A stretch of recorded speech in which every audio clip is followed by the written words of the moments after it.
All right, students, today we are going to go ahead and do the chapter of input tax credit. Beautiful chapter.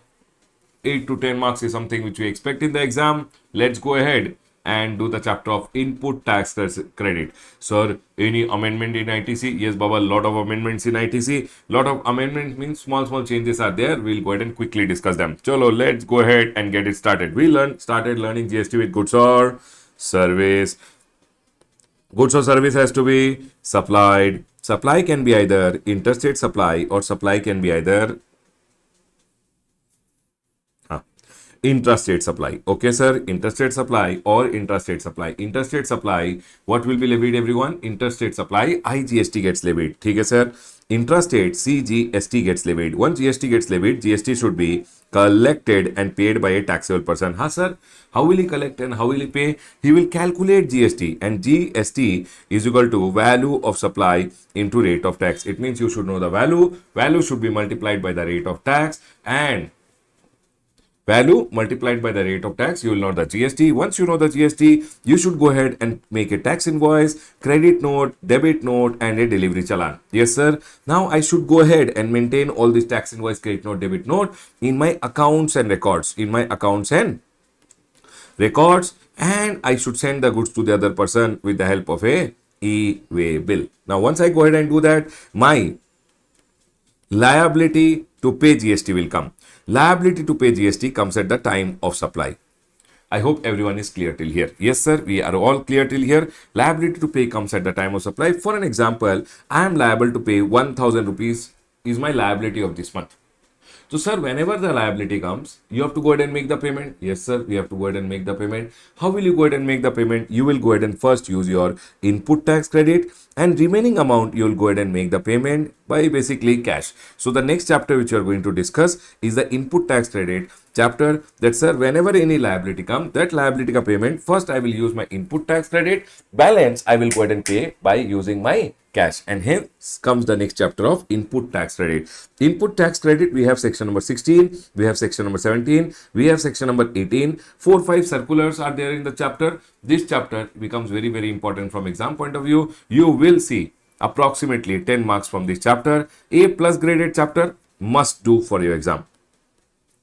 Chalo, let's go ahead and revise the chapter of input tax credit. What do you mean by input tax and credit? See, Baba, I've just gone ahead and written over here on the top. See, input actually means only goods which are other than capital goods. Input means what, everyone? Input means goods except capital goods used or intended to be used in your business. But they go ahead and say, we will go ahead and they will not write the name of the chapter as input services, capital goods tax credit.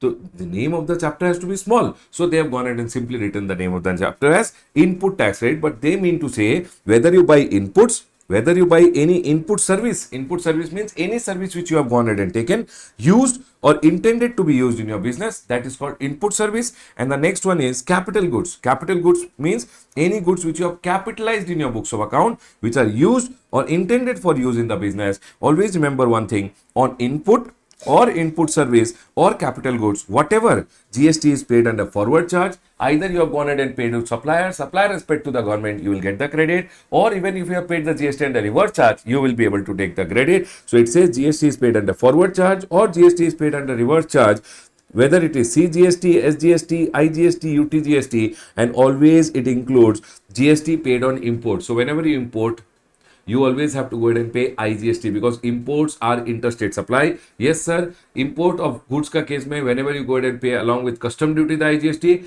always remember on the basis of the bill of entry, you can go ahead and take the credit. But remember one thing, that input tax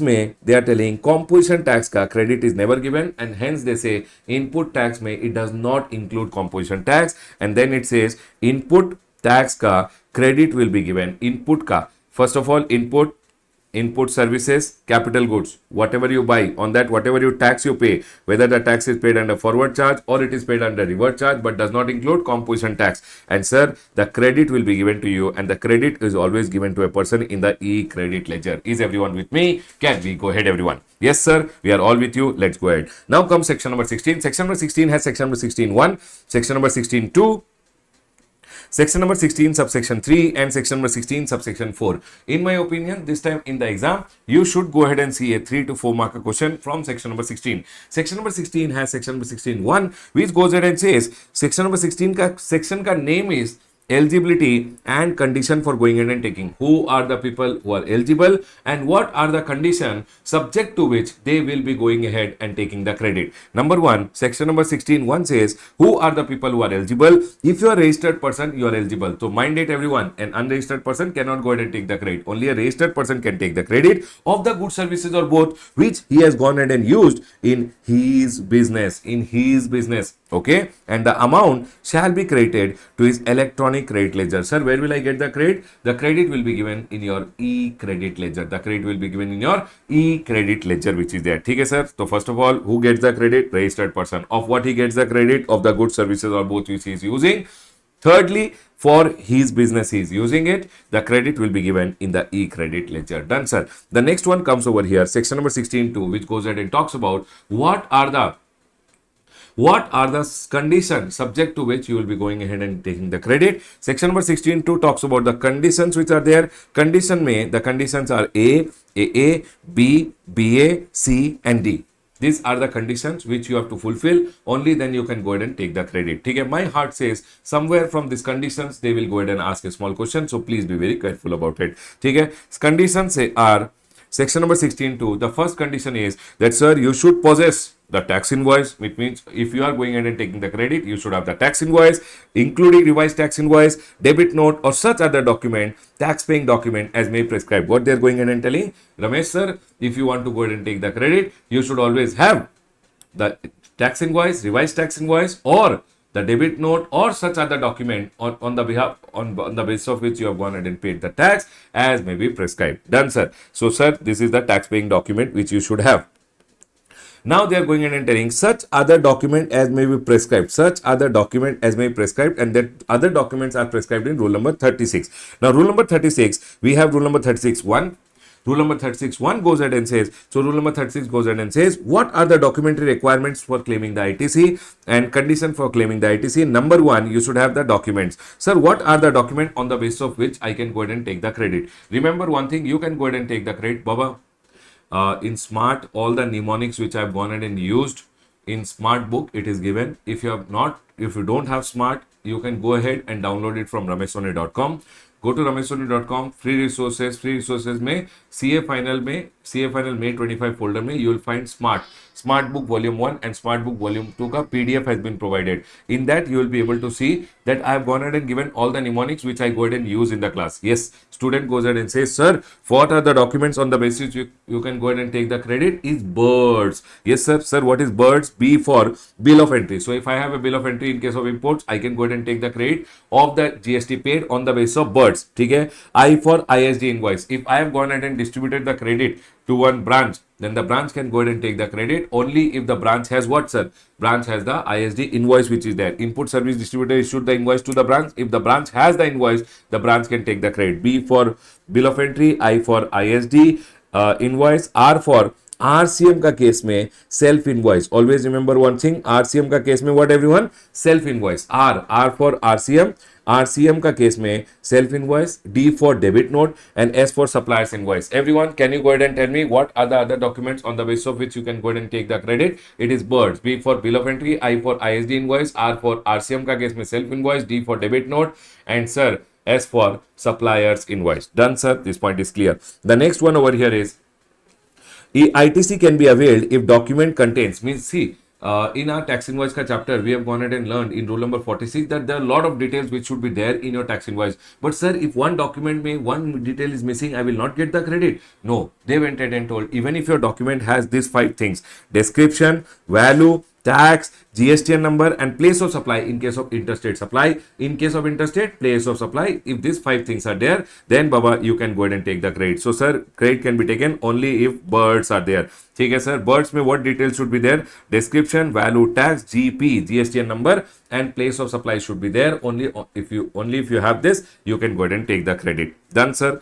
Oh, this point is clear. The next one, sir, remember, no ITC can be taken in pursuance of a demand order. So if you have gone ahead and supposingly you are going on the way, you had gone ahead and done some fraud and you are caught and because you were caught, they went ahead and gave you a demand order on account of fraud, willful misstatement, and suppression of fact. Here, the addition is this time that they have told under section number 74. So, if you have got a demand order which was under section number 73, then Baba, no problem. They are going ahead and telling you will not get the credit of the input tax credit of the GST which is paid if the demand was paid under section number 74. 74 means you are trying to do some fraud, willful misstatement, or suppression of fact under section number 74, and you have gone ahead and paid any tax, you will not go ahead and get any credit of the tax which is paid. This addition is under section number 74. The word has been added over here. That's all. Okay, sir. Done.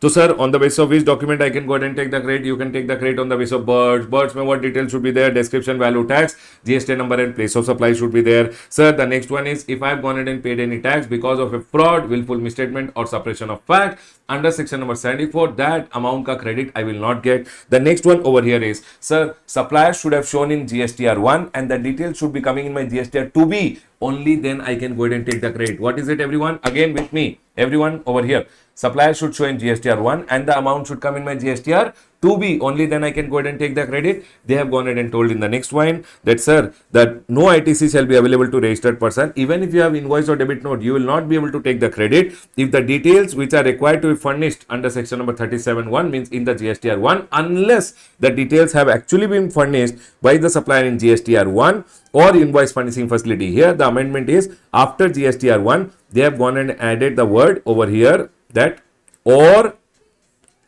GSTR1A if any. They have gone ahead and added the word. Baba, anyways, in GST Act, you will see now wherever GSTR1 was there, GSTR1A has been added anyways. Correct, sir? Yes. So, there is no amendment in this. Only after GSTR1, they have added the word or GSTR1A if any. Done, sir. Now, tell me one thing. So, they are telling suppliers should have gone ahead and shown in GSTR1 and the details of ITC of such invoices should be communicated to the registered person in GSTR2B. So, sir, what they are telling, suppliers should show in GSTR1 and the details should have come in my GSTR2B. Only then I can go ahead and take the credit. Done, sir. This point is clear. Now, listen to me very carefully. Tell me one thing. What did I go ahead and tell you in section number 16? Baba, you should remember section number 16 on your fingertips. Everyone over here. Section number 16(1) we went ahead and told that, sir, who are the people who are eligible? It told condition for going eligibility. Registered person is eligible of the goods, services or both which he has gone ahead and used in his business and the credit will be gone ahead and given in his e-credit ledger. Okay, sir. Section number 16(2) went ahead and told about what are the conditions to be fulfilled. Section number 16(2) may, the first was you should have tax invoice or you should have the revised tax invoice or you should have the debit note or such other document as told in rule number 36. When we read rule number 36, rule number 36 has 4 points which are there. Number 1, you should have birds. In birds, you should have description, value, tax, GST number and place of supply. Okay? Sir, if you have gone ahead and paid any tax because of fraud, willful misstatement and suppression, no credit. The next one over here is supplier should have shown in GSTR1 and the details should be coming in your GSTR2B. Here 1 or 1A. Done, everyone? And the details should be coming in your 2B. Only then you can go ahead and take the credit of the invoices or debit note. Now listen to me very carefully. The same thing. This is told in rule.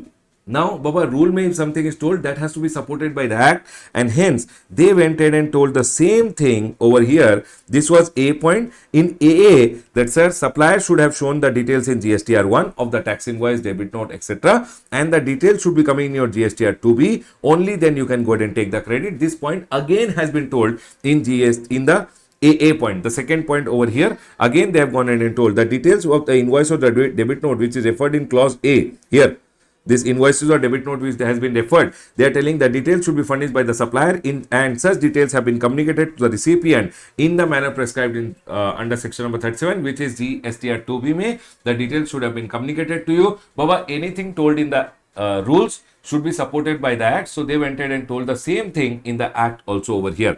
Okay, sir. Now, one point which I want to go ahead and tell you over here. The next is, sir, if I want to go ahead and take the credit, always remember you should have received the goods. Only if I receive the goods, I can go ahead and take the credit. If I have the invoice, but I did not receive the goods, I should not go ahead and take the credit. I should have received the goods and then, sir, always remember one thing. Supposingly, I told one person to bill the goods to me, but ship the goods directly to my recipient. Now, my recipient, when he receives it, I can go ahead and take the credit. So, for an example, I got an order from one person. I got the goods directly shipped to him, billed to me, but ship it to him, then even if it's a bill to ship to model, I did not receive the good, but still I can go ahead and take the credit. When this other person receives it, it will be deemed that I've gone ahead and received it, and I can go ahead and take the credit. That's all he's being told. You should have received the goods, services, or both, or they are telling over here, deemed received concept will also work when goods, services, or both are provided by the supplier to the recipient on the direction of such registered person. Means even if some person has gone ahead and sent the goods to other person, but I have got the bill, I can go ahead and take the credit when the other person receives the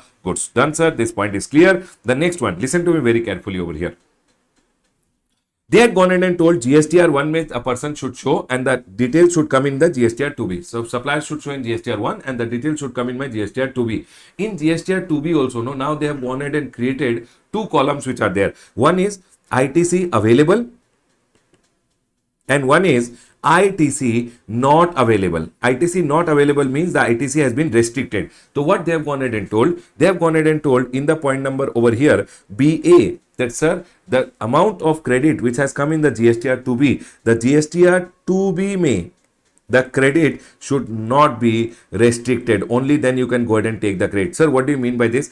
Baba, section number 38 is there, which has gone ahead and told what are the reason why the credit will be coming in your ITC not available. Because of some of your defaults of your supplier, the credit which comes to you, that credit will come in your ITC not available. Okay? So, section number 38 ka, those points do we have to remember? No. But government have gone ahead and told that, sir, because of the default of your supplier, whatever details he goes ahead and shows in GSTR 1, that detail will come in your 2B. But in 2B, if your supplier is a defaulter, that amount will come in ITC not available. And if the amount comes in ITC not available, you cannot go ahead and take the credit. That is what is being told over here. The details of ITC which has been communicated under section number 38 has not been restricted, because if it coming in the restricted column, you will not be able to take the credit. Done, sir. This point is clear. The next one is, sir, you should have gone ahead and paid the tax to the government only. So, sir, what do you mean by this? See, my supplier is there. My supplier should go ahead and file GSTR 1 and the details should come in my GSTR 2B. Okay, first tell me one thing. What are the details we have gone ahead and discussed till here? I'll go ahead and quickly tell you and then we'll go ahead and recap. First, let's recap and then we'll come back. Okay, sir, section number 16 we started learning with. Section number 16 mein one you told me who is the person who are eligible. Registered person is eligible to take the credit of the goods, services or both which he has gone ahead and used in his business. Done, sir. This point is clear. Section number 16 2 you started, sir, where you entered and told that, sir, first point, I should have the tax invoice, debit note, revised tax invoice with me, everyone. You have to keep repeating, or such other document as may be prescribed in rule number 36. Rule number 36 went ahead and told, sir, what are the details you should have? You should have birds. Birds may what details you should have? Description, value tax, GST number and place of supply. Fraud, willful misstatement and suppression. There will be no credit which will be given. And sir, supplier should show in GSTR 1 and the details should come in your GSTR 2B. Only then you can go ahead and take the credit. Done, sir. Now listen. AA went ahead and told over here, AA went ahead and told, Baba, everyone, are you guys with me? Quickly give me a heads up. Oh, I can see only 17 likes in the video. Baba, everyone, quickly like the video. Chalo, everyone over here now. This point which was there in the GSTR, in A point over here, they went ahead and told over here also that supplier should show in GSTR 1. In the act they told, and the details should come in your GSTR 2B. Again they told in BA that, sir, whenever it is coming in GSTR 2B, 2B may the details should not be restricted. It should not be restricted. Done, sir. This point is clear. Done. Next. And then they went ahead and told you should have received the goods, services or both. Only then you can go ahead and take the credit. Receive the goods, services or both. Only then you can go ahead and take the credit. Now here comes the third point which is there. But before that, are we all 100% clear?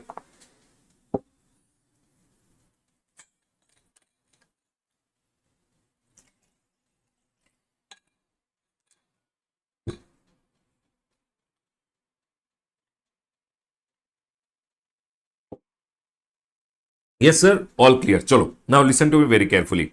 Now they are going ahead and telling, Ramesh, you can take the credit. You can take the credit only if your supplier has paid the tax to the government. Only if my supplier has paid the tax to the government, then I can go ahead and take the credit. So for an example, so what they are telling over here, tax paid to government means my supplier should have paid the tax to the government either by using his cash or using his credit. Done, sir. It means my supplier should have paid the tax to the government. Only then I can go ahead and take the credit. But sir, you tell me one thing. Sir, you know what happened? My supplier filed his GSTR1. The amount came in my GSTR2B. Okay? Now what happened? My supplier had to file his GSTR3B on 20th. And I also had to file my GSTR3B on 20th. I filed my GSTR3B and I went ahead and told my output tax liability is this. Whatever was the credit which was appearing, I went ahead and took the credit. I went ahead and availed the credit, and then I went ahead and used also the credit. You availed it or availed and used also. Okay? But sir, my supplier is a bad boy. He did not go ahead and file his return. Now what to do? The government went ahead and told over here that you tax should be paid to the government through cash or credit. Means your supplier should have paid the tax to the government either by using his cash or credit. Okay? Sir, what if he has not paid? But I already took the credit. So government goes ahead and says this tax payment is subject to. Here they are telling, sir, tax should be paid to the government, but subject to section number 41. Sir, what is section number 41 telling? Section number 41 says, every registered person shall be entitled to take the credit of the input tax as self-assessed. Means whatever you assess in your GSTR 3B, you can go ahead and take the credit. I went ahead and took the credit, sir. Then, in his return, and such amount will be created. It means it will be given in your recreate ledger. You can use it, whatever you want, you can do it.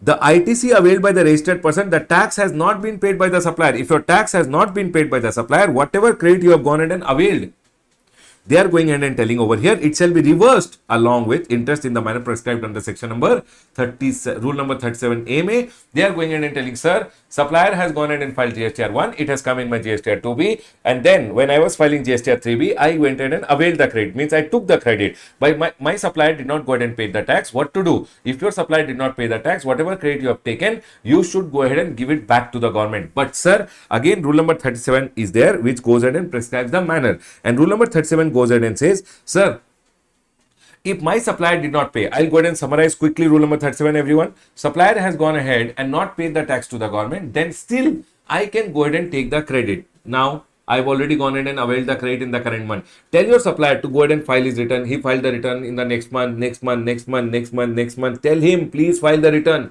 You can still keep the credit till your supplier can, if your supplier goes ahead and file the return in the next month or next month or next month and pays the tax, still you're fine. But if your supplier does not go ahead and pay his taxes till the next year September, then on or before 30th November, you have to go ahead and reverse the credit. So, sir, this year if I have gone ahead and taken any credit, supposingly April month I have gone ahead and taken the credit, the whole year got over, supplier did not pay the tax, that till next year September, tell him, please file your return, please pay your tax. If he pays his tax, no problem, you had already taken the credit, no tension.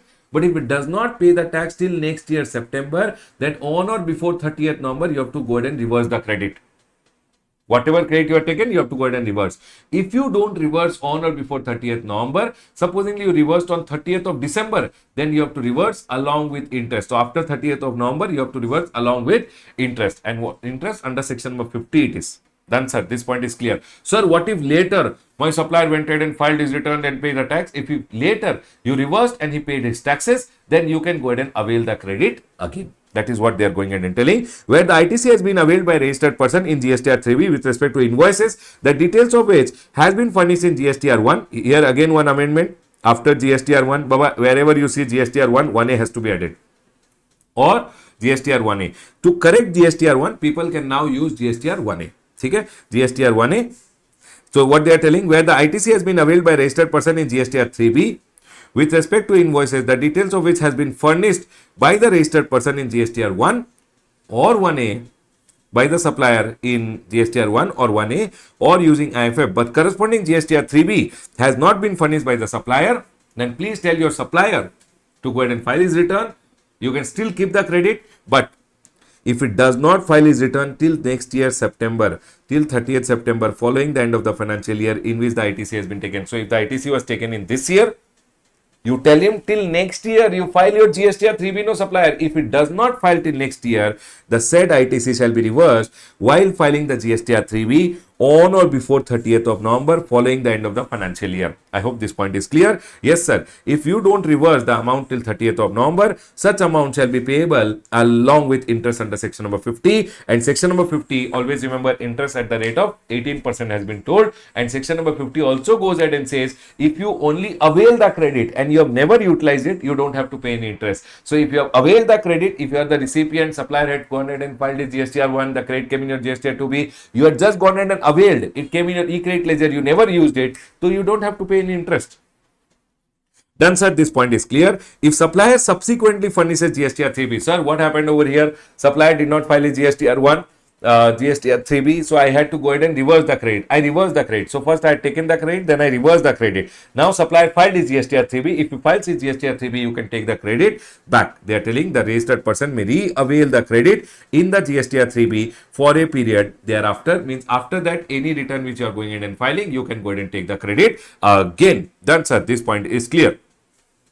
Now, supplier should have filed his GSTR 1. It should have come in your GSTR 3B, and then supplier should have gone ahead and paid the tax. Only then you can go ahead and take the credit. But sir, supplier did not go ahead. Everyone with me? Supplier did not go ahead and pay his taxes. Even if supplier did not go ahead and pay his tax, still if you have gone ahead and taken the credit, you can keep the credit till next year.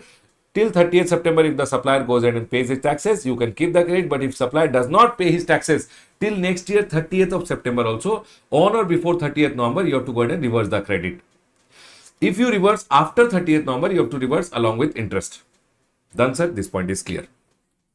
Now, this was about supplier going ahead and filing. Supplier filed GSTR 1, supplier filed his GSTR 3B. But I never filed my GSTR 3B. How will you avail the credit? So, they have gone ahead and told over here, return should be filed by the recipient. See, tax should be paid by the supplier, and you should have also filed your return. If you file your return, only then you can go ahead and avail your credit. If you don't file your return, you can. So, Baba, supplier filed his GSTR 1, it came in my GSTR 2B. It is hanging over here. If you want it, you have to ask for it. If you want it, you have to ask for it. Only if you ask, you will get the credit. It says return filed by the recipient under section number 39. It means you should go ahead and file your monthly return, which is there, or your quarterly return, whichever is there. Only then you can go ahead and take your credit.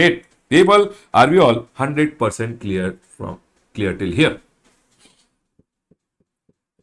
Done, sir. This point is clear. Tell me one thing, everyone. I have to go ahead and I will go ahead and quickly recall you guys for the first page. People, please see, the first page is done. The first page is done. There were 3 amendments which were there. One was over here. In AA point, GSTR 1A was added. Here, section number 74 was added after fraud, willful misstatement and suppression of fact. And here, after GSTR 1, GSTR 1A has been added. So, there is no amendment at all. Don't worry about it. This section 16, read with rule number 36 and 37A, there is no amendment. Okay, everyone? Now, listen to me very carefully. Everyone over here now. What are they going ahead and telling? They are going ahead and telling section number 16. People, let's recall section number 16. Section number 16 went ahead and told, sir, section number 16, 1, who is the person who is eligible? Registered person is eligible of the goods, services or both, which he has gone ahead and used in his business. Okay? And the credit will be given in the e-credit ledger. Section number 16, 2 told condition. In condition, I always used to say TR condition. T for, you should always have the tax invoice, or you should have the revised tax invoice, or you should have the debit note or such other document as told in rule number 36. Rule number 36 told you should have birds. Okay? In birds, you should have description, value, tax, GST number and place of supply. If you paid any tax because of fraud, willful misstatement and suppression under section number 74, no credit. Sir, then I went ahead and told supplier should show in GSTR 1 and the details should come in your GSTR 2B. Only then you can go ahead and take the credit. The same thing, this was A point, is told in AA also. Okay? That supplier should have shown in the GSTR 1 and the details should come in your 2B. Only then you can take the credit. And here BA point also has been inserted, which says in your 2B, the credit should not be restricted. Only then you can go ahead and take the credit. If it is restricted, you can't take the credit. R for,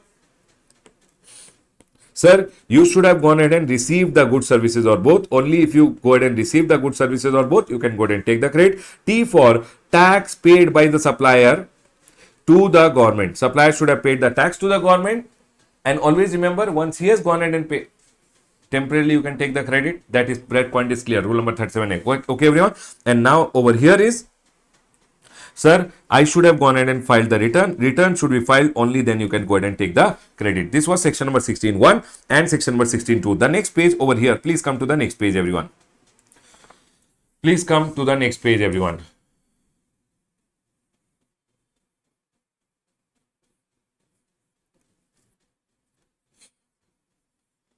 Always remember one thing, interest is only required to be paid only if it is under section number 50. Interest is under section number 50 and interest is only required to be paid if credit has been taken and used also. If you have not used it, you don't have to pay any interest. Chalo, everyone over here, because the interest told over here is under section number 50 and section number 50 says interest will come only if the credit has been availed and utilized.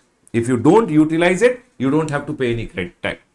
Interest. Chalo. The next one over here is section number 16.2, which goes ahead and says if goods against an invoice are received in lot. Always remember one thing, if you receives in lot, ITC always on the receipt of the last lot. Sir, if I've gone ahead and received the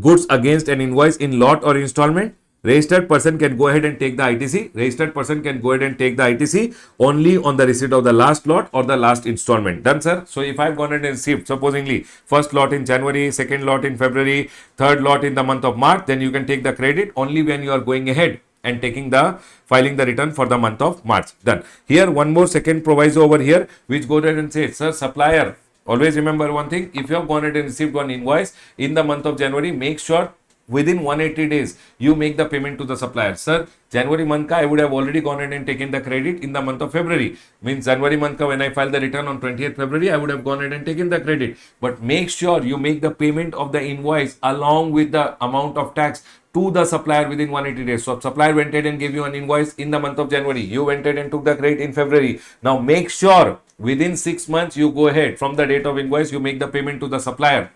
If you don't make the payment to the supplier within 180 days, then whatever credit you had gone ahead and taken, after 180 days gets over, whichever return you are going ahead and filing, after 180 days gets over, so for an example, 180 days got over in June. June month ka when you are filing the return in the next month, whatever credit you have taken, you have to reverse along with interest under section number 50. Again, interest will come only if the credit was utilized. Done, sir. This point is clear. It says payment to the supplier within 180 days from the date of the invoice. That is the value and tax both. If not paid, then the ITC which you have availed should be reversed along with interest in the manner prescribed under rule number 37. And rule number 37 goes ahead and says reversal of ITC in case of non-payment of the consideration. Registered person shall pay or reverse an amount equal to the ITC in respect of the supply proportionate to the amount. Rule number 37 simply goes ahead and says whatever you have gone ahead and taken the credit, if you have not made the payment to the supplier within 180 days along with interest, you should go ahead and reverse the credit when you are furnishing the return GST 3B for the tax period immediately following the 180 days. So whenever 180 days gets over, after that, whichever return you are going ahead and filing, in that return you can go ahead and reverse the credit which is there. Done, sir. This point is clear. Always remember one thing, even if you don't make the payment within 180 days, these three things ke liye there is no reversal which is there. Always remember these 3 points which are there. No reversal on supplies on which tax is payable under RCM. Baba, RCM mein if you have paid any tax, you pay the tax and you can take the credit. Let the supplier go to hell. Don't even make payment to him. No problem over here. Government says, sir, if you are a recipient and under RCM you have paid the tax, when you pay the tax under RCM, you can take the credit. No payment to the supplier. Doesn't matter. Next. Value of supply is made without consideration. Schedule 1 ka supplies ke liye, sir, with no consideration only what payment I should do. So in that scenario, if any invoice is there, you can go ahead and take the credit without making any payment. The next is value of supplies on account of obligation of the supplier made by the recipient. Sir, what do you mean by supplier's obligation made by the recipient? For an example, supplier had gone ahead and given me one machine. He had supplied me for 1 lakh rupees. Out of that 50,000 on his behalf, I paid someone. It means I have only balance payable of 50,000 rupees. So reversal will happen only with respect to that. Balance 50,000 which I have already paid on his behalf. It is like I have already paid him. On his behalf, I paid his friend. So they are telling reversal will happen only with respect to the amount which is not paid. Done, sir. This point is clear over here. Now, the next one. Sir, can I take the ITC? And here one more point is there that, sir, always remember one thing. If you have reversed any credit and later the supplier went ahead and so, sir, I went ahead and took some credit. within 180 days, I did not make the payment. So I went ahead and reversed the credit. Later, I made the payment to the supplier after 5 years, 10 years, no problem. Whenever you make the payment to the supplier, you can go ahead and take the credit again. ITC can be taken again whenever the payment is done. No time limit to regain the credit. You can go ahead and take the credit again. There is no time limit to regain the credit. Done, sir. And section number 16(3) comes over here. Sir, if I've gone ahead and purchased an asset, for an example, 1 lakh rupees ka asset, I paid 18,000 rupees GST. So it is 1,18,000 rupees. Always remember one thing, if you go ahead and capitalize this amount, 1 lakh rupees, and this amount can be taken as ITC. But if you go ahead and capitalize this amount, total invoice value, then ITC cannot be taken of the GST which is paid. Done, sir. This point is clear. Registered person, if claims depreciation, means if you capitalize the entire amount and you claim depreciation of the component of the GST component, basically of the capital goods under Income Tax Act, no ITC can be taken of the tax. Done, sir. This point is clear. So, sir, supposingly I have gone ahead and purchased one asset for 1 lakh rupees plus 18,000, 1,18,000. If I go ahead and take 18,000 rupees ka input tax credit, okay, if I capitalize 1 lakh rupees and claim depreciation, ITC can be taken off 18,000 rupees. But if I capitalize 1,18,000 total amount and claim depreciation, then Baba, remember, ITC will not be given to me. That's all is told by section number 16(3). Section number 16(4) goes ahead and says about over here, what is the maximum time limit to go ahead and claim the input tax credit? Whenever you are going ahead and taking the input tax credit with respect to an invoice, what is the maximum time limit? They have gone ahead and told with respect to any invoice or any debit note which is there, sir, this year ka invoice it is, or this year ka debit note it is, whichever year ka the invoice or whichever year the debit note is there, listen, that year once it gets over, the next year by 30th November or annual return ka actual date, whichever is earlier, you can go ahead and take the credit. People, please tell me, are we all 100% clear till here? Only then we can go ahead, and there are two circulars over here. We'll go ahead and talk about the circular. Section number 16, people quickly give me a heads up. Are we all 100% clear till here?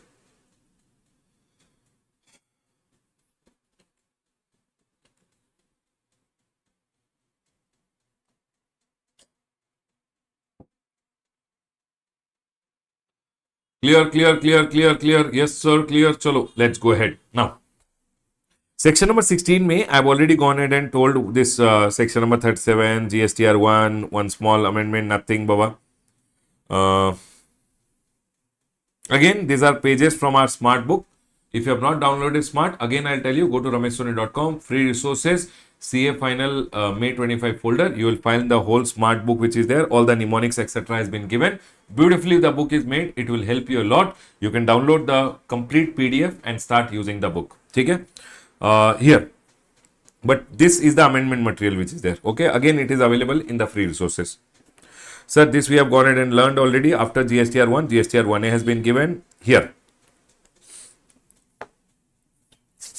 People went ahead and asked, people over here now, listen to me very carefully. People went ahead and asked, sir, whenever I receive one invoice, everyone with me, sir, whenever I receive one invoice, people tell me one thing, if I go ahead and receive one invoice, in the year 2024-25, I received one invoice over here in the month of August. When can I take the credit? August month ka whenever I go ahead and file the return, I can go ahead and take the credit. Sir, if I miss taking the credit in August, can I take when I'm filing the next return, next return, next return, next return? Yes, you can go ahead and take the credit, no problem, absolutely. But once the year gets over, you can still go ahead and take the credit on or before 30th of November. Whenever you are filing any return on or before 30th November, you can go ahead and take the credit. Or 31st December is the due date for filing annual return. They are not telling due date. They are telling whenever you actually file the annual return. So if I went ahead and filed my annual return actual date over here, then whichever is earlier, by that time I can go ahead and take the credit. That's all has been told over here. This is the time limit for going ahead and taking the credit. Done, sir. This point is clear. That, sir, if this is the year 2024-25, I have gone ahead and received one invoice over here. This invoice related credit, maximum time limit to go ahead and take is 30th of November, whichever return you are filing on or before 30th November, or annual return ka actual date, whichever is earlier. Done, sir. This point is clear. Now listen to me very carefully. Now here, they have gone ahead and told, sir, supposingly, I have gone ahead and received some supplies on which I have to pay tax under RCM. Listen to me very carefully. RCM ka case mein you will go ahead and raise a self invoice. So, sir, Self-invoice ka when I should go ahead and take the credit? They are going ahead and telling Ramesh, supposingly you have gone ahead and received one supply on which you have to pay the tax under RCM. First do one thing. On the time of supply, sir, time of supply means, अरे RCM का case में we had learned the time of supply no over here. RCM, take it to be for goods for an example. What is the time of supply? The day of receipt or the day you make the payment or 31 days from the date of invoice by the supplier. Either of the three, whichever is earlier, becomes the time of supply. So they have gone ahead and told, supposingly you have gone ahead and received some goods on which you have to pay the tax under RCM. So first of all, you have to go ahead and raise the invoice on the time of supply. So for an example, the time of supply came over here to be August. So on August, if the August is the time of supply, then August may I should go ahead and make the self invoice. Once I make the self invoice, then I will go ahead and pay the tax and then I can go ahead and take the credit also. So when I pay the tax, I can go ahead and take the credit. But what was happening was, sir, I had to pay the tax under RCM, but I missed paying tax under RCM. Now what happened? Next year I came to know about it. This year got over. This full year 24, 25 got over. I did not make the self invoice. I did not pay the tax. I did not take the credit. Next year I realized, oh no, this amount I should have gone ahead and raised one self invoice, paid the tax. So what I did in the year 24, 25, I raised one self invoice in the month of supposingly June. And when I was filing the return for the month of June, I went ahead and took the credit. Paid the tax, took the credit. Government is telling, listen to me very carefully. Okay.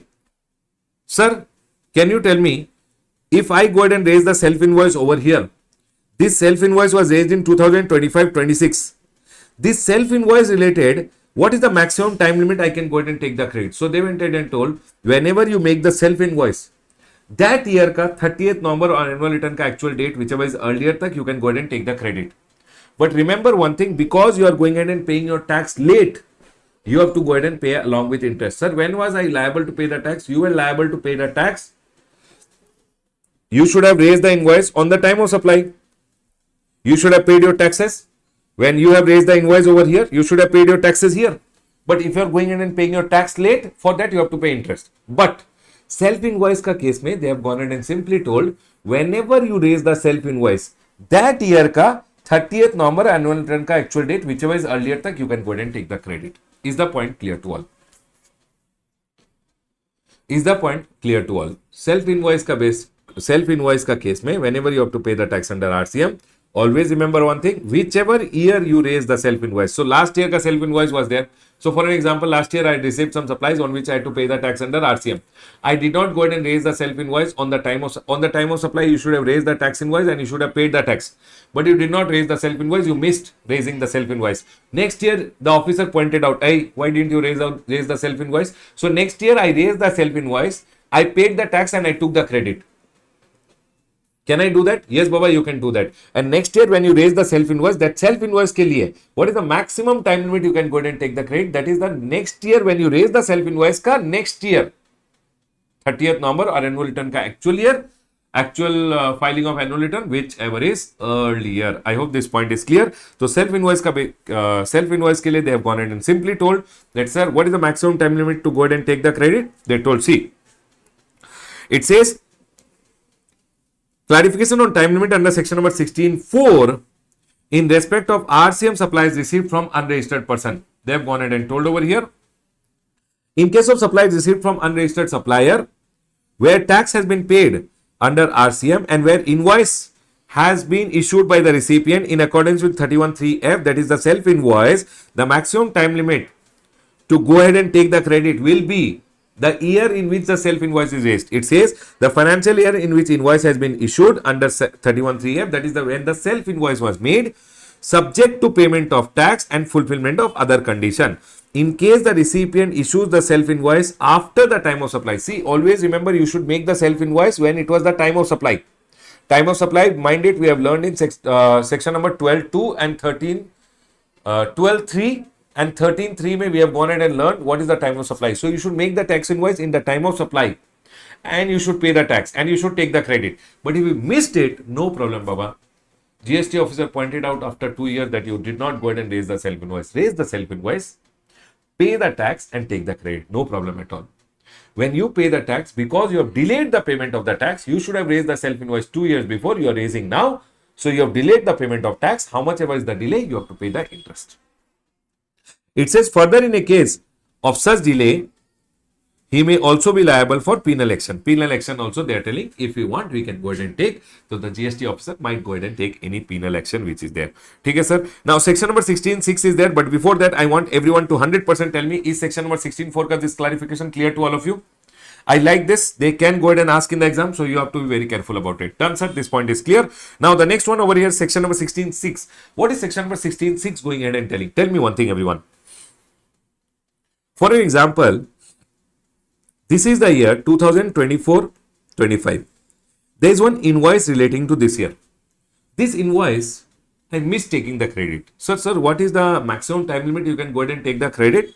You can go ahead and take the credit on or before 30th November, or might be supposedly 31st December you are going to actually date of filing annual return. So, sir, whichever is earlier, I can go ahead and take the credit.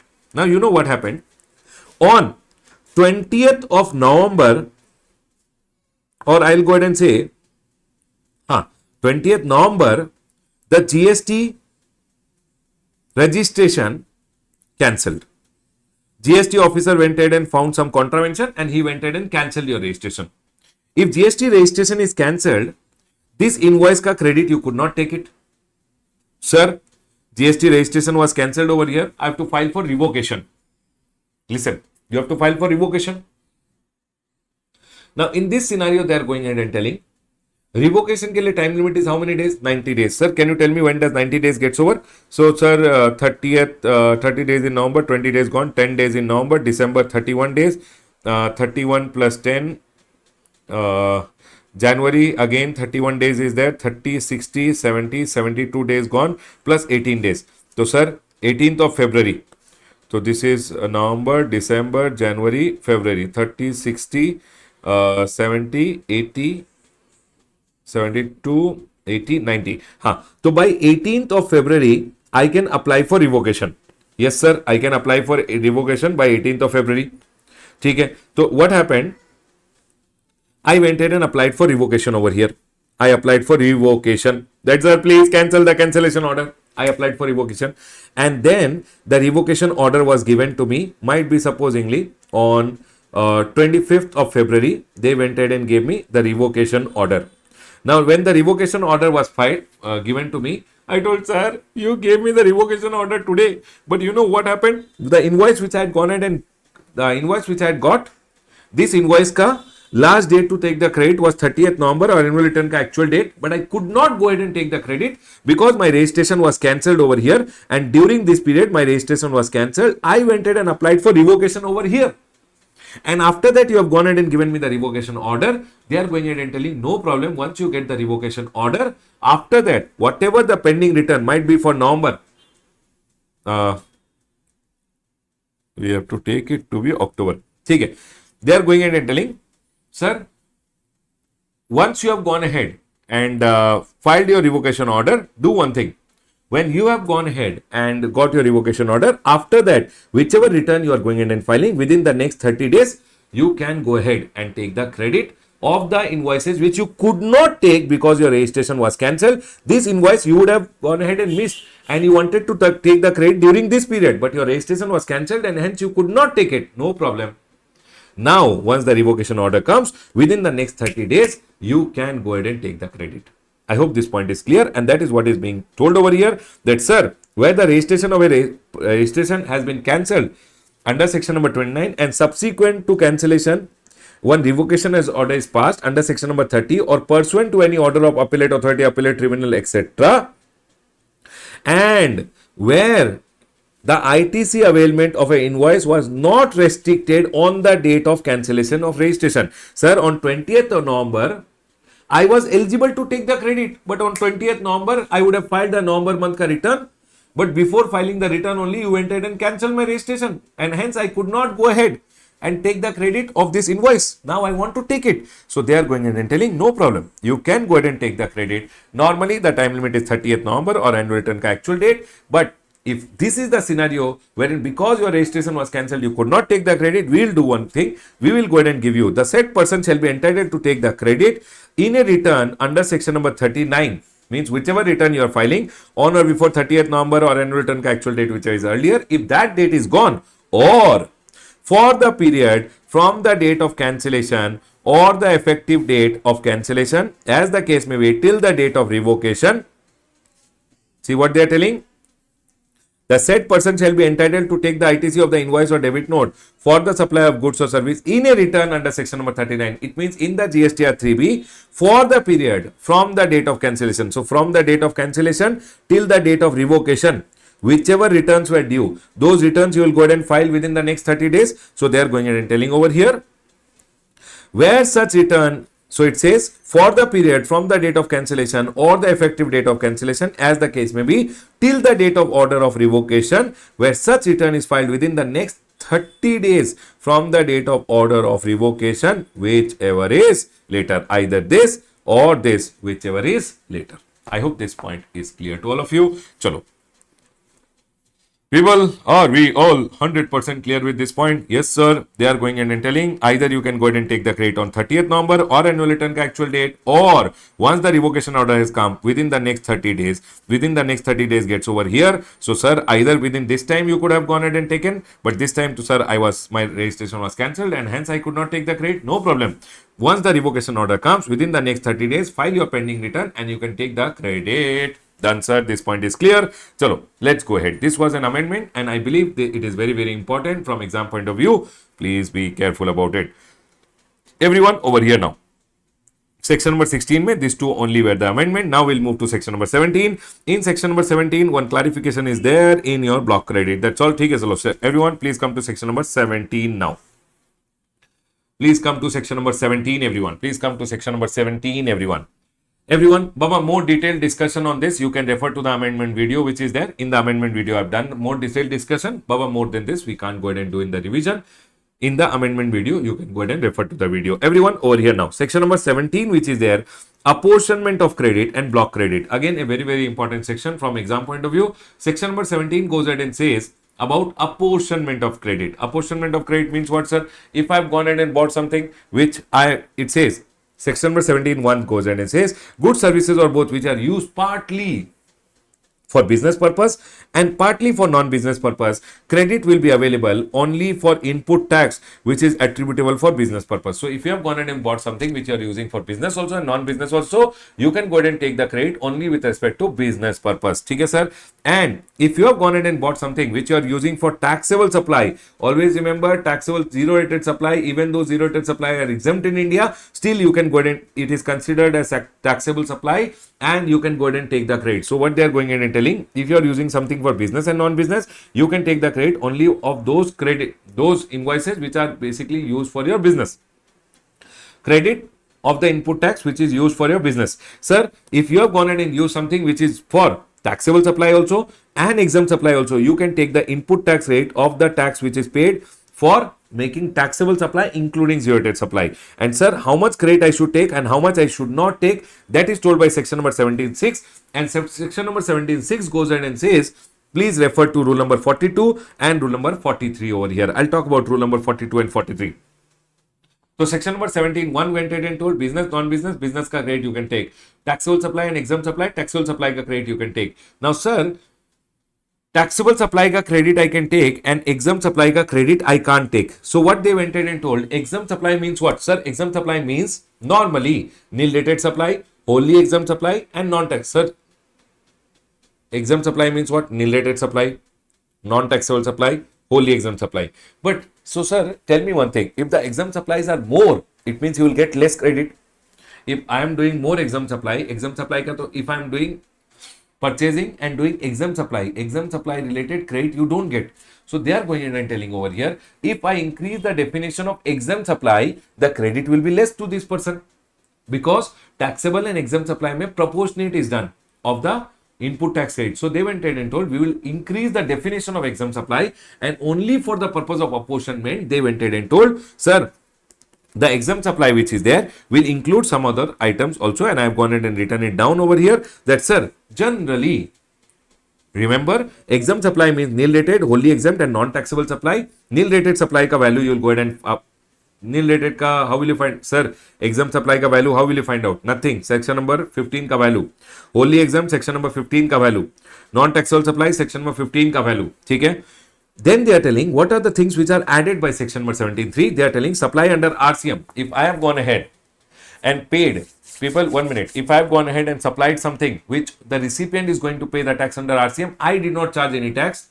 Because I did not charge any tax, they are telling we will consider it as if it's an exempt supply. So if I have gone ahead and supplied directorial services to someone, I have not charged any tax. The recipient is going to pay the tax. The company is going to pay the tax under RCM. So if I don't charge any tax, that supply of mine will be considered as exempt supply for the purpose of apportionment. They have told over here, sir, value as per section number 15. Transaction in securities. If I have gone ahead and done any transaction in securities in my business, 1% of the sale value of the securities will be considered as exempt supply. Sale of land and completed building.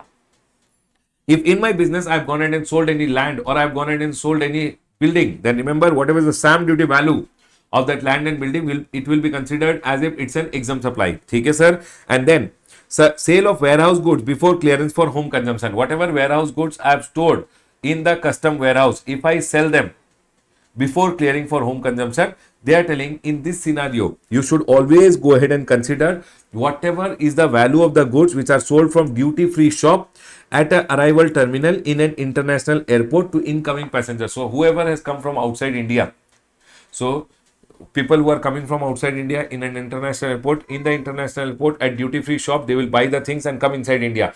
Whatever is the sale, so supposingly the supplier has a shop in the duty free over here. So in the duty free shop, they can go ahead and supply those warehouse goods which are there. On that, the GST is not being paid. So they are going ahead and telling those will be considered as the value of the warehouse goods, which you have to consider as exempt supply over here. Done, sir. So always remember one thing, sir. What are the things which are included in exempt supply? Nil rated supply, wholly exempt supply, non-taxable supply has to be taken. Then they have gone ahead and told over here, you have to go ahead and take supplies on which you have supplies on which recipient is going to pay the tax under RCM. Your supplies under RCM has to be taken. Transaction securities, 1% of the sale value has to be taken. Land and completed building ka 1% of the stamp duty value has to be taken. And whatever goods are supplied, sale of warehouse goods also has to be taken over here before clearance for home consumption, which were basically sold at a duty free shop by you to the incoming passengers which were there. Okay? And always remember, for the purpose of apportionment, exempt supply will not include, it means it should be excluded. Exempt supply shall exclude interest and discount. Remember, generally interest and discount is exempt supply, but only for the purpose of apportionment, they are telling, okay, no problem, you don't have to consider any interest and discount, means you don't have to go ahead and find out your interest and add it to the exempt supply. Done, sir. This point is clear, except if you are a banking company. But for banking company, because majorly interest income is only there, hence they are going in and telling banking company ke liye interest income will become exempt supply. But for normal people, so for an example, I am going in and considering apportionment in a month, I don't have to consider in my exempt supply interest ka income, and whatever is the duty credit script. See, Baba, duty credit script, generally if you go ahead and sell, there is no GST on duty credit script. They are exempt supply, but still in exempt supply ka definition, you should not go ahead and consider exempt duty credit script. Done, sir. This point is clear. So, sir, in my apportionment, I'll consider exempt supply. Exempt supply mein what are the things I have to go ahead and consider? Exempt supply mein first thing, you have to go ahead and consider nil rated supply. Everyone with me? Nil rated supply, wholly exempt supply, non-taxable supply. ठीक है sir. RCM वाला supplies I have to consider. Securities में 1% of the sale value I have to go ahead and consider. Land and completed building, if I go ahead and selling, that is neither supply of goods nor supply of service, but still they are telling please consider it as exempt supply. And sale of warehouse goods also has to be considered over here as exempt supply. These are the things which will be considered as exempt supply. Interest income not to be considered as exempt supply, and duty credit script when you are selling, it is not to be considered as exempt supply. That's all has been told over here. People, quickly tell me, do you recall exempt supply, everyone? Is everyone recalling exempt supply till here?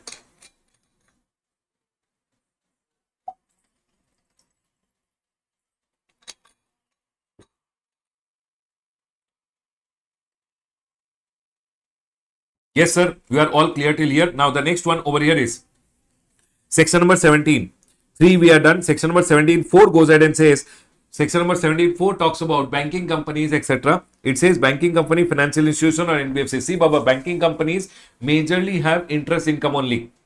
Correct? And hence banking companies went and told to the government, if we have majorly income which is interest income, which is exempt supply for us, we will not get any credit, sir. So please do something for us. And hence government went ahead and told, if you are a banking company, financial institution or an NBFC which is engaged in supplying services by way of accepting loan, if you are going ahead and taking loan, extending deposit, loans and advances, you have two options. Either you can go for this apportionment, which is rule number 42 and 43, or you can go for option 2, which is the second option which has been given to you. Government went ahead and told banking companies, you can go ahead and take every month whatever is the eligible credit, input service and capital goods, 50% of the credit you take it, forget 50% of the credit. That's all is the second option which has been given by the government.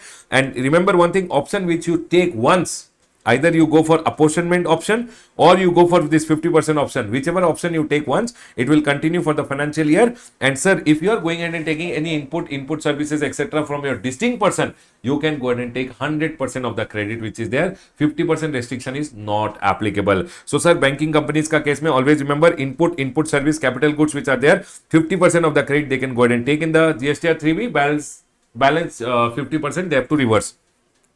Distinct person say whatever input services they buy, they can take 100% of the credit. Non-business purpose, if they buy anything, don't take the credit. And block credit, if anything is there, they should not go ahead and take the credit. This 4 point you can go ahead and remember over here for banking company. Now the next point which comes over here is section number 17.5, which goes ahead and talks about block credit. Before I go ahead and talk about block credit, I'll talk about apportionment.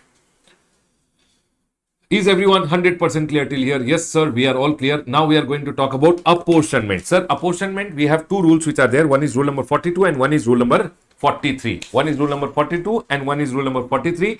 In apportionment, rule number 42 goes ahead and says, okay, we have some sheets over here which we will go ahead and use. Yes, Baba, our favorite paper tearing technique. Yes, sir. Okay, I have some waste paper which I have got now.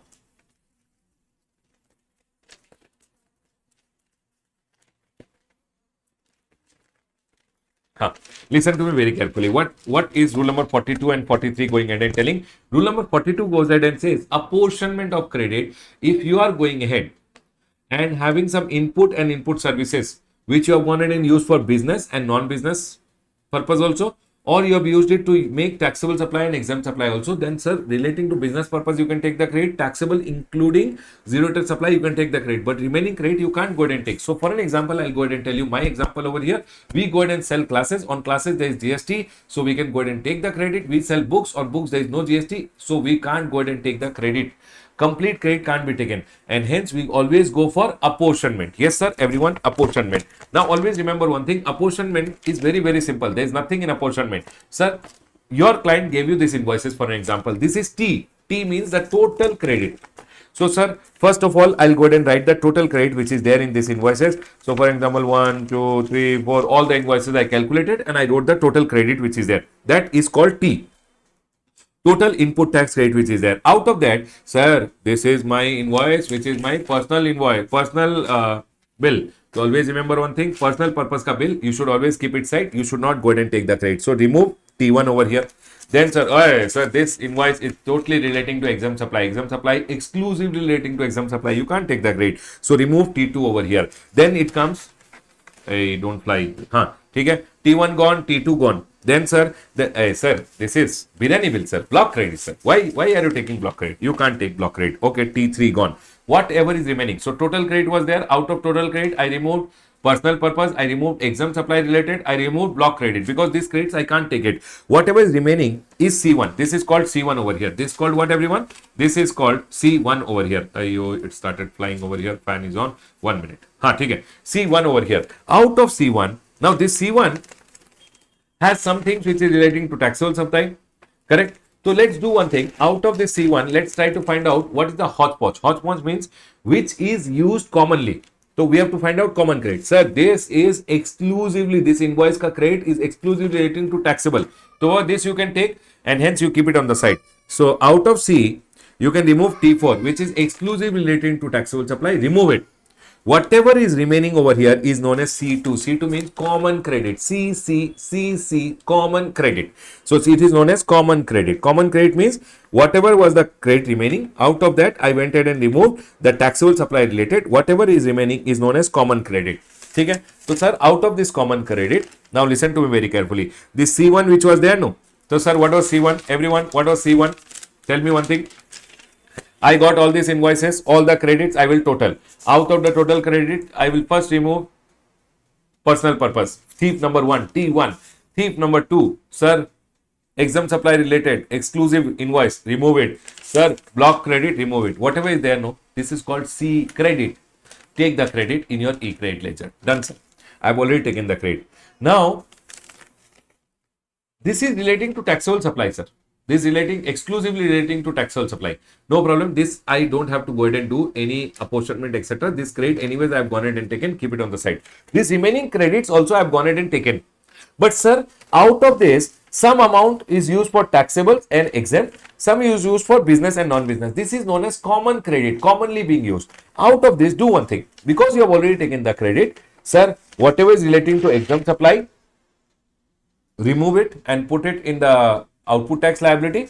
Sir, whatever is relating to non-business, please put it in the output tax liability. This credit, anyways, you have gone ahead and taken. So basically, you would have ultimately taken which credit? Taxable supply related credit and common credit ka whichever credit you are eligible, because the remaining exempt supply related credit and non-business purpose related credit, you would have gone ahead and reversed it. That's all they have gone ahead and told over here. Always remember one thing, you will have total credit. Total credit say thief number 1, personal purpose. Thief number 2, exempt supply related. Thief number 3, your block credit, remove it. What you will get is credit. You have to take the input tax credit. Out of this taxable supply related T4, you have to remove it. Once you remove T4 over here, you will get common credit. Common credit CC. So it is called common credit CC. So it is called over here C2. Common credit CC, it's C2. Done, sir. Then out of that you have to remove exempt supply related. Out of that you have to remove personal purpose related. What you will get is C3 over here. This should be added to your output tax liability. That's all is the explanation. I hope everybody enjoyed it. Yes, sir. This point is clear. See, D1. So how will you find out D1? Common credit. D1 means which is relating to what, everyone? Exempt supply. Sir, whatever is the common credit multiplied by exempt supply ka turnover divided by total turnover of the month. Okay, sir. D2 means how, sir? Personal purpose. Personal purpose does not have a any turnover. So you can just go ahead and take common credit multiplied by 5%. That will give you for personal purpose how much credit you have to reverse. One common question which I always get from students is, sir, this common credit which is there, sir, this 5% which you are going ahead and telling, should we do even if the question does not say anything is used for business, non-business? No, Baba, you don't have to go ahead and do. Done, sir. Only if the question tells you something was commonly used, then you have to go ahead and do that. Done. Sir, this E means what? E means aggregate turnover of exempt supply. F means what? Sir, total turnover of the period means monthly turnover which is there. Sir, E and F to always exclude central excise duty, state excise duty, VAT and CST. And always remember, if E and F of current month is not available, take previous month ka and do the reversal. Done, sir. This point is clear. Sir, over here C3 means what? Common credit minus D1 minus D2 will give you C3 which is there. Done, sir. Next. Here D1 and D2, always remember one thing, you should declare in your GSTR 3B and you should go ahead and reverse it, or through GST DRC 03 you should pay it back to the government. So sir, you should go ahead and reverse D1 and D2. Done. Sir, always remember one thing, D1, D2 which you are doing every month. That was the monthly reversal which you are doing. These monthly reversals are on the basis of monthly turnover. Now whole year ka also you have to find out D1 and D2. Take whole year ka common credit multiplied by whole year ka exempt turnover divided by total turnover, and whole year ka common credit multiplied by 5%. You have to find out D1 and D2 final. And every month what D1 and D2 you are doing, that's provisional. So whole year ka if you do together, it came out 5 lakh. Every month you are going in and doing only 4 lakh has been done. Total has been done only 4 lakh. Then remaining 1 lakh you have to go ahead and reverse in the GSTR 3B or DRC 03 which is filed on or before 20th of October. Baba, there has been no change in this. It is still 20th of October along with interest which will start from 1st of April this year got over from 1st of April up to 30th of up to the date of payment. Whenever you make the payment, you have to go ahead. Means whenever you reverse this 1 lakh, you have to pay along with interest. Sir, I have already gone ahead and reversed 6 lakh, but actual reversal was only 5 lakh. But I have reversed 6 lakh rupees, 1 lakh rupees which you have reversed extra, you can go ahead and take it again. Take the credit again. Done, sir. This point is not very important, but you have to remember this much, everyone. Always remember in your exam, T said T1 gone. T1 is your personal purpose. T2 is your exempt supply. T3 is your block credit. What will remain is C1. C1 ka credit you can go ahead and take in your e-credit ledger. After that, you should remove your T4. T4 say when you remove, you get your common credit. Common credit say you have to find out D1 and D2. D1 and D2, how will you find out? Common credit multiplied by E by F will give you D1, and common credit multiplied by 5% will give you D2, which is there. Are we all clear with rule number 42, everyone? Are we clear with rule number 42, everyone? Yes, sir. We are all clear with rule number 42. Now we'll go ahead and talk about rule number 43. Rule number 43 goes ahead and talks about apportionment of credit. Rule number 43 goes ahead and talks about manner of apportionment with respect to capital goods which are used commonly. So if you have any capital goods which you have gone ahead and used commonly, that is being spoken over here in rule number 43, which is there. Done, sir. Rule number 43 is very simple, everyone. Rule number 43 talks about like this. Now, people who have already studied this earlier ones, at least, they will definitely go ahead and recall. Yes, sir. Very good. Okay. Now, capital goods, how do you go ahead and do the reversal? See, I have gone ahead and bought one capital goods, which I have gone ahead and bought for my personal purpose. Don't take the credit. Okay. I have bought one capital goods, which I have used exclusively for exempt supply. Don't take the credit. I have used one capital goods, which I have gone ahead and used for my taxable supply exclusively. Take the credit. I have bought one capital goods, which I have gone ahead and used commonly. Then they are going ahead and telling, take the credit. But once you have taken the credit, now do one thing. The credit which is there, you have to divide in the life of the asset. And asset ka life is 5 years. So you do one thing. Asset ka life is 5 years. So go ahead and divide in how many parts, everyone? 5 years means 60 months. So you have to go ahead and do how many parts of the credit? So for example, 60,000 rupees I had gone ahead and paid GST on this asset which I am going to use commonly. So sir, 60,000 rupees for 60 months you are going to use. So 1 month ka credit is how much? 1,000. Have I already gone ahead and taken the credit? Yes, I have already gone ahead and taken the credit. So they are telling simply, this credit you have gone ahead and taken every month. Pick up the credit portion which is there 1,000, right? Multiply it by the exempt supply divided by taxable supply. Multiply it by E by F. So for example, 1,000 is the credit of this month multiplied by exempt supply divided by total turnover. Exempt supply is supposedly 1 lakh rupees. Total turnover is supposedly including exempt. Total turnover is 2 lakh rupees. So sir, 50% of it you should go ahead and reverse. That's all. I hope this point is clear to all of you. Everyone over here now, listen. Everyone over here now. Rule number 43 which is there. Manner of apportionment with respect to capital goods used commonly. Okay? So sir, always remember, you can draw it like this and keep. If you have gone ahead and here, some non-business purpose ke liye you have gone ahead and bought some capital goods, don't take the credit. Exempt supply ke liye you have bought the asset, don't take the credit. Okay, sir? If you have gone ahead and bought something which is for taxable supply, input tax credit, please go ahead and take it and it will go in your e-credit ledger. Remember like this. Sir, I have gone ahead and bought something which I am using for taxable and exempt supply. Input tax credit, please take it and it will go in your e-credit ledger also, and you have to do apportionment also for this. Remember, you have to do apportionment. Okay, sir? Now, for an example, earlier you had bought one asset which you are using for exempt supply, and now you are going to use it for taxable supply and exempt supply also. Then Baba sir, earlier when I was using for exempt supply, I did not take the ITC. So do one thing, take the ITC now.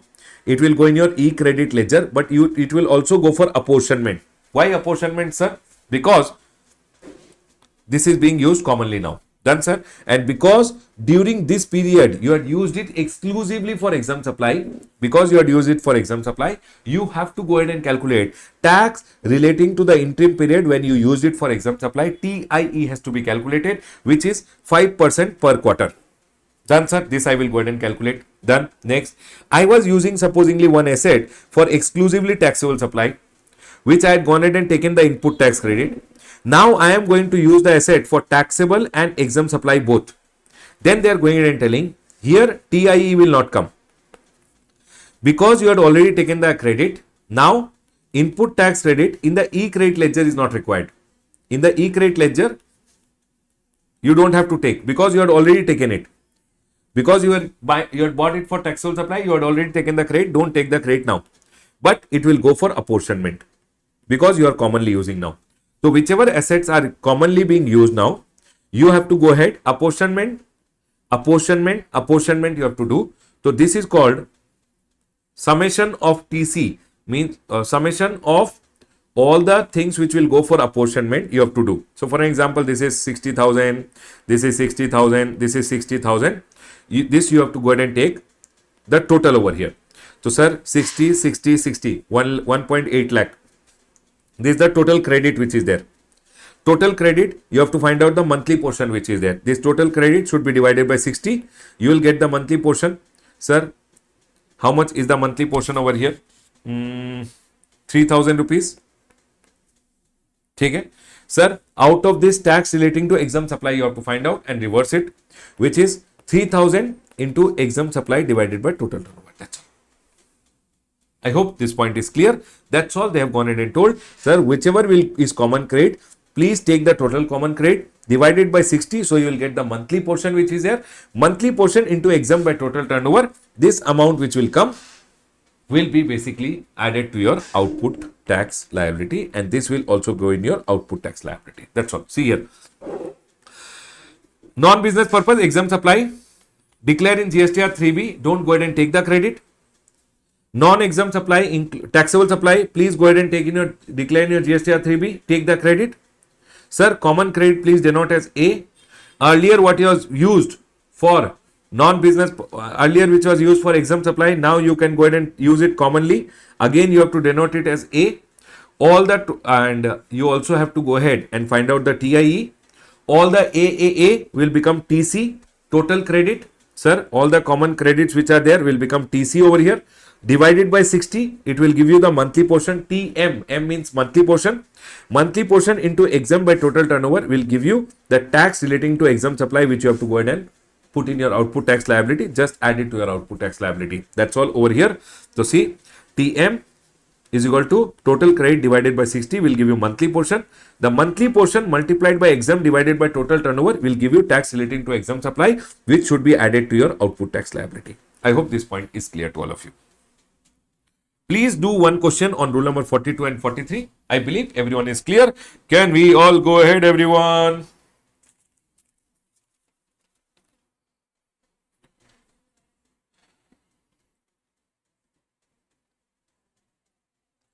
Yes, sir. This point is clear.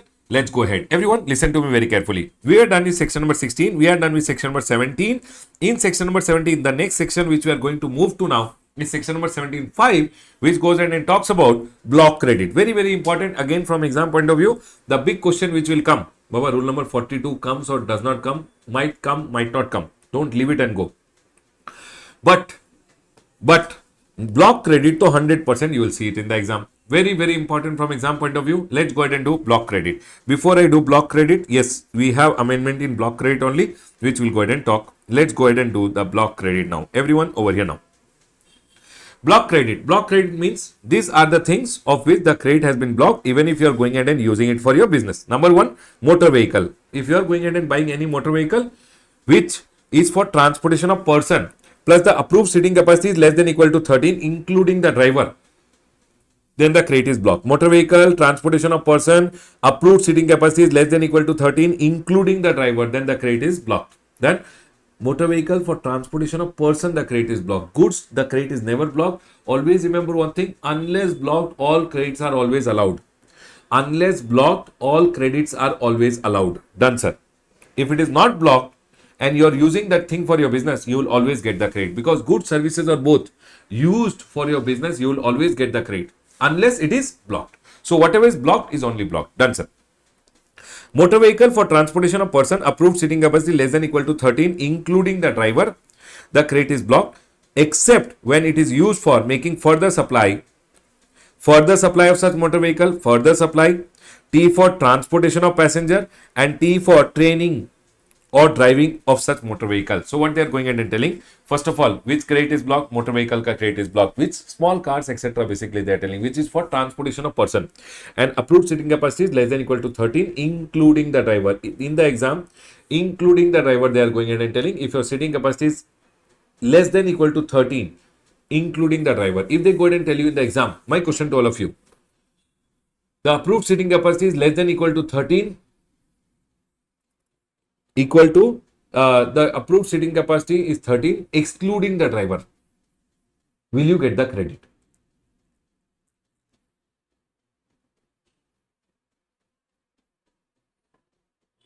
Tell me. Is rule number is, if they say excluding the driver, if they say excluding the driver, approved seating capacity is less than equal to 13. Okay, it is 13 excluding the driver. So, sir, including the driver, it will become 14. Including the driver, it will become 14 and you will be able to take the credit. So, please be very careful in the exam. Okay. 13, you don't get the credit. That moment it becomes 14 seating capacity, including driver, then you will always get the credit. Done, sir. Next. Now here they have gone ahead and told motor vehicle for transportation of person, approved seating capacity less than equal to 13, including the driver, is blocked. But if you are going ahead and using such motor vehicle for further supply, transportation of passenger or training on driving such motor vehicle, then Baba, you will go ahead and get the credit. So for what do you mean by further supply of such motor vehicle? I buy one motor vehicle, I sell that motor vehicle. I will go ahead and get the credit. I buy one motor vehicle to rent out a motor vehicle. I will get the credit because further supply word includes, supply can include over here sale also, supply can include the word lease also, supply can include the word renting also. Okay. Now here there is a small circular which has come relating to demo vehicle, which I'll go ahead and quickly tell you. Okay, in detailed discussion about the amendment I've already done in the amendment video. This I will go ahead and quickly tell you about the demo vehicle which is there, what they have got it and told. So for an example, everyone over here, for an example, I am Maruti Suzuki. Maruti Suzuki went ahead and bought some cars from its company. Basically, it went ahead and bought some car. Maruti Suzuki ka, I am authorized dealer. I am not Maruti Suzuki, I am Maruti Suzuki ka authorized dealer which is there. So from the manufacturer, we bought some car which I am using as demo vehicle so that I can show it to the customer. Now the question which came was, demo vehicles pay, whatever GST has been paid, can I go ahead and take the credit? So they went ahead and told, the word overused over here is further supply of such motor vehicle. It means if I am going ahead and buying, if I am Maruti Suzuki ka authorized dealer and I bought some cars from the company which I am using as demo vehicle, the same kind of cars I am selling to the customer, and hence demo vehicle they are going ahead and telling, because it will be used for further supply of such kind of motor vehicles only. So for an example, I bought one demo vehicle from Maruti Suzuki of car Swift. Okay? Now Swift car ka, can I go ahead and take the input tax credit? Baba, I am an authorized dealer. I will be selling Swift, right? To sell Swift, I am going to show the car to the customer. The customer is going to use it. He likes it. He will buy another car which is there of the similar type. So I can go ahead and take the credit is what they are going ahead and telling over here. Everyone over here now. It says what? Further supply of such motor vehicle, you will be able to take the credit. And hence, remember one thing, demo vehicle, if you are going ahead and buying, here they have gone in and asked circular on demo vehicle. Availability of ITC on demo vehicle, motor vehicle for transportation of person, sitting capacity less than equal to 13, including the driver. Supposingly, I am a car company, I am not a car company, I am a car authorized dealer. So they have gone ahead and told over here the same thing which I have gone ahead and told. ITC of demo vehicle is not blocked under section number 75A. So if I am an authorized dealer and I am buying some cars from the company and those cars I am showing it to the customer, so that similar kind of car I can go ahead and sell it to the customer, I can go ahead and take the credit. Done. Next. Again, some more issues are over here. We'll go ahead and quickly clarify them also. Where demo vehicles are used by authorized dealer for the purpose other than making further supply of such motor vehicle. For example, transportation of staff, etc. Baba, tell me one thing. If I am buying one demo vehicle for my company and showing it to the customer so that customers can drive and see and then buy such motor vehicle, then I will get demo vehicle credit. I bought demo vehicle and I am using it for my staff, for transportation of staffs, etc. Then you will not get the credit because you are not doing for, you are not using it for further supply of such motor vehicle. You have to use it for further supply of such motor vehicle, only then you will get the credit. If you are using it for your company's transportation of your staff, etc., then the credit is blocked, credit is not allowed. Done, sir. The next question over here is, sir, supposingly I am an authorized dealer, but here what happens? No, whenever one customer buys one car, the car is not billed by me. The company directly bills the car to the company. I am just acting as an agent. Now, if I buy some demo vehicle so that I can show it to the customer, once the customer agrees, the company directly bills to the customer. In this scenario, I am not dealing, I am not doing further supply of such motor vehicle, and hence demo vehicle ka credit will not be given to me because I am just acting as an agent. When will demo vehicle ka credit be given to you? If you are selling such motor vehicle, then demo vehicle ka credit is given. Sir, here the company directly bills the customer. I am just acting as an agent who is showing the demo car to the customer. Customer likes it. He says, I like it.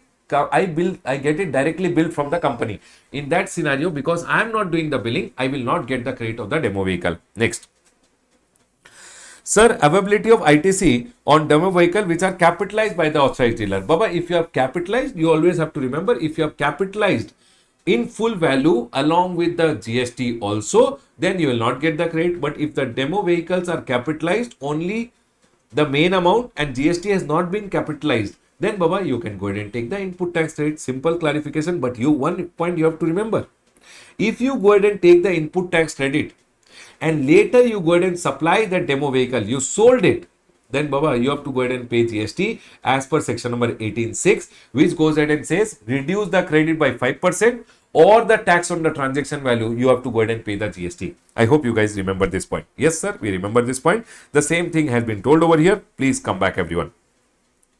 So, what are the credits which are blocked? Number 1, motor vehicle used for transportation of person with approved seating capacity less than equal to 13, the credit is blocked. But if you are going ahead and using such motor vehicle for further supply, transportation of passenger and training, you will get the credit. The next is, they have gone ahead and told vessel and aircraft. Everyone over here, vessel and aircraft, the credit is blocked. Vessel and aircraft, the credit is blocked, except when the vessel and aircraft. So, sir, any ship you buy, any aircraft you buy, Shah Rukh Khan went ahead and told, I want a plane. He went ahead and bought an aircraft. Baba, aircraft, whatever GST you pay, you don't get the credit of it.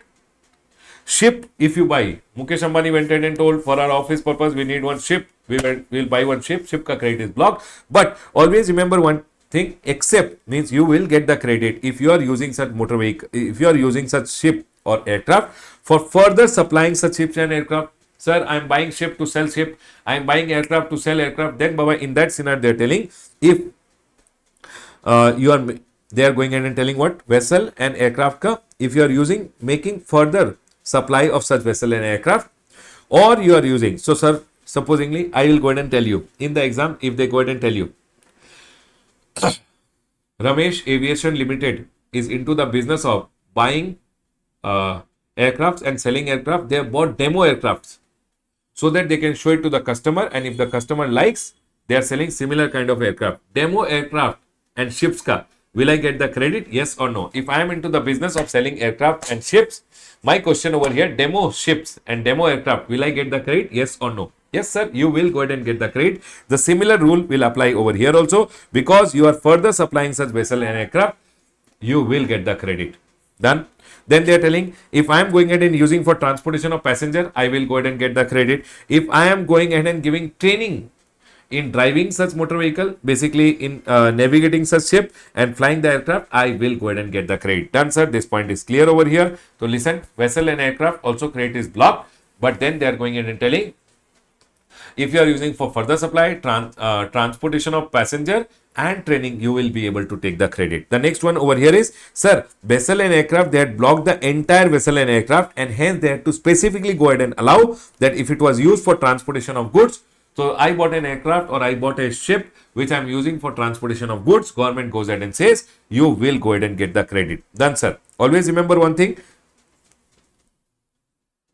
wherever motor vehicle ka credit is blocked or vessel or aircraft ka credit is blocked, remember, if you get the SIR done, servicing, insurance, repair and maintenance, servicing, insurance, repair and maintenance, remember one thing, always the credit of servicing, repair and maintenance and insurance ka credit is blocked. But they have told when motor vehicle is used for specified purpose, if you are using for further supply, transportation of passenger and training, then Baba, they are going ahead and telling in this scenario. So for an example, I am using one motor vehicle for transportation of passenger, then Baba, motor vehicle pay credit is allowed. That motor vehicle ka if I get servicing done, repair and maintenance done, or insurance done, that credit also will be allowed to me. Simple it is. Motor vehicle MVA, motor vehicle, vessel and aircraft. Wherever main motor vehicle, vessel and aircraft pay credit is blocked, servicing, insurance, repair and maintenance credit is blocked. Where main motor vehicle pay, servicing, insurance, main motor vehicle, vessel and aircraft pay credit is allowed, servicing, insurance, repair and maintenance credit is allowed. Remember this point. Okay? When it is received by a taxable person engaged in manufacturing of motor vehicle, vessel and aircraft. So if I am a person who is engaged in motor vehicle ka manufacturing, and if I take servicing, insurance, repair and maintenance, then I will be able to take the credit. That's all they are going ahead and telling. So I am a manufacturer of supposedly cars, and I go ahead and take the car ka insurances. Baba, in this scenario for me, car is not car, car is stock. And if I go ahead and take stock ka insurances, I will be able to take the credit. That's all they are going ahead and telling. If you are a manufacturer, then the exception will apply to you. Servicing, insurance and repair and maintenance ka credit will be allowed to you. Or if you are a person who is supplying general insurance service in respect of motor vehicle insured by him, then he will be able to take the credit. So this point I want to go ahead and tell you guys, because there is a small circular on this. So for an example, I am over here and I am an insurance company. I am an insurance company and we have gone ahead and insured one car which is there. Okay? Now this car met with an accident and this car will be sent to the garage. Okay? The garage will go ahead and give me the bill because I am the insurance company who has gone ahead and insured the car. Now, whenever one insurance company does insurance of the car, if I am in the business of doing insurance and anything happens to the car and car goes to the garage wherein the repair will be done and the repair and maintenance ka bill will come. If insurance, repair and maintenance ka bill will come to me, I will be, because I am an insurance company, I can go ahead and take the credit. Always remember one thing, generally, servicing, insurance, repair and maintenance ka credit is blocked. Okay? Generally, it is blocked. Sir ka credit is blocked. Servicing, insurance, repair and maintenance. But if I am going ahead and doing further supply, transportation of passenger, training, then I can go ahead and take the credit. Remember one very simple logic. Motor vehicle, vessel and aircraft. Wherever main vehicle pay credit is allowed, servicing, insurance, repair and maintenance credit is allowed. Wherever main vehicle pay credit is blocked, servicing, insurance, repair and maintenance credit is blocked. This is done. If I am into manufacturing of motor vehicle, vessel and aircraft, if I take servicing, insurance and repair and maintenance, I can take the credit. If I am into manufacturing, done. Or I am into giving insurance of motor vehicle, vessel and aircraft. If I am doing what everyone? Insurance of motor vehicle, vessel and aircraft. Anything happens to the motor vehicle will go to the garage for repairing. Repairing ka bill will come to me. I will be able to take the credit. That's all has been told over here. Relating to this, one small circular has come, which I want to go ahead and talk about it. Everyone over here now. Warranty replacements we'll talk later. Here. Clarification in respect of entitlement of ITC on insurance companies on the expenses incurred for repair of motor vehicle in case of reimbursement mode of insurance settlement. So what they are going in and telling, sir, what do you mean by reimbursement mode? See, Baba, there are two types of modes which are there. One is anything happens to the car. These insurance companies who are there, no, they have their network garages which are there. It means they have their own garages which are there. You can leave the car in their garage. They will repair the car and give it to you. That's called non-reimbursement. It is not reimbursement mode. You can just give the car to the company, the insurance company. They have their own garages which are there. These own garages will only repair the car and give it to you. Over story. You don't have to go ahead and pay anything over here. But what is non-network garage? Non-network garage means, supposing this is an insurance company. Insurance company insured my car over here. My car met with an accident. So what will I do? Insurance company told, you can take it to any garage, sir. You take it to any repair center, get the car repaired. The car repairing ka bill will come to me. I am Ramesh Soni over here. I got the car repairing ka bill. I will submit the bill to the insurance company and insurance company will reimburse me the bill ka amount. This is called reimbursement mode. Okay? Now, whenever the reimbursement is done, I will submit the bill to the insurance company The question which comes is, can the insurance company go ahead and take the credit? Simple as that. They have gone ahead and clarified, yes, the insurance company can go ahead and take the credit of the bill which you go ahead and give to the insurance company. But remember, the bill should be in the name of the insurance company. That's all has been told. Insurance companies provide general insurance for motor vehicle, settles the claim in cashless or reimbursement mode. What is cashless, everyone? You can just leave it in the company ka garage only. The company ka garage will repair. So here you don't have to pay anything. You don't have to take any reimbursement from the company. That's called cashless. Or if it is in both mode, they account for repair liability and pay approved repair and maintenance to garages with invoice in the insurance company's name. Always remember one thing, if garage is going ahead and giving the bill, it should be in the name of the insurance company, only then they can take the credit. If garage gives me the bill over here, I should take the bill in the insurance company ka name, I should submit the bill and the insurance company will go ahead and give me the amount and insurance company can go ahead and take the credit. That's all they have told. See here. In reimbursement mode, insured individual use non-network garages which are not belonging to the insurance company, pay for repair and then get it reimbursed. Despite the insured initially paying, the insurance company is liable for the approved repair cost and is considered as the recipient. Tell me one thing, who is ultimately paying for this repair of the car? Who is ultimately paying? Insurance company. The person who ultimately pays is called the recipient, and if you are the recipient, you can take the input tax rate whenever you are making the payment, but provided the bill should be in the name of the insurance company. That's all they have gone ahead and told. Accordingly, ITC of motor vehicle repair for outward supply of insurance supply is not barred, allowing insurance companies to claim the ITC. I've already told you, insurance companies can take the ITC of the insurance claim which is there. Accordingly, it is clarified that ITC is available to insurance company in respect of motor vehicles repair expenses incurred by them in case of reimbursement mode. Yes, even if it is reimbursement, either the garages directly give the bill to the insurance company or they give it to the customer and customer gives to the insurance company will be able to take the input tax rate because ultimately insurance company is going ahead and paying. They are the recipient of the service. Done, sir.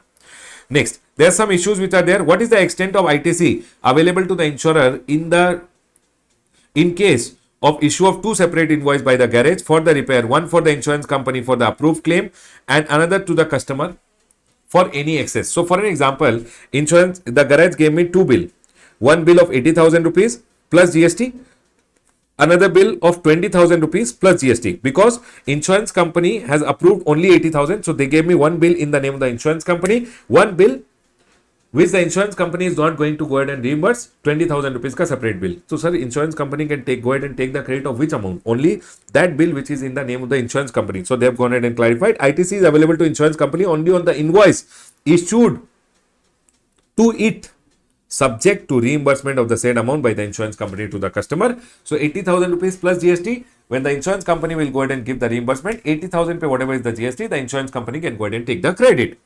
What is the extent of ITC available to the insurer in case of issue of single invoice by the garage covering full amount of repair and the insurance company reimburses only a part of it? Now here what happened? The bill was 1 lakh rupees and insurance company reimbursed only 80,000 rupees. So here, remember one thing, even if it is one bill, whatever is the reimbursement given by the insurance company, with respect to that, whatever is the GST, the insurance company can go ahead and take the credit. It says the ITC is available to the insurance company only to the extent of reimbursement of approved claim to the insured and not of the full invoice value. So for an example, the insurance company over here, not 80,000 and all, the garage gave me a bill of 1 lakh rupees plus GST which is there, but the insurance company gave me only 80,000 rupees. So remember one thing, insurance company gave me 80,000 plus GST. So whatever GST, 80,000 plus the GST amount which is there, they have gone ahead and reimbursed me. So they can take the credit only of this GST amount which is there. They can't go ahead and take the credit of complete amount. Done, sir. This point is clear. Whether the ITC is available to the insurer if invoice for vehicle repair is not in the insurance company's name. Baba, if the insurance company's name invoice is not there, the insurance company cannot go ahead. It does not meet the requirement of section number 16. Section number 16 went ahead and told what, everyone? The tax invoice should be there. So that insurance company should have the tax invoice in their name, or else they can't go ahead and take the credit. Done, sir. This point is clear. So I've gone ahead and told you about the 2 amendment point also which was there. Now, so first of all, motor vehicle wala point, this point is clear. I believe in your exam on motor vehicle and vessel and aircraft and repair and maintenance service which is there, you will see one small question. Please be very careful about it.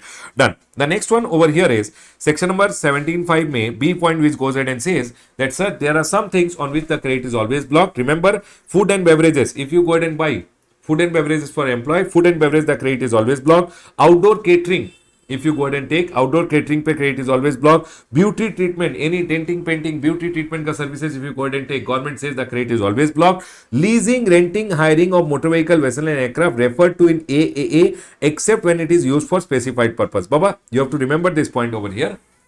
Whenever buying per credit is blocked of motor vehicle, vessel and aircraft, even if you take, so for an example, I am a company, I buy one motor vehicle, vessel and aircraft, credit is blocked. If I take that motor vehicle on lease, rent or hire, then also credit is blocked. Wherever buying per credit is blocked, leasing, renting, hiring also credit is blocked. If I buy one motor vehicle and rent it out, I can take the credit. If I take it on rent and give it on rent, then also I can take the credit. If I take it on lease and give it on lease, motor vehicle, vessel and aircraft, I can take the credit. Wherever buying per credit is blocked, leasing, renting, hiring also credit is blocked. But if I take it on rent, give it on rent, credit is allowed always. If I take it on lease, give it on lease, I can take the credit. No problem at all. Done, sir. Next, health services. If you go ahead and take any health services for your employees, Baba, generally health services pe there is no GST.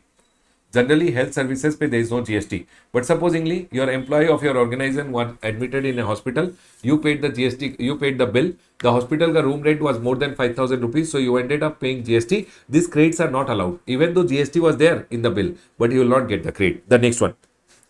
Cosmetic and plastic surgery. Generally, there is no GST on cosmetic and plastic surgery, but supposingly, over here we have Omkar. Omkar went for a cosmetic and plastic surgery because he wanted a big nose over here.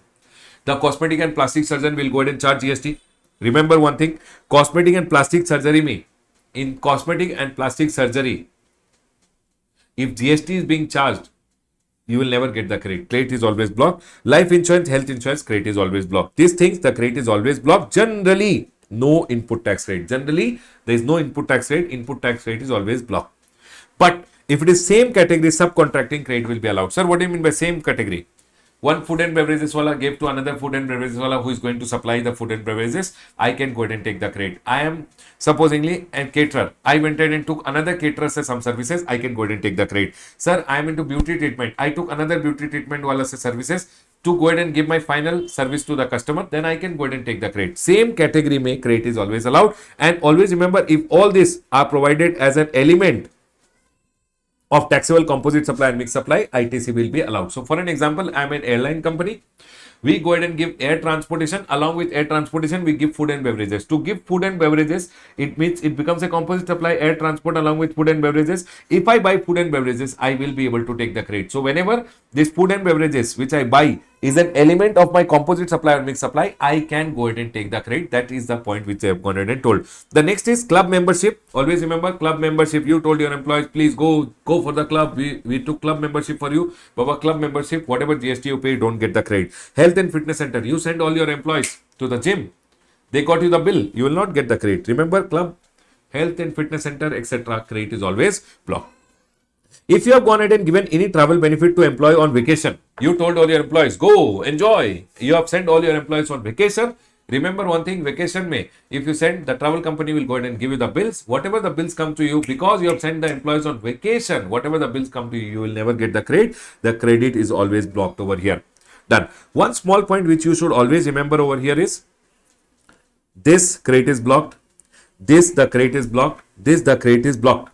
But if any of these three you go ahead and do, because it's a statutory obligation, it's an obligatory under law for employer to provide to the employee. If it is statutory obligation, E is missing right over here, E, provide. So sir, if it is because of a statutory obligation, for an example, it is told in the Factories Act that you have to go ahead and take catering services and give food to your employees. So I took catering services so that I can fulfill my statutory obligation. Then I can go ahead and take the credit of the outdoor catering services which is there.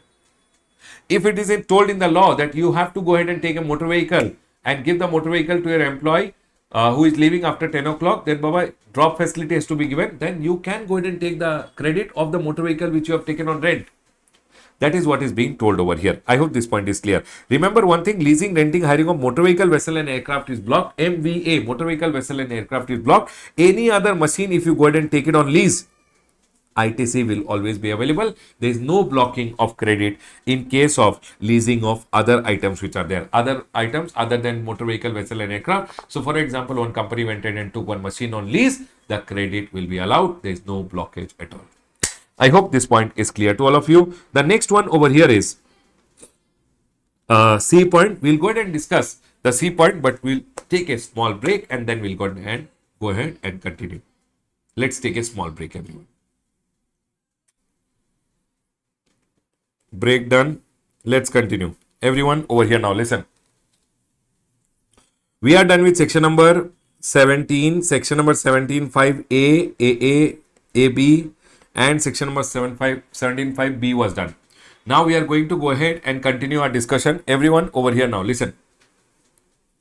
Works contract. They are going ahead and telling what is the next credit which is blocked. Works contract, the credit is always blocked. Remember one thing, works contract, if you go ahead and get it done for an immovable property, works contract means when you go ahead and tell someone to provide you material also and labor also and construct an immovable property for you, the credit will always be blocked. Okay, sir. But if you get plant and machinery, including immovable property, which is plant and machinery, the credit will be allowed. If you are taking works contract to further supply works contractor taking another person's works contract, credit will always be allowed. Now listen to me very carefully. Construction of immovable property, ITC is not given. Credit is blocked. No ITC, credit is blocked. But only if it is capitalized in your books of account. For an example, I went in and took a works contract service, which was only 10,000 rupees ka works contract service, 10,000 plus GST, and I put it in the P&L account. Baba, if you capitalize, then no credit. If you put it in the P&L account, then you can go ahead and take that credit. Done, sir. This point is clear. Works contract is when you go ahead and tell someone to go ahead and provide you material plus labor both. If you go ahead and say, no, I will not go ahead and take works contract service. I will buy material, I will take labor ka services and I'll get something, immovable property done. Remember, goods, services or both, which are for construction of immovable property on own account, also no ITC. So if you go ahead and buy goods or you take labor, services, etc. and you get your immovable property done for your own account, you will also not get any ITC, no input tax credit. Done. Whether you get works contract done or you go ahead and buy material and get the immovable property done, there will be no credit. Okay, sir. But if the immovable property is plant and machinery, you will get the credit. Done, sir. If the plant and machinery is there, you will get the credit. Relating to this, one safari retreat ka case law is there. I'll talk about it in a while. Done, sir. Next. Sir, remember one thing, composition tax, there is no input tax credit with respect to composition tax. So, sir, composition ka 1%, 1%, 5% or 6% which I go ahead and pay. Can I go ahead and take the credit? No. Sir, I go ahead and get the front person bill of supply. Can he take the credit? Composition tax ka, there is no credit at all. Next. Goods services received by NRTP, non-resident taxable person, whatever he buys in India, he will never get the credit. But if he has imported some goods from outside India and paid IGST ka credit will be allowed to him. Sir, if you have gone ahead and bought anything for your CSR activity, companies go ahead and buy something for their CSR activity and go ahead and give it to the people. Now, whatever you buy for your CSR activity, government says do full CSR. Don't take any input tax rate of anything which you have gone ahead and bought. The next one over here. Goods, services or both for personal consumption. Anything you buy which is for your personal consumption, remember one thing, you will never get the credit. Personal consumption ka items, goods, services or both, which you have used for your business, you get the credit. Personal consumption, you don't get the credit. Next. Goods lost, stolen, destroyed, written off, disposed of by way of gift or sample. Anything lost, stolen, destroyed, written off, gifted. Remember one thing, these are all thief cases. Government knew that people will come and say, people would have bought something, gifted it to their wife, and they will say, sir, goods lost. The government told no problem. If you say goods lost, I will say ITC also lost. If you say goods destroyed, ITC also destroyed. If goods stolen, ITC also stolen. Remember this point over here. They are saying over here, goods lost, stolen, destroyed, written off by way of gift or free sample. ITC also lost, stolen, destroyed, written off or gifted. Done, sir. The next one is total thief case. Sir, what is total thief? Baba, if you are trying to do any, remember, if you have paid any tax in pursuance of section number 74, this we had already gone ahead and learned. Any demand order given and you had gone ahead and paid any tax, you will never get the credit of it. Credit is always blocked. Secondly, section number 129 and 130, in case of detention and seizure, if you have gone ahead and paid any tax. So, for an example, you are going on the way, your truck was being stopped and you ended up paying any taxes. because it did not have proper document, that tax ka credit you will not get. Section number 130, if confiscation ke time pe you have gone ahead and paid any tax, that credit you will never get. Done, sir. This point is clear. Now here they had gone ahead and told, if you are going ahead and doing construction of any mall property, Baba, construction, always remember, construction can include reconstruction, renovation, addition, alteration or repair. If it is capitalized to the immovable property, you will not get the credit. But if it is not capitalized and you put it in the P&L account, always remember you will get the credit, because only if it is capitalized, the credit is blocked. Done. Sir, what do you mean by plant and machinery? They have gone ahead and told, plant and machinery means any apparatus, any tools, etc., any equipment, any machineries which are fixed to the earth, even if it is fixed to the earth by structural support and it is used, foundation and structural support, say it is fixed to the earth and it is used for any outward supply, including structural support and foundation, you will get the credit. Remember one thing, plant and machinery means what? What you have gone ahead and bought, which is being basically, it should be a equipment or it should be a machinery or it should be an apparatus. Remember, including foundation and structural support, you will go ahead and get the credit. Done, sir. This point is clear. Sir, what are the things which are not included in plant and machinery? They have told land and building, civil structure are not plant and machinery. Done, sir. Means you will never get the credit of land and building or any civil structure which is there.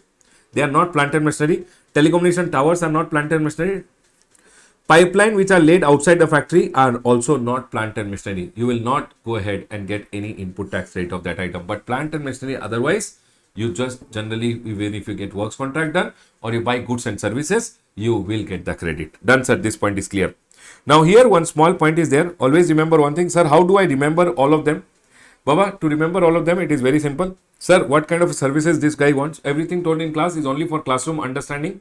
Done, everyone? Yes, sir. Only for general understanding it is there. Everyone over here now, listen. Sir, this guy wants beauty treatment.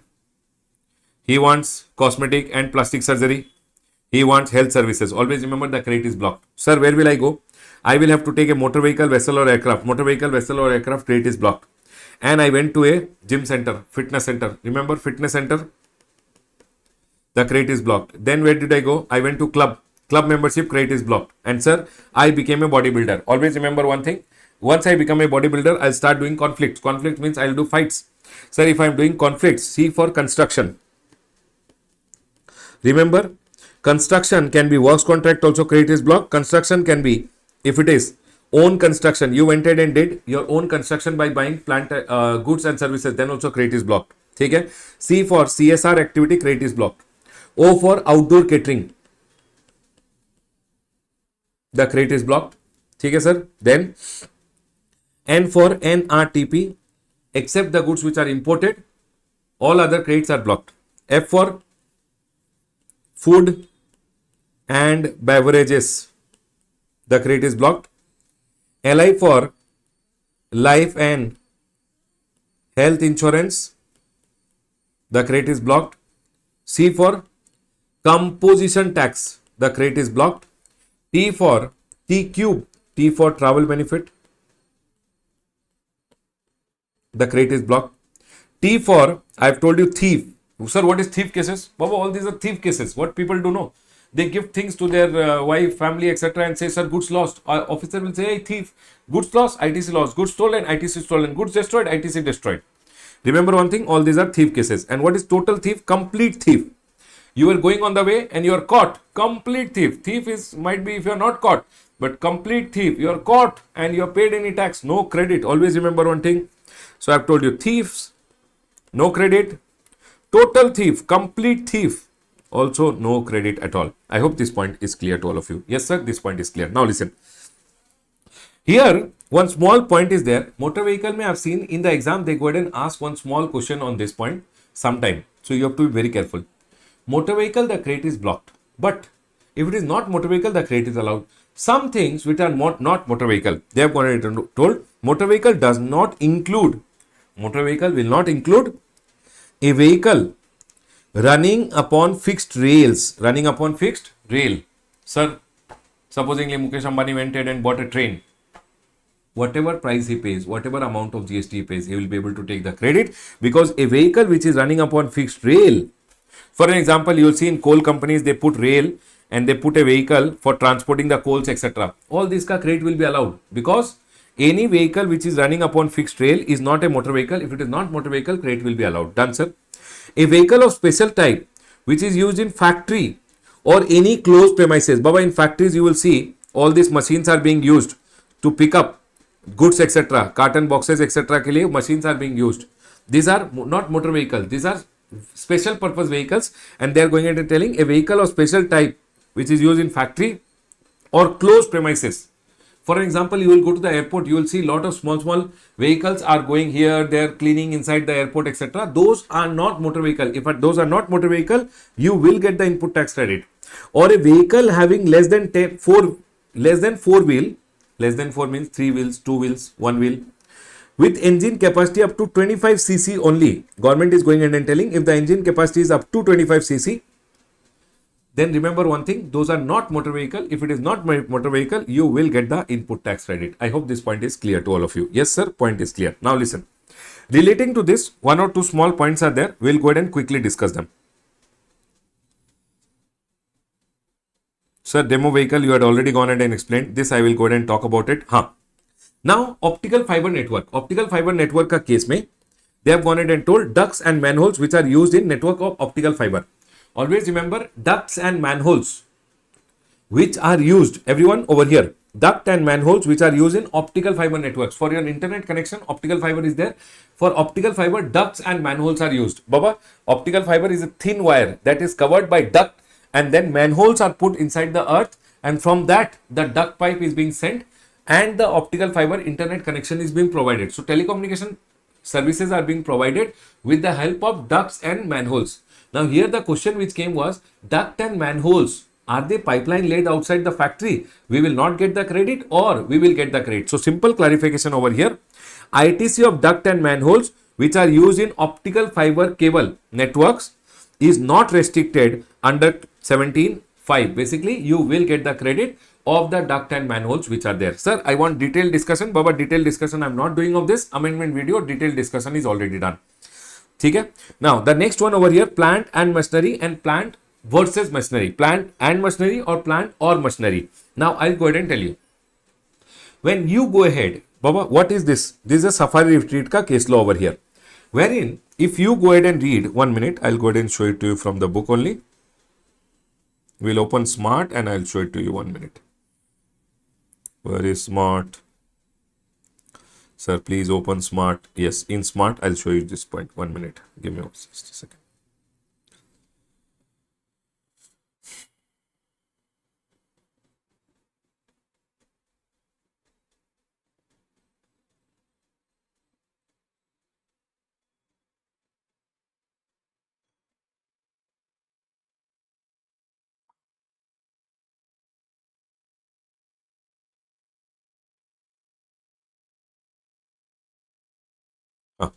So what happened over here? When you read section number 17, you will be able to see over here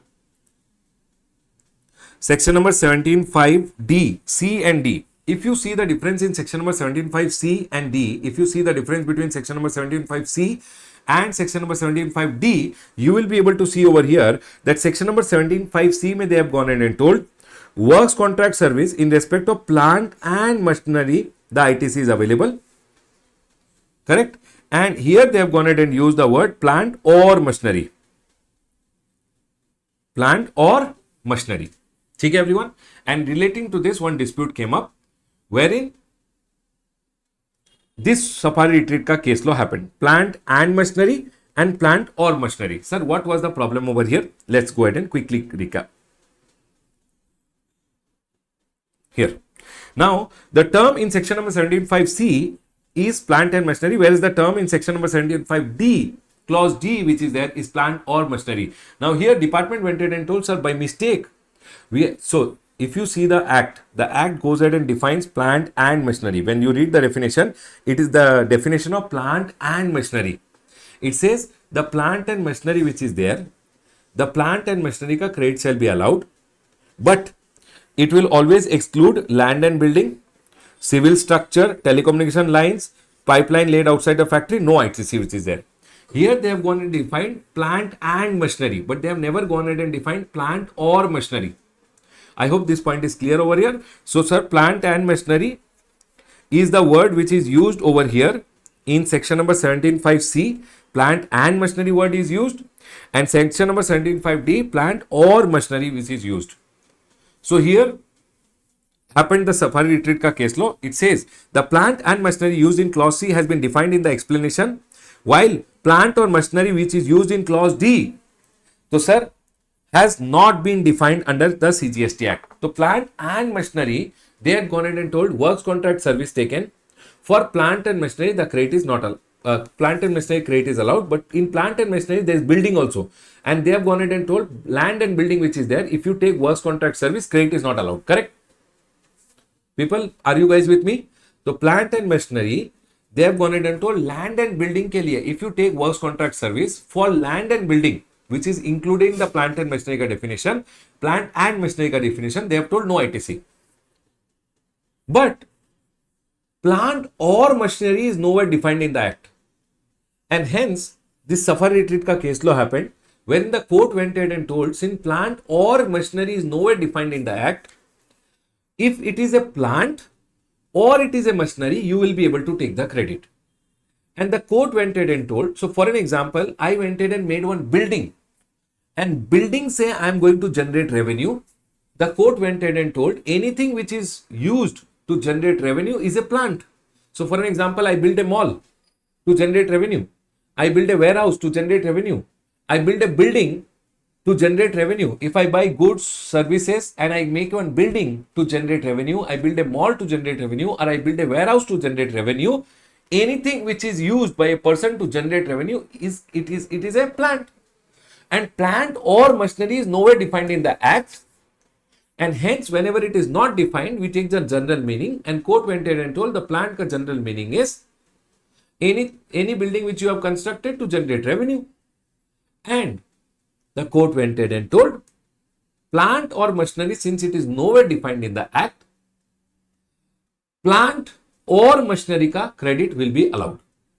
And the court went ahead and told in Safari Retreat case law, if any building which is a mall, or might be it is a supposingly a warehouse, or it's a building to generate rent out of it, then it's a plant, and the credit of the goods, not works contract service. Works contract service of plant and machinery is blocked, and plant and machinery includes building, and building ke liye they have specifically told credit is blocked. But then plant or machinery ka definition is not given, and hence the court went ahead and told ITC, you are specifically told, if I go ahead and construct a plant, ITC will be available. Plant or machinery, ITC will be available. So plant or machinery means plant. What is plant?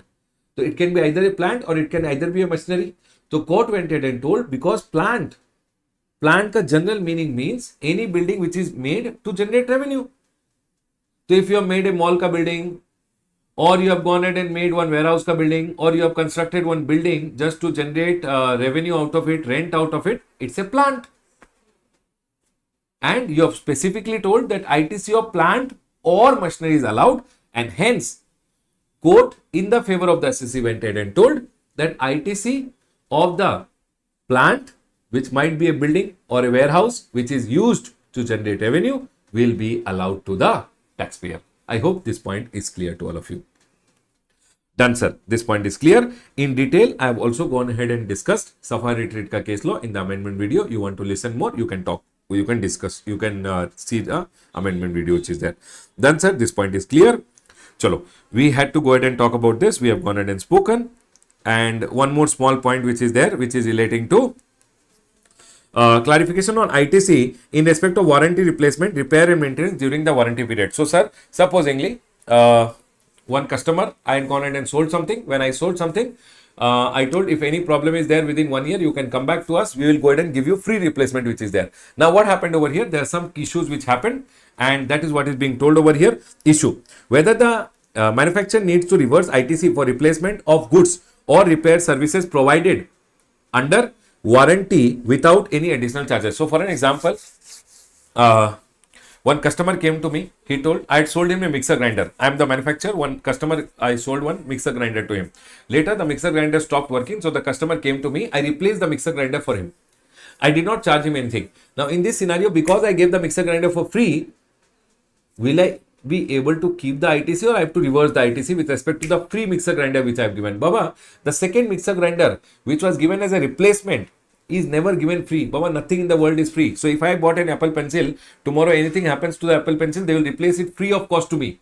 Is the second pencil actually free? No. When the first pencil was sold, they already consider in the price that, sir, tomorrow if it comes for replacement, let's go ahead and consider that, and then they go ahead and charge me. So, sir, whenever manufacturer needs to reverse ITC, no. So, if any manufacturer goes ahead and repairs any item for anyone, or a manufacturer goes ahead and replaces an item with a new one, remember the manufacturer is not required to reverse the ITC for replacement during repairs and under repairs which are provided under warranty.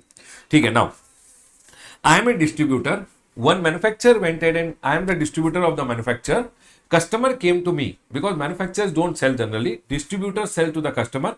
Customer come to the distributor saying, sir, there is a problem. So what the distributor went ahead and did, distributor bought some material from the market, repaired it and gave it to the customer, did not charge anything to the customer. In this scenario, the question which came was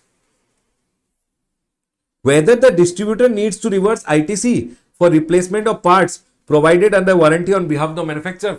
On behalf of the manufacturer, what I did, I repaired one part, I replaced one part for the customer. Customer came, he told mixer grinder is not working. I bought some parts from the market, replaced it for the customer. They are going ahead and telling distributor replaces part and charges the manufacturer. So, sir, tell me one thing. When I replaced the part for the customer, it was on behalf of the manufacturer that I replaced the part for the customer. I did not go ahead and charge anything to the customer because customer was coming under warranty. But I charged the manufacturer. So, whatever item I bought, I went ahead and actually charged to the manufacturer saying, hey, your customer, I replaced the part. You go ahead and give me 10,000 rupees plus GST. I charged him GST. So whatever parts I bought from the market, I will be able to take the credit. There is no requirement to reverse it. That's what is being told over here. Distributor uses his own stock or buys from a third party, charges the manufacturer via tax invoice. GST is payable by distributor. Manufacturer, whatever invoice I'll give the manufacturer, he can go ahead and take the ITC, and no reversal needs to be done by the distributor. What the distributor did, he bought the parts from the market, he went ahead and repaired the customer ka item. For billing, instead of billing the customer, he billed the manufacturer. So billing is already done. Output tax is already there, and input tax rate is not required to be reversed. Done. Then, supposingly one customer came to me with a mixer grinder, he told this item is not working. So I went ahead and requested the manufacturer. I told, sir, see, your customer has come. Please send me the part. He sent me the part. I repaired the customer item and customer went. In this scenario, is the manufacturer required to reverse any ITC? No, sir. Manufacturer already knew that such kind of customers can come. So when they sell the original machine, they go ahead and already include it in the cost and charge it to the customer, saying 10,000 rupees item. So they would have already assumed that tomorrow if he comes for replacement or repair, I will give him a free repair. So nothing is free. He has already taken the cost in the original price. And hence they are going ahead and telling manufacturer provide the part for replacement to me.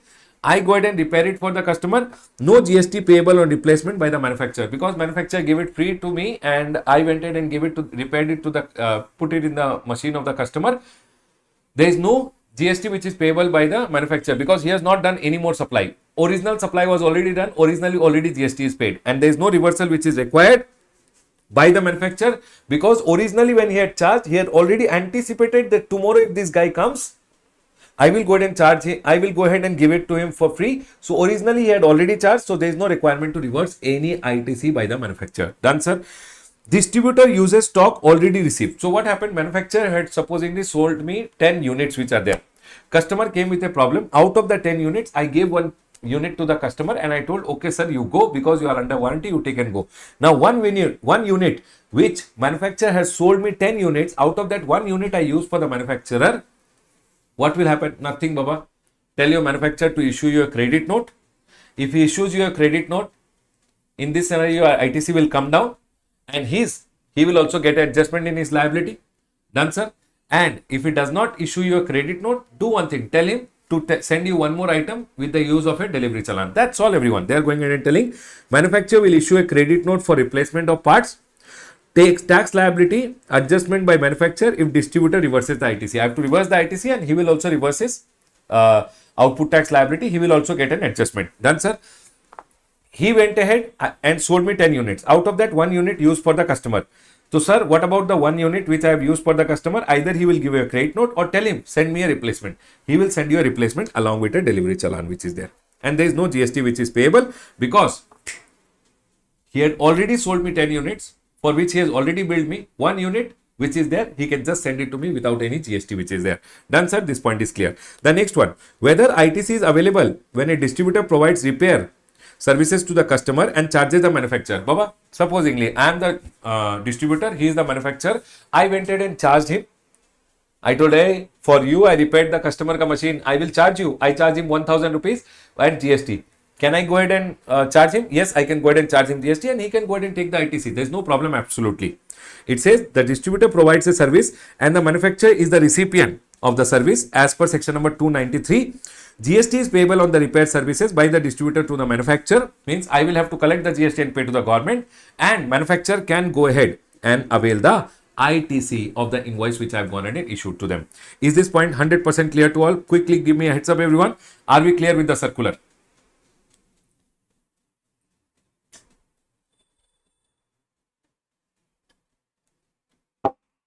Yes, sir. This point is clear. Now we'll do one thing, everyone. Relating to this, similar circular was there in the chapter of supply, which I had gone ahead and told you that we will be going ahead and discussing later. I'll go to the chapter of supply and I will connect it back to you here. Ha, sir. Chalo, everyone over here now. Listen. The people who have seen the amendment video earlier will be finding it as a revision. People who have not seen the amendment video earlier, bad manners. First, you should have seen the amendment. Correct, everyone? Chalo. Let's go ahead and now listen. Clarification on liability to pay GST in respect of warranty replacement of parts and repair. I am in your amendment booklet, page number 1.24 here. Where an original equipment manufacturer, who is the original equipment manufacturer? The original manufacturer who is there. Okay? Provides warranty replacement or repair without charging to the customer during the warranty period is GST payable. Tell me one thing. Manufacturer, I am the manufacturer. Customer is there. Customer came and told me, sir, my Apple pencil is not working. What I did? I replaced one Apple pencil for him. I gave him one new Apple pencil which is there. He went off. I did not charge him anything. Always remember one thing. When I sold the original Apple pencil to him, I had already considered that tomorrow if he comes for repair or tomorrow if he comes and says I want a replacement, I have to give him a replacement. So if I give a replacement to him free of cost, now in this scenario, is it supply? Do I have to charge GST? No, because the original supply which I had gone ahead and done, in that the cost of replacement was already considered and I had already paid GST on it. So when I go ahead and give one replacement, I don't have to go ahead and charge any GST. But if I go ahead and charge anything additional, then I have to go ahead and pay the GST on it. Yes, sir. Done. The additional price, the original price of the goods includes the cost of the potential repair and therefore GST has already been paid. No further GST is chargeable. If any additional charges are taken, then Baba, GST will be payable. Done, sir. This point is clear. The next one, whether GST would be payable on replacement of part or repair provided by a distributor without any consideration as a part of warranty on behalf of the manufacturer. So, sir, I am the distributor, manufacturer is there. Customer came to the distributor. I went ahead and replaced one part for him. Replaced the whole item for him. Then it goes ahead and says, if distributor provides warranty on behalf of the manufacturer without charging anything to the customer, no GST is payable. But if distributor charges additional charges to the customer, then GST will be payable on that additional amount. So supposingly one customer came to me, I am the distributor, customer told, sir, this machine is not working. I told, oh, it's under warranty. I repaired it or I replaced the part for him. He went off. I did not go ahead and charge him anything. Then in that scenario, there is no GST which is payable by the distributor. But if I go ahead and charge him anything additional, then the GST will be payable. That's all. Same. The next one over here. In the above scenario where the distributor provides replacement to the customer as a part of warranty on behalf of the manufacturer. So I am the distributor. I replaced one part on behalf of the manufacturer which is there. Whether any supply is involved between the distributor and the manufacturer. Baba, is there any supply between the manufacturer and the distributor? Now listen. What happened? One customer came to me. He told, sir, machine ka one part is not working. Can you please replace it? What I did, I bought from the market one part. I replaced it for the customer and now I am billing to the manufacturer. If I bill it to the manufacturer, I bought the part from the market, I repaired the machine for the customer on behalf of the manufacturer and I am billing to the manufacturer. Then Baba, remember one thing, there is a supply of service given by the distributor to the manufacturer. It says what? Distributor uses his own stock and charges the manufacturer. Then the GST is payable by the distributor on the supply. Okay? Customer came to me, he told the machine is not working.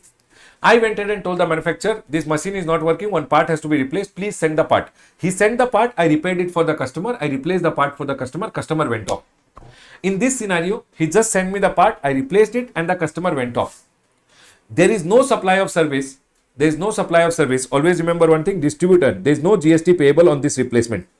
But one question over here, I replace the part for the customer. If I go ahead and tell the manufacturer, you send me the part, I put the part for the customer, customer went off.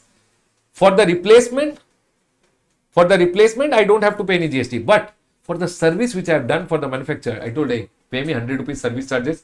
So whatever 100 rupees service charges I'll charge, on that GST will come. Simple as that. Done. But on the replacement, there will be no GST. Next. What I did, I went ahead and I had already 10 units which I bought from the manufacturer. Customer came and told, sir, this machine mein one part has to be replaced. Out of the 10 units which I received, I went ahead and replaced one part. Now, I told the manufacturer, on your behalf, I have replaced the part for the customer. This one unit, what to do? He will go ahead and issue me a credit note. That's all. There is no supply which is done. Already, the supply was done. 10 units were sold to me. One unit which I replaced free of cost, he will go ahead and issue me a credit note. My ITC will come down. He will also get an adjustment in the liability. Distributor uses his own stock from the which was received for replacement and which was received from the manufacturer and uses it basically for replacement. And the manufacturer issues credit note. Tax liability will be adjusted by the manufacturer. He will adjust his liability. I will reverse my credit. Next. Distributor uses his own stock, then he goes ahead and says, sir, you had gone ahead and supplied me 10 units. Out of the 10 units, one unit I have replaced it for the customer. Do one thing, sir, send me one more unit. He will go ahead and send you one more unit along with the delivery challan, and there is no impact on the GST because it's just a replenishment. He has sent you one unit extra. That's all. Next. Whether the distributor provides repair service in addition to replacement of part to the customer without any consideration as a part of warranty on behalf of the manufacturer, but charges the manufacturer by way of issuance of tax invoice or debit note, whether GST would be payable. Tell me one thing. Customer came to me. Everyone over here now. Customer came to me. Customer went ahead and told, sir, can you please go ahead and repair it for me? I went ahead and replaced the part for the customer on behalf of the manufacturer. I told manufacturer, listen, for you, I have gone ahead and done this work. I replaced the part. Repairing or replacing also takes time. So I will bill to you. I went ahead and gave him 1,000 rupees ka bill and I charged him GST. Is GST payable? Yes, it's a supply by me, distributor to the manufacturer. I don't charge anything to the customer, but I will charge the distributor for the service which I have given. So service charges which I charge, that is a supply and I'll have to go ahead and pay GST. Distributor will have to charge GST to the manufacturer and manufacturer can go ahead and take the ITC. Done. Next one over here is extended warranty. Baba, extended warranty is very simple. Supposingly I went ahead and bought a mobile phone from one store.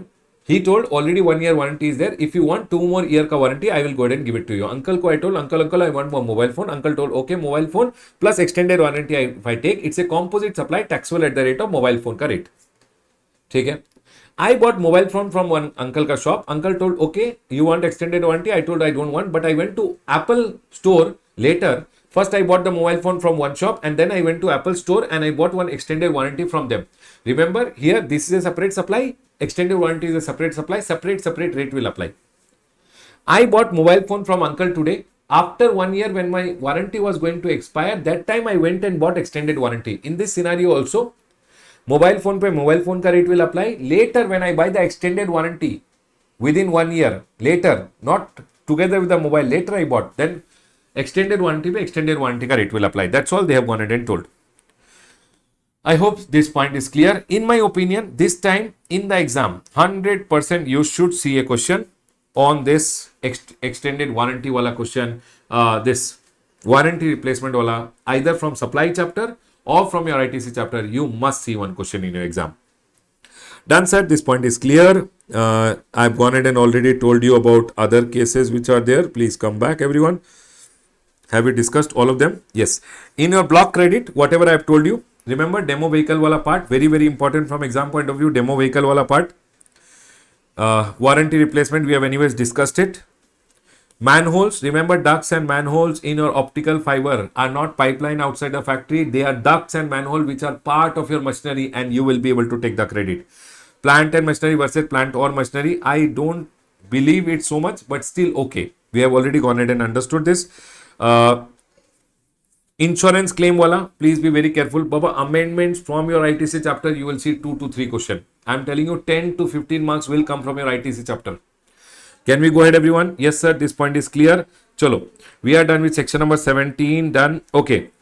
There is one small clarification which is there in section number 17. One more clarification is there. But before that, I want all the students to tell me, are we all 100% clear? Whatever we have gone ahead and discussed, are we all 100% clear till here? Students will have to go ahead and tell me, are we all 100% clear till here?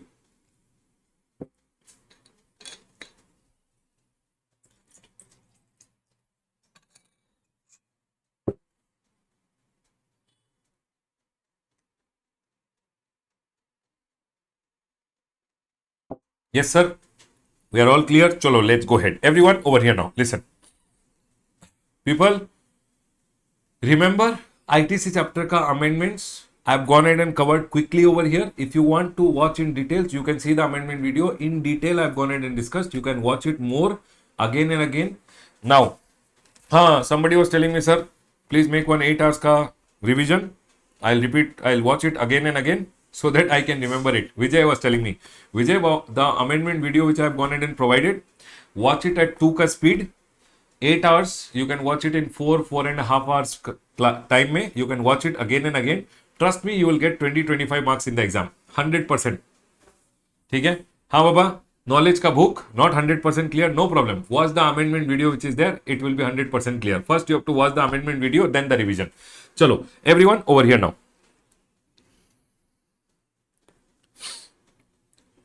Where are we? We are over here.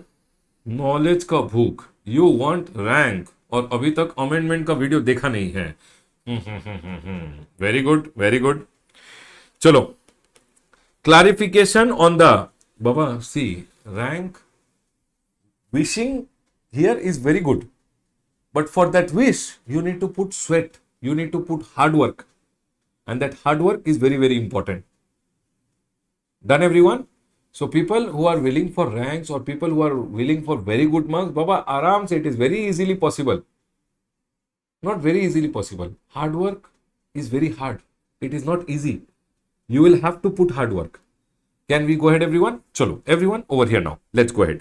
Clarification on the requirement of reversal of ITC in respect of portion of premium from life insurance which is not included in the taxable value. I'll go ahead and tell you very simple over here what they are trying to say. Do you guys remember when we were discussing here in our rule number 32 sub rule 2 relating to insurance premium, we had gone ahead and discussed that for an example, life insurance company is selling life insurance business. Over here, they have told only 25% of the premium has to be considered as your value of supply will only be 25%. It means the remaining 75% which is there. One GST officer went ahead and told, sir, when you are telling your value of supply will be only 25% and you will pay GST, sir, I hope you guys remember optional valuation method. Yes, sir. So it went ahead and told only 25% of the premium is your value of supply. Sir, it means your taxable supply is only 25%. Remaining 75%, the officer went ahead and told, GST officer told, it's an exempt supply. And hence, an insurance company which is there, if it is going ahead and telling only 25% is the taxable supply and next year onwards only 12.5% is the taxable supply, that is taxable. The remaining is what? Remaining is exempt supply, and if it is exempt supply, your ITC has to be reversed. And that, for that, one clarification came which went ahead and told, hey officer, wait Baba, wait. See, life insurance businesses include policies and instruments that combine investment and insurance component. This covers unit-linked insurance policies and similar product where both investment and insurance coverage are provided. So, sir, insurance as well as investment, saving plus life policy. Done. Further, exempt supply means only related, wholly exempt and non-taxable supply. Correct, everyone? Yes, sir. The premium portion not includable in taxable supply as per rule number 32.4. In rule number 32.4, it is told that if you are going ahead and considering, for an example, you went ahead and told 10,000 rupees is the life insurance total premium, 4,000 I am going to invest, 6,000 is towards life. So 4,000 का portion which is not to be considered as your taxable supply, one officer went ahead and told it will be considered as exempt supply. So the clarification which came was the amount of premium for life insurance policies not included in the taxable supply under rule number 34 cannot be considered as pertaining to non-taxable or exempt supply, and therefore no reversal of ITC as per rule number 42 and 43 read with section number 17(1) in respect of the said amount. That's all simple over here. Supposingly 10,000 is the policy amount, 4,000 was the investment, and 6,000 rupees is towards the life. So one officer went ahead and told only 6,000 is to be considered as taxable supply, remaining exempt supply 4,000 I'll consider it exempt supply, and because there is an exempt supply you have to reverse the credit. Government went ahead and told Baba, exempt supply includes nil rated, wholly exempt and non-taxable supply. This amount is not to be considered as exempt supply and there is no reversal which will be required. That's all has been told. Now we'll come to section number 18. Before I go to section number 18, I want you guys to remember section number 16 done, section number 17 done. Please come to section number 16 once. Remember, section number 16, you will do 100% and go for your exam. You will not leave any point from section number 16. In section number 16, the most important point this time being section number 16.4 and section number 16.6, the amendment part which I have gone in and told you. Both of them, section number 16.4 and section number 16.6, very, very important. Please be very careful in your exam. Section number 17, this is B graded from this chapter this time, not A graded. I believe B graded might come, might not come. Block credit is A plus graded. You will see one question in the exam. Done, sir. Now we'll go ahead and move to section number 18. Please come to section number 18, everyone. Section number 18. Please come to section number 18. Knowledge ka book says, sir, I am ready to do hard work. If you are ready to do hard work, today, after the class gets over, knowledge ka book, are nalayak, what is your name? Baba, knowledge ka book. Today, after the class gets over, you will have to watch all the amendments properly and then you have to come back and tell me whether did you understand the amendment or not. ठीक है sir? Done. ITC wala amendment, you will have to tell me. But you have to watch complete amendments, all the amendments today. You are ready to do hard work, right? You have to put hard work through the day. 8 hours, you have to completely watch the amendment and come back and tell me tomorrow that yes sir, I've done it. Then I'll be proud of you. Chalo. The next one, section number 18, credit in special circumstances. Sir, credit in special circumstances from exam point of view, I believe this time section number 16 and 17 say they should go ahead and ask you a question. Plus the amendments which are there, they should be able to ask you a question. 18, from exam point of view, I can go ahead and call it C graded this time. Done, sir. So we'll quickly run through section number 18 which is there. Section number 18 has section number 18(1) which goes ahead and says, sir, person shall be entitled to take, basically it's talking about some special circumstances when you will be able to take the credit. Some special circumstances when you will be able to take the credit. Section number 18 has 18(1)(a), B, C and D. Section number 18(1)(a) goes ahead and says, if you have gone ahead and taken new registration, everyone over here now, I became liable, I should apply within 30 days. I went ahead and applied and registration granted, registration will be valid from here. So when registration is valid from here, from the date of becoming liable, 1 day prior, whatever input is there in my stock, input is there in my semi-finished goods, input is there in my finished goods, I will be able to take the credit. That's all has been told over here. New registration, if you have applied within 30 days, date from which he becomes liable. The day you become liable, 1 day prior, whatever the input is there in your stock, semi-finished goods and finished goods, you will be able to take the credit. Remember one thing, new registration ka case mein capital goods ka credit is not allowed. Second, voluntary registration ka case mein, sir, voluntary registration ka case mein, you never become liable. You just go ahead and apply and registration is granted. So registration is valid from the date of becoming, from the day it is granted. So 1 day prior, whatever input is there in your stock, semi-finished goods and finished goods, you will be able to take the credit. Capital goods ka credit is not allowed. Done. So date of grant say 1 day prior. Next. If you are already a registered person, composition person became regular taxpayer. Sir, I was a composition person, I was not taking the credit. Now I became a normal person. Normal person means I will charge output tax liability. So whatever is the stock which is lying with me, input in my stock, some input will be in my semi-finished goods, some input will be in my finished goods, I can go ahead and take the credit. They have gone ahead and told you can go ahead and take the credit. From this day you became normal person, paying tax under section number 9, normal person.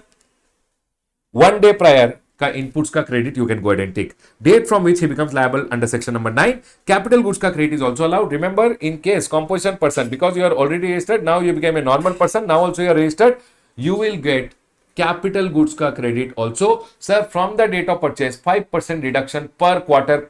Per quarter you have to do 5% reduction.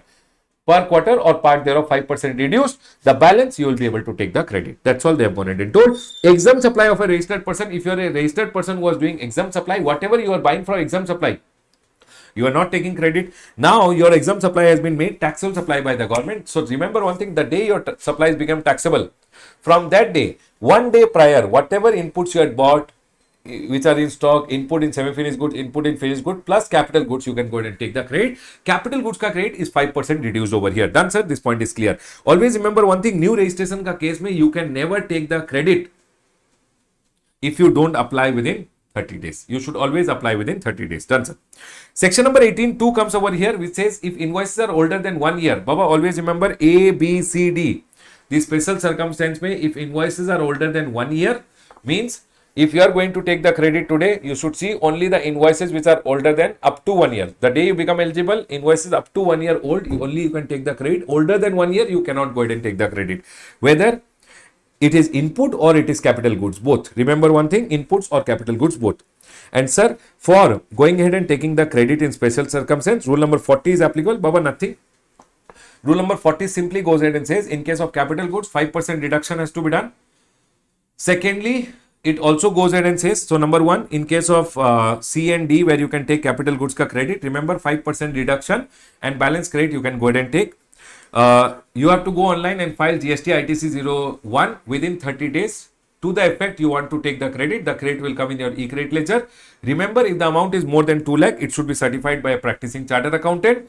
And Baba, whenever 18(1) and D may, you are going in and asking special credit, remember one thing, GST government will always verify it with the GSTR1, which was filed by your supplier. Because you are asking for the credit, GSTR1 of the supplier say it will always be verified. Here GSTR1 ke saath, remember it is 1 or 1A if any. Right, sir? This was rule number 40 ka amendment. I have told you over here, rule number 40 mein no amendment, Baba. After 1, GSTR 1A has been added. You already know, after 1, GSTR 1A, everywhere you are able to see anyways. Done, sir? This point is clear. We are done with the amendment portion also. Now, the next one over here, section number 18(3). Section number 18(3), very, very simple, everyone. Section number 18(3), what is this going ahead and telling? If there is a change in constitution, basically you have sold your business, 2 companies have become 1, merger has happened, demerger, etc. has happened. Remember one thing, if 1 company has sold the business to another company, or 2 companies where their merger has happened, now 1 more company has come. So sir, in this scenario, what they are going ahead and telling, if the business has been transferred as going concern, you can transfer your credit also. These old companies which are there, old person who is there, who want to transfer the credit, they have to go ahead and file ITC 02. The other person will go ahead and accept and the credit will get transferred.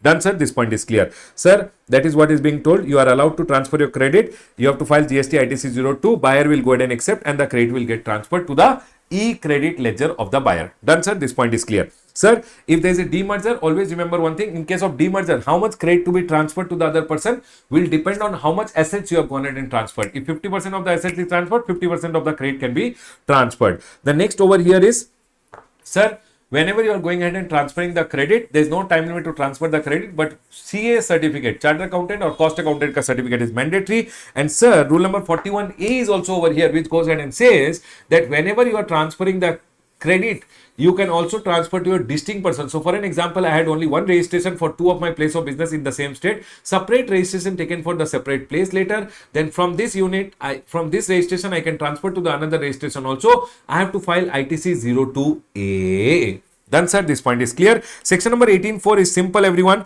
When composition person becomes normal person, you can take the credit. When exempt supplies of a registered person becomes taxable supply, you can take the credit. What if it is ulta? Ulta, then you have to reverse the credit, and reversal of credit is spoken by section number 18(4). Section number 18(4) goes ahead and says payment of ITC means reversal of ITC on switching to composition means normal taxable person becomes what, everyone? Normal person became what? Composition person, or taxable supplies became what? Exempt supply. In this scenario, you have to reverse the credit, and reversal is told by rule number 44. Rule number 44 goes ahead and says that, sir, input in stock, semi-finished goods and finished goods, full. Whatever is the stock lying with you, reverse the credit. Capital goods also you have to reverse the credit, but here capital goods, it is not 5% deduction ka reversal. No.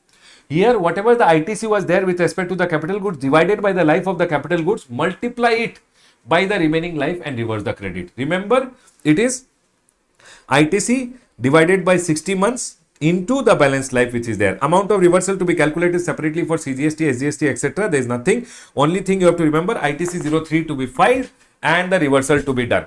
One point you have to remember here, CS certificate is not mandatory, Baba, but if you are going ahead and reversing and some items the invoice was not there for which you are going to use the fair market value, the fair market value has to be certified by a chartered accountant or a cost accountant. Done, sir. This point is clear. Section number 18.6 which is there, if you have gone ahead and bought capital goods or plant and machinery and you have gone ahead and taken the ITC.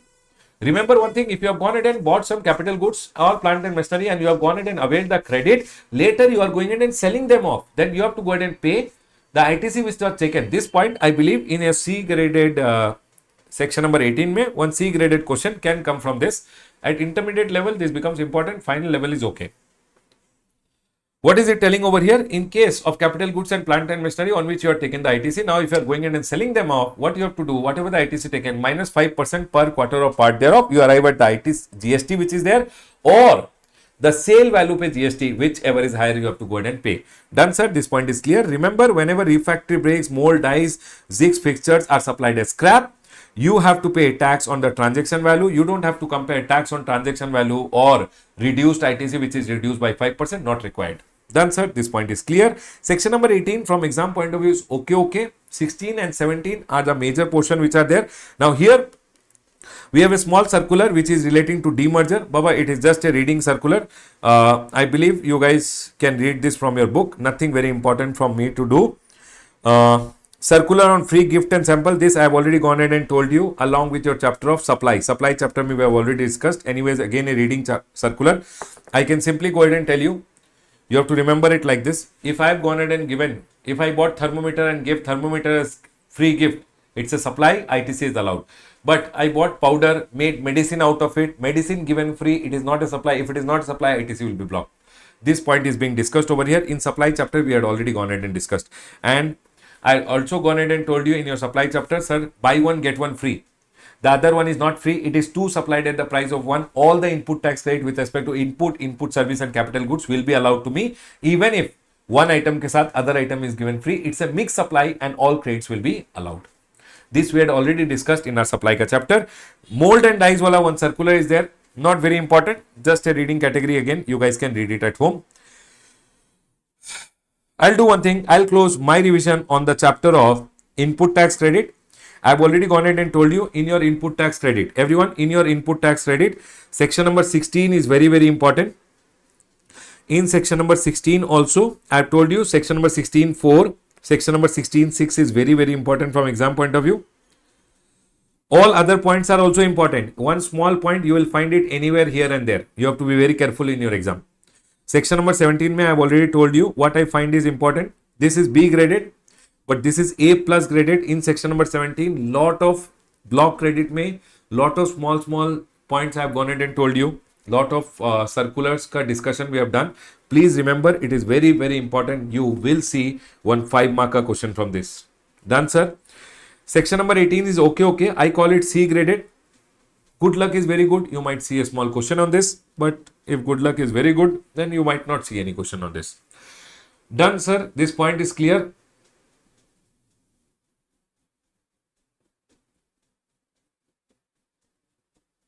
Are we all 100% clear till here? Yes, sir. Point is clear.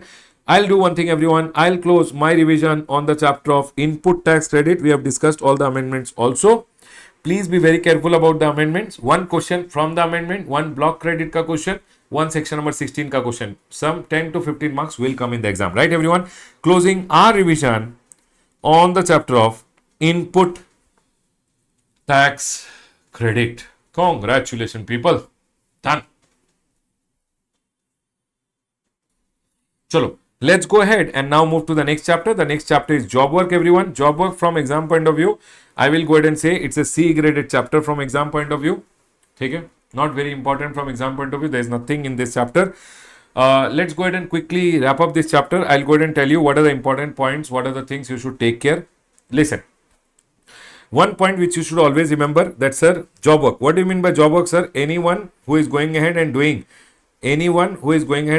for someone else any treatment or process. So on my goods, if you go ahead and do treatment or process on my goods, you are going ahead and doing for me is a job work service. That's all they have gone ahead and told. What is job work, everyone? If you go ahead and do treatment or process on my goods, you are going ahead and doing job work for me. Okay, sir, this point is clear. Done. Now, what they are going ahead and telling, you can go ahead and send your goods for job work, but make sure that whenever you send your goods for job work, it should come back within 1 year. If it is inputs, it should come back within 3 years if it is capital goods. So, sir, supposingly I go ahead and tell my supplier to go ahead and supply me inputs and capital goods which are there. I can send it to the job work. I can send it to the job work. Sending for job work is not a supply. People, it's a C graded chapter. By chance, 1, 2 to 3 mark question they can go ahead and ask. So we'll quickly wrap it up. Everyone over here now.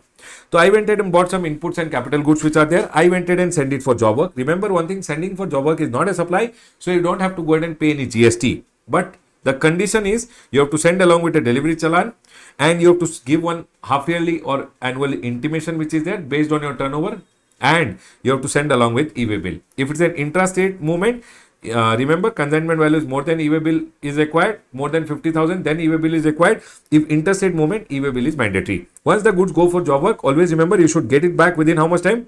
1 year in case of input and 3 years in case of capital goods. When it is coming back, it should come along with delivery challan. Sir, can the commissioner extend this time limit? Yes, 1 year in case of input and 2 years in case of capital goods. The time limit can be extended if the extension is given by the commissioner.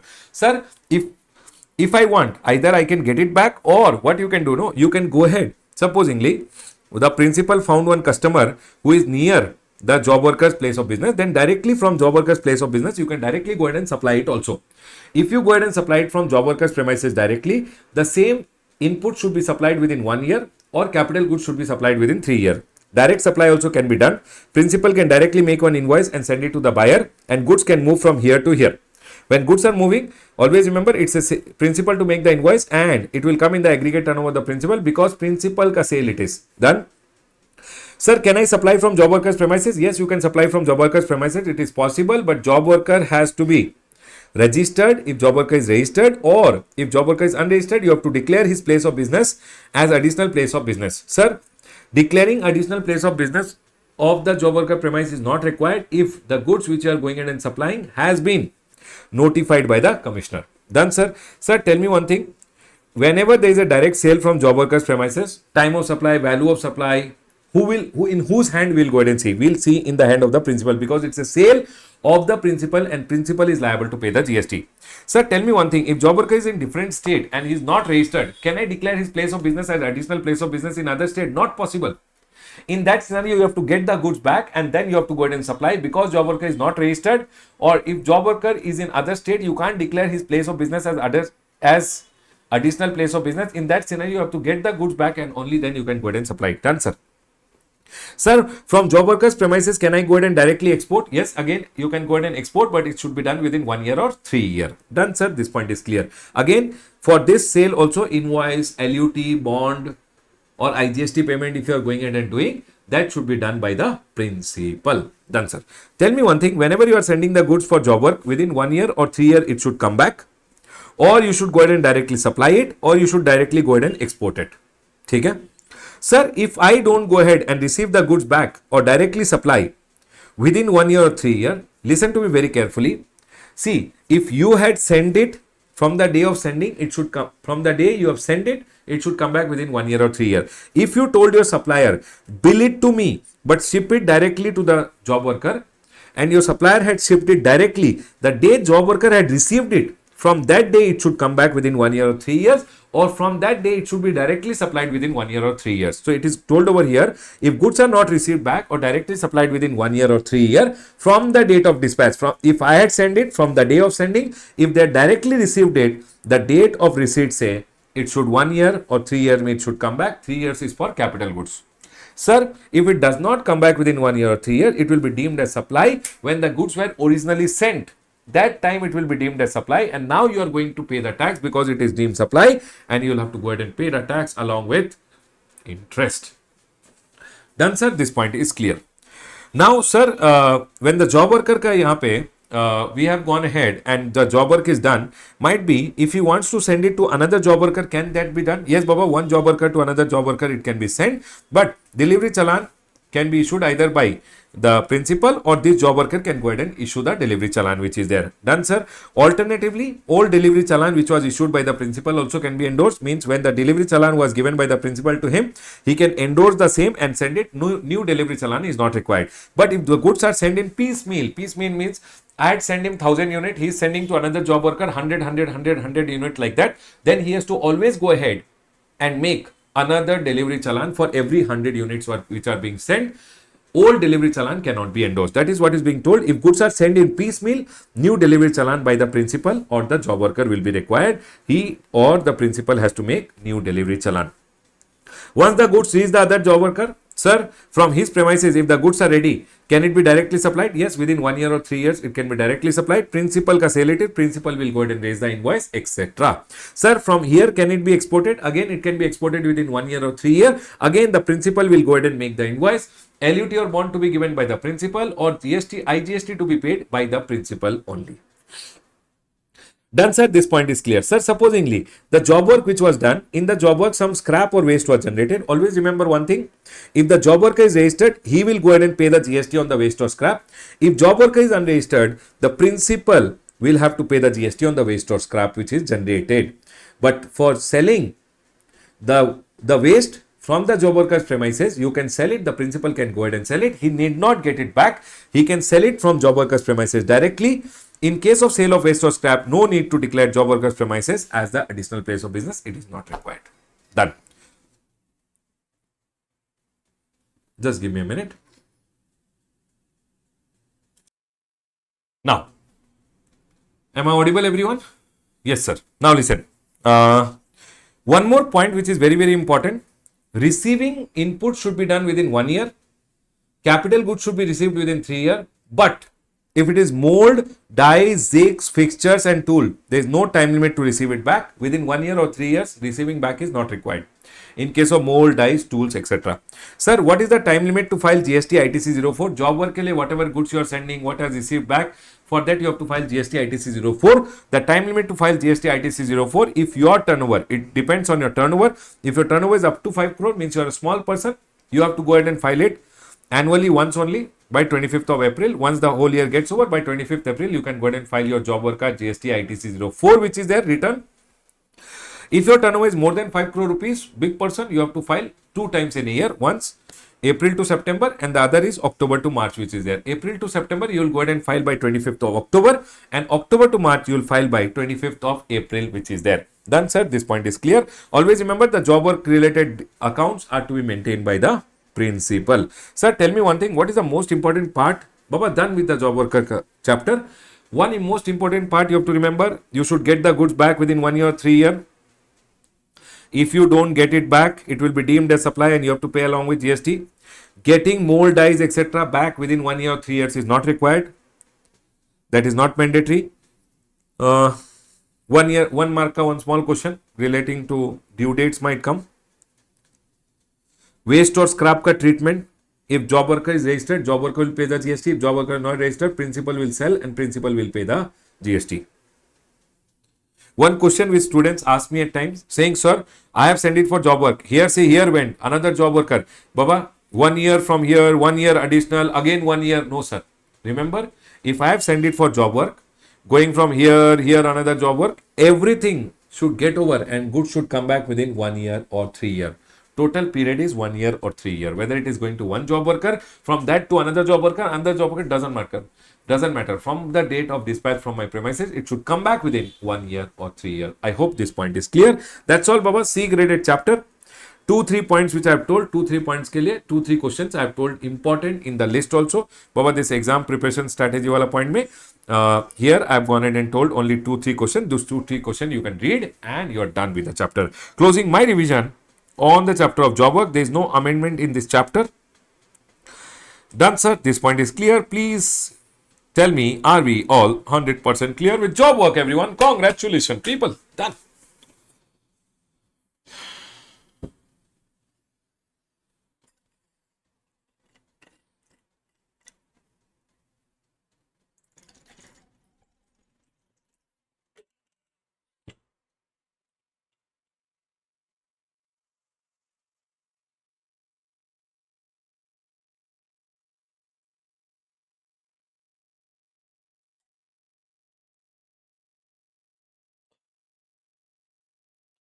Clear. Done, sir. Done. ठीक है, चलो. We'll be going ahead and now moving to the next chapter. Which is the next chapter? The next chapter is input service distributor. Let's do the chapter of input service distributor. Everyone, please come to input service distributor. Please come to input service distributor. Anyone, any doubt with job work?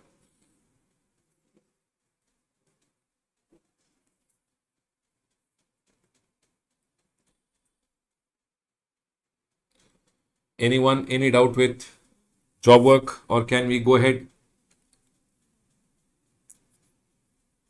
No, sir.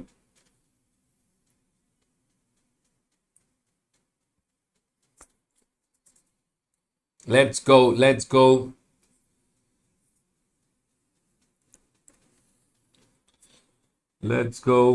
doubt, sir. Clear. Let's go ahead. Now, again, input service distributor. Everyone, listen to me very carefully. Input service distributor, again, from exam point of view, I find it C graded, but still, there's one master question which is there in our version 11. The first question which is there, the big question, you must do it and go for your exam, because if in the exam this question by chance it comes, I consider it as C graded, Baba, but C graded does not mean it will not come. Correct, everyone? C graded is also sometime it can come in the exam. So you should go ahead and do one question at least on input service distributor. Baba, let's go ahead and do input service distributor ka point. Very easy chapter. C graded chapter. If it comes, it will come for 4 to 6 marks. If it does not come, no question at all. Done. So for an example, one Pogo, one advertisement company is there over here, and Reliance ka head office is over here. Reliance ka head office, what it did, it told Pogo, can you do advertisement for us? Reliance ka head office told Pogo, do the advertisement for us in the state of Maharashtra, which is Mumbai and Kerala and Karnataka. Pogo told, okay, I will go ahead and do the advertisement in the 3 states. Pogo went ahead and gave only one invoice to Reliance ka head office. Now head office is going ahead and telling, I am not the sole receiver of the service. The receiver of the service is the 3 branches which are there. The sole receiver of the service. Yes, the sole receiver of the service is the 3 branches. I am not the sole receiver. The service is being received by 3 branches over here. And hence, whatever credit comes to them, they will go ahead and distribute the credit. When they are distributing the credit, they will always issue an ISD invoice. And if they have distributed something more to reduce, they issue a ISD credit note which is there for reducing the credit. So by chance, so for an example, advertisement company went ahead and gave me the bill. Baba, what is an input service distributor? An input service distributor is that head office which receives input services ka bill for the services which are relating to the branches and distributes the credit among the branches. For an example, advertisement services start to be taken by Reliance for all their branches. Now, for advertisement company told, we will give one bill, you take care of the credit, you do for whomever you want to distribute, you distribute. So in this scenario, they go ahead and say, if the head office ka PAN number and the branch offices ka PAN number is same, the credit which has come can be distributed to the branches. Done, sir? Always remember one thing, if the credit which has been received relates to one branch, the distribution will be done to only one branch. If the credit is received and the advertisement services were given with respect to 2 branches, the distribution will be done to 2 branches. If the credit which is there relates to 3 branches, it will be distributed to 3. If the credit which is there, the service ka beneficiary is all the branches, it will be distributed to all the branches. Done, sir? Sir, whenever the head office receives one invoice, if in the invoice CGST, SGST be in charge, if the distribution is done in the same state, it will be distributed as CGST, SGST. If it is distributed to different state, CGST, SGST will always be distributed to IGST. That is the benefit of a ISD. Done. Sir, if the credit which has come is IGST, it will be distributed within the same branch, same state or different state as IGST only. CGST, SGST in the same state as CGST, SGST, different state IGST. IGST to be distributed as IGST only within the same state or outside the state, doesn't matter. Done, sir? This point is clear. Whenever an input service distributor receives an invoice, it will issue an ISD invoice. Whenever the ISD receives a debit note because of which credit goes up, they will never go ahead and issue debit note. ISD debit note is not there. ISD will always issue ISD invoice only to distribute the credit or to increase the credit, they will always issue ISD debit note only. ISD invoice only. Done. There is no ISD debit note, invoice only is issued. But supposingly ISD went ahead and distributed some credit more to one person. To reduce that credit, ISD will always issue ISD credit note. Done. Or if supplier went ahead and issued a credit note, to go ahead and reduce the credit of the branches, ISD always issues a credit note which is there, ISD credit note. Done, sir. This point is clear. Whenever the credit is being distributed, always remember the credit is distributed on the basis of turnover of the preceding year.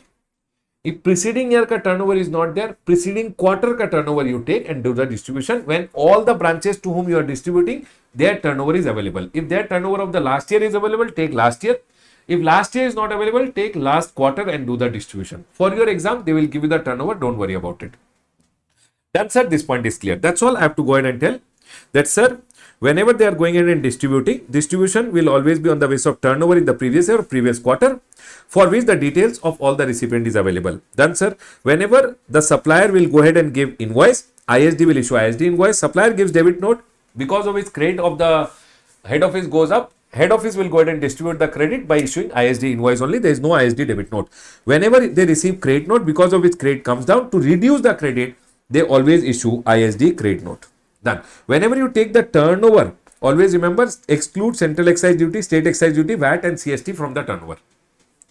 Done, sir. This point is clear. One more point. Always remember exclusive credit distribute only to that recipient.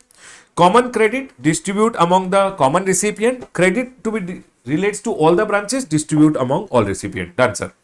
One point you have to remember, ISD is input service distributor. Inputs ka credit is not being distributed. Capital goods ka credit is not distributed. They distribute only input services ka credit. Done, sir. ITC should always be distributed in the same month.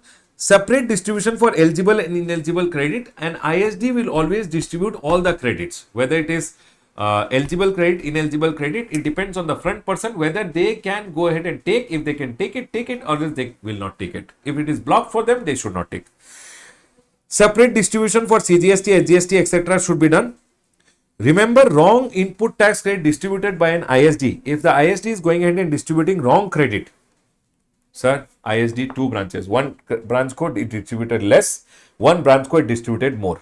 So less wala branch code, to increase the credit, ISD should issue ISD debit note, ISD invoice, and to reduce the credit of the other branch, it will issue an ISD credit note, so that the other branch ka credit will come down. And both ISD invoice and ISD credit note, they will go ahead and show it in their GSTR 6, which is the return, so that the front party ko, if credit has to go, it will go, and the other party whose credit has to come down, it will come down. Done, sir. This point is clear. So ISD credit note to the wrong unit whom distribution was done more, ISD invoice to the correct unit whom distribution was done less, and the amount will be reported in GSTR 6. Supposedly 1 month, one branch ko the credit distributed is only 5 lakh, but credit note issued is 6 lakh rupees, then 1 lakh rupees is negative credit given to that branch.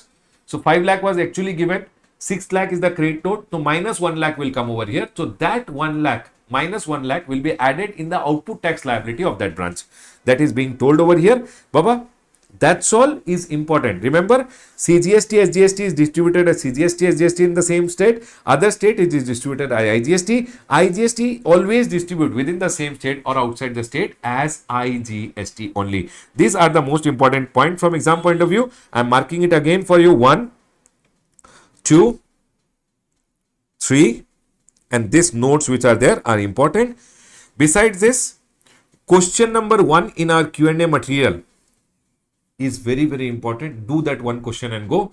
That's the master question and you're done with it. Sir, besides this, Baba C graded chapter, this much if you do and one question you go ahead and do for exam, you are done with it. Done, sir. This point is clear. We'll go ahead and close our revision on the chapter of input service distributor. Input service ka distributor. Sir, student says one more point. Sir, remember, ISD always takes a compulsory registration. If you want to distribute credit, you have to take mandatory compulsory registration. Done, sir. This point is clear. Closing my revision on input service distributor. Congratulations, people.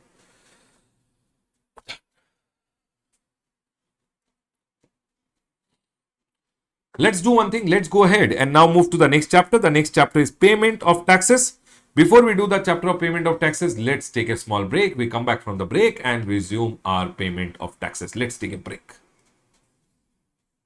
Now, the next chapter which we are going to revise is the chapter of payment of tax. Everyone listen to me very carefully. We had gone ahead and started learning with GST with goods or service. Goods or service has to be supplied. Supply can be either interstate supply or supply can be either intrastate supply. Interstate supply, I GST will get levied. Intrastate, C GST will get levied. Once GST gets levied, GST has to be collected and paid by a taxable person. How will he collect? How will he pay GST? He will calculate GST, and GST is equal to value of supply into rate of tax. Yes, sir, we went ahead and learned this.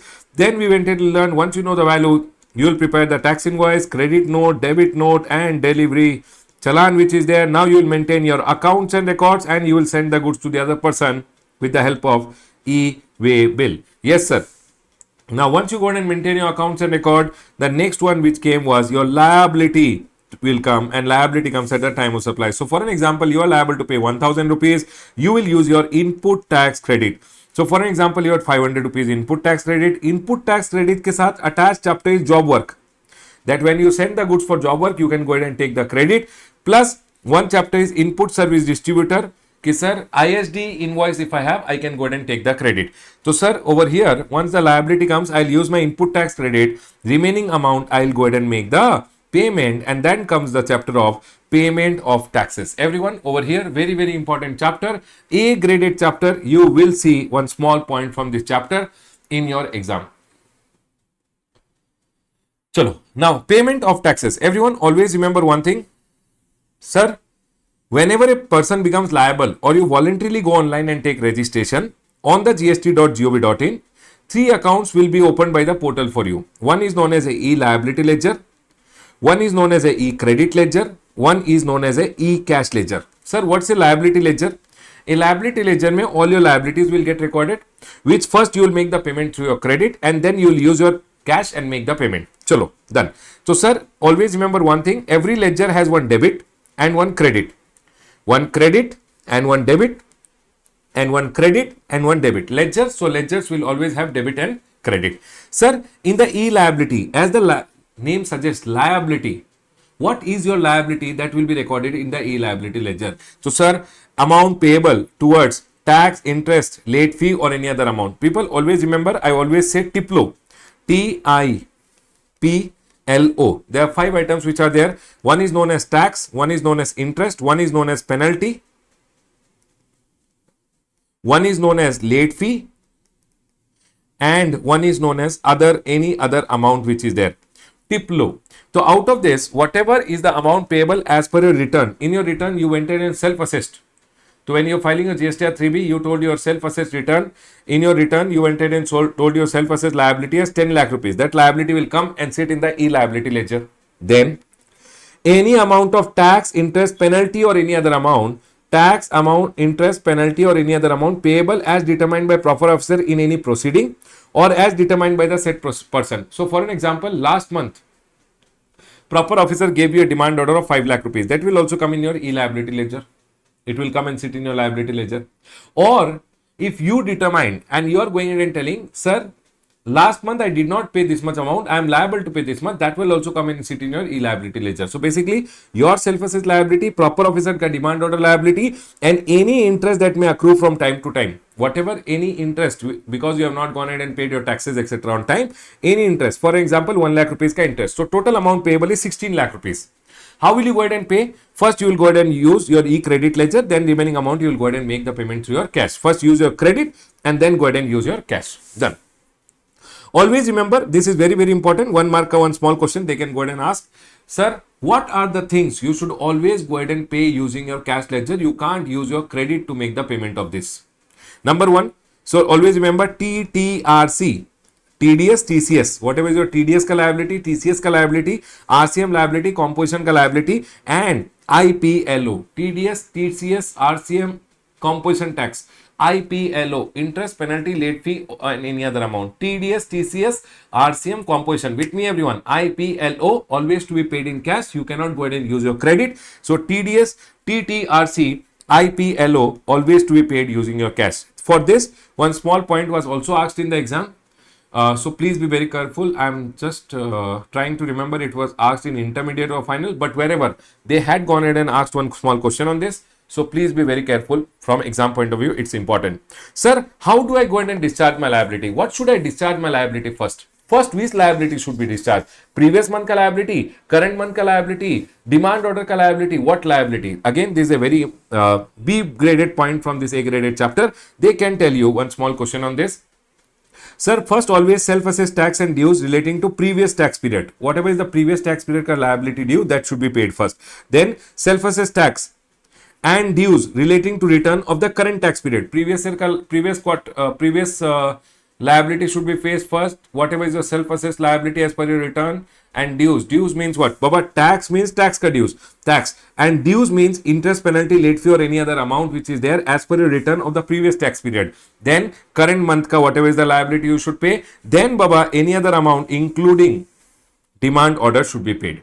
So this is the manner of discharging of liability. Done, sir? This point is clear. Sir, I see some discrepancy in the e-liability ledger. You can go ahead and inform the officer by filing one form GST PMT04. Not very important from exam point of view, but one point which I like it, B graded point. Sir, what should always be paid by using your cash? TTRC IPLO. Secondly, what is the manner of discharge? This is also a B graded point. Self-assessed tax and dues. Dues means IPLO of the previous tax period, then current tax period, then any other amount including demand order.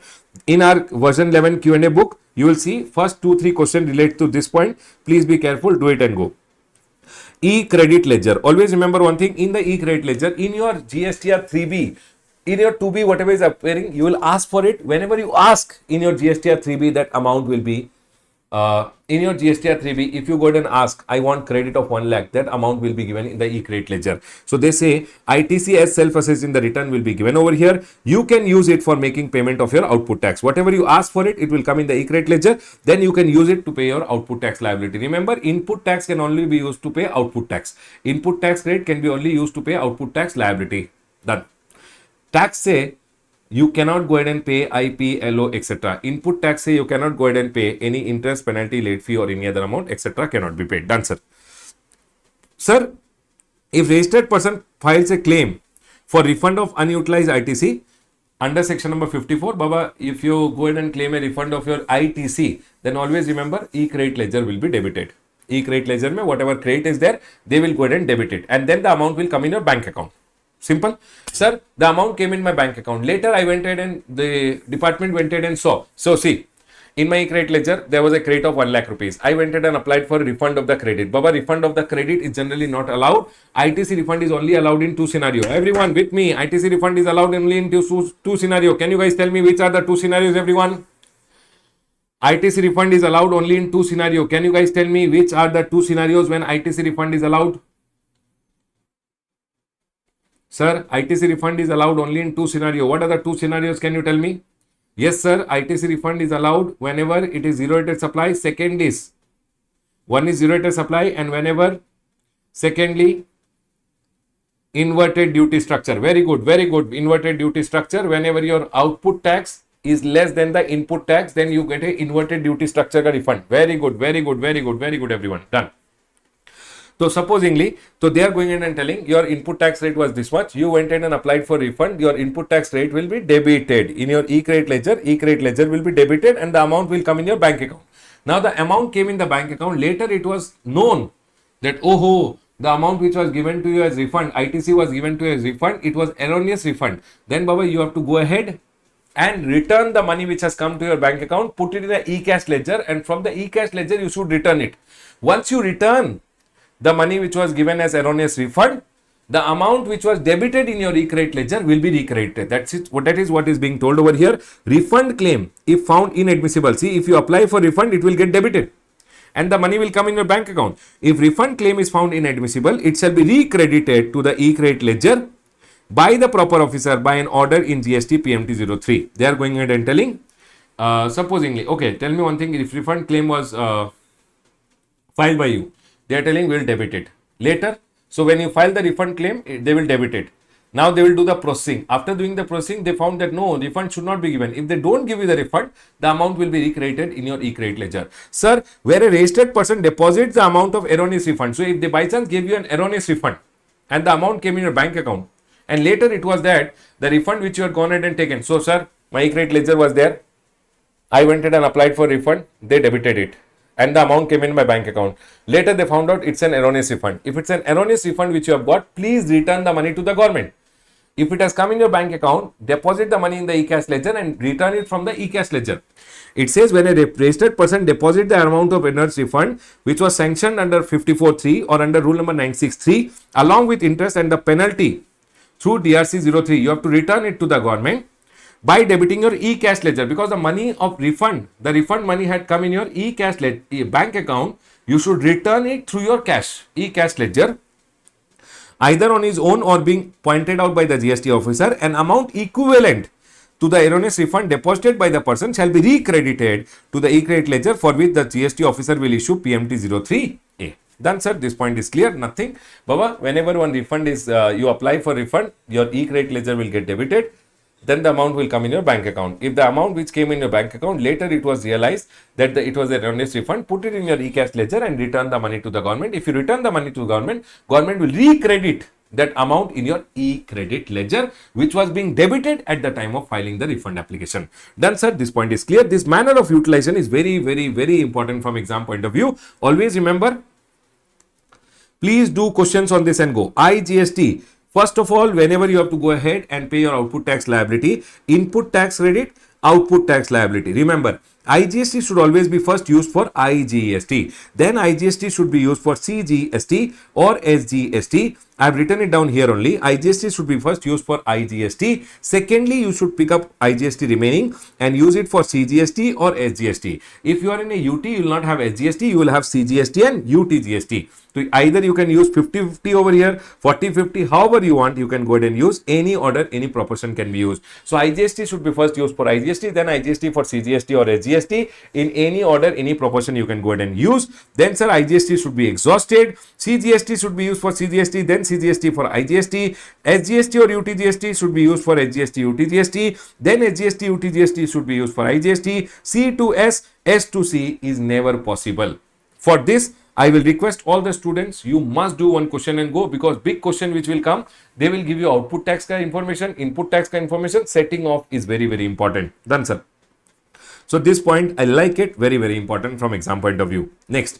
Then, sir, now, so sir, I had liability. To pay the liability, I use my credit ledger. Remaining amount, you have to deposit in your e-cash ledger. Whenever you are making deposit in your e-cash ledger, you have to go ahead and generate a challan. Once you generate a challan, one CPIN will get generated. Once CPIN gets generated, you have to make the payment. Now, in your exam, they can go ahead and ask you what are the modes of payment. You should always remember internet banking, IMPS, UPI, debit card, credit card, NEFT, RTGS. Over the counter, you can go ahead and take the challan card print out, and over the counter in the bank you can go ahead and download maximum not download, deposit maximum 10,000 in cash, check or DD also per challan per tax period. Means per, if you are filing return monthly, then your tax period is monthly. If you are filing return quarterly, your tax period is quarterly. You can deposit only maximum 10,000 in cash. Done, sir. This point is clear. Once you make the payment, the amount will come in your e-cash ledger, and one SIN will also get generated and the amount comes in your e-cash ledger.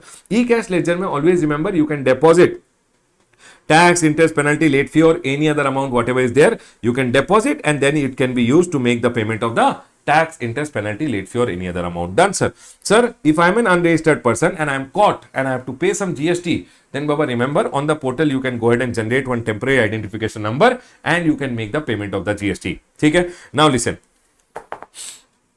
One again B graded point which I want to talk to you guys. B graded point, but I like this. Listen.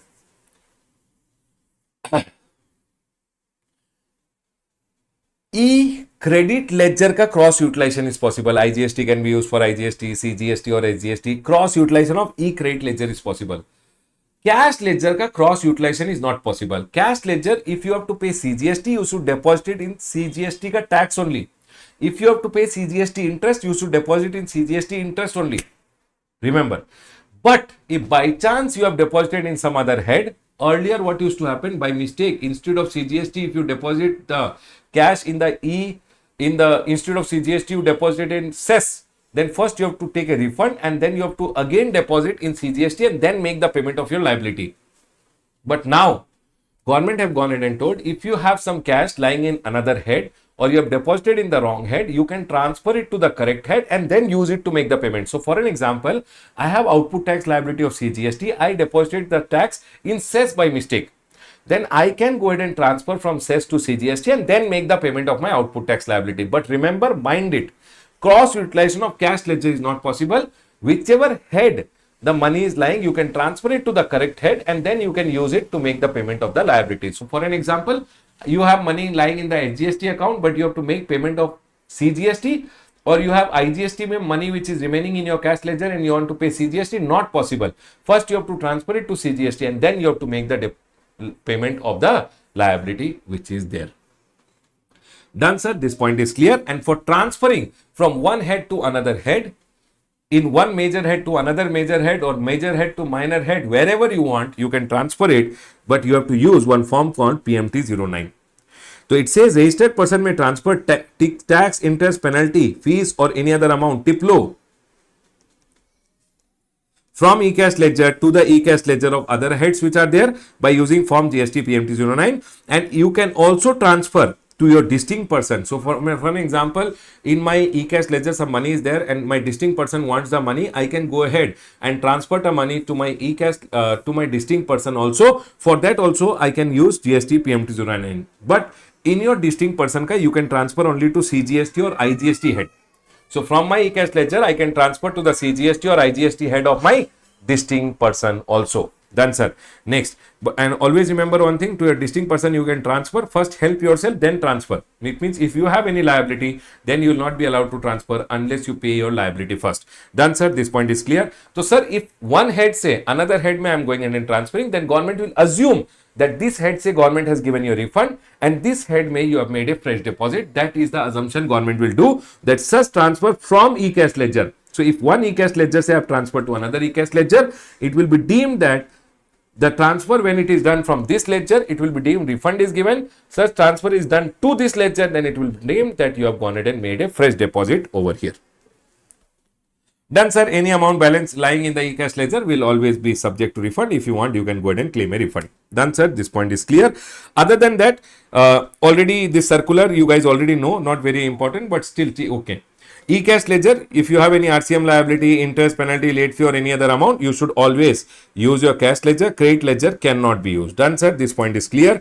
E-credit ledger cannot be used for making payment of erroneous refund where the refund was sanctioned in cash. Sir, any erroneous refund given to you in cash, for always remember, if money has come in your bank account, refund you had asked and the money has come in your bank account, later it turned out that the refund was erroneous, then first deposit in your e-cash ledger, use your e-cash ledger and pay. They had given you the refund in cash. Refund return also through your cash only. You can't use your credit ledger. Done, sir. This point is clear. Other than that, everything which is there is just for reading. Next, rule number 86A which is there. What is rule number 86A going ahead and telling, sir? Rule number 86A goes ahead and says over here, condition for use of amount available in the e-credit ledger. Okay. If commissioner or any officer authorized by the commissioner by chance comes to know that whatever amount you have gone ahead and taken in your e-credit ledger, actually the credit which you have gone ahead and taken in your e-credit ledger is actually fraudulently taken by you. If the commissioner or any person comes to know that the credit which you have gone ahead and taken in your e-credit ledger has been taken fraudulently, then the commissioner or the officer authorized can go ahead and block the credit. That is the power given by rule number 86A.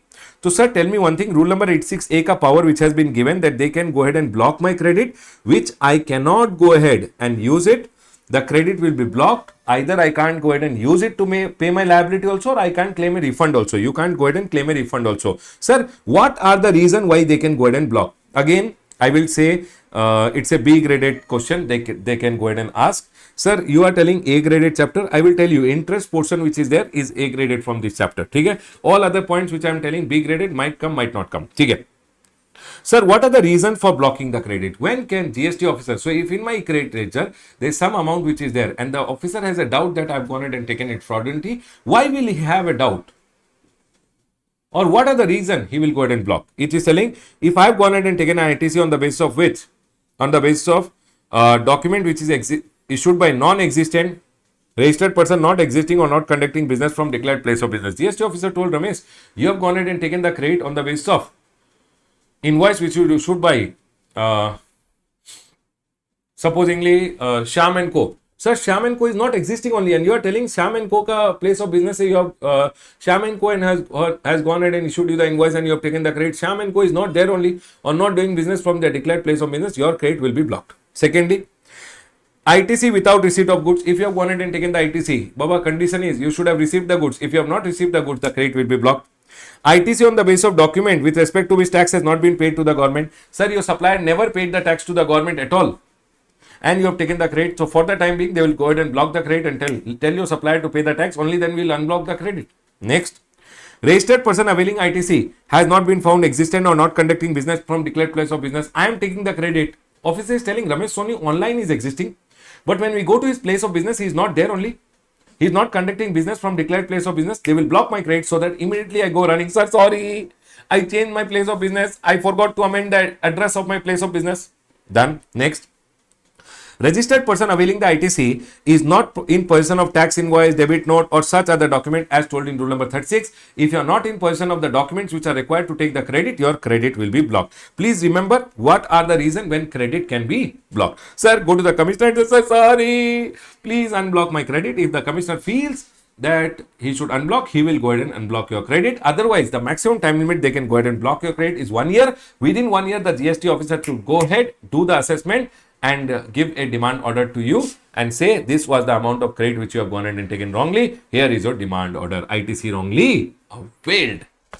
Done, sir. This point is clear. The next one over here is rule number 86B, which goes ahead and says that now the GST Act may they have gone ahead and introduced rule number 86B. Baba, rule number 86B ka violation. Always remember one thing, your registration will be cancelled. Yes, sir. We remember registration ka cancellation mein section number 29(2) mein you had gone ahead and told that, sir, your registration will be cancelled. Your registration will be cancelled. Yes, if you violate the provision of rule number 86B. Very good, very good, very good people who are able to link this. Yes, sir.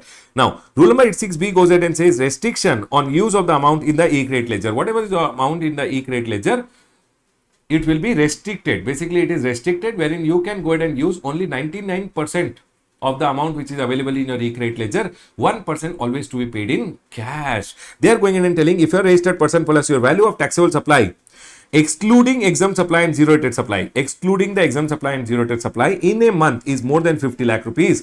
If your taxable supply, excluding exempt supply, excluding zero rated supply, is more than 50 lakh rupees, then he shall not use credit ledger to discharge his output tax liability in excess of 99%. It means you should always use maximum e-credit ledger 99%, 1% always to be paid of your output tax liability in cash.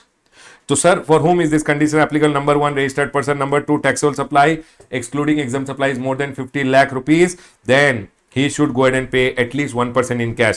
Sir, this rule was introduced so that government can track those fraudulent people who are there, who are issuing bogus invoice. Bogus invoice wala people know, they used to have same output tax liability, same input tax credit, set it off and never used to pay any amount. Now, of their output tax liability, they have to pay 1% in cash and hence their shop will get closed. And now, what government have gone ahead and told, this restriction of at least 1% payment in cash. I told government, sir, why are you imposing this restriction on everyone? You are trying to catch fraud people, right? Sir, I am not a fraud. So government told, prove that you are not a fraud. So I went ahead and told, okay, how to prove? Government told, listen, if you have gone ahead and paid, where registered person or proprietor or karta or managing director or any two partner or whole-time director or member of managing committee of association or board of trustees, as the case may be, have paid more than 1 lakh rupees income tax in the last 2 financial year for which the time limit to file the return is gone. In the last 2 years, if you have paid more than 1 lakh rupees income tax, it means you are a very good person. For you, this restriction of at least 1% payment in cash is not applicable. Secondly, if you have received more than 1 lakh rupees refund on account of unutilized ITC, Then they are going ahead and telling unutilized ITC refund is zero rated supply or inverted duty structure. If you have received refund of more than 1 lakh rupees, government is telling you are a very good guy. For you, this restriction of 1% payment in cash is not required. Thirdly, if you have discharged output tax liability through e-cash more than 1% put up cumulatively in the current financial year, then they are going ahead and telling cumulatively. You have to see April, May, June. If I see, and July is the current month for an example. Okay? In July month, if I go ahead and cumulatively see the total output tax liability, I have already paid more than 1%. April, May, June, May, more than 1% I have already gone ahead and paid. If I put July month ka turnover also together and I see 1% liability, I have already paid. Then in the current month, you don't have to go ahead and pay anything in cash. That is what they're trying to say. If you are a government department, public sector undertaking, local authority or statutory body, then also this restriction is not applicable to you. Done, sir. This point is clear. Sir, you can go to the commissioner and tell, sir, sorry, please don't restrict me. Then if commissioner wants, commissioner can go ahead and remove this restriction also. Done, sir. Sir, rule number 86B and 86A is B graded from exam point of view. By chance, if they want, they can go ahead and ask in the exam. Done, sir. Now, the most important point in this chapter is interest. A graded from exam point of view, they can go ahead and ask you interest ka point. Please be very careful about it. Interest mein one small amendment is also there. So, I will go ahead and teach you the interest part over here, everyone. You have to come to your amended chart. I want everyone to tell me, are we all 100% clear till here? Whatever I have gone ahead and spoken, are we all 100% clear till here?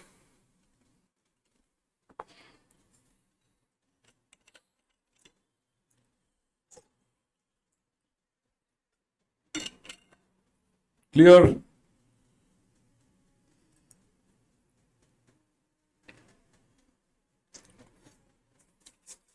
Clear. Very good, Satish. Very good. चलो ठीक है. Very good, everyone. Done.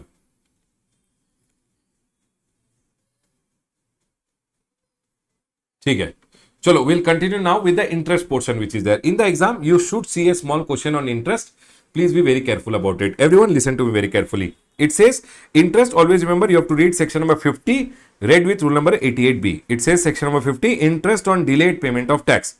Every person who fails to pay the tax due shall pay along with interest. If you go ahead and see, if you don't pay your tax which is due, you always have to pay along with interest at the rate of 18%. Proviso, interest shall be on the amount which is paid by debiting e-cash ledger. Always remember, you have to pay interest on the amount which is paid by debiting e-cash ledger. Okay? Now here, one small point they have gone ahead and inserted. Always remember here. And interest will always be calculated from the day succeeding the due date. Okay? So sir, and here they have gone ahead and told in rule number 88B, where the person who has made, where the supplies made during a tax period are declared in the return for the said period after the due date under section number 39, except after commencement of proceeding, the interest shall be calculated on the tax which is paid by e-cash ledger for the period of delay beyond the due date at the rate of 18%. And here one proviso they have gone ahead and inserted, any balance after already in the e-cash ledger shall not be taken into account for the calculation of interest. This is one small shortcut I have gone ahead and told. Sir, can you please explain this once? Yes, Baba, I'll go ahead and explain you once so that you remember this for your exam. Everyone listen to me very carefully. For an example, this is the month of April. April month ka, I have to go ahead and file my return by 20th of May. I should go ahead and file my GSTR 3B. In my GSTR 3B, I have to show my output tax liability. Supposing my output tax liability is 10 lakh. Input tax credit, I have only 5 lakh. Remaining 5 lakh, I have to go ahead and pay. Everyone listen to me very carefully.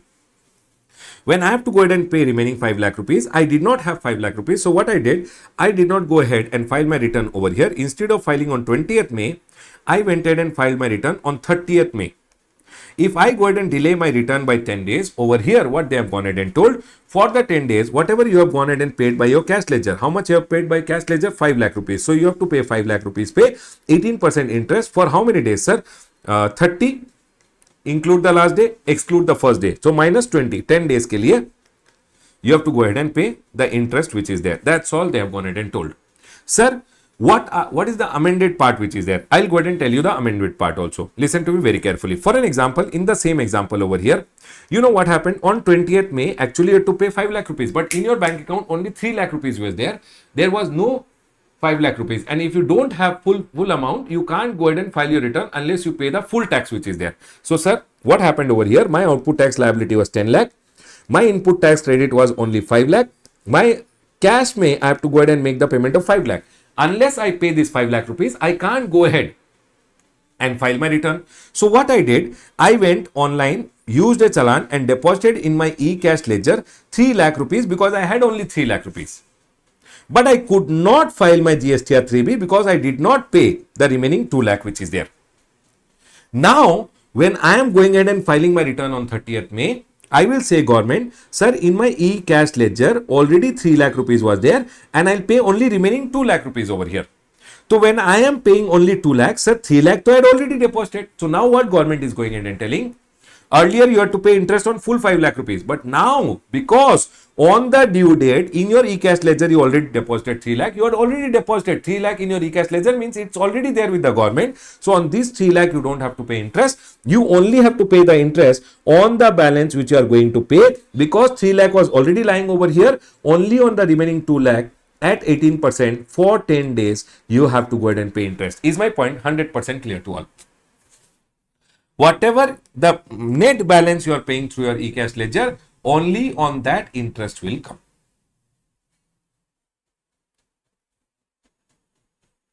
That's all. That's all. Please tell me everyone, are we all 100% clear with this point? Yes sir, this point is clear. Chalo, everyone over here now. Listen, next. Done. So that is what is being told over here. This point and this point over here. Now, everyone listen to me very carefully. What they are going ahead and telling, in any other case, interest shall always be calculated on the amount unpaid. That is the gross tax liability from the due date till the date of payment. Everyone over here now, listen to me very carefully. Interest rate is 18%. 18%. Okay? Now listen. Sir, GSTR 3B, always remember one thing. This month ka sale, if I show in this month ka return, everyone listen to me very carefully. April month ka sale, I have shown in April month ka return only, GSTR 3B. Only the return is filed late. I have to go ahead and pay that interest only on the net tax liability which I am paying through my e-cash ledger. April, for an example, April month ka sale, I have shown in April month ka return only. Only return got delayed. Then remember one thing, you have to pay interest not on the gross. You have to pay on the net tax liability which you are paying through your e-cash ledger. This point is clear to all. April month ka sale, I did not show in April month ka return only. I thought, hey, who will go ahead and show? 5 lakh rupees ka sale, GST 1 lakh rupees. What I did, I showed April month ka sale in the next month because next month I have input tax credit. If you do such kind of cheating, current month ka sale shown in next month or next to next month, always remember one thing. Even if you use next month ka input tax credit, still you will have to pay interest on the gross tax liability because the amount was due over here and you are going ahead and paying over here. They are telling next month ka credit, even if you go ahead and take it, but interest will be payable on the gross tax liability because the due date was over here. You went ahead and shifted the sales to next month and you are paying in the next month. You have to pay interest at the rate of 18% on this delay. Remember one thing, this month ka sale shown in this month ka return only, return got delayed, then you have to pay interest on the net tax liability which is paid by using your e-cash ledger which is there. Done sir. And e-cash ledger may also any balance which was there, you reduce it, only on the net you have to pay. Done. This month ka sale shown in next month or next to next month ka sale, using next month ka credit, you paid net amount. Interest will come on the gross tax liability which you basically shifted from this month to the next month. On that you have to go ahead and pay interest. I hope this point is clear to all of you. That is what is being told. Sir, when supplies made during a tax period are declared in the same month ka tax period, said but only after the due date you have gone ahead and filed the return, then they are telling interest shall be calculated on the amount which is debited by e-cash ledger. And e-cash ledger may also, you have to remember, if in the e-cash ledger from the due date till the date of payment, if some amount was already lying, then that amount has to be reduced and only on the net you have to go ahead and pay interest which is there. And the next one over here is, if any other case, means this month ka sale shown in next month ka return, this month ka sale shown in next month ka return, then remember one thing, interest will be on the gross tax liability which you shifted from this month to the next month, from this month ka due date till the next month when you go ahead and pay the tax, you have to go ahead and pay interest at the rate of 18%. Done, sir. Now the next point over here, where ITC has been wrongly availed and utilized, interest shall be payable at the rate of 18%. No interest on wrongly availed but not utilized. Always remember, section number 50 goes ahead and says, if you don't utilize the wrongly availed credit, you don't have to pay any interest. Interest on wrongly availed and utilized. If you avail, for example, April month I availed some wrong credit. I never used it. I used it in the next month. So interest will start from the next month when I wrongly utilize the credit. That's all they have gone ahead and told over here. And it is told, interest on wrongly availed and utilized shall be calculated from the day you utilize the wrong credit till the date of reversal or payment, and it will be along with 18% you have to go ahead and reverse it. Done, sir. This point is clear. Sir, can you tell me, whatever ITC I have wrongly availed, when will it be deemed that I have gone ahead and used it? It will be deemed. So for an example, if this month ITC I wrongly availed, wrongly I took some ITC. For an example, I took 5 lakh rupees ka wrong credit. ITC correctly I took. I'll write it like this. For an example, this is the month of April. In April, ITC wrongly availed, ITC correctly taken. ठीक है, wrongly availed was 5 lakh, correctly taken was 5 lakh. My output tax liability in this month was 5 lakh rupees only. So what I did, I went ahead and used this 5 lakh rupees, and in my credit ledger already 5 lakh rupees is lying. So Baba, if in my credit ledger already 5 lakh rupees is lying and wrongly availed is also 5 lakh, it means I have not utilized the wrongly availed credit. For an example, this month my output tax liability, in the same example, my output tax liability is 6 lakh. So first I will use this 5 lakh rupees, and then from this I would have utilized 1 lakh, and my credit ledger balance will become only 4 lakh rupees. It means 1 lakh has been wrongly availed and used also. The day I use it, I have to go ahead and start paying the interest which is there. That's all they have gone ahead and told. Ki sir, ITC wrongly availed shall be deemed construed to have been utilized when the balance in the credit ledger falls below the amount of ITC wrongly availed, and the extent of utilization shall be the amount by which the balance in the credit ledger falls below the ITC wrongly availed. What they are telling over here, ITC wrongly availed is 5 lakh, credit ledger balance always is 5 lakh, never utilized, no interest payable. But supposingly wrongly availed is 5 lakh, correctly availed is 5 lakh, my output is 6 lakh over here, 5 lakh used. Here, out of this 5 lakh, 1 lakh used. It means you have gone ahead and used only 1 lakh rupees wrong credit, and on that interest will start. Done, sir. This point is clear. Sir, then they are telling what is the date of utilization. Always remember one thing. If credit ledger balance falls below the ITC wrongly availed, then what is the date of utilization? From which day interest will start?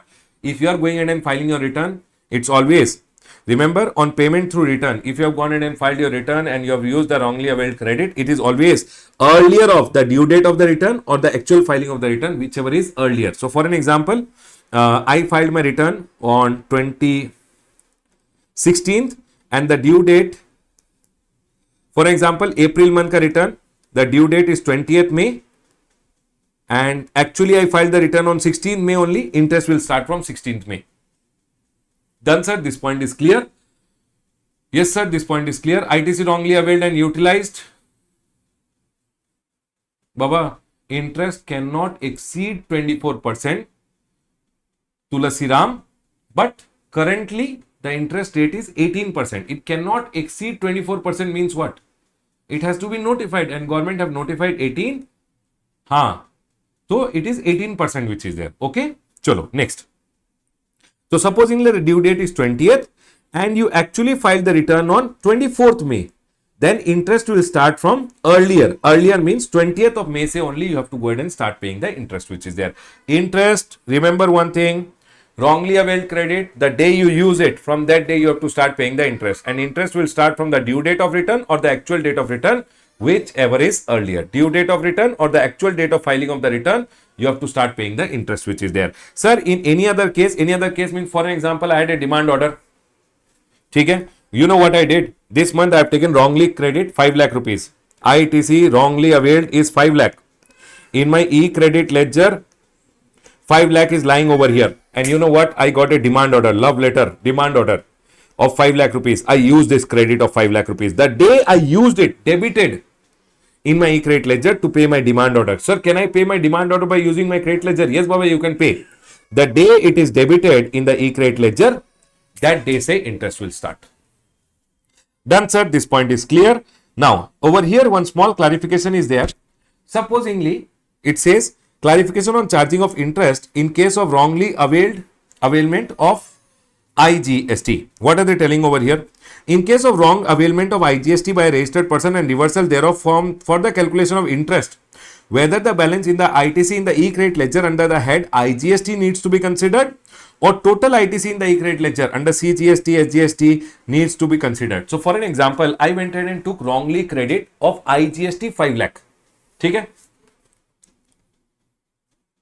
IGST wrongly availed 5 lakh rupees. Okay? Done.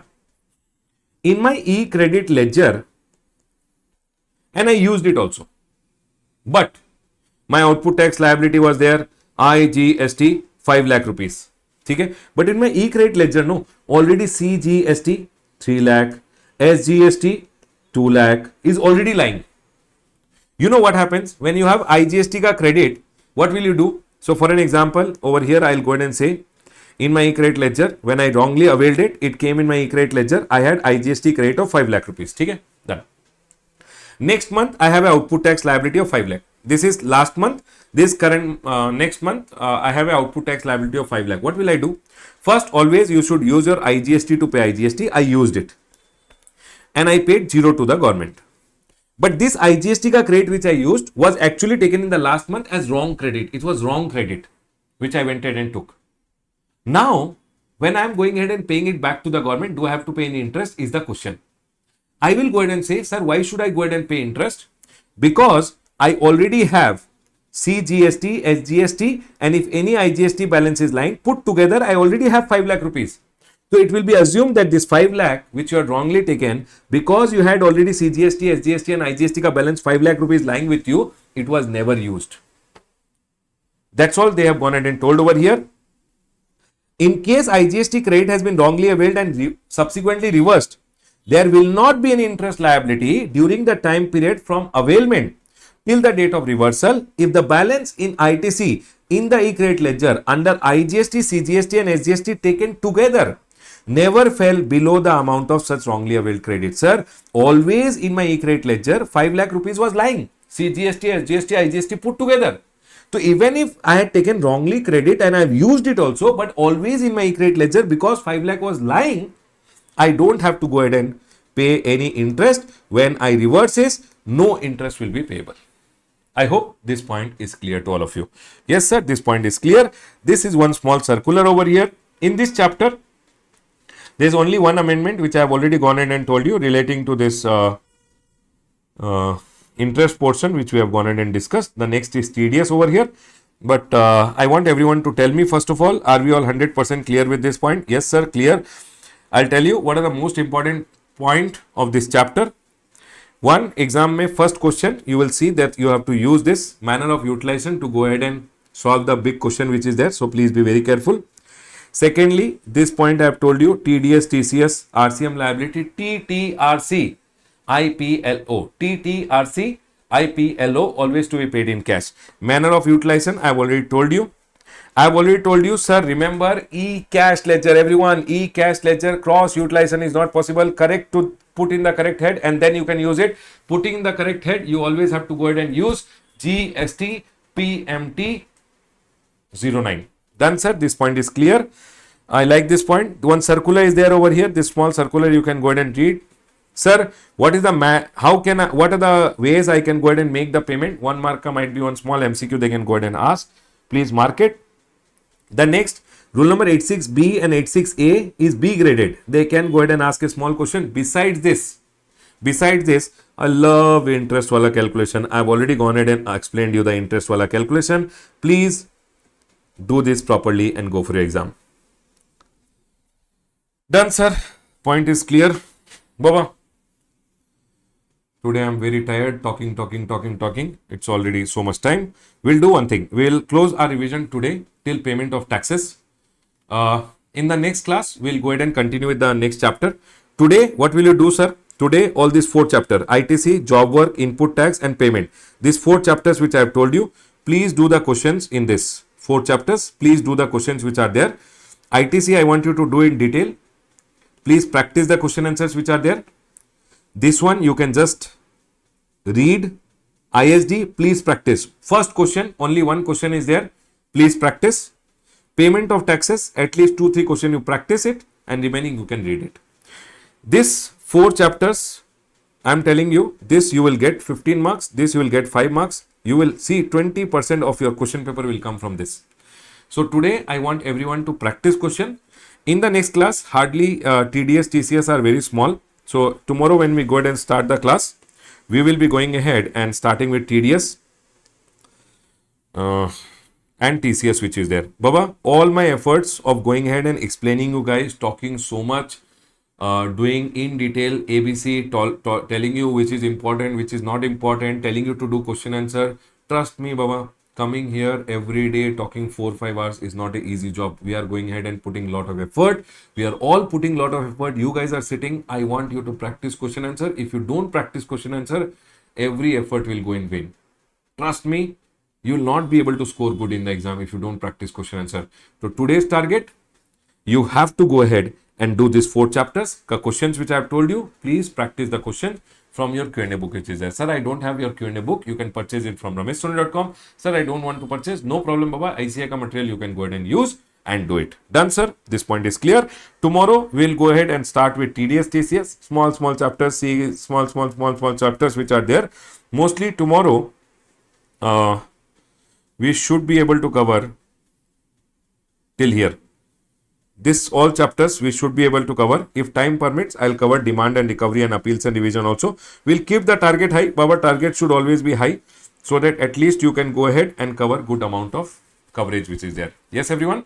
I'll see you guys in the next class. Please practice question answers and then come for tomorrow's class. People coming without practicing question answers.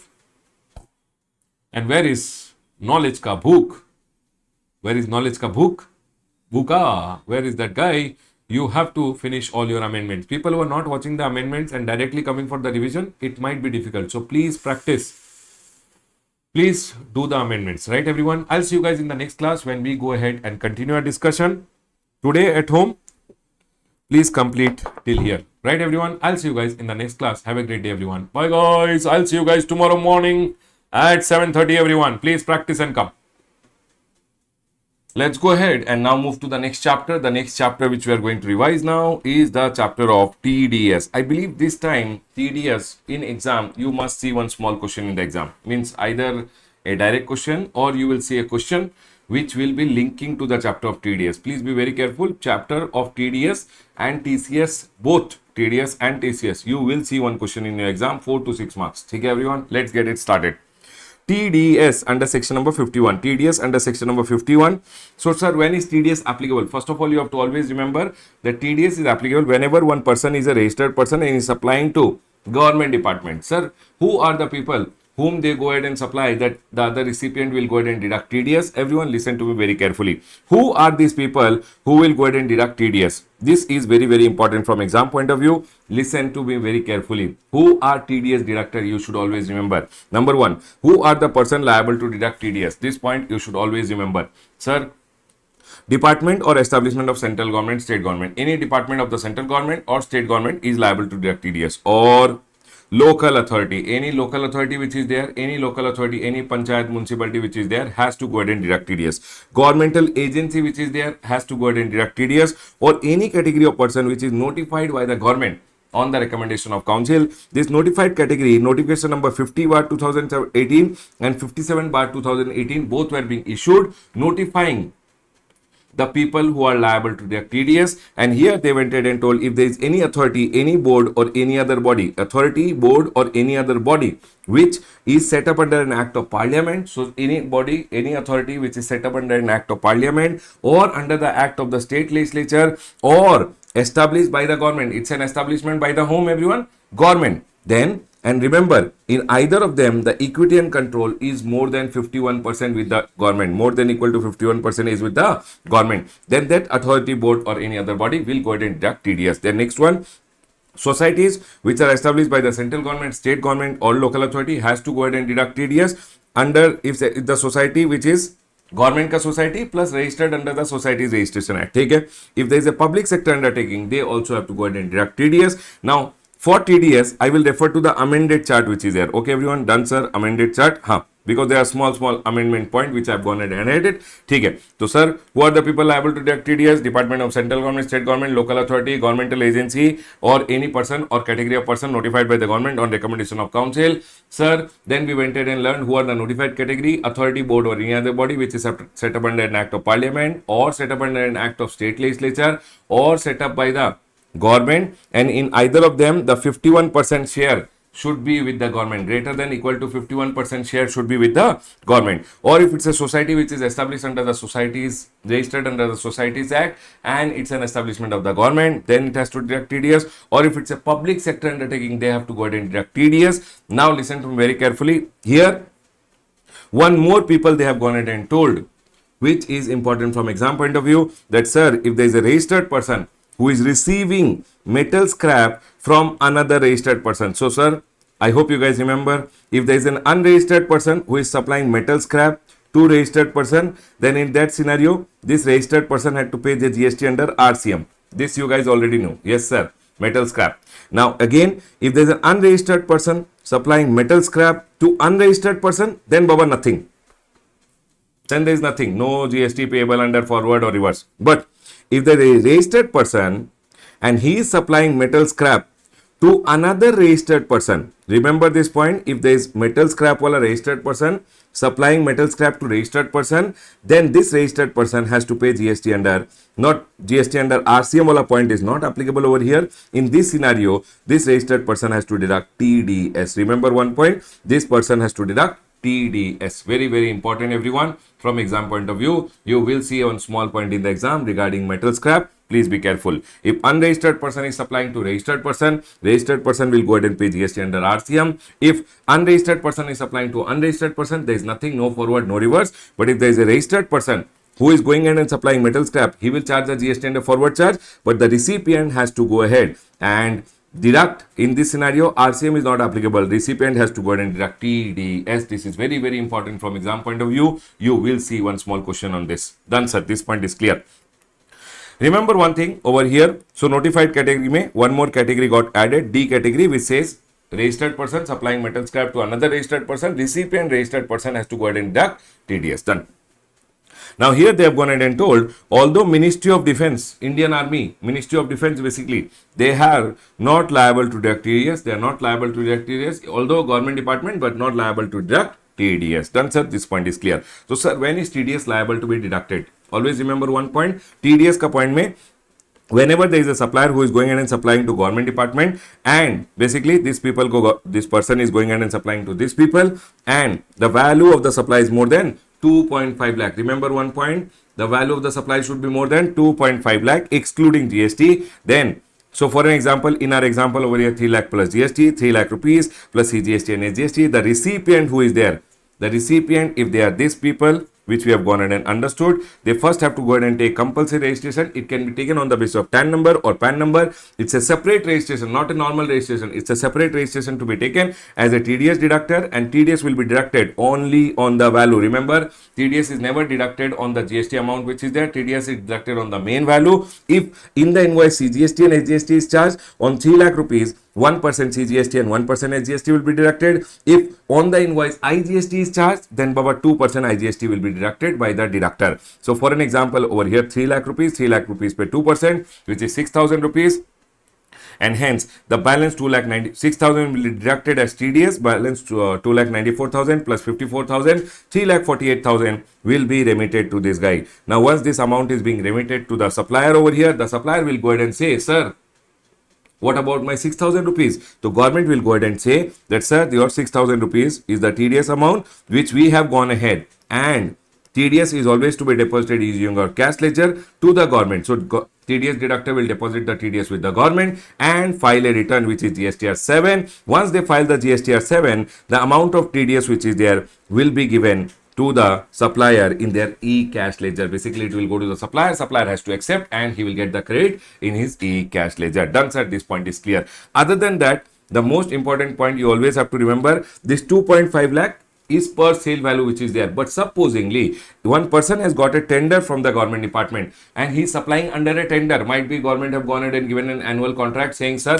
full year ke liye you have to go ahead and supply. If the contract is there, then you don't have to see single invoice value. You have to go ahead and see the contract value. If contract value is more than 2.5 lakh, now every single invoice value will not matter. Sir, if the contract value is more than 2.5 lakh, every payment which you go ahead and do, every invoice ke liye, whatever payment you do, TDS has to be deducted. Yes, sir, this point is told. In case of supply under a contract, check for total contract value. If value is more than 2.5 lakh, then do TDS on every single value. Now, every single value will not matter. Always see contract for determining TDS or no TDS, but deduct TDS on payment or credit, whichever is earlier. Always remember, whenever you are making the payment, please go ahead and deduct TDS. There is a question which is there on this. You must go ahead and solve it from your book. In your book, there is a question which is given. Big question. Relating to TDS deductor, I have gone ahead and told in the important question list also. You must go ahead and do it. Done, sir. Now, in this chapter, one of the most important point again, number one, you should always remember TDS is to be deducted only when the value is more than 2.5 lakh. Who are the TDS deductor? This point is very important, and this point is important. When is no TDS required to be deducted? When is no TDS required to be deducted? Always remember, no TDS if goods and services supplied takes place between one TDS deductor, one person to another person specified in A, B, C, D. Basically, what they are going ahead and telling, one TDS deductor going ahead and supplying to another TDS deductor, A, B, C, D category, all notified category, all of them. So basically notified category also and ABC category also. All these people, when the TDS deductor is going in and supplying to another TDS deductor, there is no TDS. But sir, this is not applicable. This is not applicable. One small amendment over here, except in case of supplier of metal scrap. So supposingly I am a supplier of metal scrap, I go ahead and supply to another metal scrap. Baba, metal scrap wala is a TDS deductor, but still they have gone ahead and told in case of metal scrap wala people, TDS will be deducted. So sir, generally one TDS deductor supplying to another TDS deductor, there is no TDS which is there, but still this is not applicable in case of supplier of metal scrap. Please be very careful about it. Done, sir. This point is clear. The next one over here, sir, I put a star and I've written it over here. Done. Goods and services are supplied from one PSU to another PSU, whether or not a distinct person. So if one PSU is going ahead and supplying to another PSU, sir, again one TDS deductor supplying to another TDS deductor, but they have specifically got ahead and told even if they are not distinct person, doesn't matter. PSU ka case mein they will not go ahead and deduct TDS. Done, sir. The next one PSU supplying to another PSU, no TDS. Total value of the contract is less than equal to 2.5 lakh. If the total value of the contract is less than equal to 2.5 lakh, then also TDS is not applicable, because TDS is applicable only when the value is more than 2.5 lakh. Supplier and place of supply. This point is also very good, everyone. Supplier and place of supply are in different state from the state of the registration of the recipient. So over here I go ahead and tell you. So for an example, supplier is in Karnataka. Place of supply where he has gone ahead and given the service is also in Karnataka. Recipient is in Tamil Nadu. Remember one point, everyone. In this scenario, supplier will go ahead and charge GST and Karnataka as GST. Recipient will not go ahead and deduct any TDS. No TDS is required to be deducted. But supplier is in Karnataka, recipient is in Tamil Nadu, and place of supply is also in Tamil Nadu. Baba, in this scenario though, I will simply go ahead and charge, because place of supply is in Tamil Nadu, I'll charge IGST and he will go ahead and deduct TDS at the rate of 2%. No problem at all. Remember, when supplier and place of supply in one state, recipient is in other. Supplier and place of supplier together, recipient is in other, then there is no TDS. This point is very, very important. Done. Sir, transaction is out of scope. When transaction pe there is no GST, only no TDS. Transaction is nil rated, wholly exempted, non-taxable, no TDS, because transaction pe there is no GST only. Transaction on which tax is payable under RCM. When I am gone ahead and supplied you and I am not going to collect any tax and pay, then in that scenario, because you are paying the GST under RCM, government is going ahead and telling, please don't go ahead and deduct any TDS. The next is payment made to unregistered supplier. So sir, tell me one thing, if this person is unregistered, then Baba, government department will not deduct TDS, because TDS is only applicable only if this person is a registered person. Registered person ka case mein TDS is applicable, otherwise there is no TDS. Done, sir. This point is clear. Other than this, Baba, these are small points which are just written over here. These are for your reading purpose. Nothing very important from exam point of view. One small point you should remember: when is TDS required? Who are the people required to deduct TDS? This amendment wala point which I have told you. And sir, when is no TDS required to be deducted? That's all is the most important part. You will see 1, 2 to 3 mark or might be a 4 mark question from this chapter. Please be very careful. Do one question and go for exam. Sir, what kind of a chapter you will tell this? TDS or TCS? B graded, I'll go ahead and say. One question you will go ahead and see in your exam. B graded, everyone.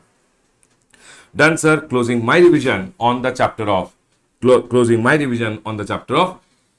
TDS.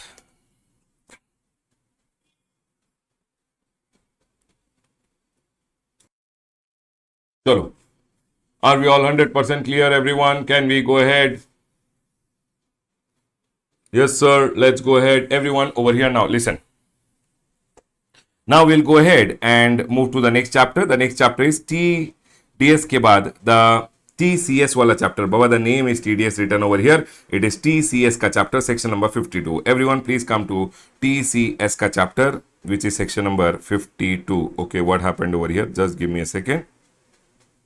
This chart, ठीक है, section number 52. Now, TDS or TCS ka chapter. Now TCS mein basically e-commerce wala transactions are also included, and hence we are going to talk about the chapter. Now the chapter name only has changed. It is called e-commerce, electronic commerce transactions which are there. E-commerce transaction. Everyone please come over here. Let's go ahead and quickly talk.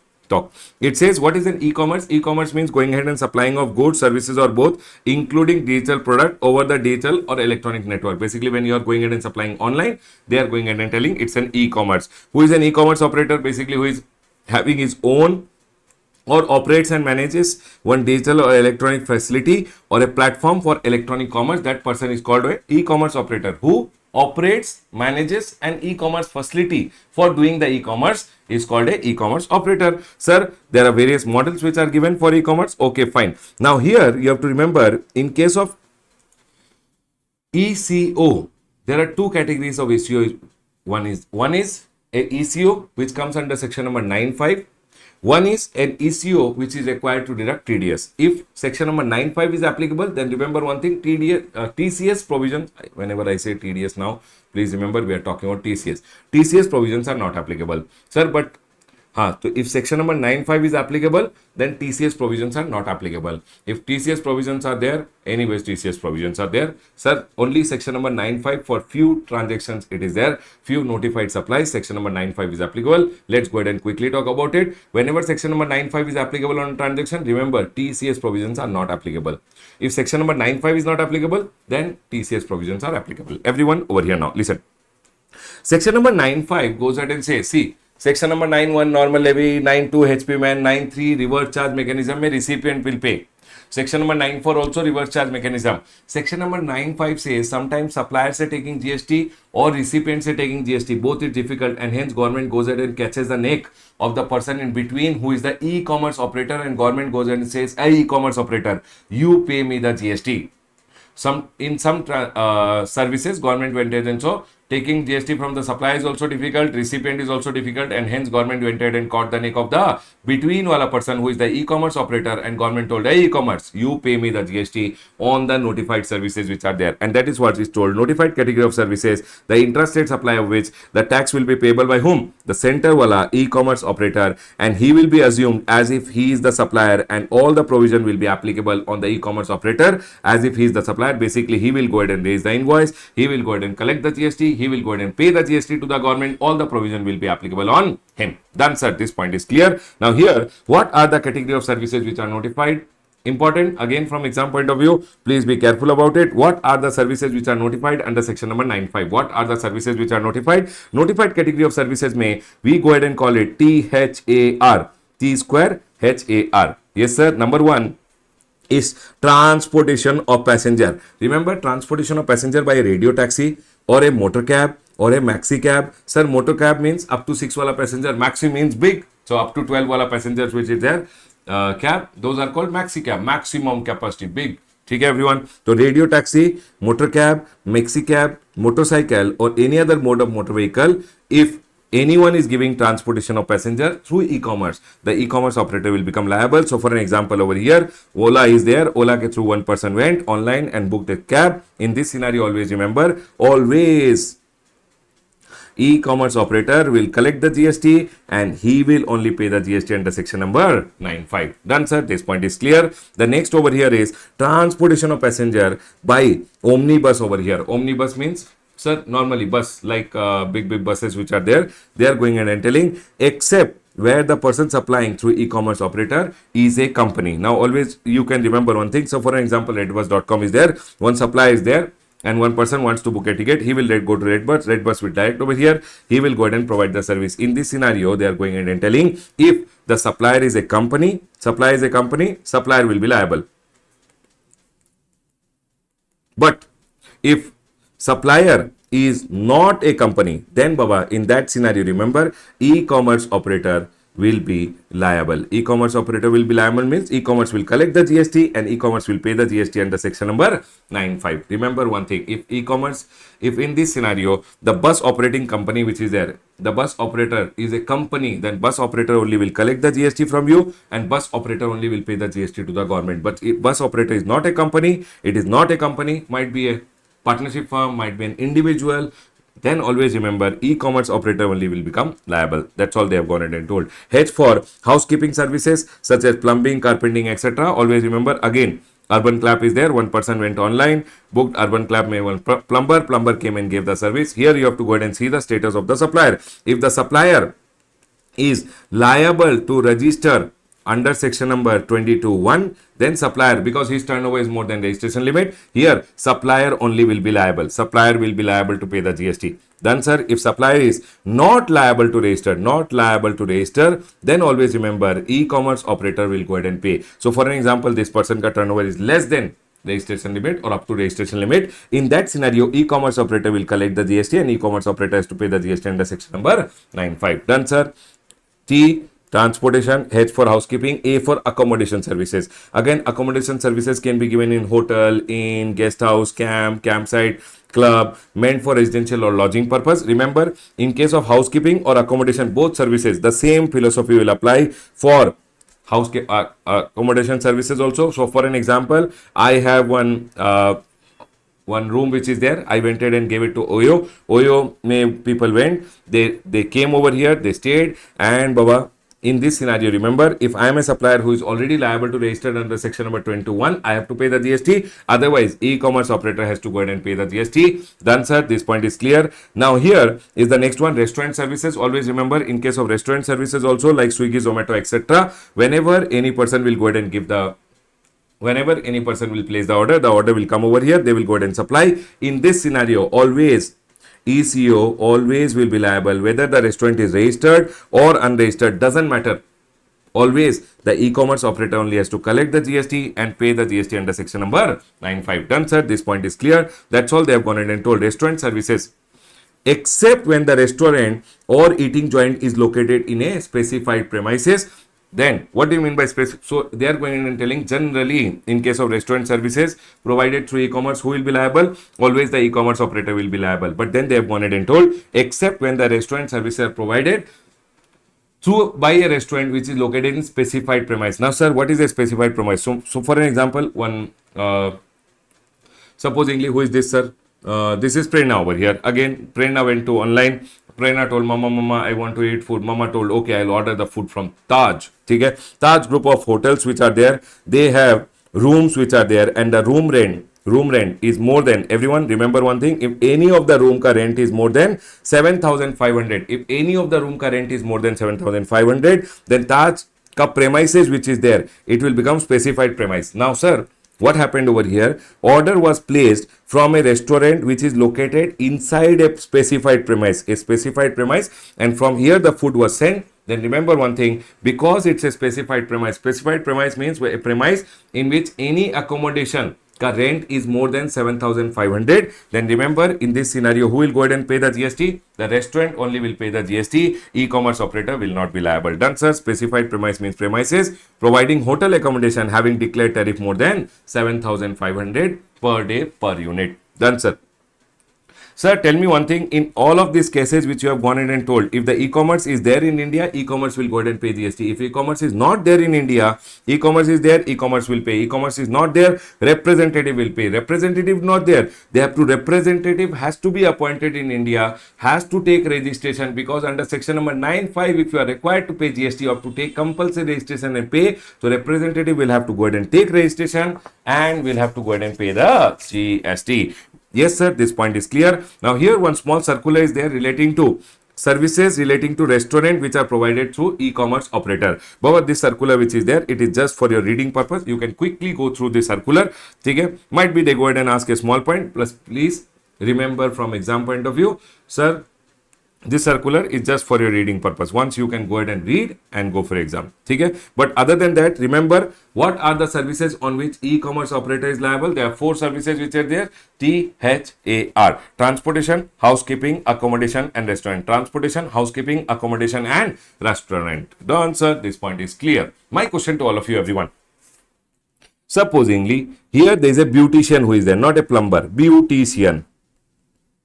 Okay, this guy is a beautician, not a plumber. Okay, and supposingly there is one who is this? Sir, this is Vamsi. Vamsi is getting married. So Vamsi went online and booked a beautician. Beautician came and gave the service. Can you tell me in this scenario who will be the person liable? Will it be the e-commerce operator? Okay, supposingly this beautician ka turnover is less than registration limit. Who will pay the GST? Who will pay the GST? Can you guys tell me?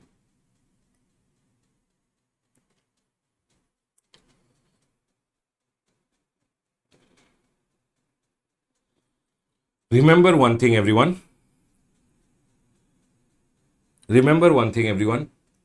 Beautician services are not notified services. Beautician means denting, painting of person. We are not talking about denting, painting of person. Housekeeping services are being notified. Housekeeping means denting, painting of house. You called a plumber, electrician to do denting, painting of your house. In that scenario, e-commerce operator will be liable. Beautician services are not notified, so please be very careful. It is not a notified service. Only on notified service like transportation of passenger by radio, taxi, motor cab, maxi cab, omnibus, housekeeping, accommodation and restaurant service, e-commerce operator will be liable. But other than that, any other services provided through e-commerce, e-commerce will not be liable. Please be very careful about it. Done, sir. This point is clear. Here we are done with your 9(5) wala 4 services: transportation, housekeeping, accommodation and restaurant services which are there. Please come to the next one. The next one is e-commerce ka transaction mein again TCS ka provision. TDS nahi baba, TCS ka provision. Is everyone there with me? Quickly tell me, are we all 100% clear till here? Quick. Are we all there?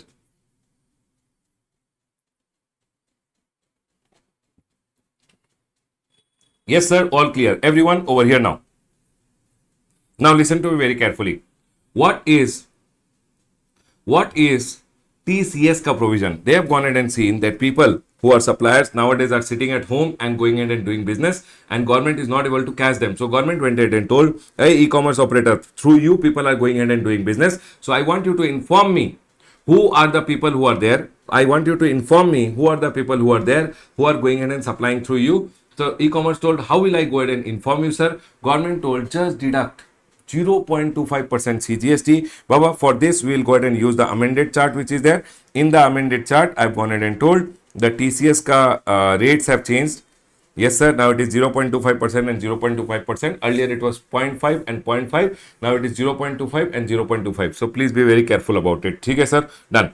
Now, so if there is a supplier who is going in and supplying to e-commerce operator. So for an example, we'll go ahead and take the example. Sir, who is this? Supposingly, we'll go ahead and say this is Priya. Okay, sir. We'll go ahead and take the example. This is Priya over here. Okay, sir. Priya went online to Flipkart. Flipkart went ahead and gave the order to the supplier. Supplier packed the goods and send it to Priya. Now in this scenario, the supplier will go ahead and send the invoice also, and Priya will make the online payment to the Flipkart. Now here government went ahead and told, I want to know who are the suppliers who are going ahead and supplying through the e-commerce operator, and hence government went ahead and told the e-commerce operator that you should go ahead and deduct TCS. So sir, supposing the invoice value is 50,000 plus the GST which is charged is 5,000 rupees over here. Remember, if in the invoice CGST and SGST is being charged on the supply value, on the value of the supply, the TCS which the e-commerce operator will deduct will be 0.25% CGST and 0.25% SGST. If on the invoice IGST is being charged,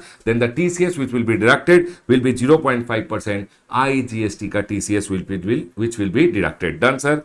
If this point is clear. Now Flipkart always have to remember that whenever it is going ahead and making the payment, it has to go ahead and deduct, sir, 50,000 rupees, 0.25% and 0.25% which is 0.5%, 250 rupees ka TCS. Pay the remaining amount which is there to the supplier. Done, sir. Whenever they go ahead and deduct TCS, first of all, they have to go ahead and take one TCS collector ka registration, which is a compulsory registration. Remember, TCS collector ka registration is a compulsory registration, and they have to pay the TCS using their e-cash ledger. Always remember, TCS collector ka registration is a separate registration, PAN based registration it is. Done. Now they will go ahead and collect the TCS, pay the TCS to the government, and file GSTR 8 that these people ka TCS has been deducted. And now government will go ahead and make the TCS available to the registered person in their dashboard. The people will go ahead and say, "Ha sir, this much TCS belongs to me," and the TCS will be given in their e-cash ledger. In this whole transaction, if you see, government got involved. Whenever the TCS is being paid to the government will come to know, oh, okay, this person is there who is supplying through e-commerce operator. Now, if you don't go ahead and show your sale correctly, government will come and catch your neck over here. Done, sir. This point is clear.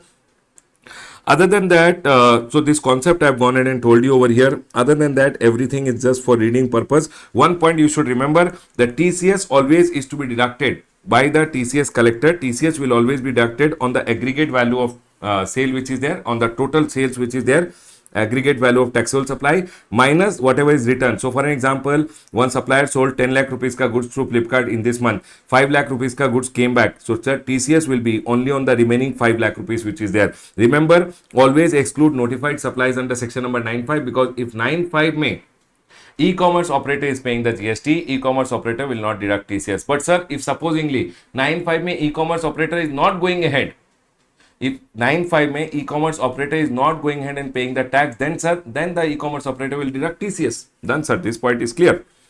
This was one point which I wanted to tell you.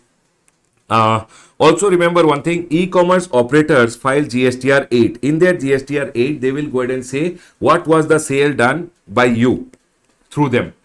So your sale which you show in your GSTR 1 will be matched with the GSTR 8 of the e-commerce operator to verify whether you are telling correct or not. That's all they have gone ahead and told. Here, always remember, e-commerce operator ka annual statement is GSTR 9B, matching your supplier's GSTR 1 and or 1A. 1A word has been added. This is a small amendment over here. 1A, 1 or 1 ka whatever amendment you have done by using your GSTR 1A will be matched with supplier's GSTR 8, and any discrepancy which is there will be notified to you. You should go ahead and correct it. If you don't correct it, it will be added to your output tax liability. That's all they have gone ahead and told over here. One point which I want you guys to remember, sir, when is TCS not required to be deducted? Sir, transaction is out of scope of supply. When transaction pay there is no GST, there is no TCS which is required. Transaction which is on which recipient only is paying the GST under RCM, then in that scenario e-commerce will not go ahead and deduct TCS. Transaction is nil rated, wholly exempt, non-taxable, TCS not required. Now always remember one thing, whenever a supplier is supplying through e-commerce, he was required compulsory registration. However, supplier of services are exempted. Sir, he was required compulsory registration, but then government told supplier of services exempted up to 20 lakh or 10 lakh. Supplier of goods was exempted up to 40 lakh, 20 lakh or 10 lakh, subject to the condition he takes enrollment. Do you guys recall everyone? Do you guys recall everyone? It means an unregistered supplier also can go ahead and supply through e-commerce. And sir, whenever an unregistered person is supplying through e-commerce, if e-commerce goes ahead and deducts TCS, he will not get the credit, and hence government went ahead and told over here that sir, if the supply is unregistered, then Baba, e-commerce operator will not go ahead and deduct TCS, because if TCS is being deducted, he will not be able to take the credit in his e-cash ledger, and hence government told if the supply is unregistered. So sir, who are the suppliers who are unregistered? Sir, if I am a supplier of service up to 20 lakh or 10 lakh, I am unregistered. If I am a supplier of goods, then 40 lakh, 20 lakh or 10 lakh a limit is there. Up to the registration limit, I am not registered. If I am not registered, TDS deduct. TCS collector will not go ahead and collect any TCS. If I by chance tell anywhere TDS now, please remember it is TCS. Okay, sir, done. Next. No TCS on services which are covered under section number 95. If section number 95 may e-commerce is going ahead and paying the GST, TCS provisions are not applicable. But if e-commerce operator is not paying the tax under section number 95, remember TCS provisions are applicable. Done, sir. This point is clear. Other than that, there are special procedures which are being notified over here. Special procedure to be followed by e-commerce operator with respect to supplier of goods through them by composition taxable persons. Sir, I hope you guys remember now composition taxable persons are, sir, if composition taxable person is there who is a supplier, if there is a supplier of goods, he can be under composition and supply goods and through e-commerce. I hope you guys remember. But supplier of service is ineligible. Sir, supplier of service is ineligible. Correct, everyone? Yes, sir. But supplier of goods is eligible. So if there is a supplier of goods through e-commerce who is a composition dealer, then the e-commerce should follow special procedure. Nothing, Baba. E-commerce should not allow composition dealer to supply interstate because composition person should not supply interstate. Secondly, e-commerce should collect TCS and pay it to the government, and e-commerce should also furnish the details in their GSTR 8. So what will the e-commerce do whenever this person is a composition dealer? He should, e-commerce operator should collect TCS, pay the TCS to the government and report it in GSTR 8. Done. The next one over here is, sir, special procedure to be followed by e-commerce. Just give me a second, everyone.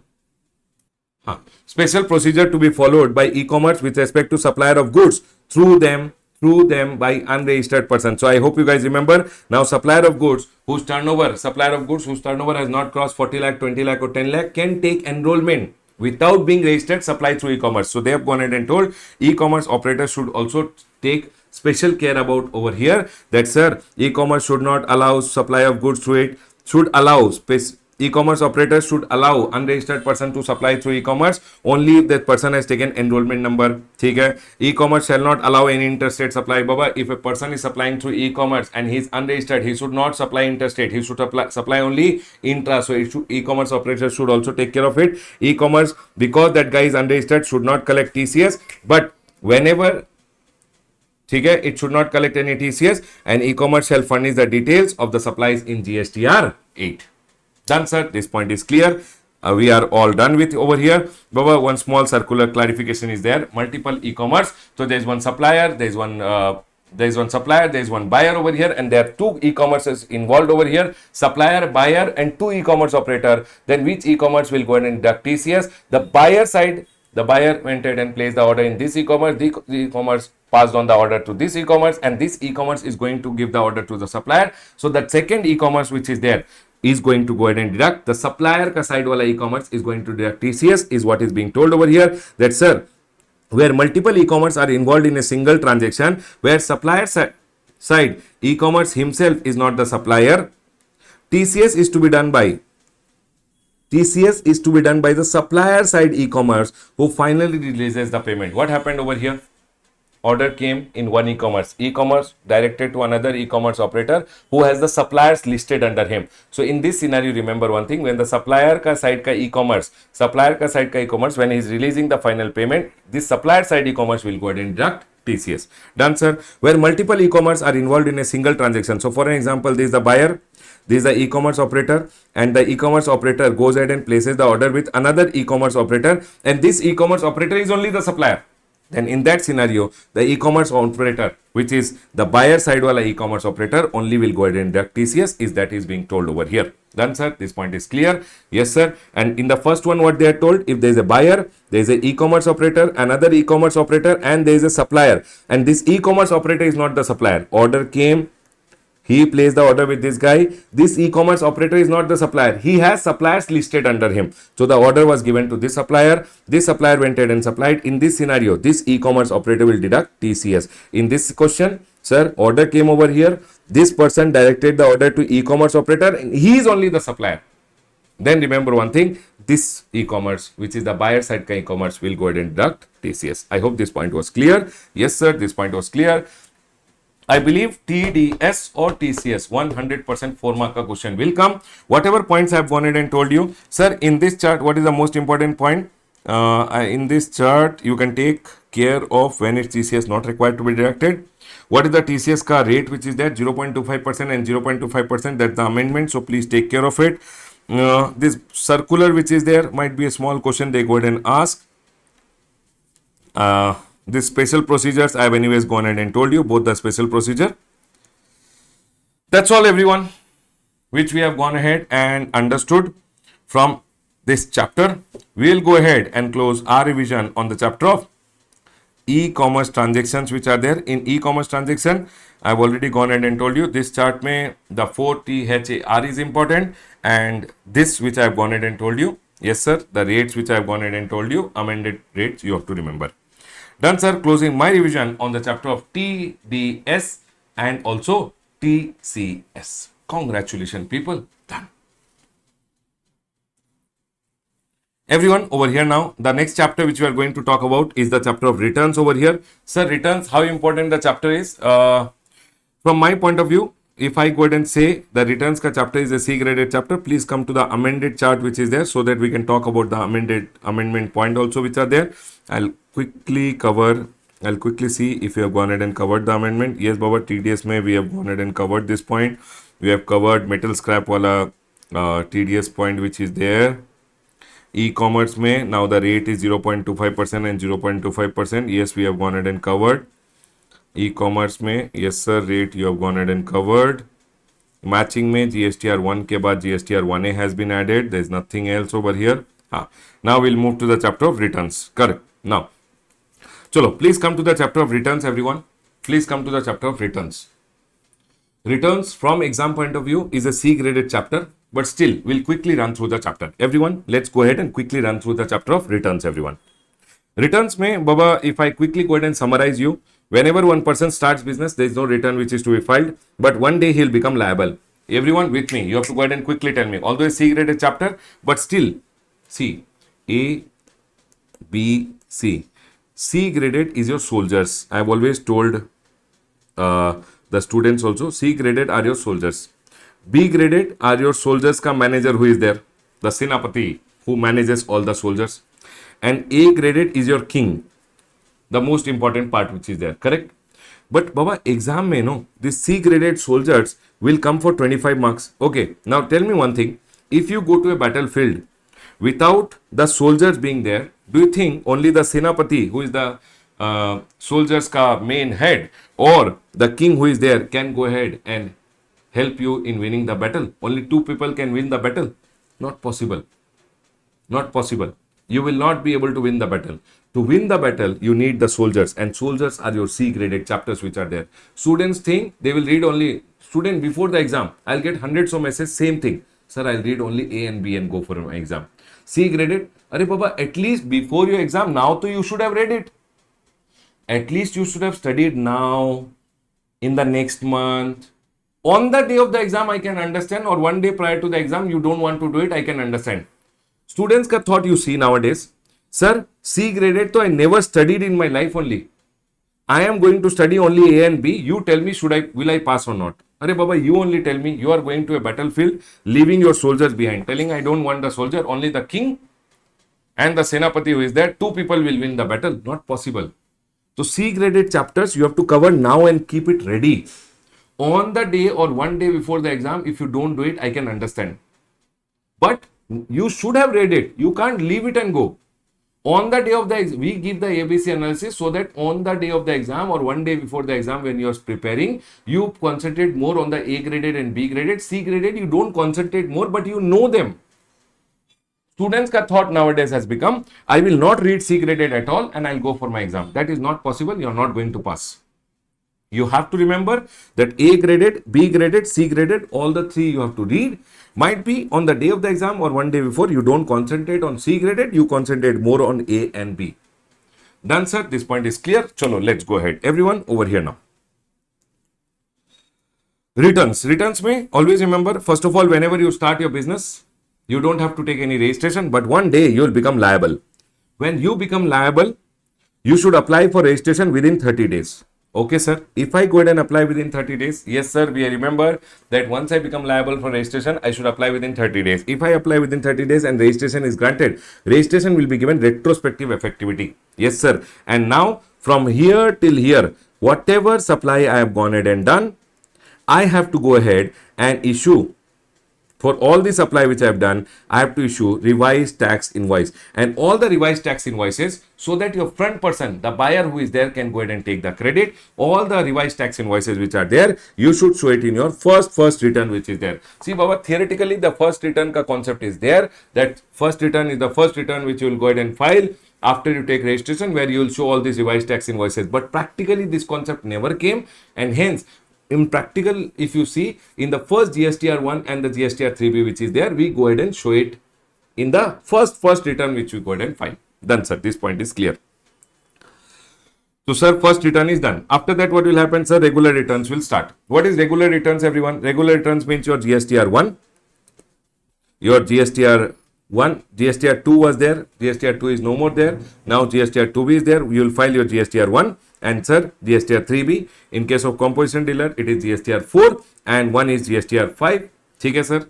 Now regular returns every month GSTR1. So normal person files GSTR1, GSTR3B, GSTR1, GSTR3B, GSTR1, GSTR3B. Now what happened? The whole year got over.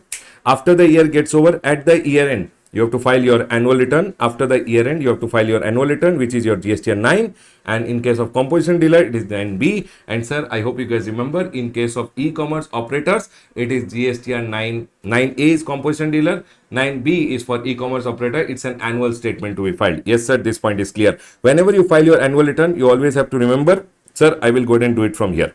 Whenever you go ahead and file from our amended chart, you have to go ahead and remember that self-certified reconciliation statement is also required. And Baba, you guys know, self-certified reconciliation statement is only required if your aggregate turnover is more than 5 crore rupees. Annual return was required by every registered person, but then they went ahead and told from 17-18 onwards, they are always going ahead and saying till date 23-24, they have gone ahead and told that if your aggregate turnover is up to 2 crore rupees, you are exempted from filing annual return. Done, sir. This point is clear. And also, this annual return wala concept is not applicable to government department whose accounts are being audited by the CE and AG who is there, or any auditor which is appointed under their law. Done, sir. This point is clear. Annual return concept done. After that, monthly return, annual return, monthly return, annual return. Full year, every year you are filing monthly returns, annual returns, monthly return, annual return. One day you discontinued your business and you applied for your cancellation of registration. Remember one thing, when you apply for cancellation of your registration will be suspended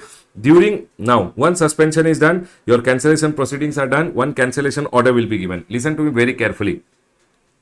Cancellation order will be given and they will tell you from which date your registration will be cancelled. So from the date of order or from the date when your registration is cancelled. Might be they gave you an order on 15th of March but told your registration is cancelled from 1st of April. So from 1st of April, within the next 3 months, you should go ahead and file your final return, which is your GSTR 10. Which one common question which I have gone ahead and seen. So sir, what is the difference between final return and annual return? Are they both same? No, Baba. Annual return is to be filed every year once the year gets over. By 31st of December, you should go ahead and file your annual return, which is there, giving details of basically your full year ka data which is there. You go ahead and furnish in the annual return which is there.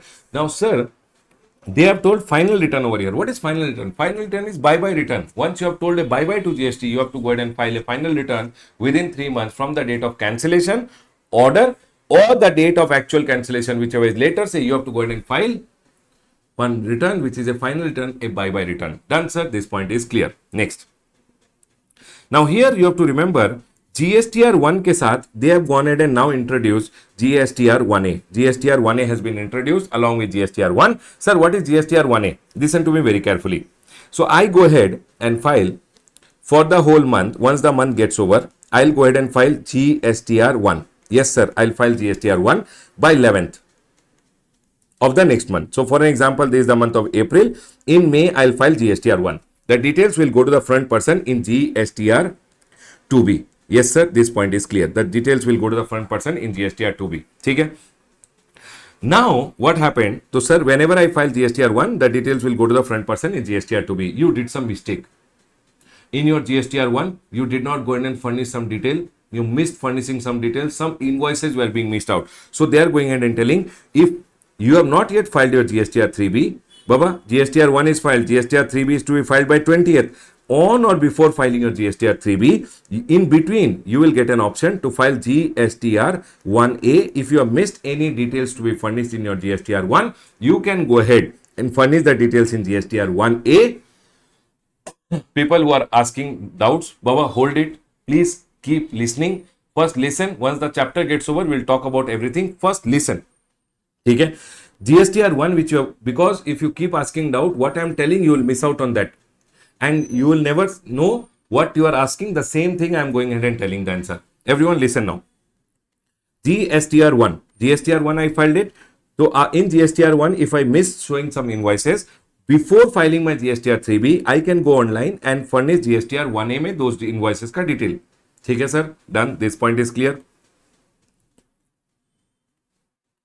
What will happen is, if I furnish the detail, additional invoices का detail in GSTR 1A, my GSTR 1 may basically automatically GSTR 1, whatever details were there, if I want to amend, if I want to add any more detail, I can go ahead and put the details in 1A. Done, sir. This point is clear.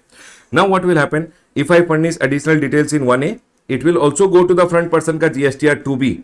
But it will go, because I did not show in GSTR 1, which was filed on due date, it will go in the front person ka GSTR 2B in the next month, not in the current month. Next month it will go. It means gone, Baba, gone. Our recipient will not get the credit in the same month if you file the details in GSTR 1A. He will get the credit in the next month. Done, sir. This point is clear. But you know what? GSTR 1 gives you whatever is the sales you have shown over here, you have to pay the tax. 1A may also, whatever sales you have gone in and shown, the total amount pay, whatever the GST is payable, you will have to pay in the same month when you are filing GSTR 3B. But the credit of GSTR 1 will go in the same month to the recipient, but the credit of 1A, because 1A was filed after 11th, it will go in the next month. I hope this point is clear to everyone. Quickly give me a heads up. Are we all 100% clear till here?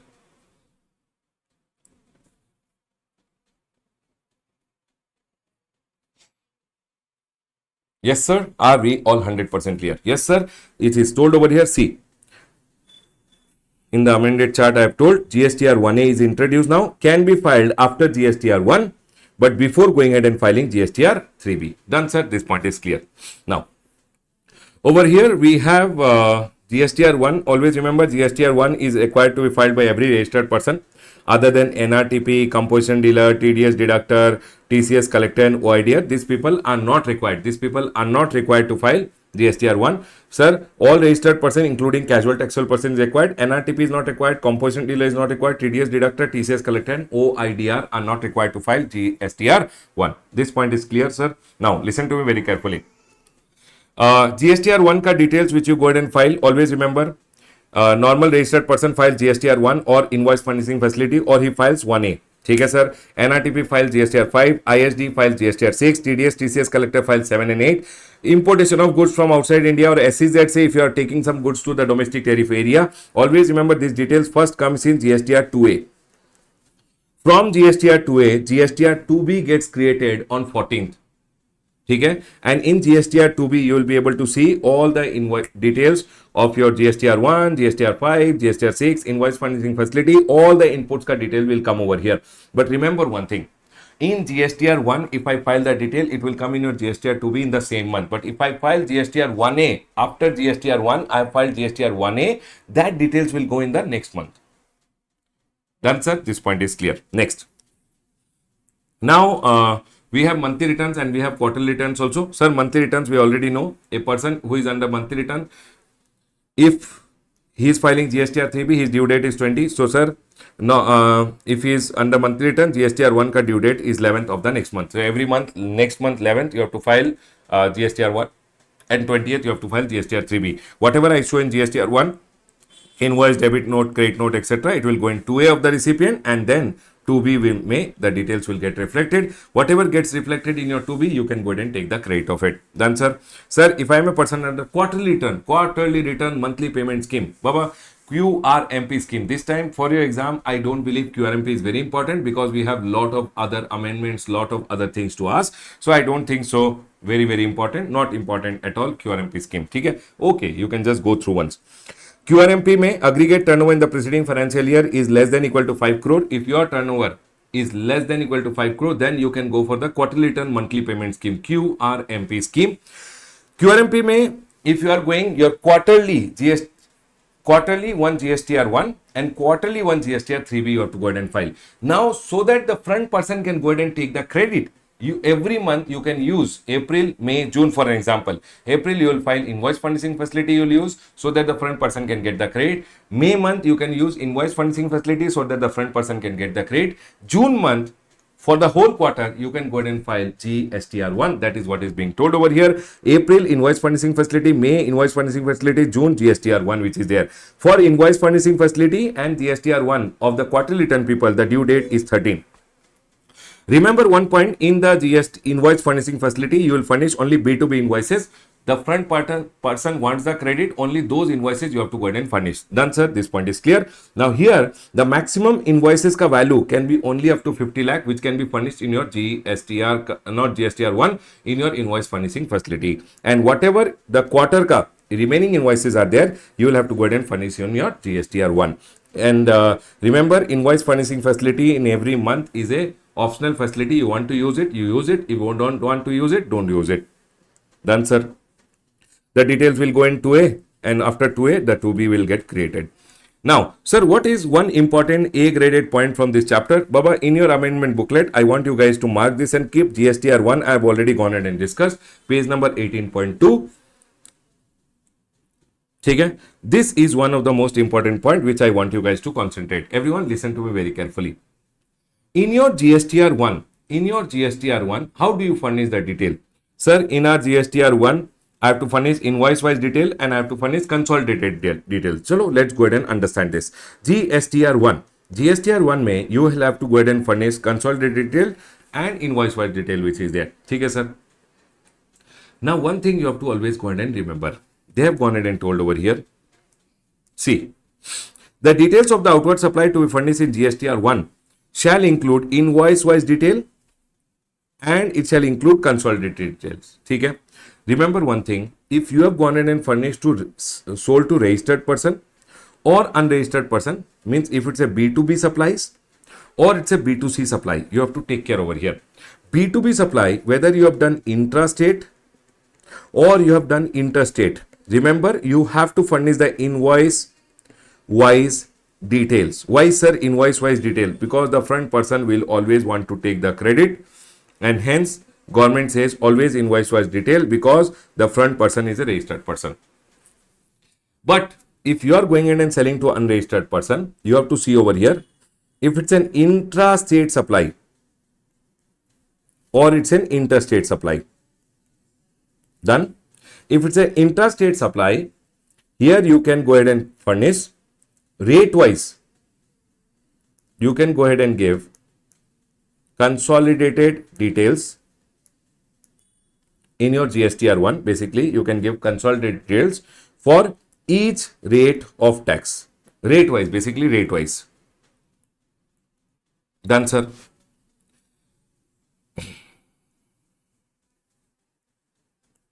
And here they are going ahead and telling interstate ka case mein you have to give state wise, rate wise consolidated details. But here one point was there that if invoice value is more than 2.5 lakh, for this you have to give invoice wise detail.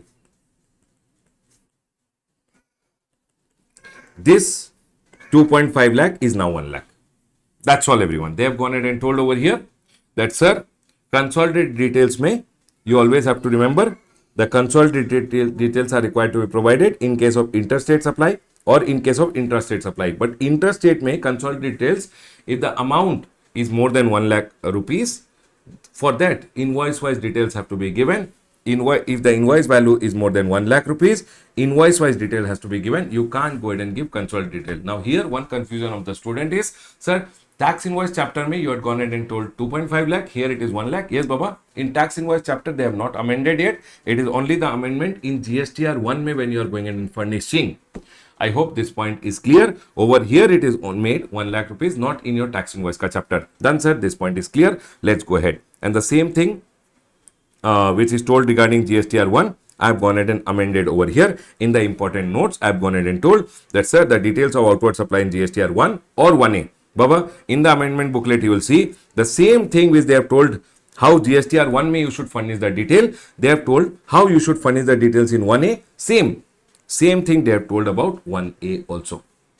Done, sir. This point is clear. Chalo, we'll go ahead. Baba, in page number 18.4, please come to page number 18.4. These are some of the key features of GSTR1. You must read it and go for your exam. You must read it. Sir, I want you to explain us. Baba, explanation I have already done in the amendment video in detail.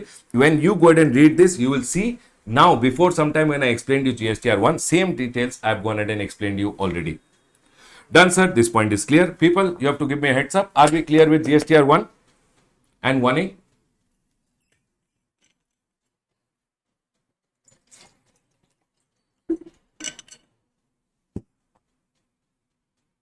Are we all clear with GSTR1 and GSTR1A?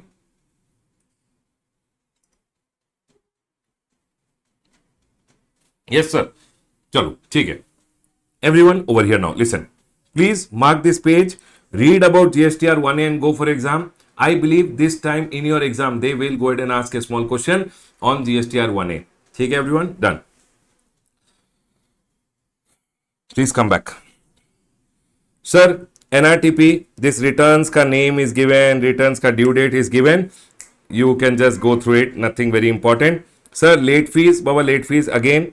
One marker, one small MCQ they can go ahead and ask. Please mark this late fees ka point and go.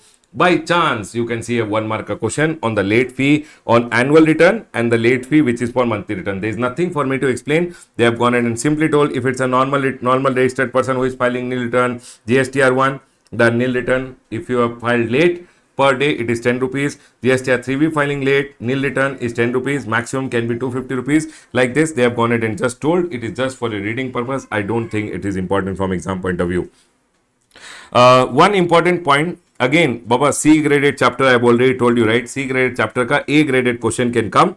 When can your GSTR1 or invoice furnishing facility be blocked? Please remember this for exam. When can your GSTR1 or invoice furnishing facility be blocked? Number one, if you are a registered person, last month ka GSTR 3B is not filed, current month ka GSTR 1 you will not be allowed to file. So sir, when will your GSTR 1 be blocked? Last month ka if you don't file your GSTR 3B, last month GSTR 1 filed, passed on the credit, GSTR 3B not filed.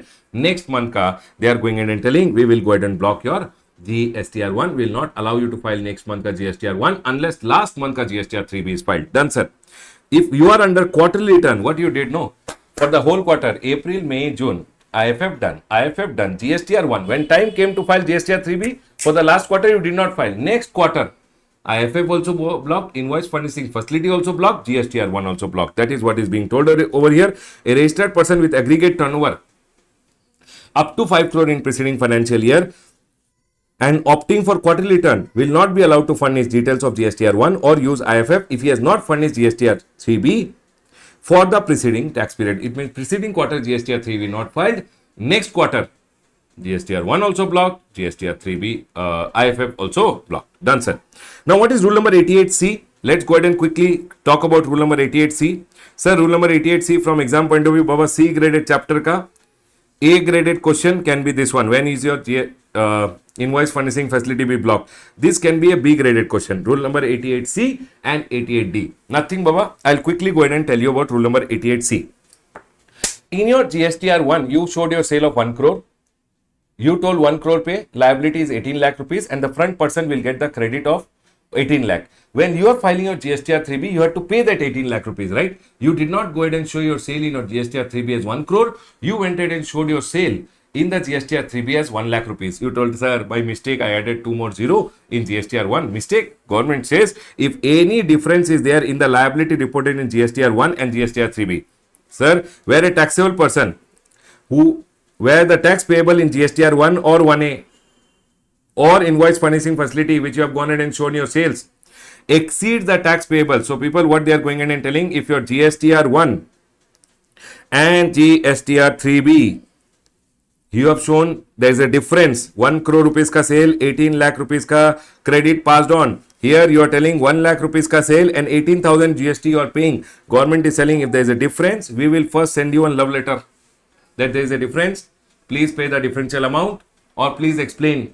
Either you go in and pay the differential or you explain. If you don't do or your explanation which was given was total bakwas, useless explanation, they will go ahead and block your, basically they will go ahead and first, here everyone, first they are going ahead and telling, if first we will go ahead and send you a letter in GST DRC 01B, either you go ahead and accept the difference or make the payment and make the payment, or if you don't accept the difference, give your explanation. If you like your explanation or you have made the payment, then no problem. If you don't like your explanation and no payment is being done, gone baba gone, we will go ahead, hang you upside down over here. This is the GST officer over here. Yes sir, GST officer, I love drawing. Okay, GST officer is holding you. This is the hand of GST officer, he is holding you and you are hanging upside down and all your money will be taken out. That's all they are going ahead and telling. We will recover under section number 79.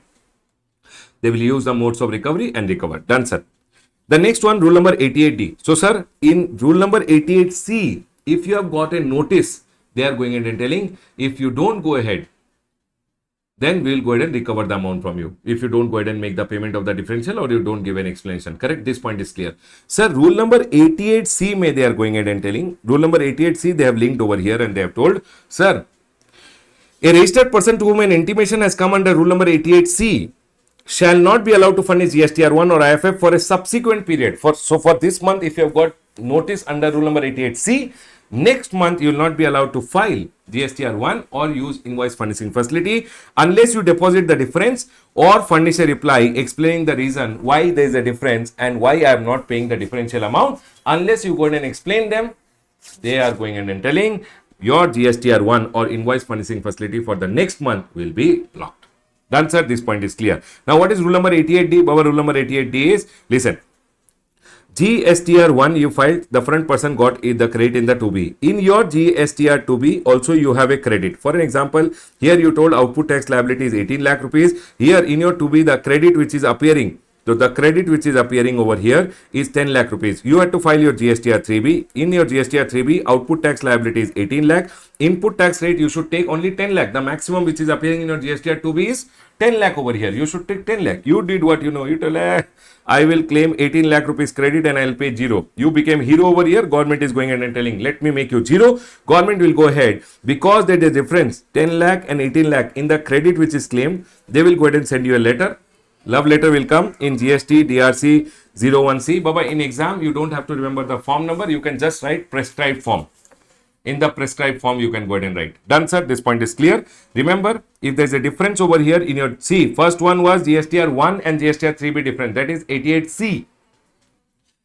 88D is, remember, these two credit ka difference. You took more credit than what is appearing in your GSTR 2B. Then they are going ahead and telling that we'll go ahead and send you a love letter, either reply or go ahead and pay the differential. If you don't do that, then they are going ahead and telling, first we will go ahead and give you a love letter, demand order under section number 73 and 74, that demand order will come and then they will recover the amount from you. Done, sir. This point is clear. It says, see, rule number 88D, where the ITC availed by a registered person for a tax period in GSTR 3B exceeds the ITC availed in available in auto-generated GSTR 2B by such amount and percentage as will be recommended by the council, the registered person will be intimated and he will have, in GST DRC 01C, he will have to pay the difference or he will explain the reason within 7 days. The registered person should either pay or he should furnish a reply by using part B of GST DRC 01C. You can use prescribed form. The word instead of form, don't remember the form number, no problem, just write prescribed form. Or, sir, where any amount which remains unpaid or no explanation is given, then they are going ahead and telling, we will go ahead and demand the amount from you and then we will go ahead and recover. Always remember one thing, if you are served an intimation under rule number 88D, they are going ahead and telling for one period, if you are served an intimation under rule number 88D, next period ka GSTR 1 or IFF will be blocked. See, a registered person whom intimation has been given under rule number 88D shall not be allowed to furnish GSTR 1 or IFF for a subsequent period unless he either paid the amount specified in the intimation or furnishes a reply explaining the reason in respect of the amount which is unpaid. Done, sir. This point is clear. And the last one is, sir, you will not be allowed to file GSTR1 or use IFF if you have not gone ahead and furnished your bank account details. Rule number 10A, once you get your registration done, please go ahead and furnish your bank account details which are there. Please come to the next page, everyone. The next is your QRMP scheme, quarterly return. You can file return quarterly, but monthly payment, every month payment has to be done. Done, sir. This point is clear. So if your preceding financial year turnover is up to 5 crore rupees, remember in the current year you can go for QRMP scheme. Remember, QRMP scheme is GSTN wise. Matlab, under my PAN number, if I have 2-3 GSTN numbers, one can be under QRMP scheme, one can be not under QRMP scheme, doesn't matter. It is not like composition scheme. In composition, all come under composition. We are not talking about composition scheme over here. We are talking under my PAN number. If I have 2-3 GSTN numbers, for one I can be under quarterly return, one can be under monthly return, doesn't matter. Done, sir. Option exercise 1 shall continue unless you go ahead and revise. Means once you have gone ahead and online taken the option of QRMP scheme, your option will continue unless you go ahead and revise it. Done. So, sir, in first quarter I am eligible, second quarter I am eligible, third quarter I crossed my aggregate turnover. Baba, third quarter you can still be under composition scheme, not under composition scheme. You can be under QRMP scheme. Next quarter you will become ineligible. So the quarter you cross your turnover of 5 crore rupees, you will become ineligible. But next quarter, in that quarter, you can still be under QRMP scheme. Next quarter, you will be out of QRMP scheme. Done, sir. This point is clear. Baba, QRMP scheme, there are two ways of payment. One is 35%, one is 100% payment. All these are just for your reading purpose. You guys can read at home. I don't find it very important from exam point of view. That's all, everyone. These are some of the important notes which are there for your reading purpose. Again, I've gone ahead and given over here for your reading purpose. Just read once. At intermediate level, I find them very important, but final level is okay. Other than that, we have GST practitioner. Sir, GST practitioner, I want to read. Baba, just read who are the people who are eligible. Just read this. By chance, C minus graded one question can come. Who are the people who are eligible for GST practitioner? And what are the functions of GST practitioner? Again, a C graded question from a C graded chapter. That's all, everyone. Chalo. Sir, what are the important points? Can you please repeat, sir, once? Okay, I'll repeat for you guys. Remember, GSTR 1A, which I've gone ahead and explained you, very, very important from exam point of view. When can your GSTR 1 or invoice furnishing facility be blocked? Please read this. It's a C graded chapter. I'm telling you again. One small 1 mark MCQ you might go ahead and see on the annual late fees which is there. QRMP scheme, I don't like it so much because it came long back, now quite some time. Important notes you can just read once and go. Sir, important notes when you read, no, it will be, you will see total bakwas, nothing is there. In important notes, only one point you should make sure you remember, that now it is not 2.5 lakh, it is only 1 lakh rupees. Done, sir. This point I'll see. Rule number 88C and 88D, which I've gone ahead and explained you. Again, C graded chapter ka B graded question. Might be they can go ahead and ask one question which is there. Done, sir. And C graded chapter ka C graded question is who are the people who are eligible for GST practitioner and what are the functions of GST practitioner. Nothing in this chapter is there which I have to go ahead and explain further. Amendment part, I've already gone ahead and told you. Yes, sir, GSTR 1. Please read about GSTR 1 and go. I will tell you again, after you have filed GSTR 1A, after you have filed GSTR 1, but before you go ahead and furnish GSTR 3B, you can go ahead and amend the details in GSTR 1 by furnishing GSTR 1A. GSTR 1A में whatever details you furnish, it will go in the front person का next month का ITC, GSTR 2B में, not in the current month. Done, sir? But GSTR 1 plus GSTR 1A का liability you will have to pay in the current month only. Done, sir. This point is clear. Other than that, rule number 88C में GSTR 1 के बाद they have just added the 1A. There is nothing over here. Again, wherever GSTR 1 was there, 1A has been added. Sir, where did you do this? I went ahead and did this over here. That's, sir. After GSTR 1, 1A has been added. Done, sir. The next point which they are going in and telling, sir, whatever you show in the GSTR 1A, it will go to the front person ka GSTR 2B, not in the current month, in the next month. This is what is being told over here. One point which I want you to remember, composition dealer. What is the due date of return now? Not 30th April, it is 30th of June. That we already know. Done, sir. This point is clear. Annual return. Yes, sir. For the year 2023-24 also, annual return for people whose turnover is up to 2 crore, they are not required to furnish annual return. Yes, sir. We have already gone ahead and discussed about it. That's all, everyone. Congratulations.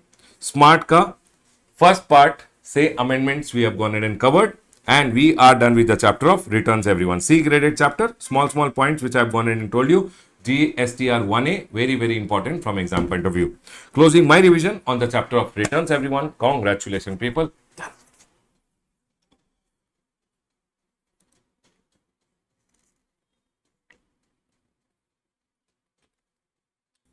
Chalo, we'll go ahead, everyone, now.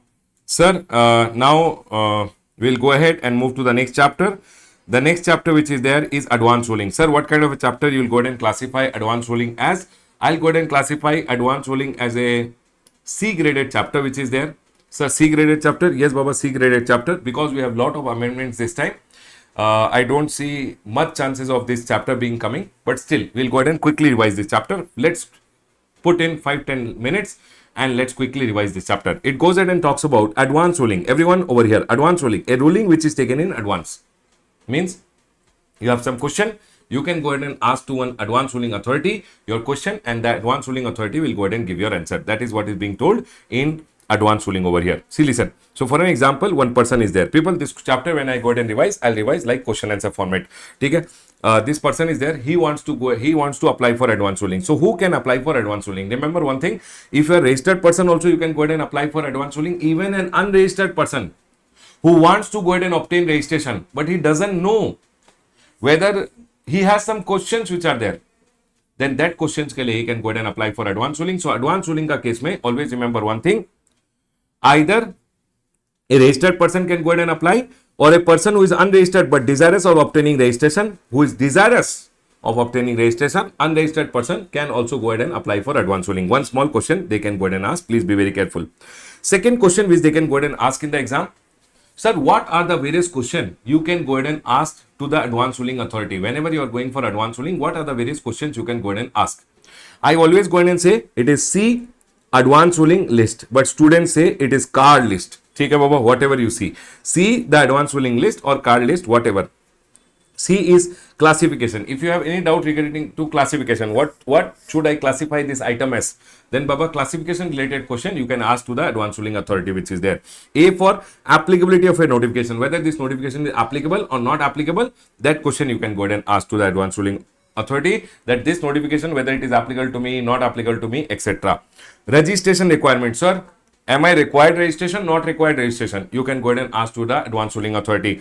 Determination of liability. Sir, I am not able to find out my GST liability. They can help you in your finding out your GST liability. Admissibility of ITC. Sir, I went ahead and bought this item. Can I go ahead and take the credit? They will go ahead and clarify. Whether anything done results in supply. Sir, I have gone ahead and done this. What I have done, will it result in supply or not a supply? What I'm doing, is it a supply or not a supply? They will go ahead and clarify. The next is, if you are not able to determine time of supply or value of supply. So I don't know how to find out value of supply. Should I add topics? What should I add? What I should not add? Then Baba, you can go ahead and ask to the advance ruling authority. Remember one point over here again. First point I told you to remember. Second point I told you this question to remember.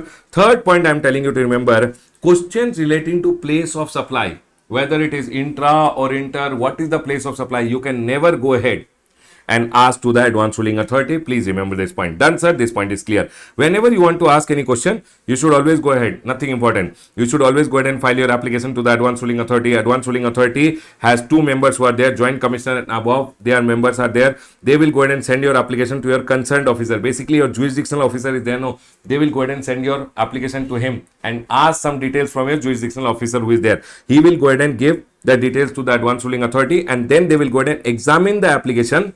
And then they will call you and the concerned officer who is there, and they will call both of them and tell, okay, now we will decide whether to admit the application or we want to reject the application. Remember one thing, whenever they reject the application, again one small question they can go ahead and ask you, when can advance ruling authority reject your application? Your application can be rejected by the advance ruling authority if the question which you have asked is already pending. Might be what question you have already asked. You have already gone for provisional assessment and you have already asked that question, or decided in any proceeding in case of the applicant. Might be you have taken the ITC, GST officer caught you already, and GST officer already decided that, hey, this ITC was blocked, why did you take it? And now you are telling, I will go for advance ruling. In this scenario, the advance ruling authority will reject your application. Please remember, when can the application be rejected? If the question which you have asked to the advance ruling authority is already pending or decided in any other proceeding against the applicant, then the application shall be rejected. Whenever they reject, they will give opportunity of being heard and they will pass the rejection order which is there. Nothing important again. Now, whenever they admit your application, they will go ahead and tell you, hey, get me further details which are there, or they will come to your place of business and obtain some further details. Okay? They will go ahead and obtain further details, and now they will go ahead and give you opportunity of being heard, and they will go ahead and pronounce the advance ruling. Now, supposingly there is a difference between both the members, then they will not pronounce the advance ruling and they will first make the points of differences and pass on the advance ruling card decision to be given by the AAR, Appellate Authority for Advance Ruling. Done, sir? Sir, if there is no difference in opinion between both the member, they will go ahead and give the advance ruling. They don't say give the advance ruling. It is pronouncement of advance ruling. They will pronounce the advance ruling and one copy will be given to you, one copy will be given to him. If you are aggrieved, you can go ahead and apply to the AAR, Appellate Authority for Advance Ruling, or if the department is aggrieved, department also can apply to the AAR within 30 days plus 30 days. For you, the fees is 10,000 rupees. For department, there is no fees which is there. Now, whenever the Appellate Authority for Advance Ruling will receive the reference from here or application from here or application from the department, then always remember one thing, they will also pass their order within 90 days. After going ahead and analyzing, they will pass their order. Nothing very important again for me to talk. Listen to me very carefully. If a person wants, can he directly go to the Appellate Authority for Advance Ruling? No. Not possible. Remember this point. First, you have to go to AAR, and from there, you can only go to the AAR, which is there. Authority for Advance Ruling. If you don't like the decision over there, then you can appeal to the Appellate Authority for Advance Ruling. Done, sir? This point is clear. Now, always remember one thing. So, direct appeal is not possible. Sir, supposingly, both these members also there is a difference in opinion. Sir, if there is a difference in opinion between the members of the AAR, then remember, in your case, advance ruling cannot be given. Write this point and come that, sir, advance ruling cannot be given if there is a difference between the members of the AAR. Done, sir. Now, here one point which I want you guys to remember. Sir, advance ruling given, can there be a rectification? Yes, Baba, any apparent mistake can be rectified within 6 months from the date of the order. Done. Sir, to whom an advance ruling is applicable? I like this point, Baba, very, very important from exam point of view. An advance ruling is applicable only to the applicant. So, if I have gone ahead and taken the advance ruling, it is only applicable to me. Can my friend go ahead and take the benefit of my advance ruling? No. An advance ruling is given in person for the person who has gone ahead and applied. Only he can go ahead and take the benefit of the advance ruling. Done, sir? This point is clear. Sir, it is told over here, applicability, advance ruling is applicable only on the applicant, and his concerned or jurisdictional officer only will be binded in respect to his case. Done. His concerned or jurisdictional officer in respect of the applicant. An advance ruling is only, sir, an advance ruling is binding on the applicant and his concerned or jurisdictional officer in respect of the applicant. An advance ruling is binding unless there is a change in law, fact, and circumstances supporting the advance ruling which was originally given. If the law, fact, and circumstances changes, then the advance ruling will become void. Done, sir? This point is clear. I like this point. There is a question in your book. The first question which is there, the big question, please do it and go. Done, sir? This point is clear. Other than this, nothing very important from this chapter.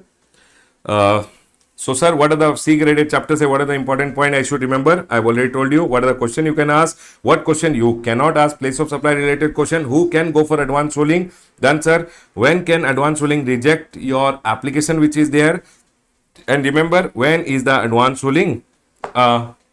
Applicability of advance ruling. Advance ruling is binding only on the applicant and his concerned or jurisdictional officer in respect of him only. Done, sir. This point is clear.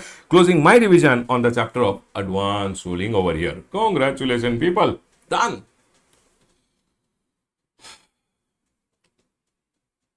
Now let's move to the next chapter. The next chapter is assessments. Everyone, please come to assessment. Let me check if there's any amendment. No, sir. The amendment next is demanded recovery. ठीक है, चलो please come to assessments, everyone.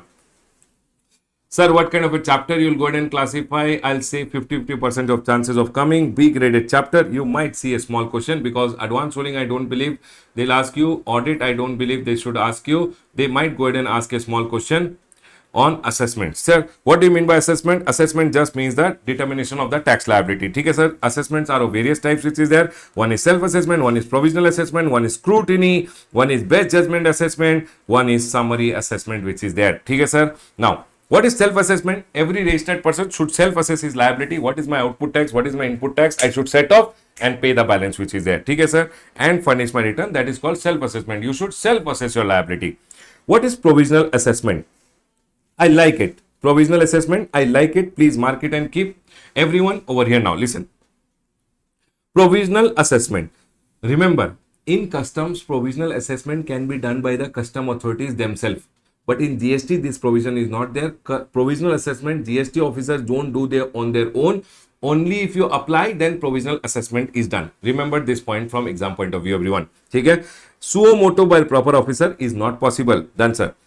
So, sir, when is provisional assessment done? So, if you are a taxable person and you are not able to find out your liability, so basically you are not able to find out GST, how will you find out GST? Value into rate of tax. If you are not able to find out value or you are not able to find out the rate of tax, what rate should be applicable, what value should be applicable, then you can go ahead and apply for provisional assessment. It says if a taxable person is unable to determine the value or is unable to determine the rate of tax, he can request the proper officer by writing in GST ASMT 01. Sir, do we have to remember the form number? Not required. If you remember, okay. If you don't remember, just write prescribed form. He will have to apply to the proper officer in the prescribed form, that is GST ASMT 01 for the provisional payment. He can go to the officer and tell, sir, I don't know on this how much GST I should pay. Sir, what will be the value? What will be the rate? So, in this scenario, you can go ahead and apply for provisional assessment. Sir, once the provisional assessment you apply, officer will go ahead and give you the provisional assessment order within how many days? 90 days, allowing the payment on provisional basis. He'll allow the provisional basis payment at such rate and value. He'll tell, okay, on this value, at this rate, you can go ahead and pay the GST. Done, sir. And he will tell you to execute a bond, which will be along with security in the form of bank guarantee. He'll tell you, okay, I want a bond of 1 lakh rupees. You have to give me a bond. And security means the bank guarantee should be at least 25%, means 25,000 ka bank guarantee you have to go ahead and give along with a bond. Done, sir. Sir, what is a bond? A bond is nothing other than in a bond paper, you will go ahead and write saying, sir, I agree that on final assessment, I'll pay the differential amount. That is what is a bond. Done. Now, what happened? Provisional assessment done. You went ahead and made the provisional basis payment. Later, final assessment will be done within 6 months of the communication of provisional assessment ka order. Once you have got the provisional assessment ka order, within 6 months, they will go ahead and do final assessment. If they could not do within 6 months, further 6 months can be given for final assessment. If they could not do again within 6 months, then 4 years ka further time can be given by the commissioner. Sir, once final assessment is done, again, very important from exam point of view, once final assessment is done, for example, final assessment is 6 lakh. Provisionally, you had paid only 5 lakh. So 1 lakh you have to go ahead and pay along with interest at the rate of 18%. Here, always remember one thing. Interest will be payable from the day the supply was done. The due date of the payment was this date. So, for example, January month ka supply, you had paid the tax provisionally on 20th February. Now, once the provisional final assessment is done, you are going ahead and paying the tax now. Whatever is the number of days, for that you have to go ahead and pay the interest. It says from the due day after the due date till the date of payment, you have to go ahead and pay along with interest. I want you guys, one Kulbhushan ka question is there in the Q&A material. Please do that question and go. Today, you must do one question on provisional assessment. Writing may very important. Done. Sir, once you have gone ahead and made the provisional payment, request for release of the security, and the officer will go ahead and check whether you have made all the payment, and he will go ahead and release your security. Sir, what is the benefit of getting provisional assessment done? Provisional assessment, if you get it done and finally, if there is any extra tax which is payable, you don't have to pay any penalty. Only interest is required to be paid. Penalty they will not go ahead and charge because you had opted for provisional assessment. You paid this much. Now it turned out that you have to pay more. On the differential, you don't have to pay any penalty. That is only benefit of provisional assessment. Sir, provisionally I had gone ahead and paid 5 lakh. Finally, it turned out only 4 lakh. 1 lakh, Baba, 1 lakh. Please go ahead and apply for a refund. Once you apply for refund, refund is always under section number 56. Once you go ahead and apply for refund, they will give you the refund within 60 days. If they give you within 60 days, no interest. But if they don't give you within 60 days, they give you later, then you will get interest at the rate of 6%. Beggar, take 6% and get lost. Done, sir. This point is clear. Provisional assessment, please do the question and go. Very, very important. The next one is scrutiny. The GST officer was going ahead and checking your return, scrutinizing. He will find some discrepancy. He will go ahead and tell you the discrepancy and tell, sir, this is the discrepancy I have gone ahead and found. Please pay the differential amount or give an explanation. You paid the differential amount, chapter closed. You went ahead and gave an explanation. He liked it, chapter closed. He did not like it. Then they will go ahead and do what, everyone? These are the recourses that can be taken by the officer. So, sir, always remember, you filed a return. Proper officer may scrutinize your return. Once he scrutinizes, if he finds any discrepancy, he'll go ahead and issue a notice. Within 30 days, you either accept the discrepancy, pay the tax, interest, etc. Chapter closed. If you don't pay, give an explanation. He likes your explanation, chapter closed. He will go ahead and close the case. But if it does not like, he'll become angry over here, and then they will go ahead and take some actions against you. What are the actions? Again, question from exam point of view. What are the actions that can be taken against you if a proper explanation is not given after an order of scrutinizing the return was served to you? What are the actions that can be taken by the officer? Now, what officer will do? Recourses that can be taken by the proper officer. When proper explanation is not given, he will go ahead and say, Ramesh, by seeing your return, I told you this much discrepancy is there. Make the payment. You did not make the payment. No, now, officer will initiate action against you. He will do audit. He will do special audit. He will do inspection, search, seizure, and then, Baba, they will go ahead and pass a demand order under section number 73 or section number 74. So, sir, this point is clear. So, what they are going ahead and telling, they will do audit, special audit, inspection, search, seizure. They will gather additional evidence and go ahead and pass a demand order against you. Remember, demand order, 3 months may either you pay demand, or if you don't want to pay, within 3 months you go for an appeal. If you don't want to go for an appeal greater than 3 months, then they will go ahead and start the recovery. And here we will go ahead and see the other chapters which are there: demand and recovery, or appeals and revision, which is there. Done, sir. This point is clear. So always remember one thing: what are the recourses officer can go ahead and do? He can go ahead and do audit, special audit, inspection, search, seizure. Demand order can be given under section number 73 and 74. Done, sir. So provisional assessment done. This point I've gone ahead and told you the important point over here. Now, the next one over here is best judgment assessment. Baba, 62 or 63. One C graded question they can go ahead and ask. Please write a short note on best judgment assessment under section number 62, or they can go ahead and say best judgment assessment under section number 63. They can go ahead and tell you to write a short note. Sir, what is best judgment assessment? Best judgment means officer will apply his brain and go ahead and do the assessment. That is called the best judgment assessment, which is there. It says non-filer of return. If you file your return, your scrutiny can be done. But if you don't file your return, you are a registered person and you did not file your return, how will the officer do the checking? So in this scenario, officer will first go ahead and issue you a notice. So if you fail to furnish your return under section number 39, which is your monthly return, or your final buy-by return under section number 45, officer will first go ahead and give you a notice.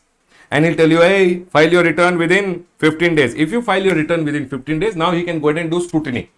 But if you don't go ahead and file your return within 15 days, proper officer will go ahead and apply his brain and he will go ahead and do the best judgment assessment, which is there, and he will pass the assessment order within 5 years from the due date of annual return, and the return and the assessment order will be passed in ASMT 13. So, sir, whichever year it is, what is the time limit to pass best judgment assessment? Whichever year it is, that year ka annual return का due date से, annual return का due date से, the best judgement assessment can be done within next 5 years. Remember one thing, the best judgment assessment order can be passed within next 5 years. Done.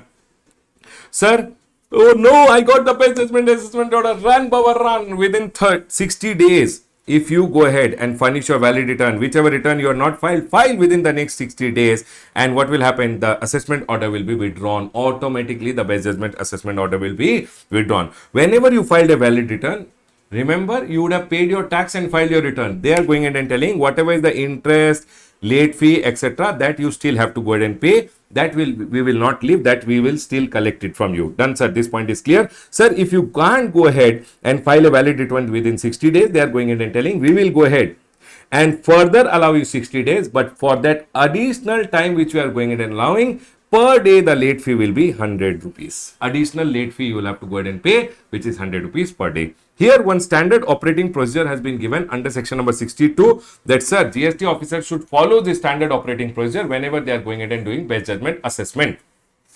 Sir, what is the standard operating procedure? Baba, just a reading purpose, you can go ahead and read. Not very important from exam point of view, just read if you want once. Okay? And here only one point which I wanted to do, valid return 30 days nahi hai, it is 60 days. Valid return is 60 days now.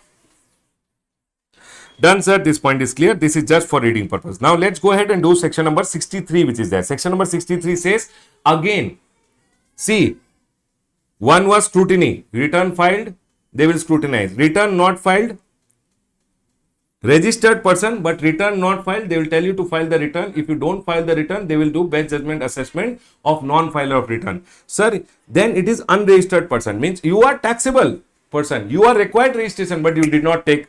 So they are telling if you fail to obtain registration or the registration was cancelled under section number 29(2), they are telling, sir, you are a taxable person, but you failed to obtain registration. You did not take your registration, or your registration was cancelled under section number 29(2), but person is still liable to pay the tax. You are still liable to pay the tax. Either you did not take registration or your registration was cancelled, but you are still liable to pay the tax. Then they are telling, first we will go ahead and issue your notice, and we will go ahead and tell you the grounds of assessment and allow you 15 days to reply. How many days will be given? Sir, 15 days will be given for you to go ahead and reply saying, sir, why didn't you go ahead and pay your taxes? Now you will be given 15 days. In 15 days, you have to reply. After that, the proper officer, if he likes your reply, he will close, nothing. But if he does not like a reply, proper officer will proceed to assess the tax liability of such taxable person who is liable to pay tax to the best of his assessment judgment, and he will go ahead and give you opportunity of being heard, and he'll pass the assessment order. Remember one thing, here the assessment order, again within 5 years they will go ahead and pass, but here there is no withdrawal of assessment order. Why, sir? Because first they gave you a show cause notice, then they gave you an opportunity. First they gave you a show cause notice, no? Why should we not go ahead and do your best judgment assessment? You have not paid the tax. You are liable to register, but you have not registered. So, sir, first they will give you show cause notice, then they will give opportunity being heard, and then they pass the assessment order. So, here the assessment order ka withdrawal is not there. Please be very careful. The next one over here is summary assessment, Baba.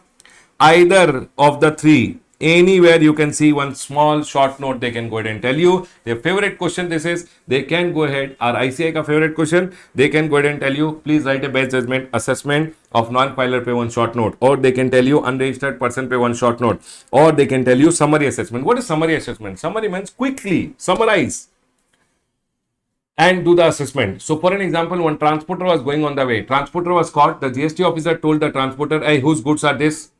I want this goods paid, tax is not paid. Who is the owner of the goods? Transporter told, I don't know. If you don't know, GST officer will tell, I will do your assessment. For example, GST officer came to one godown and asked the godown ka owner, whose goods are this? The godown owner told, I don't know. If you don't know, the GST officer will go ahead and say, if I don't do your assessment now, the goods will be gone and we'll lose out on the revenue, and hence they will go ahead and do one quick assessment. They will do your assessment only. That is what is being told. Whenever the proper officer has an evidence on that evidence of the tax liability, plus he will first take the permission of the additional or the joint commissioner, and now he can go ahead and assess the tax liability of such person. Such person means the transporter, owner, operator of godown, etc. ka assessment can be done to protect the interest of the revenue, and he will go ahead and pass the assessment order if he has sufficient ground to believe that if transporter ka assessment is not done, if the godown ka owner ka assessment is not done, any delay may adversely affect the interest of the revenue.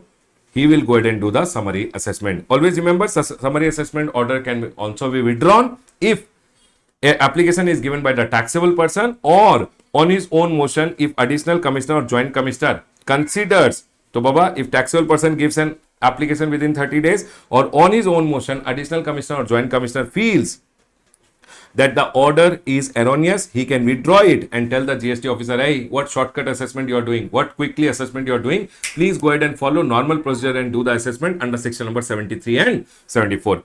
He will direct the proper officer to follow the procedure laid down under section number 73 and 74. Done, sir. This point is clear. Sir, one more small question which they can go ahead and ask. What are the orders that can be withdrawn? One is best judgment assessment order under section number 62 can be withdrawn, and one is summary assessment order can be withdrawn on an application by the taxable person or on his own motion if joint commissioner or additional commissioner feels that the order is erroneous. So Baba, when you give an application also he can withdraw, or his own motion also he can go ahead and withdraw. This is the question which they can go ahead and ask. I'll tell you again, it's a B graded chapter. Might be one question can come, 50% chances. Provisional assessment, please do the interest calculation and go. Scrutiny, what are the various recourses available? Here I have already told you 62, 63 and 64 you can get a short note to be written. One small point, orders that can be withdrawn is a very good question point which is there. Orders that may be withdrawn, best judgment assessment order and summary assessment order under section number 64. Please be very careful about it. That's all everyone. Closing my revision on the chapter of assessment. Assessment means determination of tax liability. Done.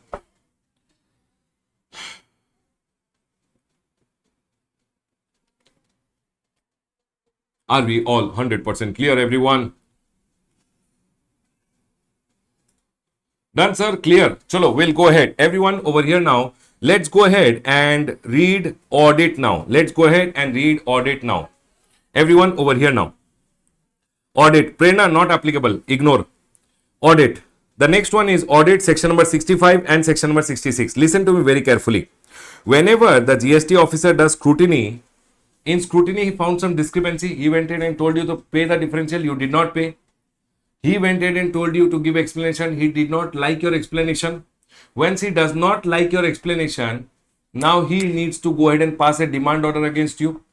Baba, see, always to recover any amount, they have to give you a demand order. To pass a demand order, they need evidence. To gather evidence, they go ahead and do what, everyone?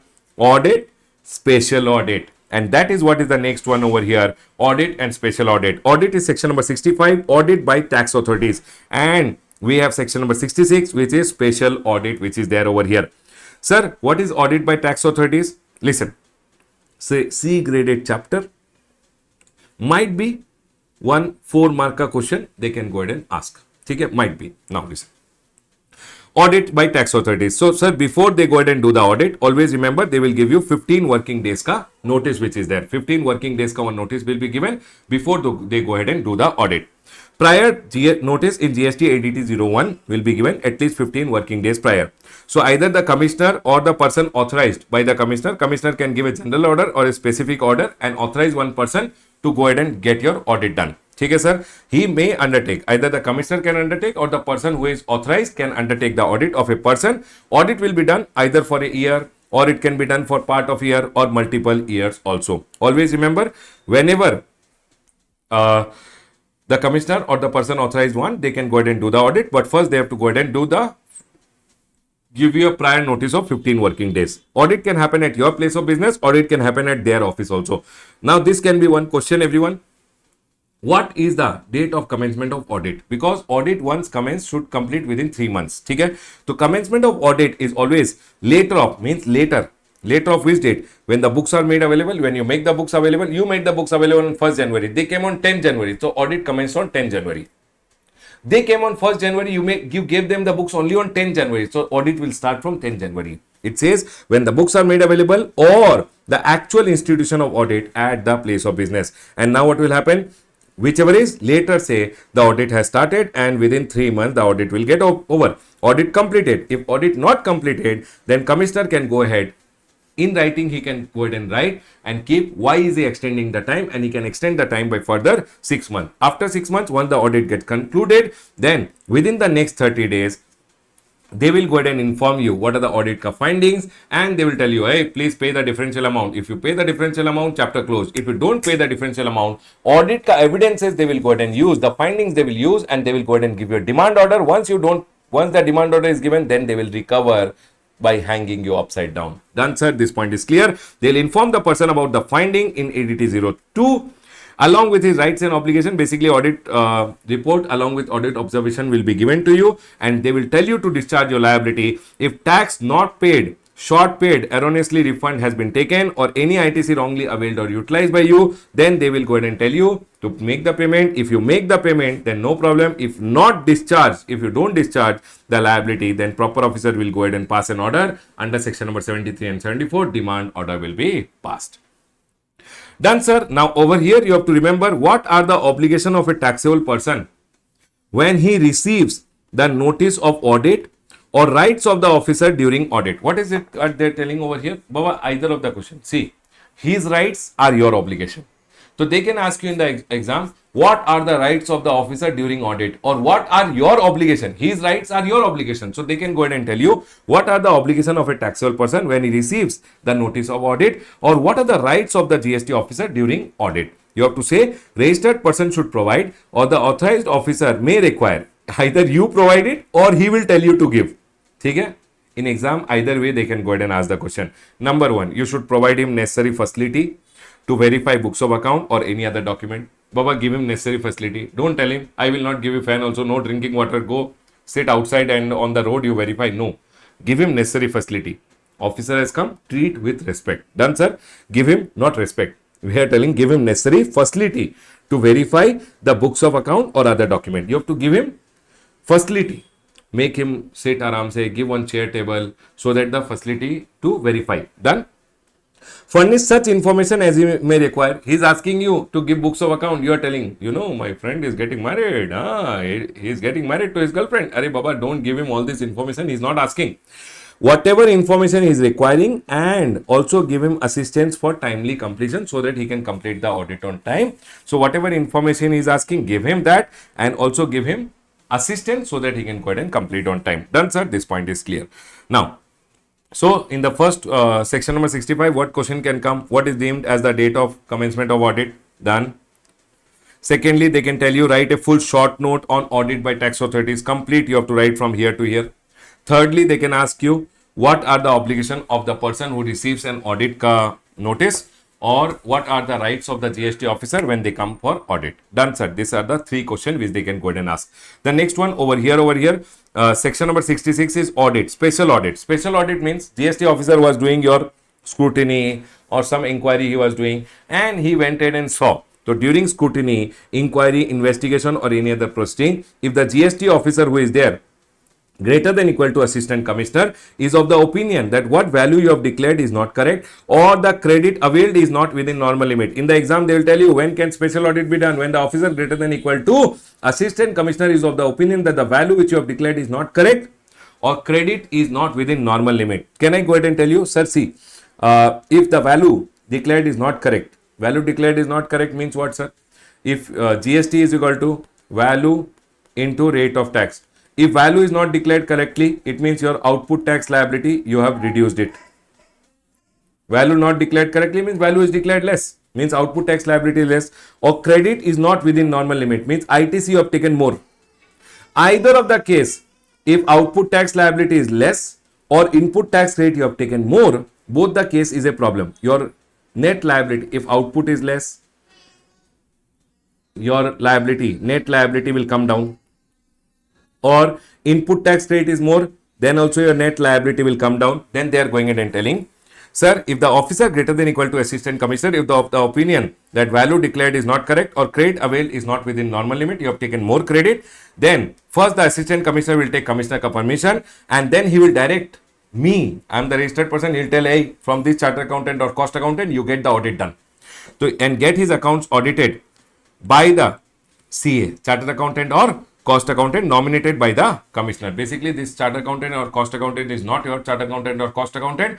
He is the accountant who is being nominated by the commissioner. Then, sir, whenever one special audit will start, special audit will happen within 90 days. If it cannot be completed within 90 days, further 90 days ka time limit will be given. Once the audit is concluded, the chartered accountant or the cost accountant will submit his report to the assistant commissioner. Now, the assistant commissioner will go ahead and inform you about the audit finding in ADT 04. He will give you an opportunity of being heard and he'll tell this is the amount of tax not paid, short paid, etc. Please go ahead and make the payment. Basically, audit observations, he'll tell you. If you make the payment, very good. If you don't make the payment, section number 73 and 74 by demand order will be passed against you. Done, sir. This point is clear. So, sir, always remember the chart accountant or cost accountant is nominated by the commissioner and always paid by the department. Now, in this, what question can come? One, write a short note on audit under section number 66, special audit. You have to write the whole thing which I have told you over here.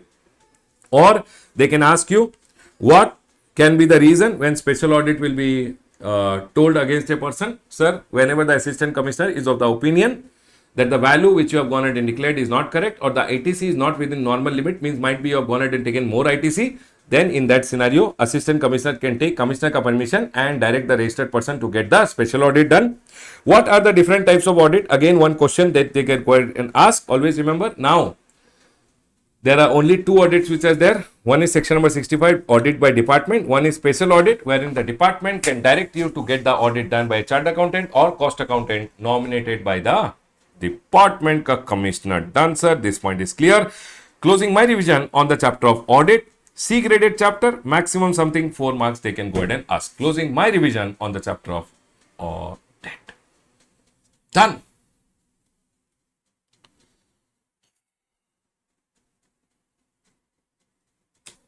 Chalo, let's go ahead and now move to the next chapter, everyone. The next chapter is inspection, search, seizure and arrest. Everyone, let's go ahead and do inspection, search, seizure and arrest. Everyone over here. Sir, what kind of a chapter is the inspection, search, seizure and arrest? I believe C graded chapter again, but still, if your good luck is very good, you might go ahead and get a 4-mark question in the exam. Okay? I'm again telling you, C graded does not mean you will leave it and go. C graded means now you are already doing it once. You have already done it in the class. You have revised it also. One day before the exam, you are putting less attention or might be no attention to C graded and you are putting more attention to A and B before the exam or one day before the exam. That is A and B graded. C graded is something which you don't put attention one day before the exam, but you have already studied. It is not that you have left it and gone. No, you can't leave it and go. Everyone over here now. Inspection, search, seizure and arrest. Sir, can you give a linking of this chapter? Yes, Baba. See, when the officer was doing your scrutiny, in scrutiny first, to go ahead and pass a demand order, Baba, always remember one thing, to recover an amount from you, demand order is important. To pass a demand order, they need evidences. And to gather evidences, they can do audit against you, special audit against you, or if the GST officer wants, they can go ahead and do inspection. And then post inspection, they can go ahead and do search and seizure and gather evidences which they will go ahead and use against you and pass a demand order. Once a demand order is passed, the amount can be recovered from you. So to pass a demand order, now the next step comes is they can go ahead and do inspection. Inspection means generally the officer will come to your place of business, he will just see and he will go. After he comes to your place of business and does a general inspection, after that if he feels that there is a search required, basically search is where they are coming and searching for some evidences. Inspection is general inspection. After that, they will come for search. They will find evidences, use that evidences and pass a demand order against you. And here comes the next chapter of inspection, search, seizure and arrest. Section number 67 deals with inspection. Again, when we do this chapter, we'll do along with questions. Means I'll go ahead and talk about questions also so that you can go ahead and quickly cover this. Inspection में proper officer greater than equal to joint commissioner has reason to believe that a taxable person. So who is the person who can go ahead and authorize an inspection? Remember one thing, proper officer greater than equal to joint commissioner. If he has reason to believe, what are the reasons your inspection can be done? Means inspection of your place of business can be done. What are the reason? Number one, if he believes that taxable person has suppressed transaction relating to supply ka transaction you have suppressed, or stock you have gone ahead and suppressed, you are not showing your stock properly, or you have claimed ITC in excess of your entitlement, you have taken more credit so you will pay less GST, so you have taken more credit, or you have indulged in contravention of the act or rules, you have indulged in a contravention, you have contravened some act of the rules or act. to evade tax. You have done all this thing to do whatever you want to evade tax, or you are a transporter, owner, operator of warehouse or a godown or any other place. You are a transporter, you are owner, operator of warehouse or a godown, or you are running any place, and you have kept tax unpaid goods on which tax is not paid, or you have kept wrong account so that you can evade tax, then the proper officer greater than equal to joint commissioner can go ahead and authorize in GST INS 01. Again, form number is not required to be remembered. Form number, if you remember, okay. If you don't remember, you can just write prescribed form. So he can go ahead and authorize any other officer to inspect.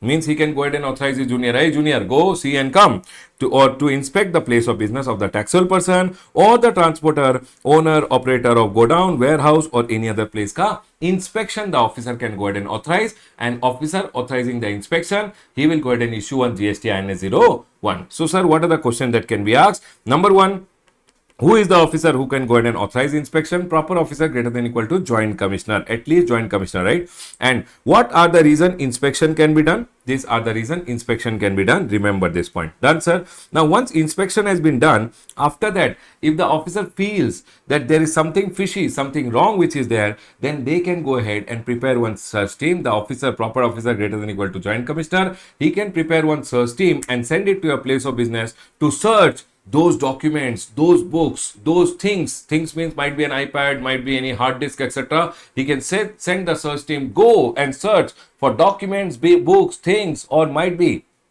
any other detail which will be helpful in going ahead and passing a demand order against this person. So they will come for search and seizure pursuant to inspection. Pursuant to inspection means after inspection generally they come for search and seizure, or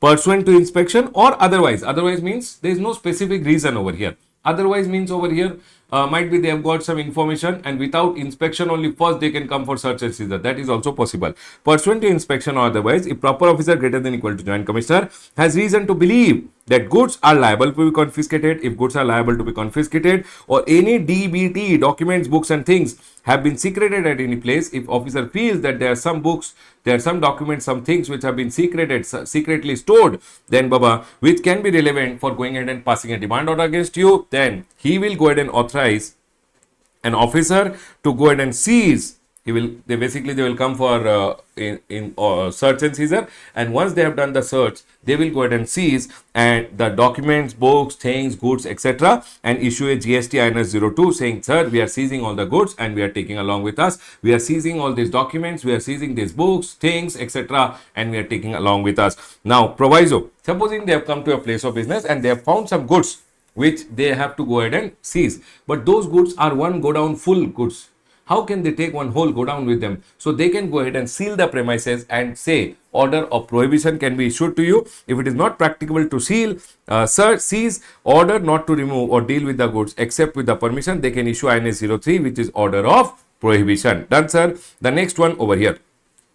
If the officer has gone ahead and seized some document and which is not relevant for him, always remember documents, books and things. Documents, books and things should be returned after examination or inquiry. Once the inquiry is done, they should go ahead and return it to you. If document, books and things are relied upon, they can use it for issuing a notice to you. If not relied, it should be returned to you within 30 days. So those documents, books and things which is not going to use it against going ahead and passing an order against you, those documents, books and things he should return to you within 30 days. Okay, nothing very important. This point can be important from exam point of view. Officer came to a premises, he is telling, sir, open this almirah, you are telling no key. He is telling open this door, you are telling no key. Baba, if officer feels that there is some things which are there behind the inside the almirah or behind the door and you are not going ahead and giving him the access, he can break it open. So always remember one thing, what are the powers of the officer during a search and seizure activity? Remember, proper officer has the power to seal. He can either seal your premises, he can break open any door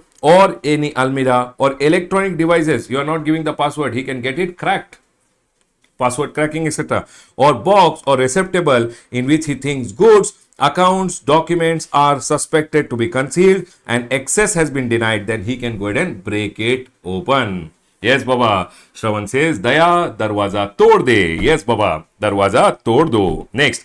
The next one over here, section number 67.5. Sir, when the officer has come to your place of business and he sees the document, if you want, you can go ahead and take the photocopies also. But if the officer feels that giving you photocopies might be prejudicial for the revenue, then they can go ahead and reject your request also. The next one, sir, can I go ahead? Baba, this point I like it. Again, C graded chapter ka C graded questions these are. Sir, but in the last attempt, section number 72, they had gone ahead and asked. This was a small point. They had gone ahead and asked for 3 marks. So, Baba, you can't leave it and go. You have to do it. The next one over here is provisional release of seized goods. So, sir, once they have gone ahead and seized the goods, if you want, can you get your goods released? They are going ahead and telling, upon execution of bond in GST INS 04, you have to first go ahead and give a bond. Along with that, you have to give a bank guarantee. And bank guarantee should be enough to cover the goods paid, the seized goods on which the tax is not paid, the amount of tax, interest and penalty it should be able to cover. That is what is told. Bank guarantee should be enough to cover tax, interest and penalty. Or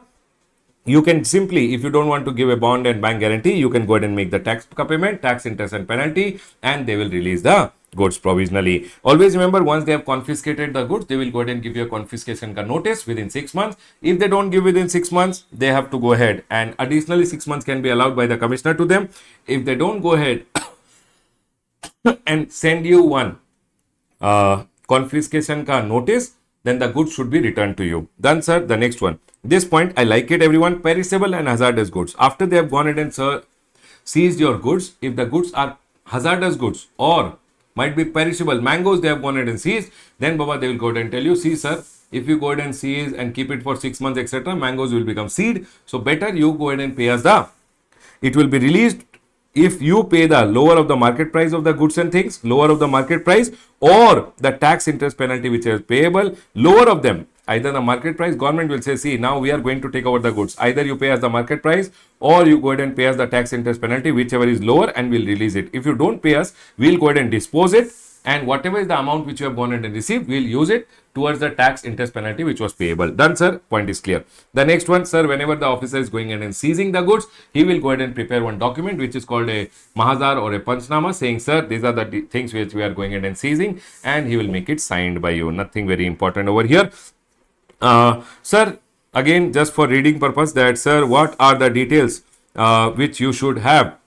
Principal or requirement during search operation. Sir, you should have a search warrant. Lady officer should be there with you when you are going for a search. Sir, before starting the search, please show your ID cards which are there. Search warrant should be executed, means make the person sign the search warrant that we have shown you the search warrant, sign it, then only we'll start the search. Search should be in the presence of 2 independent witness. Call 2 independent witness from nearby place, and in the witness, in front of the witness, the search should happen. After the search has been done, one panchnama should be prepared and signed from the independent witness and the person in charge or the owner. Sir, what is this ditto? Ditto means the independent witness and the person in charge, which place you are doing the search, that person should sign it. Done, sir. This point is clear. Section number 67 done. 68 basically goes ahead and talks about inspection of goods in transit. We have already spoken about this. E-way bill chapter mein. Sir, inspection of goods in transit, whenever you are going on the way, if inspection of goods can happen, yes, inspection of goods can happen if the value of the goods is more than 50,000.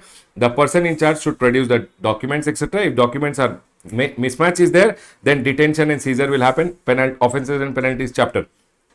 But all documents found correct, he will go ahead and let you go. Done. Nothing very important. Section number 69, I believe C graded chapter ka A graded question can come from this. C graded chapter ka A graded question come from section number 69. Please be very careful about it. Done.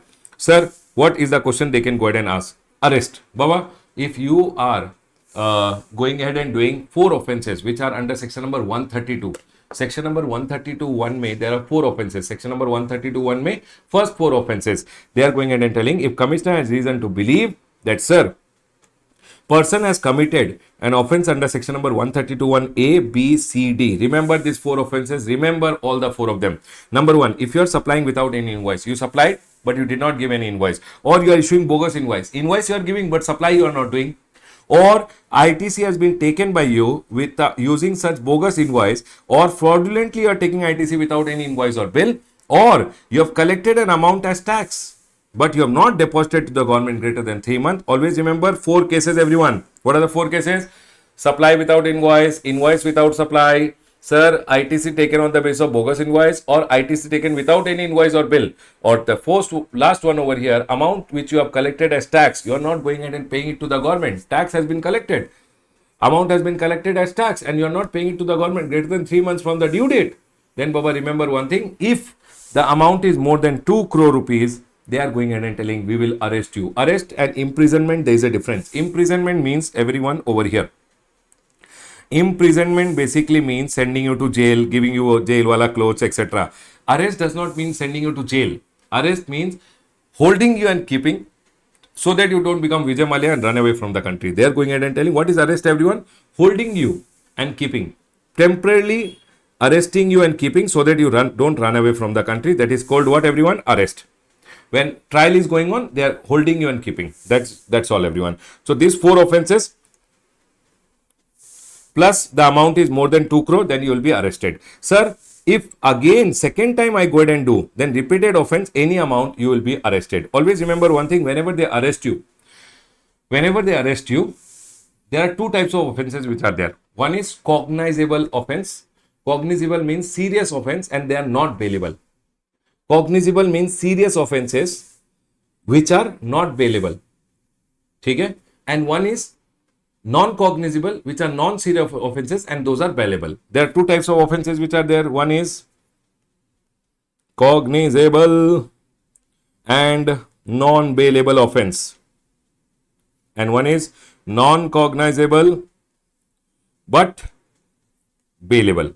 Sir, what do you mean by this? Baba, cognizable means serious offenses for which bail cannot be given by the person who is going ahead and arresting you. In this scenario, you will be presented before the magistrate. Magistrate will decide whether to give you bail or send you to jail. Done. Non-cognizable means non-serious offenses and those are bailable. Means the arresting officer can go ahead and tell you, pay me 5 lakh rupees and I'll release you on bail. So those are known as what, everyone? Non-cognizable. Non-serious offenses are bailable by the person who is arresting you. Remember one thing, if these 4 offenses you have done and the amount is more than 5 crore rupees, then it will become a serious offense and it is not bailable. You will be presented before the magistrate within 24 hours and magistrate will go ahead and decide. So commissioner may authorize. So sir, once you have gone ahead and done offense, commissioner will authorize any officer of the central tax to arrest you.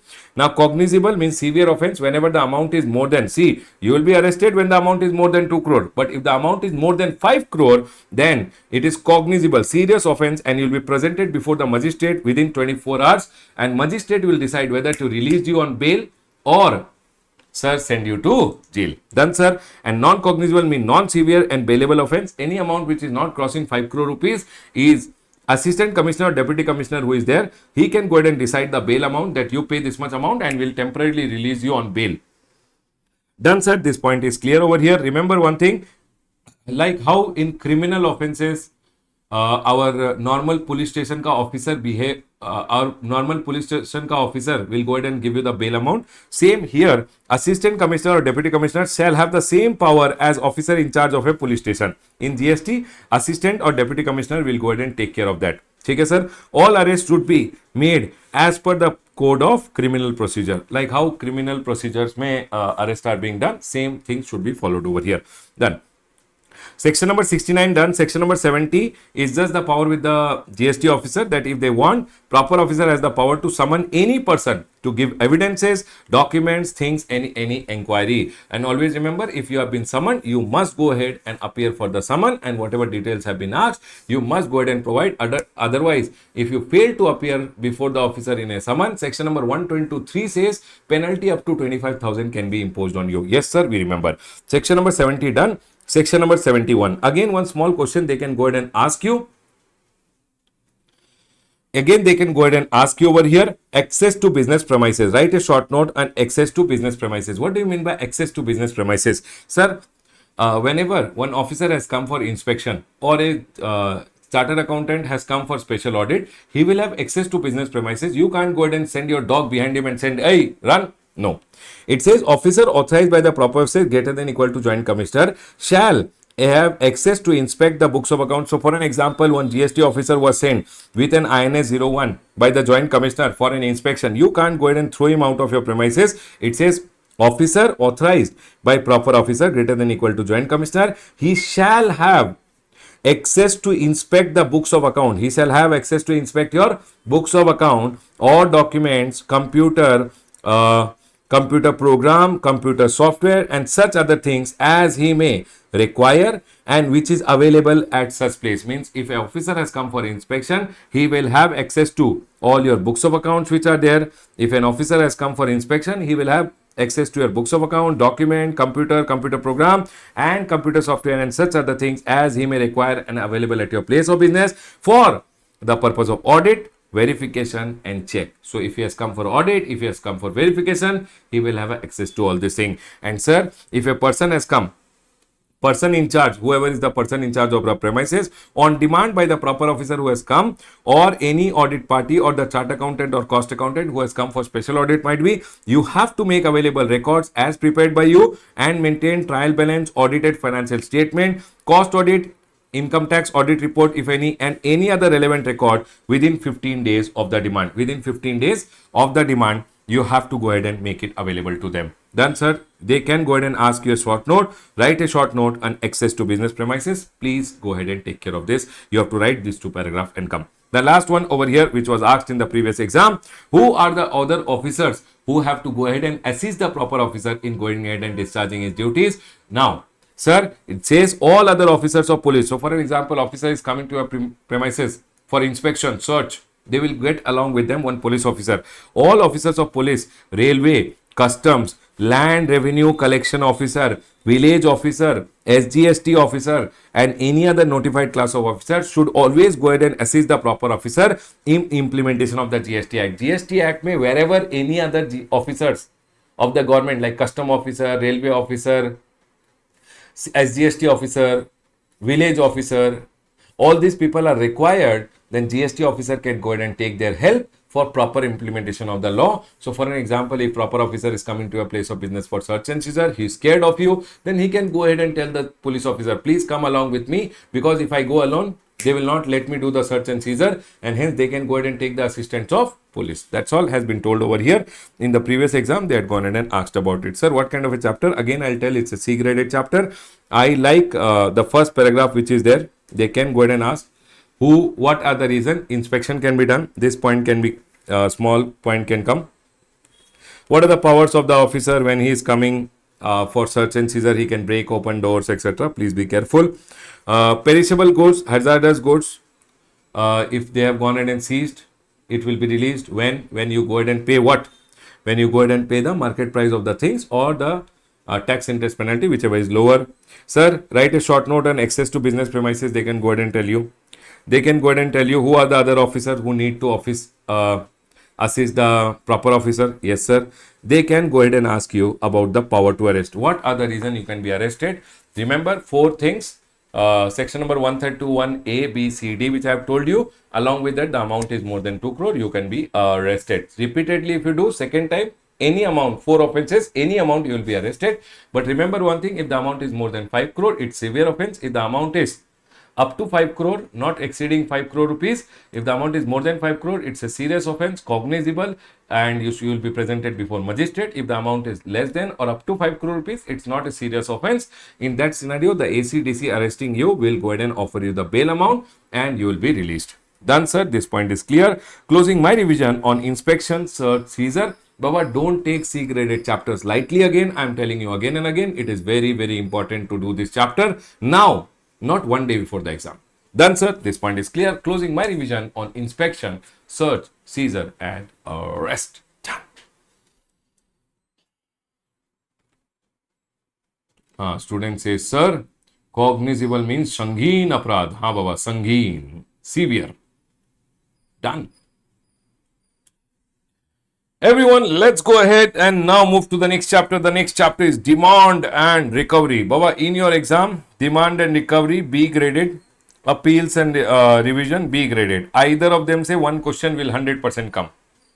You will see either of them say one question will 100% come. Either from demand and recovery or appeals and revision. And I'll be not amazed If both of them say one small question of 4 marks comes, you can't leave either of them and go for exam. It's very, very important from exam point of view. Sir, demand and recovery, any amendment is there? Baba, see, demand and recovery, actually no amendment is there. In demand and recovery, no, earlier it used to say that proper officer will issue an acknowledgement. Now they have gone ahead and deleted this word, and they are telling once you have gone ahead and paid the tax using DRC 03, one intimation will be given, one acknowledgement will be given to you by the portal itself. Here the officer will go ahead and issue, this word has been removed. Rest, there is nothing which has changed in this chapter. Chalo, let's go ahead and do demand and recovery, everyone. Let's do it. Everyone, appeals and revision chapter amendment is there. We'll talk about it. Everyone over here, demand and recovery. Listen. Again, this is linking to assessments over here. See. Proper officer went ahead and told you there is a discrepancy. You went ahead and accepted it. Very good. You did not go ahead and accept. You furnished an explanation. He liked it. Very good. He did not like it. He can go ahead and do audit.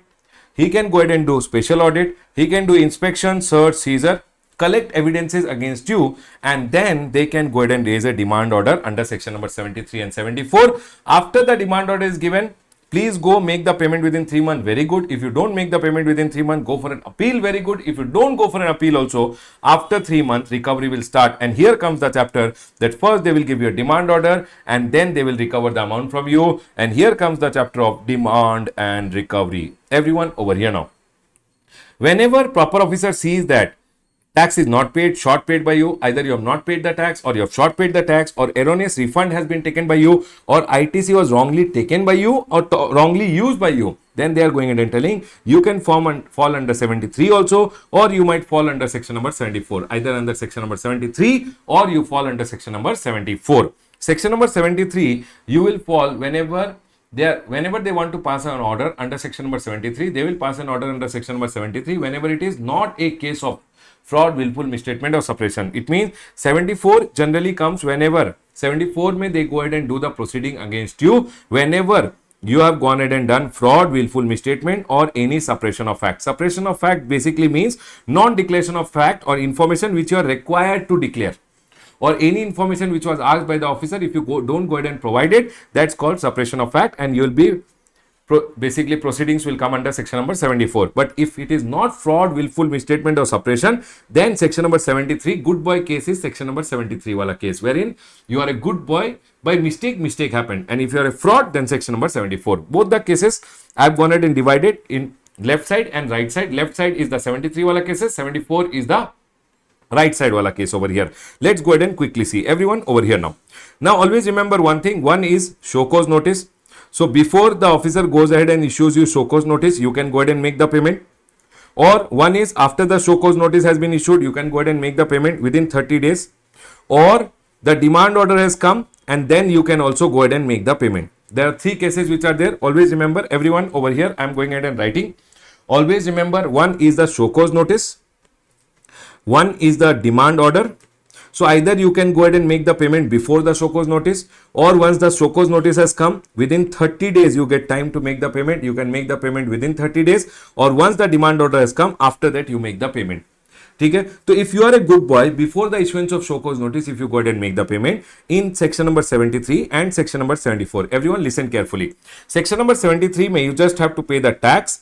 Interest penalty is not required to be paid if you go ahead and pay under section of, if you go ahead and if you are falling under section number 73. But section number 74, same thing, tax you have to pay, interest you have to pay, penalty at least, you can see over here, 15% penalty has to be paid. The only difference is here at least 15% of the tax amount ka penalty has to be paid because you are a fraud. Sir, now if the show cause notice has been issued, remember voluntary payment of the show cause notice can be done only within 30 days. And they have gone ahead and told, once the show cause notice has been issued, if you go ahead and pay the payment within 30 days, you have to make tax, interest and penalty is not required to be paid. But after the show cause notice has come, if you are a section number 74 fraud ka case, because you made them pass the show cause notice over here, they are telling you have to just pay the tax, interest, penalty from 15%, it will become 25%. That's all. Okay, sir. After the demand order has been passed, if you go ahead and pay, then you have to pay tax, interest, penalty will be 10,000 or 10% of the tax amount, whichever is higher over here. But after the demand order has come, if you are a fraud case, then again you are given 30 days ka time. Only for fraud cases, they are giving another 30 days ka time and telling you can pay tax, interest, penalty can be only 50% of the tax amount. But after 30 days, if you make the payment, then they are telling after 30 days, you have to pay tax, interest, penalty, which will be 100% of the tax amount. Please tell me everyone, are we all 100% clear? In the exam, if they go ahead and ask you, please remember before show cause notice, if you go ahead and make the payment, under 73, it is tax interest. After show cause notice, tax interest. After demand order, tax interest penalty. Penalty is 10% or 10,000, whichever is higher. But sir, in case of fraud, it is tax interest penalty 15%, then 25%. Then once the demand order has come, if you are going ahead and making the payment, it is 50%. And once 30 days also has got over after the demand order, then you have to go ahead and pay 100% of the tax amount. This can be one question in the exam. Please be very careful about it. Done, sir? This point is clear. Now, one more question which they can go ahead and ask you over here is, sir, show cause notice should be issued within how many days and demand order should be issued within how many days? Always remember one thing, demand order ke liye, the time limit under section number 73, demand order ke liye it is 3 years. And sir, under section number 74, the demand order ka time limit is, sir, 5 years. From the due date of annual return. Always remember, from the due date of annual return, it is 3 years and it is 5 year over here. So for an example, if I go ahead and tell you 2020-21 year it is, and it is section number 73 ka case, the demand order should be passed 2021, right? On due date of annual return, 31st December is the due date of annual return. From here, 1 year, 2 year, 3 year. 3 years will get over when, sir? 21, 22, 23, 31st December 2024. Always remember one thing, in case of section number 73, demand order and show cause notice, the minimum distance should be 3 months. It means show cause notice, the last time limit to issue is 2 years, 9 months, which is 30th of September 2024. Is everyone 100% clear with this? Yes, sir, we remember. Now we can recall also. Sir, if it is a fraud ka case, always remember one thing, the time limit to issue show cause notice 2021 ke liye, it is 31st December 2021. From here, 1 year, 2 year, 3 year, 4 year and 5 year. So 22, 23, 24, 25, 26, because fraud detection can take time. So the demand order ke liye time limit is 5 years from the due date of annual return. And sir, show cause notice and demand order, the minimum difference should be at least 6 months. So show cause notice ke liye the time limit is 1, 2, 3, 4 years, 6 months. So it is 30th of June 2026. I hope everyone is 100% clear. Remember, one is this penalties which I have told you. This you should remember, and secondly, you should also go ahead and remember the time limit to pass the demand order and the show cause notice which I have gone ahead and told you. These are the two most important part over here. Chalo, we'll now go ahead and quickly cover this. So sir, once you, section number 73, they have gone ahead and told, if you go ahead and pay the tax before issuance of show cause notice, or whenever you get a GST DRC 01A ka part A, basically GST DRC 01 ka part A mein, it is not a show cause notice, it is just an intimation of the tax, interest and penalty which you have to pay, which the officer goes ahead and tells you. So if the officer tells you the amount to be paid, he will inform you in GST DRC 01A, which is like a pre-show cause notice, which is not a show cause notice, like a show cause notice, but yet now show cause notice is not issued. It's just a calculation which he will provide you. Or before issuance of show cause notice, you can yourself go ahead and pay. Sir, if you go on under 73, you will pay the tax and interest. Full payment done, chapter will be closed. Intimation, intimate the proper officer that I have made the payment, and he will not issue, but now it is told that one acknowledgement will be issued in GST DRC 04 that you have gone ahead and made the payment. Sir, if you go ahead and make part payment, or you go ahead and you want to go ahead against DRC 01A, you want to talk anything, then you can go ahead and make your submission, and now show cause notice will come. If it is section number 74, same tax, interest, penalty will be 50%. Make the full payment, chapter closed, intimate the officer, and one acknowledgement will be given to you in GST DRC 04. Done, sir. This point is clear. Sir, if you make part payment or you want to make any submission, do that, and now what will happen? Show cause notice will come. Detailed show cause notice will come in your mail, and Baba, always remember, one summary of the show cause notice will be given in GST DRC 01. Okay, sir. Once summary has been given, now you have Remember, 3 months prior to the demand order, show cause notice should be given. In fraud case, 6 months prior to the order, the show cause notice should be given. Always remember this. Done, sir? Are we here? We are clear. Done. One student is telling, sir, ghee and karam idli. Baba, this question I had asked before half an hour. It means the student has joined the class after half an hour. Yes, everyone over here now. The next one, sir, in the show cause notice, the GST officer will always go ahead and tell you the tax amount, the interest at the rate of 18%, and he will also state the ground asking why the specified amount should not be demanded. He will go ahead and give you the show cause notice. Remember one thing, show cause notice, once it has come, if you want to make the payment of the show cause notice, the payment of the show cause notice voluntarily, you can go ahead and make within 30 days. If you go ahead and make within 30 days, you just have to pay the tax and interest and inform the officer, and penalty is not required. Demand order will not come. Officer will just close the proceeding and pass one GST DRC 05. Done, sir. If it is on the right side, same tax, interest, penalty will be 25%, nothing else. Then after this, if you don't go ahead and make the payment, they are going ahead and telling, if you make representation or you want to give reply, now what will happen? Give representation, talk to the officer. If everything gets closed, very good. If it does not get closed, they will go ahead and pass a demand order. Detailed demand order will be sent to you and summary will be given in GST DRC 07. Once he has gone ahead and given the demand order, remember one thing. Now, non-fraud cases always has to pay tax, interest, penalty 10% or 10,000, whichever is higher, mandatorily is required to be paid. You have to go ahead and inform the officer, and officer will close the case by passing GST DRC 05.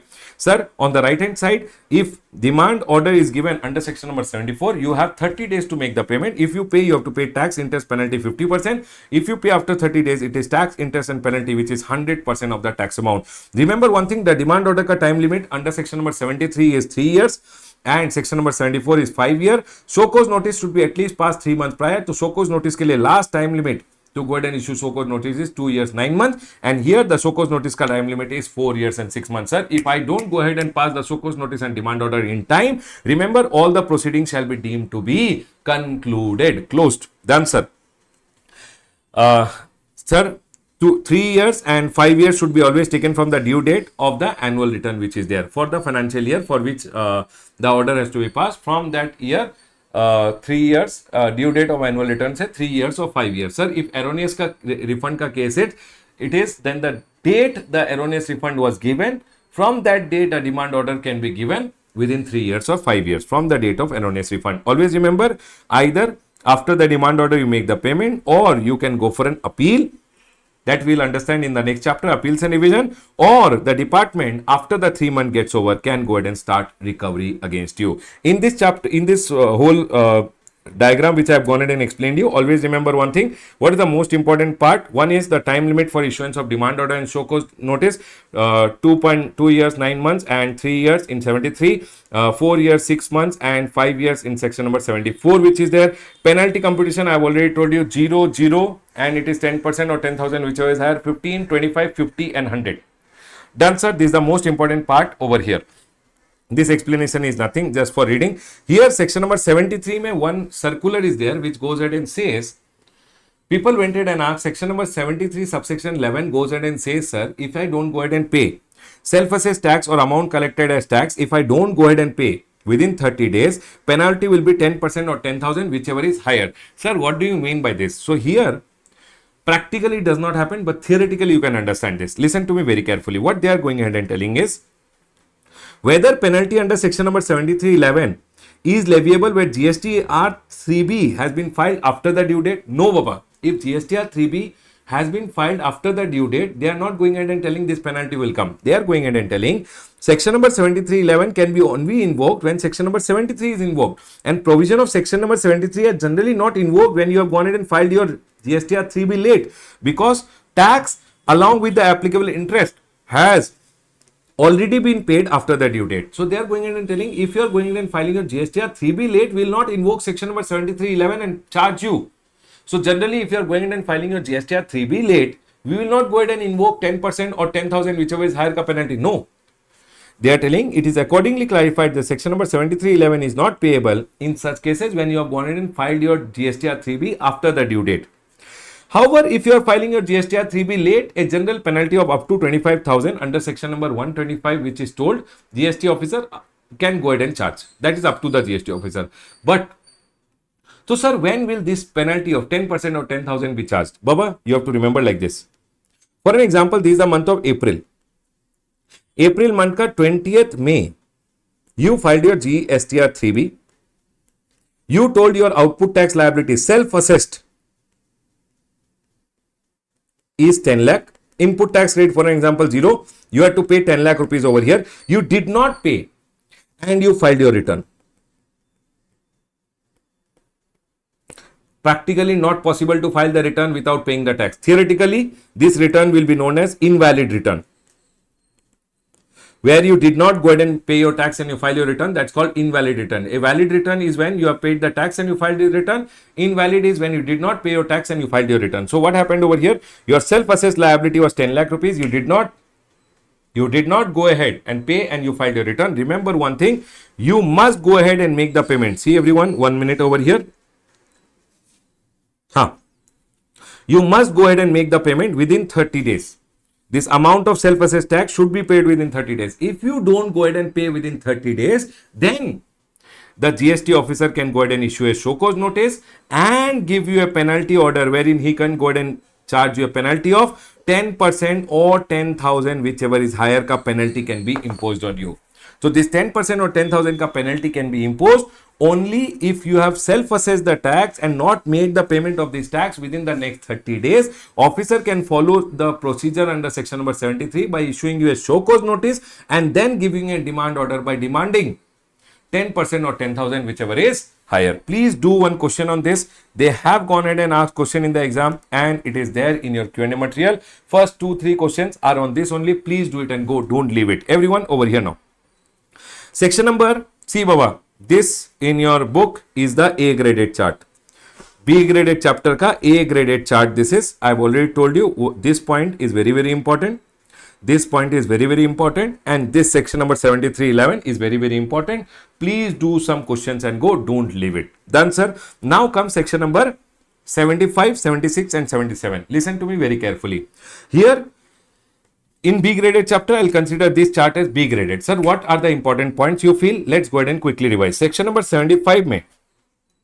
Section number 75, general provision, they can go ahead and ask a small question. But what are the important points? We'll go ahead and discuss. Number 1, period of stay is always to be excluded. Whenever you are going ahead and passing a show cause notice or a demand order, if any court ka stay had come, that will not be included in the time limit of that 3 years or 5 years ka time limit.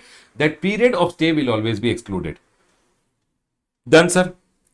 This second point and third point is very, very important, wherein there is a small circular also which is there. B graded chapter ka B graded question they can go ahead and ask. So everyone listen to me very carefully.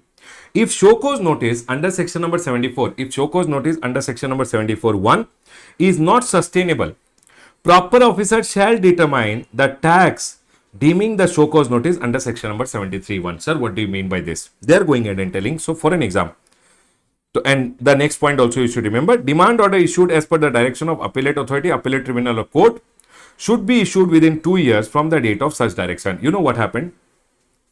The proper officer, for an example, this is the year 2020-21. 2020-21 ke liye, the proper officer went ahead. This is the due date of annual return, 31st December 2021. Okay. For this year, the proper officer 1, 2, 3, this is the time limit to go ahead and pass the show cause notice and demand order under section number 73. You know what happened? The proper officer went ahead and passed the show cause notice under section number 74 over here. Show cause notice under section number 74. Okay. And accordingly, he went ahead and passed a demand order over here only.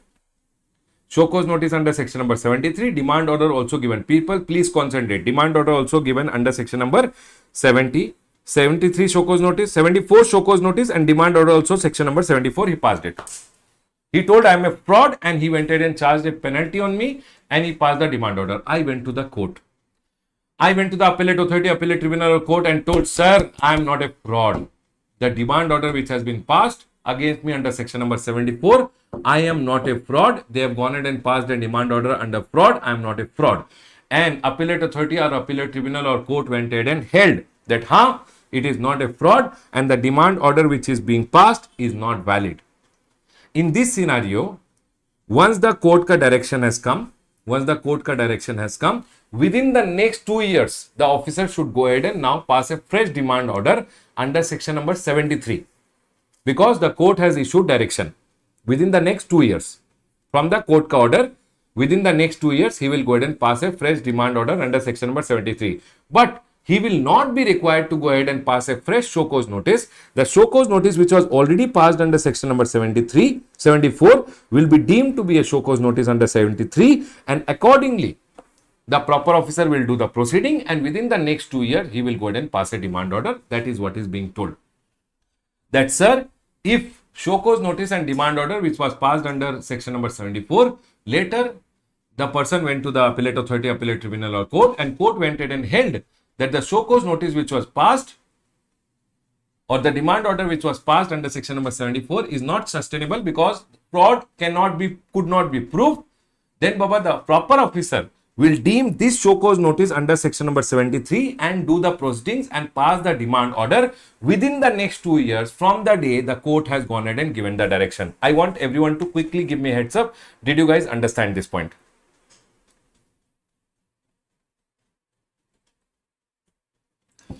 Yes, sir, we understood this point. But you have to remember one thing.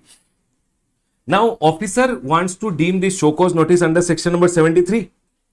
But this show cause notice should have been passed within the time limit of section number 73. Otherwise, officers will start misusing this. I will go ahead and tell you how. For an example, for the year 2021, the due date of annual return is 31st December 2021. Correct, everyone? The due date of annual return is 31st December 2021. 22, 23, 31st December 2024 is the last date to pass show cause. Here was the last date to pass show cause notice, and then demand order. This was the last date. But if section number 74 we see the due dates are till 26 31st December 2026 tak demand order and show cause notice, and then the demand order can be passed till 31st December 2026. You know what the GST officer did? He knew that you are coming under section number 73, but because the 73 ka time limit was gone, what he did, no, he went ahead and passed a show cause notice under section number 74 and then went ahead and gave you a demand order under section number 74. You told him I am not a fraud and you took the case to the court. Now what will the court go ahead and decide? Court went ahead and decided that this demand order is not sustainable. Now GST officer told, okay, if demand order is not sustainable, the same show cause notice I will go ahead and deem it to be a show cause notice under section number 73. And now once the court ka order has come, from the court ka order within 2 years, I will go ahead and pass a fresh demand order under section number 73. No tension. Here one circular came and that was being clarified that, sir, because now you are deeming this show cause notice under section number 73, this show cause notice should have been issued as per the time limit of section number 73, which is 2 years 9 months. If this show cause notice was issued after this time limit of 2 years 9 months, you can't deem this show cause notice under section number 73, and accordingly, because the time limit under section number 73 is gone, this will become time barred, and now the GST officer cannot go ahead and pass any demand order. I hope this point is 100% clear to all. Yes, sir, this point is clear. Remember one thing, and that is the same thing they have gone ahead and told over here. In this circular, the same thing has been explained. I have gone ahead and quickly explained you. You guys can read this at home when you want to. Done, sir. This point is clear. Chalo. So always remember one thing. If a demand order has been passed under section number 74, if a demand order has been passed under section number 74 and later the court went ahead and told, is everyone 100% clear? Quickly give me a heads up. I can't see likes in the video today. Quickly give me the likes, everyone. Is everyone 100% clear? Now listen. So if demand order under section number 74 is not sustainable, then Baba, the show cause notice can be deemed as a show cause notice under section number 73, and now proper officer can, within 2 years of the court ka direction, within 2 years, the proper officer can go ahead and pass a fresh demand order. But to pass a fresh demand order, this show cause notice under section number 73 should have been issued within the time limit under section number 73, which is 2 years and 9 months.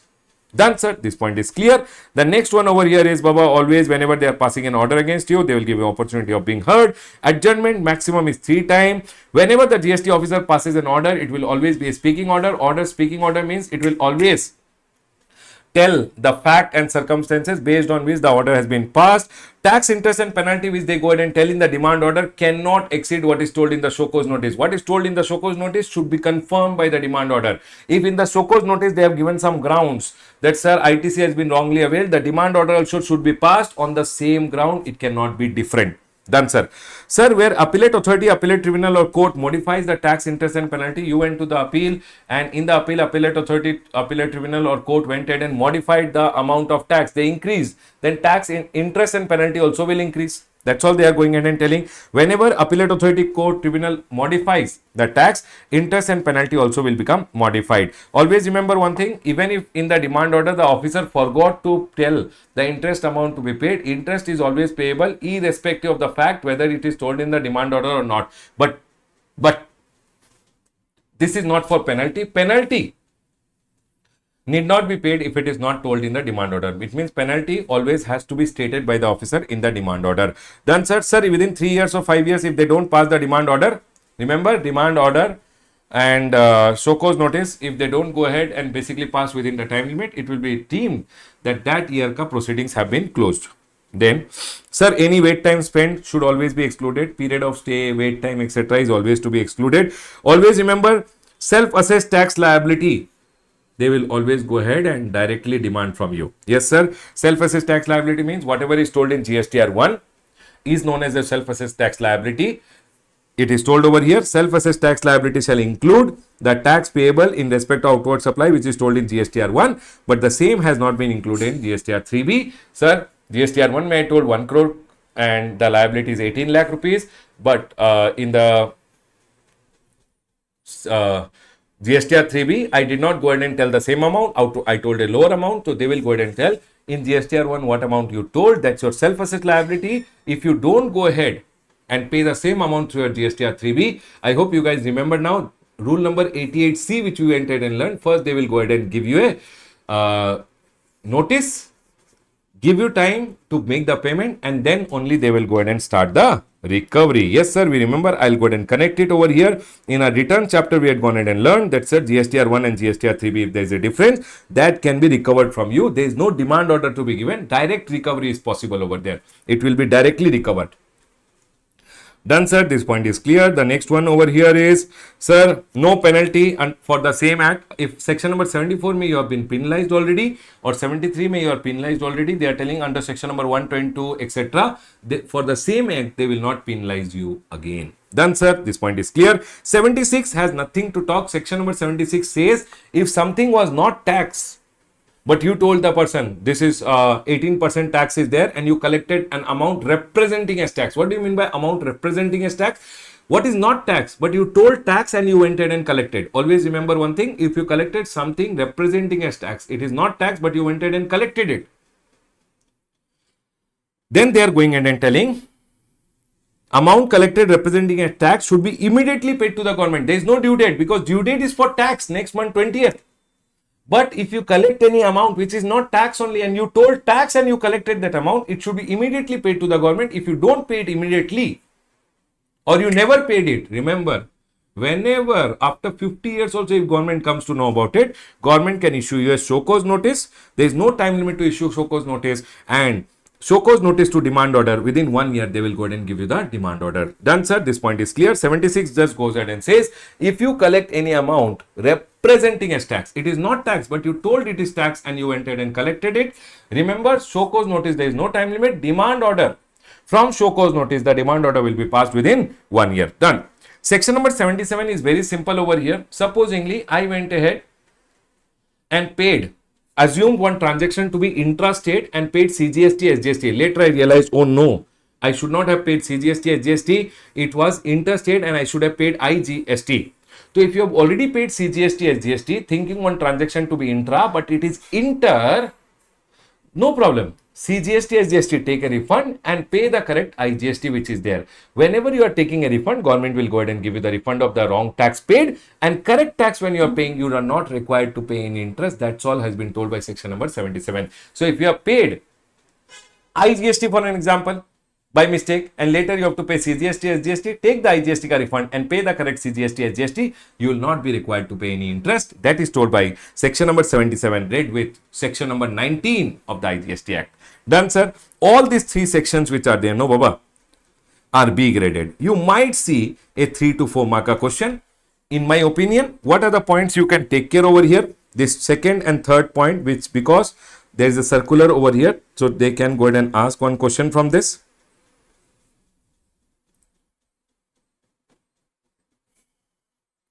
Remember, tax, interest and penalty in the demand order cannot exceed the show cause notice. This point is important. 76, I went ahead and told you the time limit to issue show cause notice in case amount collected as representing as tax. Remember this. And 77, wrong tax paid, please take a refund. Correct tax you can pay, don't pay any interest. Done, sir. This was about 75, 76 and 77. Baba, when you read 75, please read the circular also. That's all is the most important part. Other than that, we have gone ahead and quickly revised everything, right? Now we'll go ahead and read the recovery ka sections which are there. Everyone, please come to recovery. Please come to recovery. Now, recovery over here. Everyone, what is recovery ka section? Section number 78 till section number 84, it is over here. In this section, we'll not go ahead and put more time, but I'll go ahead and tell you what are the most important sections over here. Remember, section number 78 just simply goes ahead and says that recovery will start within 3 months. Sir, once 3 months gets over, if you don't go ahead and pay the amount of demand which is there, then post that the recovery will start. Okay, sir. Modes of recovery is something, Baba, I find recovery wala provision C graded. Please be careful. It is not very, very important, but C graded. Okay. Remember what are the modes of recovery? M square, R square, TDS. M for magistrate ke through recovery can be done. So for an example, any amount is recoverable from me. If I don't go ahead and make the payment, my GST officer will go ahead and tell the magistrate and magistrate will do the recovery from me. What are they telling? M for magistrate. Recovery through application to the magistrate. My GST officer will give an application to the magistrate and magistrate will recover the amount from me. R for refund. Any refund which has to be given to me either by the GST department or income tax department, any specified officer, if they have to go ahead and specified means government ka officer who has to go ahead and give me any amount of refund, our GST officer will tell that officer, don't go ahead and give the money to Ramesh, give the amount to the GST department because GST department, Ramesh has to pay the GST department. Done. Refund ka adjustment can be done. T for third party ke through recovery can be done.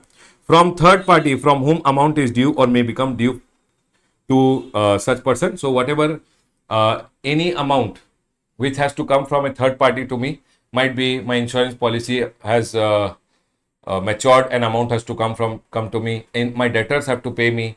So the GST officer will tell them to pay it to the GST department and they will not make the payment to me. They will make the payment to the GST department. Third party ke through recovery can be done. Then D for sir, district collector ke through. So my GST officer will tell the district collector and district collector will come and do the vasuli. Yes, Baba, vasuli. Vasuli means recovery. Then S for selling of goods. They can go ahead and sell my goods, detain my truck, catch hold of all my goods and sell my goods and recover the amount. Done, sir. Realization of bond. They can realize if I had gone ahead and given a bond along with a bank guarantee, they can realize the money from my bond which is there. Always remember one thing, whenever any dues has to be collected from you, both GST department, central government ka department, state government ka department will not come and catch your neck. First, SGST officer will collect the dues from you and they will go ahead and whatever belongs to the central government, they will remit the amount to the central government. If they could do a partial recovery, supposingly GST officers came, state government ka GST officer came and they did a partial recovery from you, then they will go ahead and divide among central and state in pro rata basis. If partial recovery, pro rata distribution between the central government and the state government. One explanation is there over here which says recovery is also possible from your distinct person. They can also go ahead and recover the money from your distinct person. Chalo, done. So Baba, this was about recovery. Vasuli. If you don't go ahead and pay the demand order within 3 months, after 3 months, they will go ahead and recover the amount from you. I believe they can go ahead and ask a small question on this. Please remember. Now you did not go ahead and make the payment of the tax. Then Baba, they are going ahead and telling demand can be also the amount can also be taken from you in installment. So they are going ahead and telling payment in installment. If you want, you can go ahead and give the commissioner one application and he can extend the time for payment, or he can give you installment. Baba, remember, maximum installment is 24%, 24 installment. Self-assessed tax, which you are told in your return and you have not gone ahead and made the payment, for which direct recovery is going to happen. GSTR 1 may you told, GSTR 3 may you did not go ahead and make the payment. Then Baba, for that direct recovery is done. Rule number 88C, first they will give you a notice, then you will reply. If you don't reply, then they will start recovery. In that recovery proceeding, they are going ahead and telling there is no installment. If by chance you did not pay, they will not give you any installment and all. Always remember, installment facility is subject to interest under section number 50. Means you have to pay interest, and Baba, installment, if you default in any installment, then total installment facility will be withdrawn and total amount will be recovered from you immediately. This point I like it. Installment is not allowed if the amount is less than 25,000. Whenever any amount becomes due from you, remember, if you go ahead and charge with your property or transfer your property to anyone, such transfer of property shall be void. But such transfer of property will not be void if you have done with a bona fide intention for adequate consideration. You did not know about the proceedings and you went ahead and transferred, or you took the proper officer permission and then the transfer was done, then the transfer of property shall not be void. Done. This is fine. Section number 82 is okay. 83 talks about provisional attachment. Sir, what is provisional attachment? Whenever one proceedings have started against you, if proper officer is of the opinion that you will go ahead and run away with your property, or you will go ahead and withdraw your money and run away, then he can go ahead and issue one order which is GST DRC 22, and he will go ahead and give the order to the concerned department and say, Ramesh ka bank account says it, transport authority, whenever Ramesh comes, don't transfer any of his immovable cars, etc. Stamp duty authorities, don't transfer his building or anything to anyone. See, the proper officer will put a stay on everything. Provisional stay, basically what they are telling, he will attach all your properties, etc. Now you can go to him, file an objection, and if he wants, he can go ahead and allow you to go ahead and use your property, or he will remove the attachment, or if he does not like it, if he likes it, he will release and pass one DRC 23. Commissioner is not satisfied, then the attachment will continue. But remember one thing, the attachment can be maximum for a period of 1 year. Done, sir. This point is clear. Other than that, section number 84 is okay. In this chapter, first chart I have told you A graded, B graded chapter ka A graded question can come. Second chart I have gone ahead and told you section number 75, 76, 77. I like it. It can come in the exam. Please remember. And then we went ahead and learned about recovery. Recovery may I have already gone ahead and told you. Modes of recovery is the most important part. Installment, you can remember installment wala part which is there. And this provisional attachment, just read it once and go. I think these are the most important parts of this chapter. I'll go ahead and close my revision on demand and recovery. Congratulations, people. Done.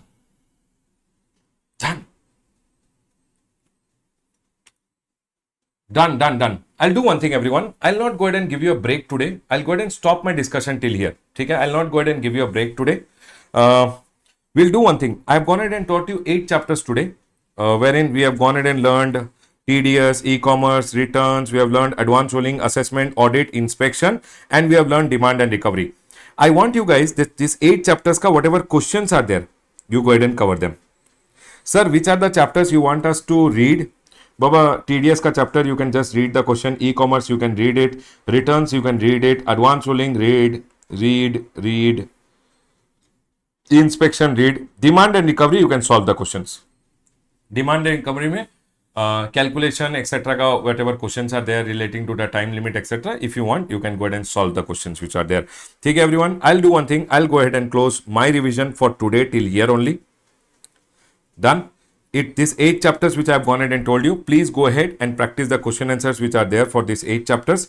In the next class, we'll go ahead and start with the appeals and revision, and mostly in the next class, we will be done with your complete GST which is there. Because the next class, we have only the big chapters, appeals, offenses, place, and refunds which are there. These are the 4 big chapters which are there. Mostly in the next class, we should be able to complete it. Right, everyone? Done, sir. This point is clear. I'll do one thing, everyone. I'll go ahead and close our revision today till here. Today at home, you must do the question answers, and then I'll go ahead and see you in the next class. Right, everyone? Have a great day, everyone. Take care. Thank you so much for joining. Bye guys. See you tomorrow. Tomorrow morning, 7:30. Done. Bye.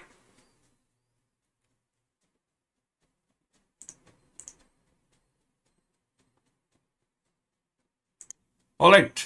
Now let's go ahead and move to the next chapter. The next chapter which is there is the chapter of appeals and revision. This time, I believe more than demand and recovery, appeals ka chapter will be, I can say, B plus graded. More than demand and recovery, high chances of appeals and revision is to come in the exam, because appeals and revision may some small amendments are there.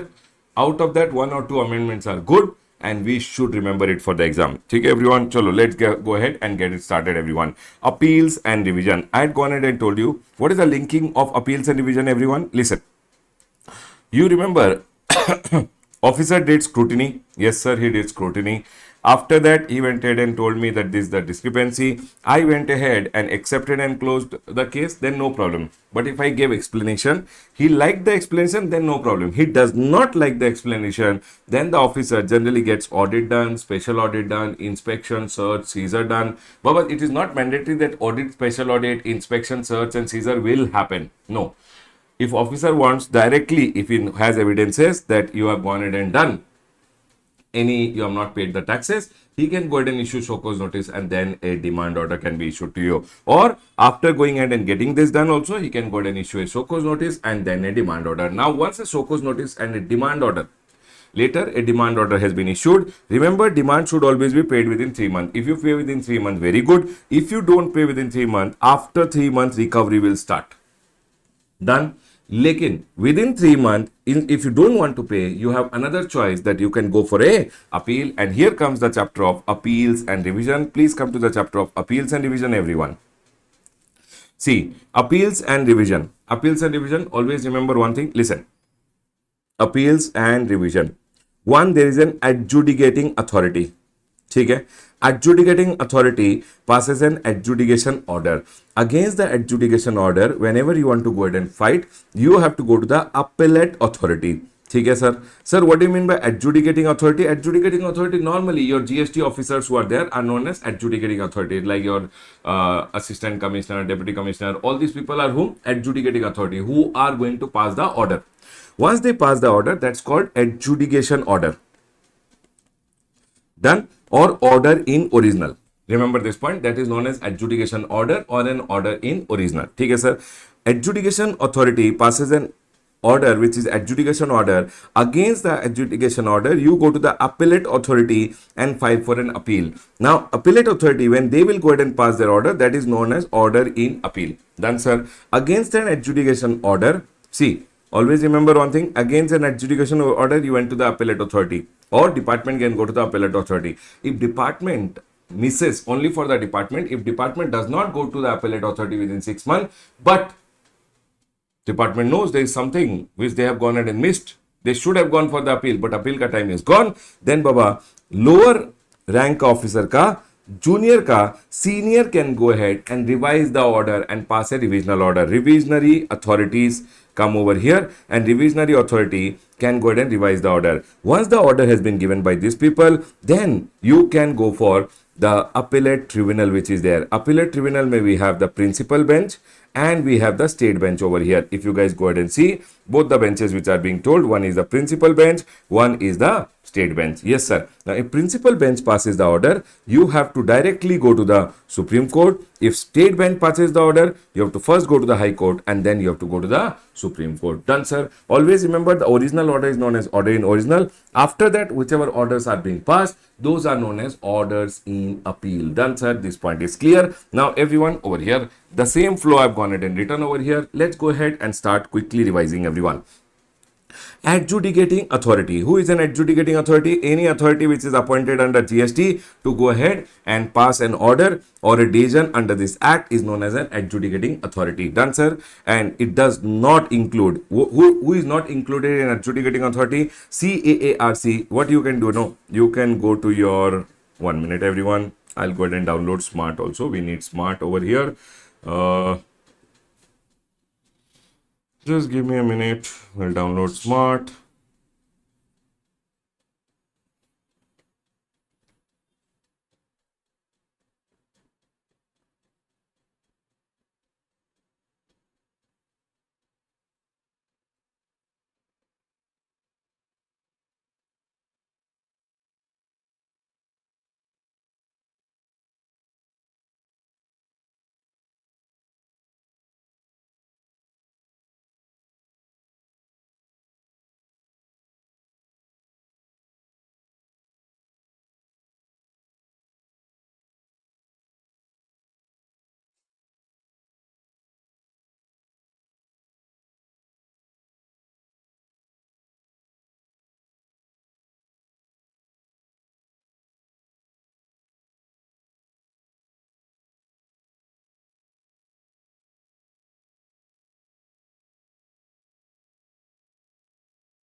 I hope all of you have gone ahead and downloaded Smart. If you have not downloaded Smart, Baba Smart PDF completely amended and updated for your May 25 Smart Book ka complete amended PDF is available in free resources. You can go ahead and download it from there.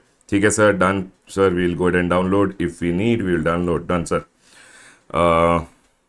Just give me a minute. Appeals and revision here.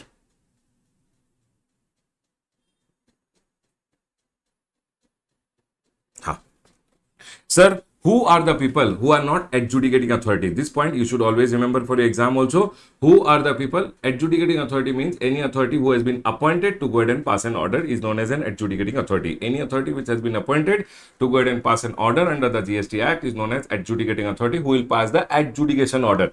Done. Sir, who are the people who are not adjudicating authority? I have told you it is CAA. RC. What do you mean by C, everyone? C means the CBIC. CBIC ka orders are not adjudication order. A for, sir, advance ruling or appellate authority for advance ruling. Their orders are not adjudication order. ठीक है sir. Again A. Again A means appellate authority or appellate tribunal. Appellate authority or appellate tribunal. R for revisionary authority and C for Competition Commission of India. Always remember one thing, these people are not adjudicating authority and their orders are not orders in original. Basically their orders are not adjudication order. Done sir, this point is clear. Everyone over here now.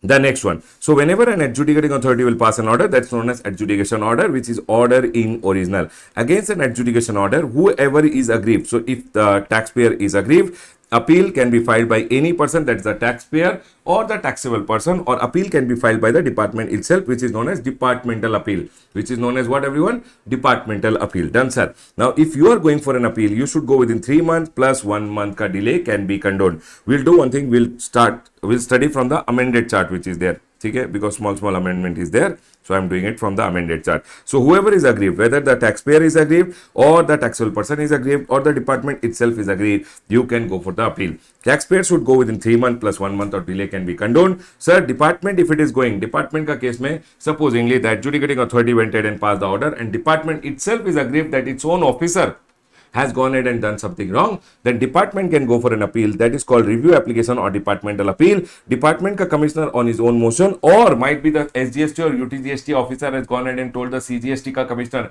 hey, because your officer went ahead and passed an order, we also incurred a loss. Baba, I hope you guys remember cross empowerment. One GST officer will always be on me. That GST officer who is on me, basically he is known as my jurisdictional officer, and that officer who is sitting on me, basically on any order to be passed against me, this officer will go ahead and pass, and this officer is known as my jurisdictional officer. This officer, when he passes an order, he will pass the order with respect to CGST also, and he will pass the order with respect to SGST also. If he is a CGST officer, the CGST as well as SGST, both ka order will be passed by him. Basically, all the officers are cross-empowered. If they are CGST officer and passing the order, they are cross-empowered to go ahead and collect the SGST ka order also. They will pass and collect the SGST amount also and later remit it to the state government. Now here, my CGST officer went ahead and passed the order and he did something wrong. Then Baba, SGST department will also have a loss. So SGST ka commissioner can go ahead and tell the CGST commissioner, because of your officer, we also have a loss. So here, the commissioner of CGST can go ahead on his own motion or on a request from the SGST or UTGST commissioner, examine the records of any proceeding in which the adjudicating authority, proper officer has passed an order to satisfy about the legality or the propriety of the decision. Legality means whether the decision is legal, and the propriety means whether the GST officer has acted as if he was a proprietor and passed the order, and then they can direct the subordinate to go within 6 months plus 1 month. Now here we go in APL 01 and they go in APL 03. When we go for an appeal to the appellate authority, we have to go ahead and deposit. Whatever we admit, that admitted amount 100%, and whatever admitted amount ka 100% of the tax, interest and penalty or fine, and disputed amount ka 10% we have to go ahead and pay under the CGST Act. Always remember, tax in dispute ka 10% we have to go ahead and pay, but maximum pre-deposit is only 25 crore rupees, which is there. Remaining amount which you have not paid, they will go ahead and say, we will temporarily go ahead and stay it. But department, there is no pre-deposit which is there. Always remember, if you are going ahead and against an appeal for an order under section number 129, then the pre-deposit is 25% of the penalty. Baba, under section number 129, basically you are going on the way, department stopped you, they went in and saw no invoice or might be no e-way bill has been generated, then your goods will be seized and one penalty order will be passed against you. That penalty order, if you are going for an appeal, then Baba, remember it is 25% which is there. 25% of the penalty order ka amount you have to go ahead and file, you have to go ahead and pay. Only then appeal will be admitted and the appeal goes to the appellate authority. I hope everyone is clear till here. Done, sir. This point is clear. When appeal goes to the appellate authority will do what, sir? They will go ahead and pass an order which is known as order in appeal, and a summary of the order will be uploaded in APL 04. Nothing, Baba. Either the appellate authority will go ahead and confirm the original order which was given, or they will modify, or they will cancel the original order. Within how much time, sir? Within 1 year. That is the recommended time limit, not mandatory time limit. And no order requiring the applicant shall be passed without giving a show cause notice. Whenever they go ahead and pass an order, appellate authorities also go ahead and pass an order, then they will go ahead and give you an opportunity of being heard. Now here they have gone ahead and told, once you have gone ahead and filed an appeal, always remember one thing, appeal may be withdrawn within 1 week not within 1 week, may be withdrawn anytime before the issuance of show cause notice, means they have gone ahead and issued you show cause notice, or before the appellate authority goes ahead and passes the order, whichever is earlier. You can go ahead and file APL 01 or department can file APL 0. You can file APL 01W or department can file APL 03W and the appeal can be withdrawn. Done, sir. This point is clear. Everyone, always remember one thing. If you have gone ahead and filed an appeal, admitted amount you paid 100%. Tax in dispute, you will go ahead and pay 10% of the under CGST and 10% under GST. Under CGST, 10% maximum, it can be 25 crore. And sir, under SGST, it can be 25 crore. Done, sir. This point is clear. Always remember one thing. If later, Baba, make this change over here. Now, the ICI material, you will go ahead and see the ICI had gone ahead and issued one question, I believe, wherein they had gone ahead and taken the interest whenever pre-deposit or any interest is being refunded, which is basically of an appeal ka order, then you will get interest not 6%, 9% over here. Done, sir. Pre-deposit, whenever it is refunded, it is from the date of payment till the date of refund, you will get 9% interest on the refund. Done, sir. This point is clear. Now, sir, who are appellate authorities over here? This is just for your knowledge. You can read once, not very important from exam point of view. If order was passed by Deputy Commissioner, Assistant Commissioner or Superintendent, the higher authority, Joint Commissioner appeals will go ahead and hear the appeal. If Additional Commissioner or Joint Commissioner, that Commissioner appeal will go ahead and hear the appeal. What did we learn till now, everyone? Listen to me very carefully. We went ahead and learned one is the adjudicating authority. Adjudicating authority passes an adjudication order. Against the adjudication order, either the taxpayer or the taxable person or the taxpayer, whoever it is other than department. Sir, one is the department, one is all other people who are there. You have to go within 3 months plus 1 month. Department will go within 6 months plus 1 month. Okay, everyone. When you are going, you have to file APL 01. Department will file APL 03. Okay? When you are going, you have to pay pre-deposit. Whatever you admit, tax, interest, penalty, everything has to be paid. Whatever you have not admitted, that is called the tax in dispute. Tax in dispute ka 10% has to be paid. Only tax in dispute ka 10% has to be paid. Yes, sir, 10% has to be paid, or it can be maximum 25 crore rupees, which is there under the CGST Act. Pre-deposit, whenever it is refunded, you will get 9% interest, which is there. And sir, your appeal will go to the appellate authority. Done, sir. Appellate authority ke paas appeal will go and they will go ahead and pass an order. Done, sir. This point is clear. Now listen to me very carefully. If department, against the department ka officer only wants to go for an appeal, it should go within 6 months plus 1 month ka condonation. You take 6 months. Now, if department does not go for an appeal within 6 months, then they are going ahead and telling, hey, where is it? Where are we? Ayo. If department does not go for an appeal within 6 months, if department does not go for an appeal within 6 months, then, Baba, what will happen? Supposingly, department ka, the adjudicating authority went ahead and passed an order wherein the adjudicating authority did not go ahead and demand 500 crore, they demanded only 5 crore. Adjudicating authority went ahead and did something wrong. They did not go ahead and pass an order of 500 crore.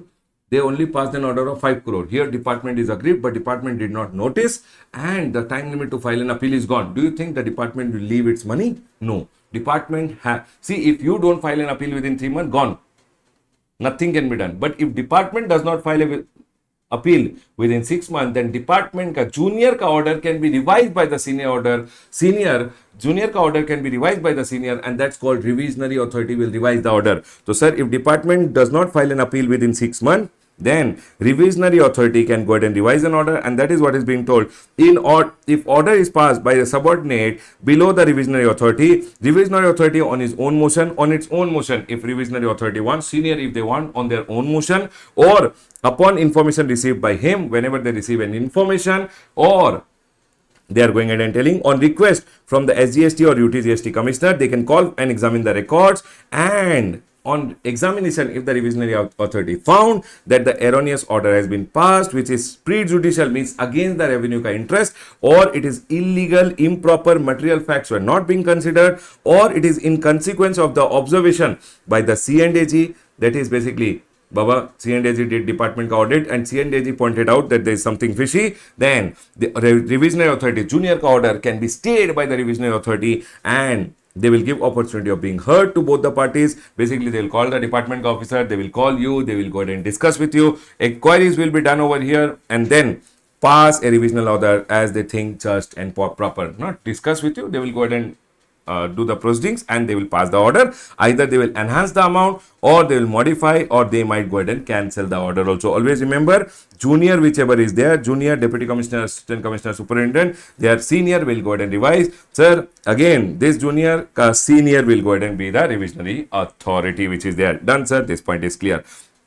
Now, here, one small point is there. Whenever you go ahead and file an appeal, Baba, always remember one thing. Whenever you file an appeal, one provisional acknowledgement will be given. Please listen to me very carefully. Whenever you file an appeal in APL 01 or department files in APL 03, online you go ahead and file an appeal, then one APL 0 one acknowledgement will be given to you provisionally. Now, department will go ahead, online department will upload the order. Once department ka officer uploads the order online, adjudication order online, you will go ahead and get a final acknowledgement, and the date it is going over here. When appeal APL 01 is filed, a provisional acknowledgement shall be always issued to you immediately. But that's not a final acknowledgement. Only one final acknowledgement is given. It will be deemed that you have gone ahead and filed the appeal. It says once the order appeal against is uploaded on the portal by the GST department, basically, a final acknowledgement will be given to you indicating the appeal number. And you know what? The date you had filed the provisional acknowledgement, that date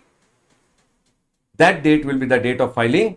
It says APL 02, and date of issue of provisional acknowledgement will be the date of filing of appeal. Done, sir. This point is clear. Sir, if order is not uploaded on the portal, supposingly the order was not uploaded on the portal, means department did not go ahead and upload the order, then always remember, appellant shall submit a self-certified copy of the order within 7 days of filing the appeal. The day you have provisionally filed the appeal, within 7 days you have to go ahead and give a self-certified copy of the order. You have to go ahead and provide. If you go ahead and provide within 7 days, the date of provisional acknowledgement will become the date of filing of appeal. But if self-certified copy is not submitted by you within 7 days, means once you have gone ahead and filed the appeal, within 7 days, department did not upload basically, and you also did not go ahead and submit self-certified copy within 7 days, then they are going ahead and telling date of submission of such decision or order, means you submitted after 10 days the order, then the date of submission of the order will be the date of filing of appeal. Not very important, but remember, the day you file an appeal, one provisional acknowledgement is given. Later, once the department uploads the order online, one final acknowledgement will be given, but the date of provisional acknowledgement will be the date of filing of appeal. Done, sir. Once you have gone ahead, the next one over here, sir, once I've gone ahead and filed the appeal, provisional acknowledgement is given. If department does not go ahead and upload the order copy online, then Baba, within 7 days, you should give the self-certified copy. If you give within 7 days, then the date of provisional acknowledgement will become the date of filing. But if you did not give within 7 days, after that you went ahead and gave, the day you give, that day will be the date of filing of appeal, and not the date of provisional acknowledgement. Well, sir, this point is clear. Chalo. Other than this, nothing very important over here. We'll move to the next one. Now, listen to me very carefully. Once the appellate authority passes the order, or once the revisionary authority, once the appellate authority or the revisionary authority passes a revisional order, always remember one thing. If you want against both this order passed by the appellate authority or order passed by the revisionary authority, whoever is aggrieved party, either it is any person or it is the department or other than department, whoever is there, you can go for an appeal. Always remember, you can go for an appeal against the appellate authority or revisionary authority order, and you have to go for an appeal to the GST Appellate Tribunal, which is there. I want everyone to tell me, are you guys all with me? Are we all 100% clear till here?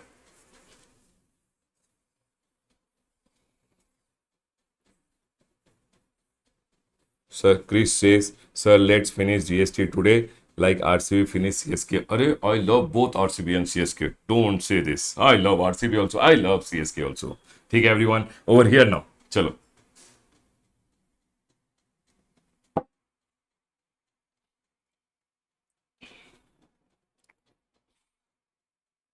Everyone, let's go ahead. Let's go ahead. ठीक है.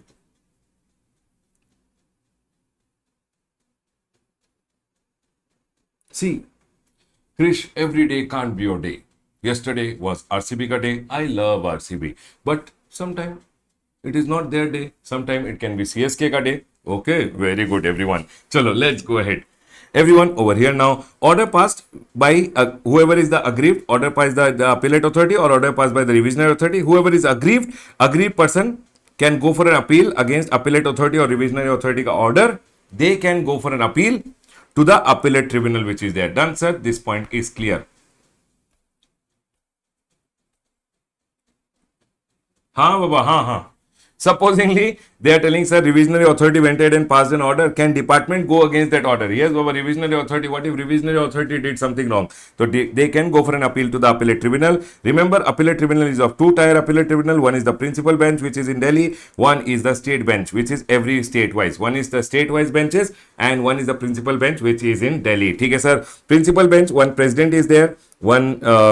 One judicial member, so two judicial member, one is the president, and one more judicial member, and two technical member. Technical judicial member who has judiciary knowledge, technical member basically one from the center, one from the state, and technical members means who has GST knowledge. Done, sir. This point is clear. Now always remember one thing: your case will always go to the principal bench if your case one issue involved relates to place of supply. Sir, if it is not place of supply ka issue, then Baba, always remember you should go to the state bench. State bench may also two judicial member, one technical member from the center, one technical member from the state, and they will go ahead and pass their order. Always remember one thing: whenever appellate tribunal wants, they can also go ahead and pass the order, and they will pass the order within 1 year from the date of filing. As far as possible, they will try, and they will also send their copy to everyone in the previously in the chain, basically appellate authorities, adjudicating authority, you, jurisdictional officer, everyone will be sent one copy. Done, sir. Always remember one thing: whenever you are going in and filing for an appeal, I wanted it written over here. People, whatever the green points are there, please mark it and give. Okay, everyone? Done. You have to go ahead and file for an appeal in APL 05. If department is filing APL 07. Sir, if I have gone ahead and already filed an appeal, but I want to withdraw the appeal, always remember one thing: appeal ka withdrawal is possible. Yes, sir. APL 05W you can go ahead and file, and department can file APL 07W. Done, sir. Whenever you file an appeal, any person who files an appeal, against that appeal, the front party who is there, against that appeal, whoever wants to go ahead and file, everyone over here now, whoever wants, they can go ahead and file a memorandum of cross objection. Means, supposing I have filed an appeal, then department against that order, whatever they want to talk, they can go ahead and pass one memorandum of they can go ahead and file a memorandum of cross objection. Basically, if I have gone ahead and filed an appeal and department wants to talk anything against that, department can go ahead and file a memorandum of cross objection, which is there. Remember, there is no fees for filing memorandum of cross objection. Always remember, if you are going for an appellate tribunal co appeal, you should go within 3 months plus 3 months. Department will go within 6 months. Done, sir. What is the fees? I like this point this time. Appellate tribunal ko, whenever you are filing an appeal, what is the fees which is there? For every 1 lakh rupees of tax, penalty, whatever it is, tax, interest, penalty, whatever it is, you have to go ahead and see the total amount which is there. For every 1 lakh, you have to go ahead and pay. For every 1 lakh amount involved, you have to go ahead and pay 1000 rupees fees, but it can be maximum 25,000 which is there. So for every 1 lakh rupees amount involved, you will have to go ahead and pay how much, everyone? 1000 rupees ka fees for filing the appeal. But sir, supposing 30 lakh rupees in involved, 30 lakh means 30,000 rupees or 25,000. Here they have gone ahead and told the maximum fees can be only 25,000, which is there. And always remember the minimum fees is 5,000 rupees. The minimum fees is 5,000 rupees. And here one more point is written: in respect of an order not involving any tax, interest, penalty, fine, fees. Always remember one thing. For an example, one order is there in which it's not a dispute relating to any amount. Then Baba, if you are filing for an appeal to the appellate tribunal, remember the fees for filing the appeal is 5,000 rupees. You have to go ahead and give the fees, which is 5,000, because amount is not involved, but still they are going ahead and telling we will go ahead and charge 5,000 rupees over here. Done, sir. Sir, what if they don't pass the order? Baba, it's a recommended time limit, not mandatory time limit. Okay? Done. Next. Remember one thing, whenever you are going to the appellate tribunal, first you had already gone ahead and given a pre-deposit of 10%. Now you have to go ahead and give additional deposit of 20%. I request all the students, pre-deposit pay one question mandatorily, you must do it and go. In your book, Q&A book, lot of questions are there. One question, you must do it and go. 20% additional pre-deposit and maximum can be 50 crore rupees over here. Total pre-deposit will become 30% and GST. Whenever this pre-deposit is being refunded, you will be given interest at the rate of 9% from the day you had paid the pre-deposit till the date you are given a refund. Done, sir. And appellate tribunal ka discretion is there. If they feel that you have come for time pass over here, any amount which is involved, if in their case the amount involved is up to 50,000 rupees, they can go ahead and reject your case also. Done, sir. This point is clear. Sir, generally appellate tribunal mein 3 people are there.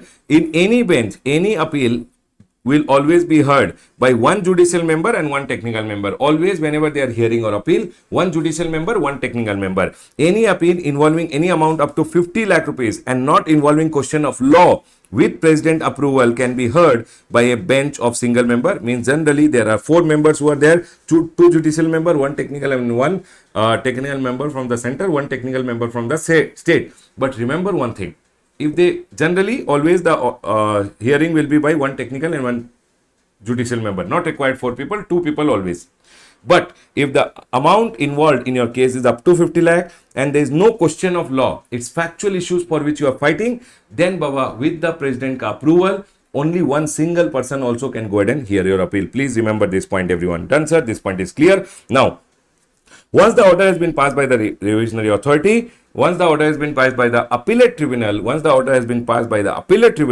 against this order, you can go order of the state or area bench. Baba, area bench is no more. You can remember it is only the state bench. When the state bench has gone ahead and passed the order, once the state bench has gone ahead and passed the order, you can go for an appeal. You can go for an appeal to the High Court. Always remember one thing. Again, when you are going for an appeal to the High Court will admit your case only if it involves substantial question of law. Factual issues pe High Court will never admit your case. Done, sir. Appeal should be within 180 days. Appeal should go in APL 08 and appeal will be heard by at least 2 judges, and this point is very, very important. Appeal will be admitted only, see, you had already paid 10% pre-deposit earlier, then 20%, remaining 70%, whatever is the pending amount, you have to go ahead and pay. Only then the High Court will admit your appeal. Department says, Baba, you pay the total amount, then you keep fighting. If you win in the fight, we will go ahead and refund you the amount. Along with interest, we will refund you. Don't worry about it. Okay. And here, refund will be given if by chance you win. Remember, you will be given the amount refund along with 9% under section number 56. And section number 56 says, Baba, remember, pre-deposit, that 10% and 20% when it is refunded, it is refunded under section number 115 if I am not wrong. Then, there the interest rate is 9%, but interest is given from the day you paid the pre-deposit till the date of refund. But, in case of High Court and Supreme Court ka refund, you are given interest under section number 56. And not 115. And section number 56 goes ahead and says, sir, you are not given the interest from the date of payment till the date of refund. Always remember, Supreme Court and High Court ka order will come. Then you will go ahead and file for a refund. Refund application you will give 60 days. If they give you the refund, they will not give you any interest. But if 60 days they don't give you the refund, then after 60 days, they will go ahead and give you interest at the rate of 9%. Please remember this point. Done, sir. This point is clear. Now, after High Court, the order, if you want to go for a further appeal, you can go to the Supreme Court. Supreme Court ka time limit as per the Code of Civil Procedure. They will admit only if the High Court says that your case is fit to go to the Supreme Court, only then Supreme Court will take up your case. Remember, the Supreme Court also admits your case only if the case is only if you have gone ahead and made the full payment, they will go ahead and admit your case. And sir, if you win in the Supreme Court, remember one thing, once the Supreme Court order comes, go ahead and file for a refund of your amount which you have gone ahead and deposited. They will go ahead and give you the refund of the amount which you have gone ahead and deposited along with interest, only if they don't refund you within 60 days. If they refund you within 60 days, no interest. After 60 days, they will go ahead and give you the interest at the rate of 9%. Done, sir. This point is clear. There is nothing much which is required to be spoken here. Now, on the left hand side, one small point is there, sir, principal bench. Do you remember? Government of India had gone ahead and handed over all the anti-profiteering cases to the Competition Commission of India. Now, government have gone ahead and told that Baba, from 2024, government have gone ahead and handed over all the profiteering wala cases to whom? To the principal bench. It means all the profiteering, profiteering wala case. Basically, if you have gone ahead and done profiteering, all the profiteering, miscellaneous provision chapter may we had learned. If you have gone ahead and done profiteering, then whatever profiteering wala cases are there now will be seen by whom, sir? Principal bench will go ahead and see those cases. Done, sir. This point is clear. Sir, if appellate tribunal passed one order and there's some mistake which is there, then our rectification of mistake can be done within 3 months. Any apparent mistake which is there within a period of 3 months, appellate tribunal can go ahead and rectify it. There's nothing very important over here. Now listen. Which are the orders? We'll go from the beginning, everyone. Tell me one thing. Are we all 100% clear till here? People have to tell me, are we all 100% clear till here? Were you able to recall? Yes, sir, we were able to recall. We will go ahead and now quickly cover. Please tell me, are we all 100% clear?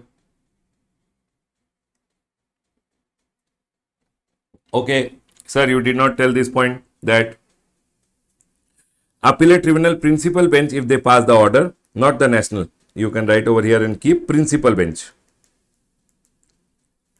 Then the order, you have to directly go to the Supreme Court. Done, sir. This point is clear. If order has been passed by the principal bench, then you directly have to go to the Supreme Court. Done, sir. This point is clear. We will remember this now.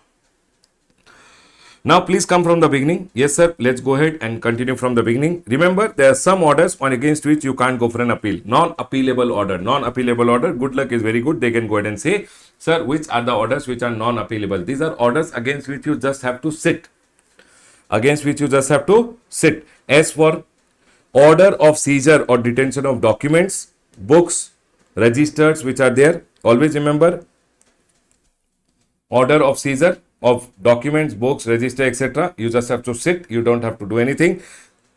Order sanctioning prosecution. Your prosecution has been sanctioned. They are sending you to jail. Then, Baba, you just have to sit. You can't do anything. No appeal. I for installment facility rejection. You went ahead and told, I want more time to go ahead and pay the demand. Then, Baba, if they don't go ahead and give you more time to pay the demand, or if they don't give you installment facility, you can't go for an appeal. And T for, sir, case transfer orders. If you are going ahead and telling the GST officer, sir, why did the GST officer change for me? From this officer, my file was transferred to him. Why? Baba, in this scenario, you can't go for an appeal. That can be nothing that can be done. Remember, these are orders against which you just have to say sit SIT. SSIT. Done, sir. This point is clear. Baba, I have also gone ahead and written who are known as the authorized representative. Just for your reading purpose, you can read once. Who are authorized representative? Your relative, your practicing advocate, practicing CSCS, GST practitioner, retired tax officer, who are ineligible for GST authorized representative, basically to represent you, who are ineligible over here. They have told if anyone is dismissed from government service, convicted of an offense under existing law or the GST law which is there, if you are guilty of misconduct, if you are insolvent, then Baba, remember one thing, you are ineligible to be an authorized representative. Yes, sir, we are done with this. Now, always remember one thing, revisionary authority. Revisionary authority related, one small point is there. When can revisionary authority not revise an order? Always remember one thing, a revisionary authority cannot revise an order if revisionary authority shall not revise an order if appeal already filed before appellate authority, appellate tribunal, high court or supreme court. Means a revisionary authority, supposingly appeal is already being over here in the appellate authority or appellate tribunal ke paas, appeal is already going on, and appellate and revisionary authority is telling let me pick up and revise. No, they can't touch the order. Then sir, this point is clear. Always remember, but if when the order went for appeal in the appellate authority, appellate tribunal, high court or supreme court, and supreme court, high court, appellate authority or appellate tribunal did not pick up any point and did not go ahead and touch upon any point, that point can be revised by the revisionary authority, and that is what is being told. Any point not raised or decided in any appeal can be revised by the revisionary authority before the expiry of 1 year from the order in appeal. Means once the appellate authority, appellate tribunal ka order has come, from that time within 1 year or within before the expiry of 3 years from the original order, whichever is later. Sir, one more point. So 1 minute. If any order has already gone for an appeal, revisionary authority will not go ahead and touch. Secondly, revisionary authority will not touch unless 6 months has expired, because 6 months stuck, you have the time to go for the appellate authorities which are there. During that time, revisionary authority will not touch. Once 6 months have expired, then revisionary authority will go ahead and pick up your order for revision, but up to 3 years only they can go ahead and revise. So that is what is being told. Period of 6 months has not expired or 3 years have already expired, already taken up for revision, it was picked up but was not revised, you can't pick it up again. And then next, a revisional order, no revision again. Remember one thing, once a revisional order has been passed, the second time revision is not possible. Done, sir? Sir, time spent or period of stay, etc., whichever is there, always remember that is always to be excluded. Nothing very important. This is just for your reading purpose. This is again what is the power of the appellate tribunal. Again, reading, nothing very important. One point which is very, very important over here, which I want to read, but let's come to the amendment booklet and we'll go ahead and go through the amendment booklet and do this. Please come to the amendment booklet, everyone. Appeals and revision ka amendment, let's go ahead and cover. Please come to the amendment booklet. This time I find it very, very important. In your appeals and revision, one point is, sir, now appellate tribunal ka, remember this point everyone, appellate tribunal ka principal bench, appellate tribunal ka principal bench can go ahead and appellate tribunal ka principal bench has been given the power that if they want, not if they want, they have been told that they have to go ahead and basically take care of the profiteering wala cases which are there. Sir, see over here, the government shall on the recommendation of council by notification establish with effect from such date that therein an appellate tribunal known as the GST appellate tribunal for hearing any order which is passed by the appellate authority or revisionary authority. So appellate tribunal will hear which cases? One is appellate authority ka cases, one is revisionary authority ka cases, and another they are telling for appellate tribunal or will do what everyone, conducting an examination or adjudicating the cases which are referred in one section number 171(2), which is basically going ahead and talking about and it will be from a date to be notified, and government have notified I think 1st of April 2022. In your miscellaneous chapter we'll go ahead and talk about it from 1st April 2024 as the date from basically from when all the cases relating to profiteering will now be taken over by whom everyone? Principal bench of the appellate tribunal. Done, sir? This point is clear. Nothing very important over here. Yeah, again the same thing, that principal bench will go ahead and examine the cases relating to profiteering. Done, sir? This point is clear. Nothing else over here. This is again just going ahead and telling about when you are going ahead and filing an appeal to the appellate tribunal. Baba, appeal to the appellate tribunal ke bare mein they are going ahead and talking over here, that whenever you are going ahead and filing an appeal, Baba, nothing very important. I'll quickly go ahead and tell. Whenever you are going ahead and filing an appeal to the appellate tribunal, APL 05 mein you will be given one provisional acknowledgement. Then once the order has been uploaded by the department online, one final acknowledgement will be given, but final acknowledgement mein they will give provisional acknowledgement ka date as the date of filing. Okay, sir, if department does not upload the order within time, then Baba, you do one thing, within 7 days of filing the provisional, within the 7 days of provisional acknowledgement, you go ahead and give one certified copy which is there. Everyone over here now, see.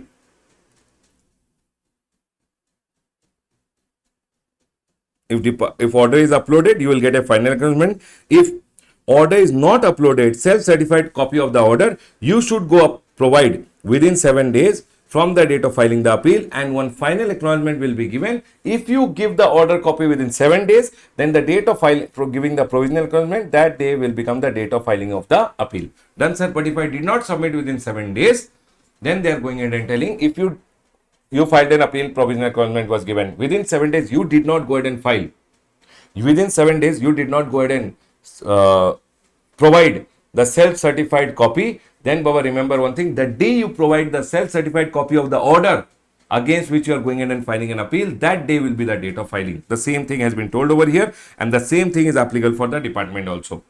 I hope this point is clear to all. Quickly tell me, the day you file an appeal to the appellate tribunal, same thing which we had learned for appellate authority, appellate tribunal may also they have gone ahead and told that appellate tribunal ka case mein, whenever you go ahead and file an appeal, the day you file the appeal, one provisional acknowledgement will be given. Now, department uploads the copy of the order online, then one final acknowledgement will be given. The date of provisional acknowledgement will become the final acknowledgement ka date. Sir, if department does not upload the copy, then within 7 days, you should go ahead and provide self-certified copy. The day you provide the self-certified copy, one final acknowledgement will come, and final acknowledgement may date of provisional acknowledgement will be the date of filing.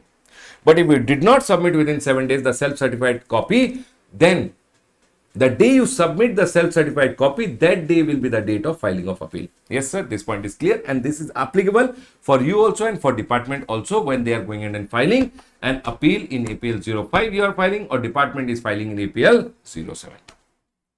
The same thing is told for department also. Done, sir. There is nothing other than this. 112 may, sir, any changes? Nothing. Sir, withdrawal of appeal. If department or you have gone ahead and filed an appeal to the appellate tribunal, you want to withdraw it. I have already gone ahead and told you that you have to go ahead and file APL 05W and department will file APL 07W. To file the appeal, it is APL 05 and APL 07. To withdraw the appeal, it is APL 05W and APL 07W. Done, sir. Nothing else other than this. This is something which I love it. They can go ahead and ask from this B graded chapter. This will be your A graded chapter, A graded point. But before I go ahead and explain you this, you have to tell me, are we all 100% clear with this point, everyone? Till here, are we all 100% clear? Quickly give me a heads up, everyone. I am not able to see likes in the videos. I want everyone to quickly give me a like for the video, and then we'll go ahead.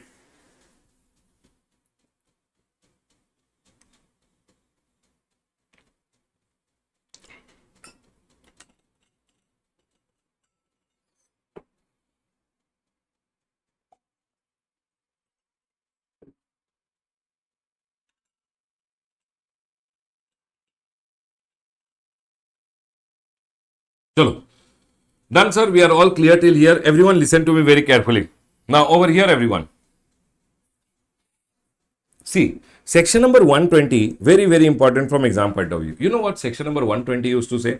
Section number 120 used to go ahead and say, board on the recommendation, appeal not to be filed in certain cases. See, what will happen? I'll tell you. Department sometimes knows that you have gone ahead and done, adjudicating authority has passed an order. You have won the order, you have gone ahead and adjudicating authority ka order has come in your favor. Department knows if department goes for a departmental appeal, department will win the appeal. If department goes to the appellate authority, appellate tribunal, high court or supreme court, department knows department will win. But department is not going for a appeal because department is going ahead and telling, going for appeal is waste of time for me. I will not waste department ka time because it is just some 1,000, 2,000, 10,000, 20,000, 50 lakh rupees, 5 lakh rupees or 1 lakh rupees or 2 lakh rupees ka amount, small amount. This monetary limit is what I am going to teach you. And department will see that even though department knows department can go ahead and win in the appeal, department will not go for the appeal if the monetary limit is less. Department ka officers have been advised that they should never go for an appeal if the amount is less and not waste department ka time or appellate authority, appellate tribunal, high court or supreme court ka time. Now, if department did not go for an appeal in a certain case because the monetary limit was less, next time you did the same wrong thing, but next time the amount was more, you can't go ahead and question the department and say, last time you did not go for an appeal in the same matter. It means you had accepted what I am doing. Now, when I have gone ahead and done a bigger fraud, you should not go for an appeal. You can't go ahead and question the department. Last time the department did not go for an appeal because the amount monetary limit was less. CBIC fixes this monetary limit, and if the monetary limit is not crossed, the department will never go for an appeal. But this time the department is going for an appeal because the amount is more, and you are no one to question them. That is told by section number 120. Section number 120 is telling board on recommendation can go ahead and issue direction order fixing the monetary limit, which the board has gone ahead and issued now. Monetary limit for regulating appeals by the CGST officer. Non-filing an appeal in certain case will not preclude an officer from filing appeal in same or similar issue or question of law. No person shall contend that officer has consented to the disputed issue. Officer did not file an appeal means officer has given a consent by not filing an appeal or application. You can't go ahead and say last time you did not file an appeal against the order. It means department, you had gone ahead and consented. What I've gone ahead and done is correct, and so I've gone ahead and done these things again. Baba, last time department did not file an appeal because the monetary limit was less. Now department is filing an appeal because the monetary limit has been crossed, and this monetary limit for department ka appeals is being regulated by CBIC, and now CBIC has gone ahead and issued one notification, clarification. Basically, they have gone ahead and told what is the monetary limit which will be there.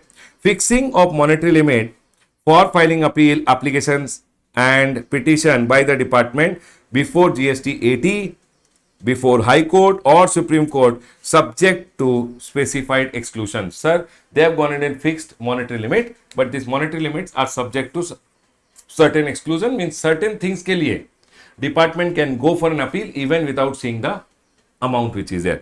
ठीक है, तो department generally whenever it wants to go to the GST Appellate Tribunal, it has to see that the amount involved is 20 lakh rupees. If the GST department wants to go to High Court, department should go only if the amount involved is 1 crore. If department wants to go to Supreme Court, department should go only if the amount involved is 2 crore rupees. Below that, department should not go. Now, whenever, sir, we see this 20 lakh rupees, 1 crore or 2 crore, what things should be included? Is it CGST? Is it HGST? Is it tax? Is it interest? What is it? Amount to be considered for applying the monetary limit has been explained in the below table. Everyone over here now. So for an example, if dispute pertains to a demand which has been given for tax, interest, penalty, late fee, everything, then only see the tax amount. Tax with or without penalty or interest only. Baba, you should see only the tax amount. Only the tax amount. Aggregate amount of tax in dispute. C, GST, SGST, UT, GST, IGST and GST compensation says total the tax amount which is there. If it is exceeding 20 lakh, or 1 crore or 2 crore. Baba, 20 lakh, 1 crore or 2 crore. Only then the department can go for the appeals which are there. Done, sir. If order is relating to interest only, then see the amount of interest. If order relates to penalty only, see the penalty amount. If order relates to late fee only, see the late fee amount which is there. If order relates to no tax but only interest, penalty, late fee without involving any tax amount, then Baba, see the aggregate of the IPL which is there.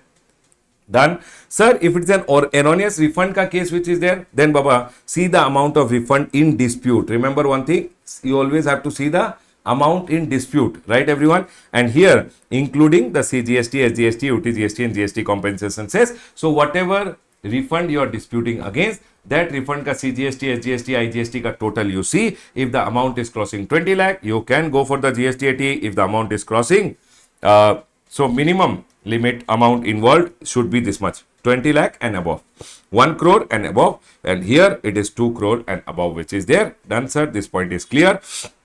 Remember, the monetary limit shall be applied only on the disputed amount. So for an example, one department ka order was being passed which was for 1 crore rupees, but department is telling 90 lakh rupees, assessee is fine, assessee is correct, 10 lakh rupees is the disputed amount which I want to dispute, then department can't go for an appeal to the GST 80 because 10 lakh you can't go to the GST 80. At least it should be disputed amount should be 20 lakh rupees over here. That is what they are telling. Monetary limit which we have gone ahead and learned over here, it should be the disputed amount which is there. Disputed amount of tax, interest, penalty, late fee as the case may be in respect of which appeal or application is contemplated to be filed. Done, sir. This point is clear. The next one, sir, if it's a composite order, then you have to see the composite order ka amount. Sir, what's a composite order? Baba, if department goes ahead, 2-3 notices were being issued to you, all the notices ke liye they went ahead and passed a composite order which was there. A composite order which is basically for 2-3 notices, one order is being passed. That's called a composite order.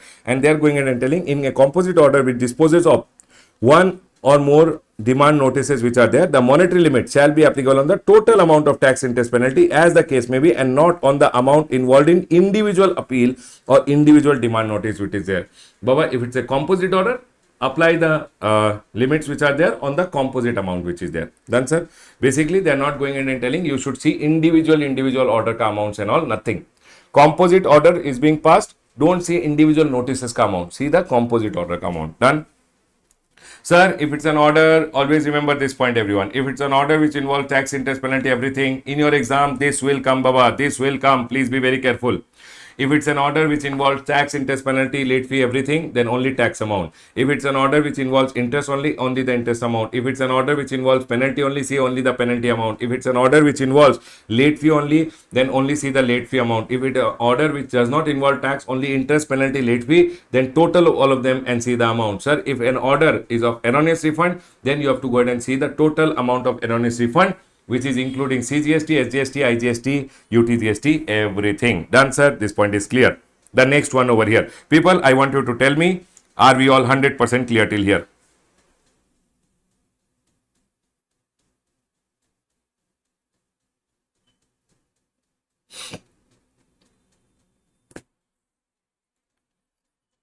Are we all 100% clear?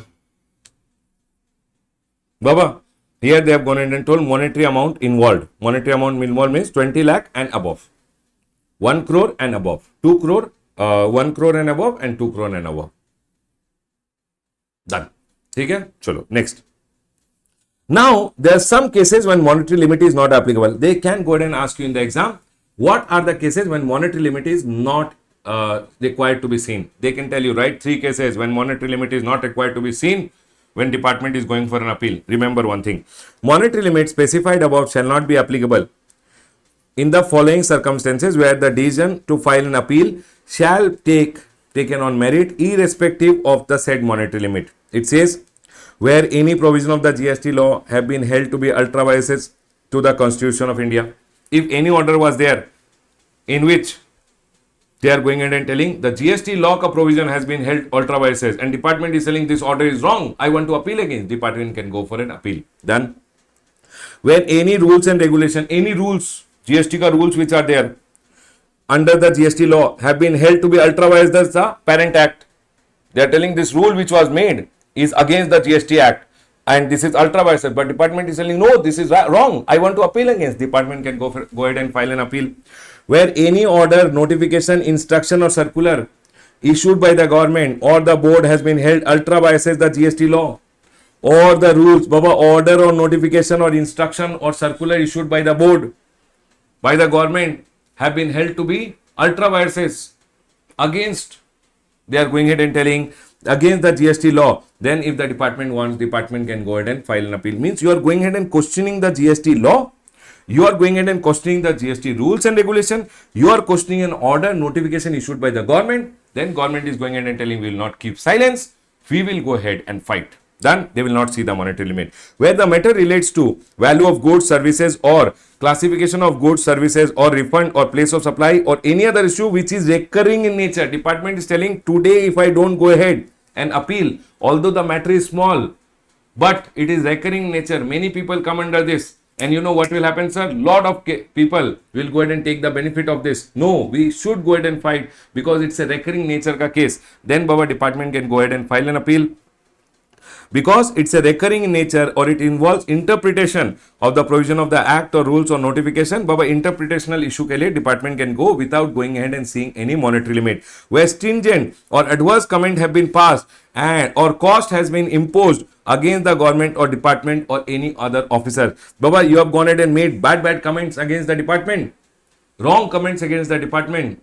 Then Baba, strictures, basically over here that you are going in and telling wrong things, you are hurting the department, then department can go ahead and say no, so without any limit we will go ahead and file the appeal. The next is any other cases which is necessary to contest in the interest of the justice or revenue. If department feels that any other case is there which is necessary to contest in the interest of the revenue, then department can go ahead and file an appeal. Always remember one thing, if department does not go ahead and file an appeal because of all these monetary limits which are there, which is 20 lakh, 1 crore and 2 crore, then it does not preclude them that next time if the monetary limit crosses, and you can't go ahead and say them, last time you did not file, why are you filing the case this time? Department can go ahead and file a case next time because the monetary limit was exceeded. Done, sir. This point, same point they have gone ahead and repeated over here. In my opinion, in appeals and revision, this time,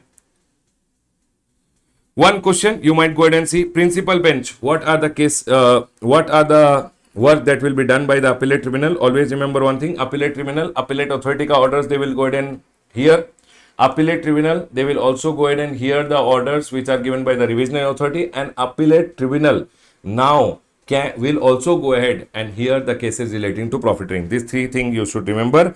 Other than this, these are all okay. These are all okay. And here withdrawal, nothing very important.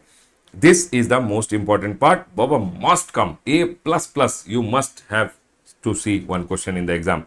Done, sir. This point is clear. I'll go ahead and close my revision over here in the chapter of appeals and revision. Please mark the important points from this chapter. Baba, the one which I have told you, monetary limit which I have gone ahead and told you, please remember this point, everyone. Sir, if the order involves tax plus IPLO, then total of, no, only tax should be taken. If tax is not there, only IPL is there, then take IPL ka total. Baba, Chris, listen. Okay? Done. Everyone over here. Sir, what are the most important point in this chapter? One is, you should remember the pre-deposit wala amount. Please mark it and keep. Pre-deposit ka one question. Please do it and go. Here the pre-deposit and here the pre-deposit which is there. Please mark it. You must do it and go. I also feel this time they can go ahead and ask you about the fees of the appellate tribunal. Might be 1 mark one question. Remember, every 1 lakh rupees ke liye 1,000 is the fees and maximum is 25,000. Minimum fees you have to pay 5,000. This point I like it. Please be careful about it. Third point, I also go ahead and like, what are the now the decision of relating to profiteering will also be taken care by whom? Principal bench. Please take care of this. And this monetary limits which I have told you, monetary limits, Baba, remember one thing, this monetary limits which I have gone ahead and told you are very, very important. Other than that, Baba, this chapter you can go ahead and read and just go for exam. I have told you already, B+ graded chapter. This is monetary limit wala point, very, very important. Done, sir. This point is clear. I'll go ahead and close my revision on the chapter of appeals and revision. We have done a detailed revision, but please do some question. Monetary limit, please read it again properly and go. Right, everyone? Closing my revision on the chapter of appeals and revision. Done.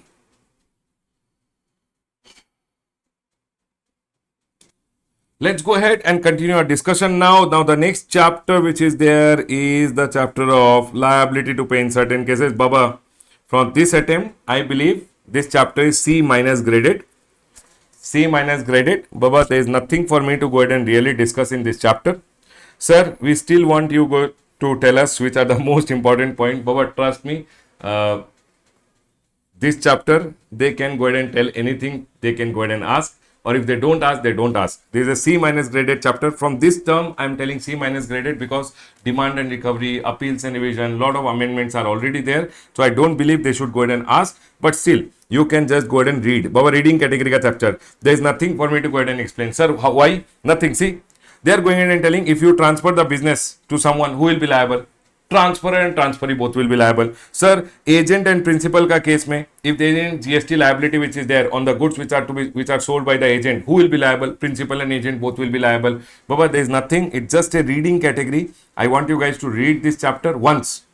Now only you should just go through this chapter. It is not that one day before the exam you will tell me, sir, liability to pay in certain cases, so I never read. Should I read and go? Baba, now sit quietly and whatever it is, there is no chart, nothing, only pure theoretical chapter which I have gone ahead and written. Please go through the chapter. Don't leave it and go. It is very, very important. But not very, very important. It's C- graded, but you might see one question. But sir, still, at least tell no which point we should take care of it. The ICI ka partnership point. Baba, this partnership wala point came in last attempt sometime also in the exam. ठीक है, and my guess with this chapter is very bad. Whichever point I will not tell, no, that point will come. So I am not guessing also anything. I am telling, please go through all the points which are there. Huh. Liability to pay in certain cases. Everyone listen to me very carefully. Liability to pay in certain cases. In my opinion, C minus graded chapter for this time for your exam. Sir, which point? Just read, Baba. Just read the whole chapter which is there. Go through the whole chapter which is there. ठीक है. Reading this much is more than enough. Sir, any point which you would like us to read and go? I like this liquidation wala point which is there. This director wala point, please take care of it. Partnership wala point. See, Baba, it's a C minus graded chapter which is there. Comes, then any point can come. So you can't leave anything out of this chapter. Please read once and go. I will not go ahead and waste time on this chapter, but please go through this chapter once. Okay, everyone? Will you guys do that? Will you guys do that, everyone? Will everyone do that?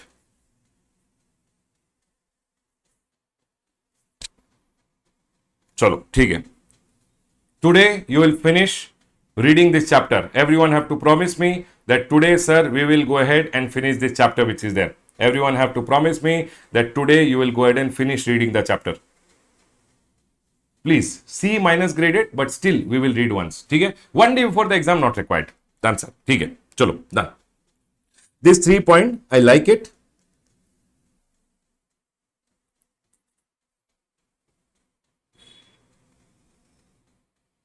ठीक है.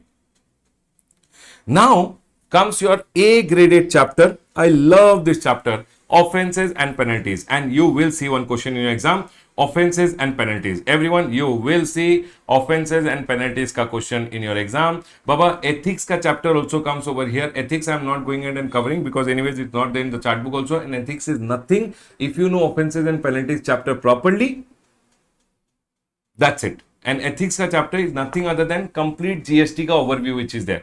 From GST का refund का chapter little bit portions have been put. From audit का chapter little bit portions have been put. There is nothing in the chapter.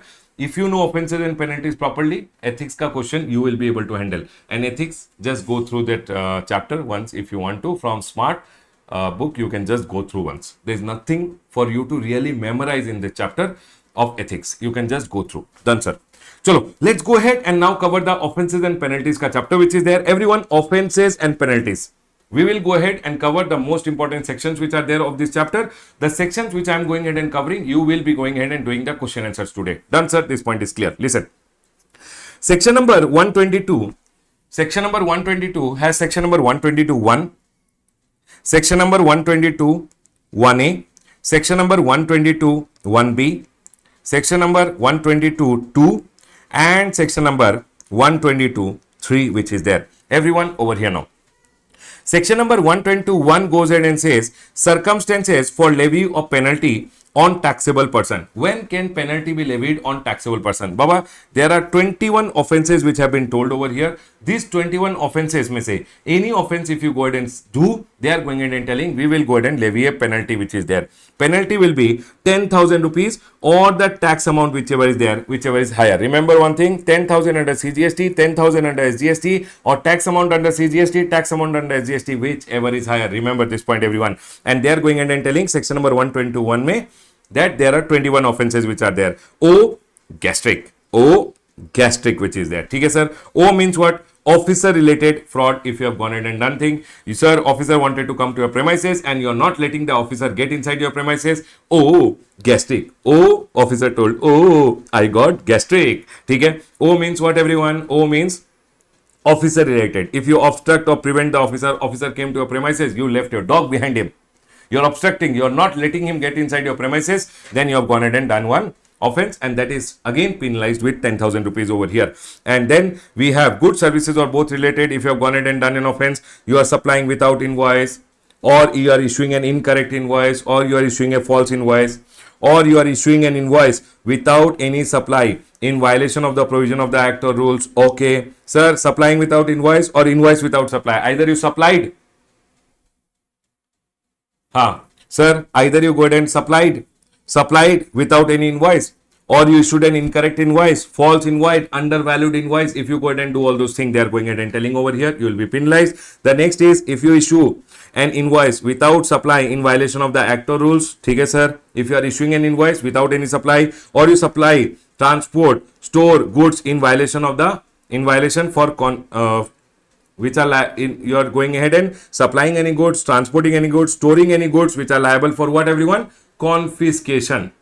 Next, accounts related, you did not keep your accounts, you did not maintain your accounts, you did not retain your books of account and other document which is there, or you produce fake accounts, then in that scenario also they are going ahead and telling you will be penalized. Okay, if you suppress your turnover to evade your tax, if you TDS and TCS you fail to deduct, you failed to collect, either you did not deduct only, or you did not collect only, or you deducted or collected less. How much you should have deducted, how much you should have collected, you collected or deducted less, or you failed to pay to the government the amount of TDS which is, see, either you did not deduct, or you deducted less, or you did not pay to the government, or you temper or destroy evidences, documents, dispose of or temper detained or seized or attached goods which are there. Okay? If you temper or destroy evidences, documents, etc., if you transport any goods without the coverage of any without the coverage of document, means you did not have e-way bill and you are transporting the goods. Okay.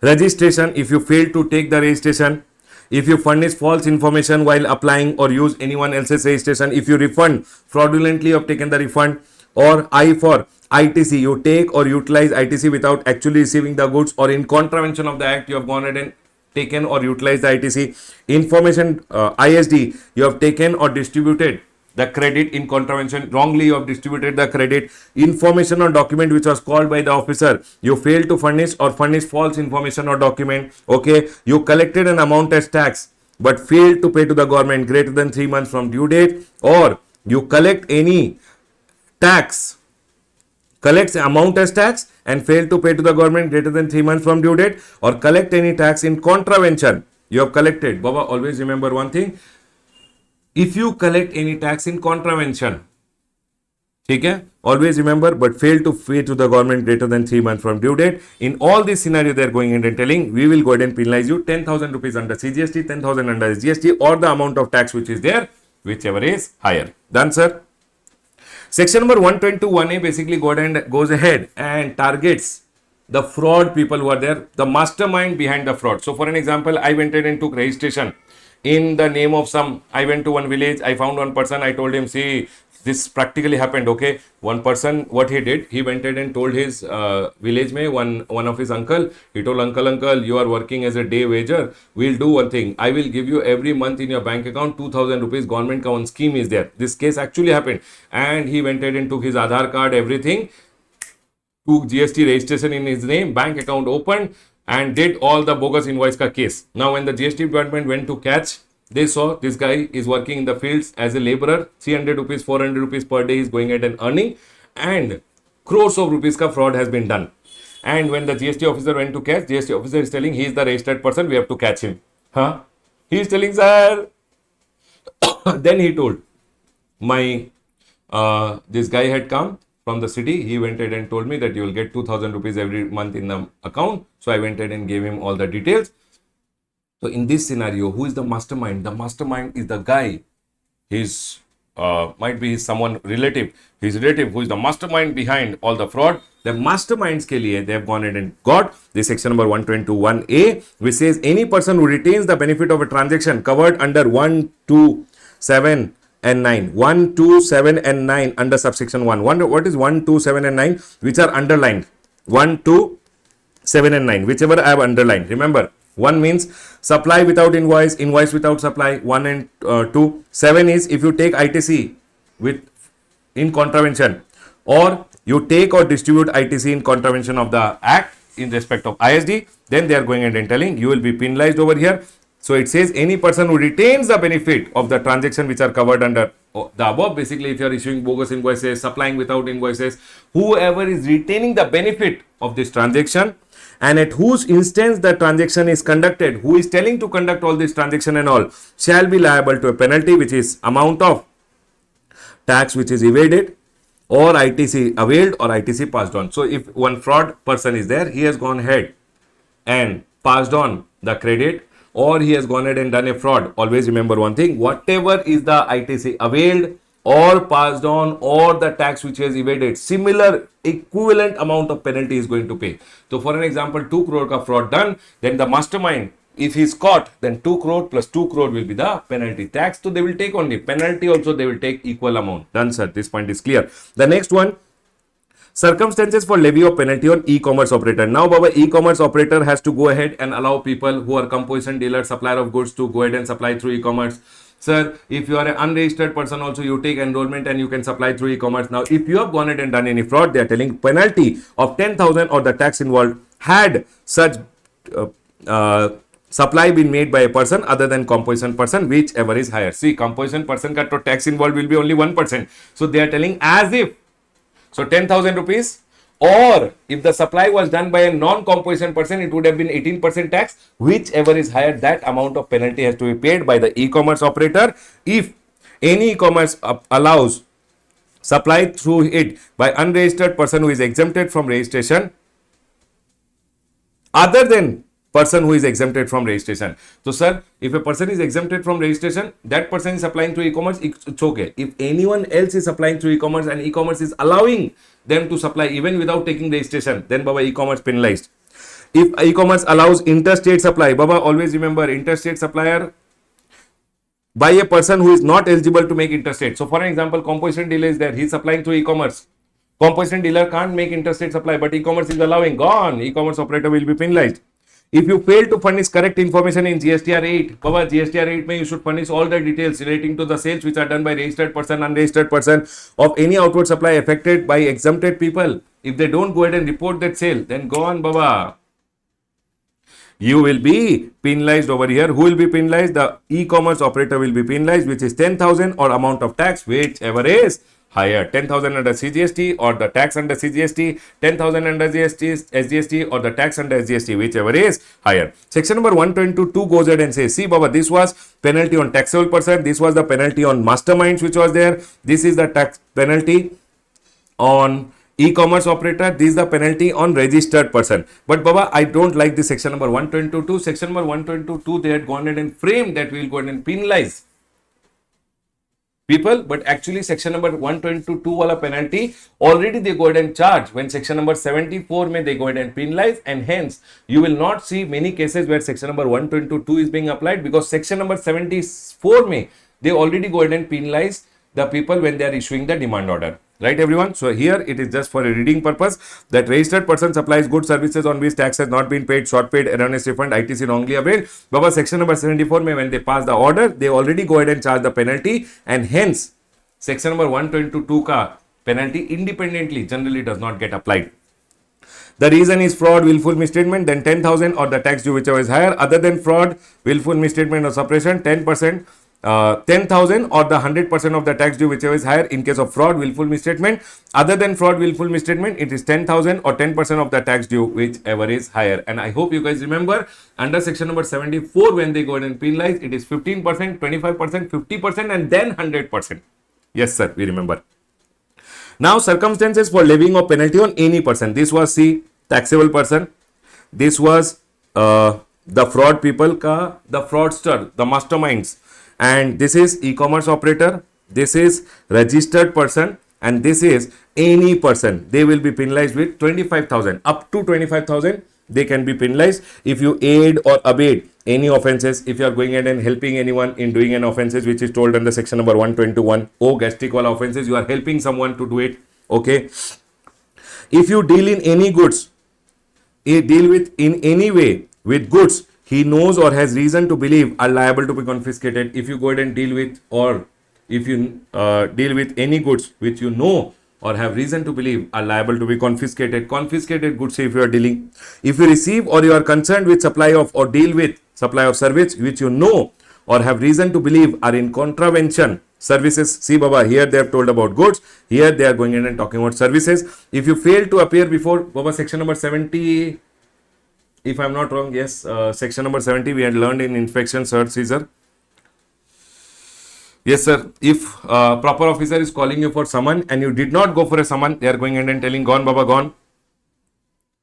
Or if you fail to issue invoice or account for invoice in the books of account, you are not registered person, you are any person, you are not issuing normal invoice also, then also gone baba. Penalty of up to 25,000 under CGST and up to 25,000 under SGST, up to it is on the officer. Done sir, this point is clear. The next is section number 123. Section number 123 goes ahead and says information return. Baba, if information return, what is information return? Your information obtained by department from other sources, from the stamp duty authority, from the registrar, etc. Now all these people have to file information return. If they don't go ahead and file information return, the penalty is rupees 100 per day up to a maximum of 5,000 under CGST, same amount payable under SGST. Sir, failure to furnish statistics, fine is up to 10,000, and if you don't go ahead and still furnish after being fined also, they are going in and telling in case of continuing offense, rupees 100 per day, maximum will be 25 up to 25,000 rupees, which is there. Section number 125, any person, any offense for which any penalty has not been told, but if department wants to penalize you, any contravention or any provision of the act or rules plus no penalty has separately been provided, you will be penalized up to 25,000. What they are going in and telling, any offense for which any penalty is not being told anywhere, you will be still penalized with up to 25,000, which is there. Section number 126, I like this section, everyone. Section number 126, I like it.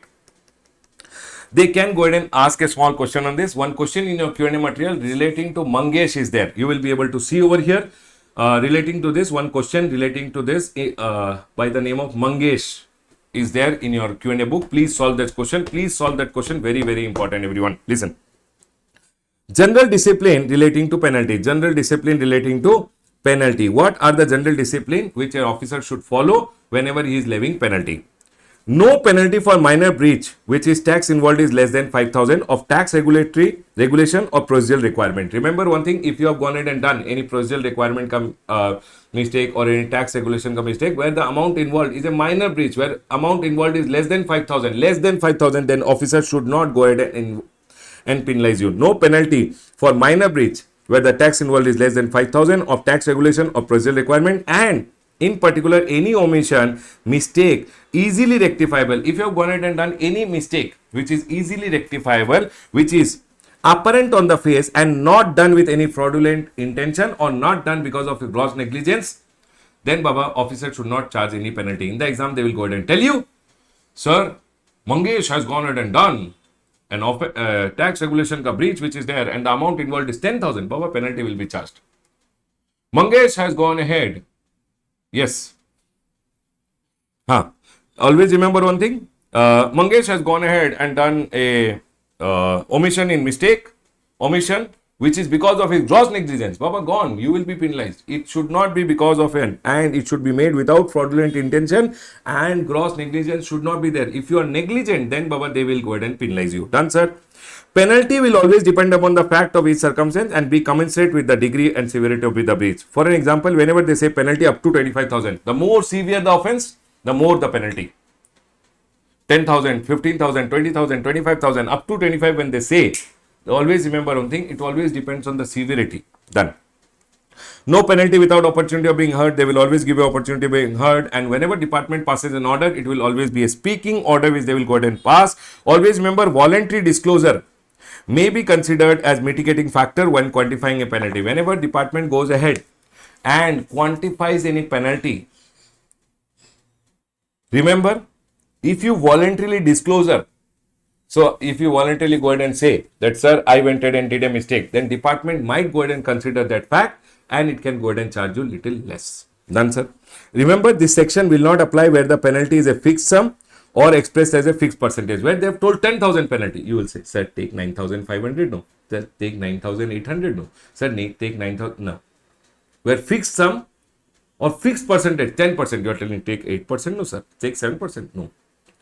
Wherever it is told up to, there this section is applicable, where department will decide the severity and accordingly decide the penalty. So whenever the penalty is told up to, then the severity can be seen. But if the penalty is fixed amount or fixed percentage, then baba, they are going in and telling this section will not apply. Done, sir. This point is clear. One Mangesh ka question is there in your book. You must do it and go. Section number 129, very, very important from exam point of view. They can go ahead and ask a question, but I want everyone to tell me, are we all 100% clear till here? Quick, quick, quick, quick, quick, quick, everyone, quick, quick, quick.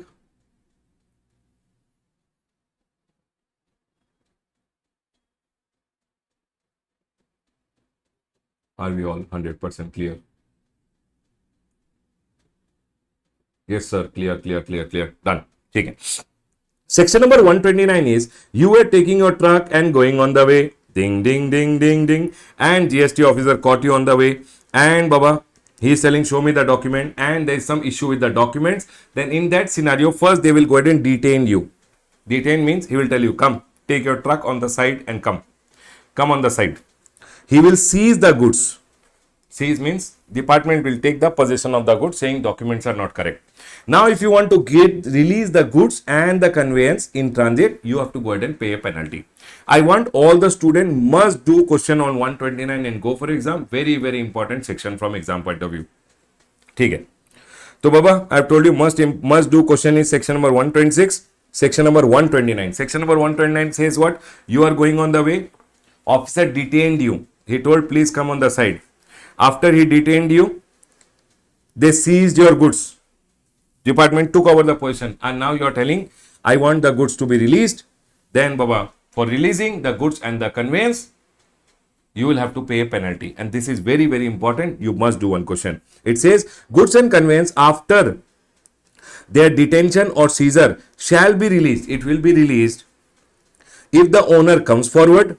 The penalty will be 200% of the tax payable on such goods. Whatever is the tax of that 200%. Baba, remember one thing, for example, your goods were 1 lakh rupees ka goods, 9% is the tax, CGST and 9% is SGST, 1 lakh ka 9% is 9,000, SGST is 9,000, CGST is 9,000, your 9,000 tax too you have to pay. Penalty will be 200%, 9,000 into 200%, 18,000 under CGST and 18,000 under SGST. Remember this thing, everyone.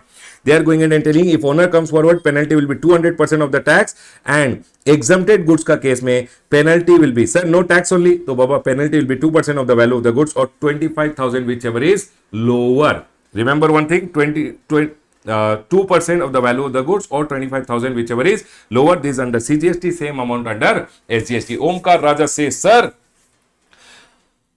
appeal for order under section number 129, 25% pre-deposit of penalty for appeal. Ha Baba, 25% is the pre-deposit against the penalty order. This is when the owner comes forward. Baba, if I go forward and say, sir, sorry, my goods are caught on the way, I am the owner, then Baba, they are telling 200% of the tax amount you have to pay. Exempted goods ka case mein 2% of the value of the goods or 25,000, whichever is lower. That's sir. If the owner does not come forward, Baba, gone. Department officer will get very angry. 200% of the tax amount which is there, so you have to pay only, or 50% of the goods ka value, whichever is higher. 200% of the tax or 50% of the value of the goods, whichever is higher. Remember, exempted goods, it will become 5% or 25,000. Ha, sir, penalty will be 5% of the value of the goods. It will become, instead of 2, it will become 5% or 25,000, whichever is lower. Done, sir. These 2 points are very, very important. Must do questions and go for exam. Next. Always remember, whenever they go ahead and detain your goods, they will go ahead and pass a show cause notice of detention or seizure specifying the penalty, and thereafter the order will be passed within 7 days. First they will go ahead and give you a show cause notice, and within the next 7 days they will go ahead and give you a demand order which will be there. Penalty paid, proceeding concluded.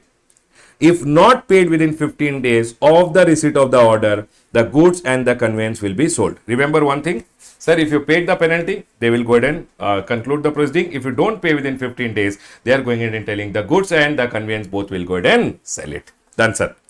Proviso, conveyance shall be released. Now what happened, one conveyance was going on the way, in that many people ka goods were there, but only one goods ka there was some issue, or might be one conveyance was going on the way and there was an issue which is there. Basically, e-way bill, etc. is not there. Conveyance was stopped. Conveyance belongs to someone else. Goods belongs to someone else. Conveyance ka owner came, truck ka owner, sir, please release my truck at least, sir.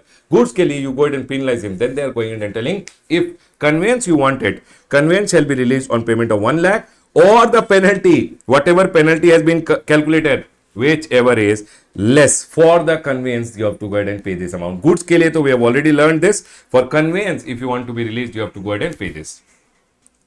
Period will be less than 15 days. Baba, always remember, they will go ahead and 15 days में they will go ahead. If you don't go ahead and make the payment of the penalty within 15 days, they will go ahead and sell all your goods. Correct, everyone? Goods and conveyance will be sold. But this period will be less than 15 days if it is Baba hazardous goods or mangoes are there.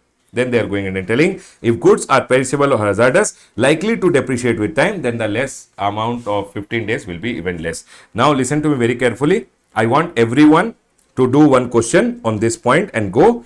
And also remember, for releasing the conveyance, it is 1 lakh or the penalty amount, whichever is less. Please do these 3 points and go for exam. Very, very important. This is nothing, Baba. This circular is just for your reading purpose. What they are going and telling.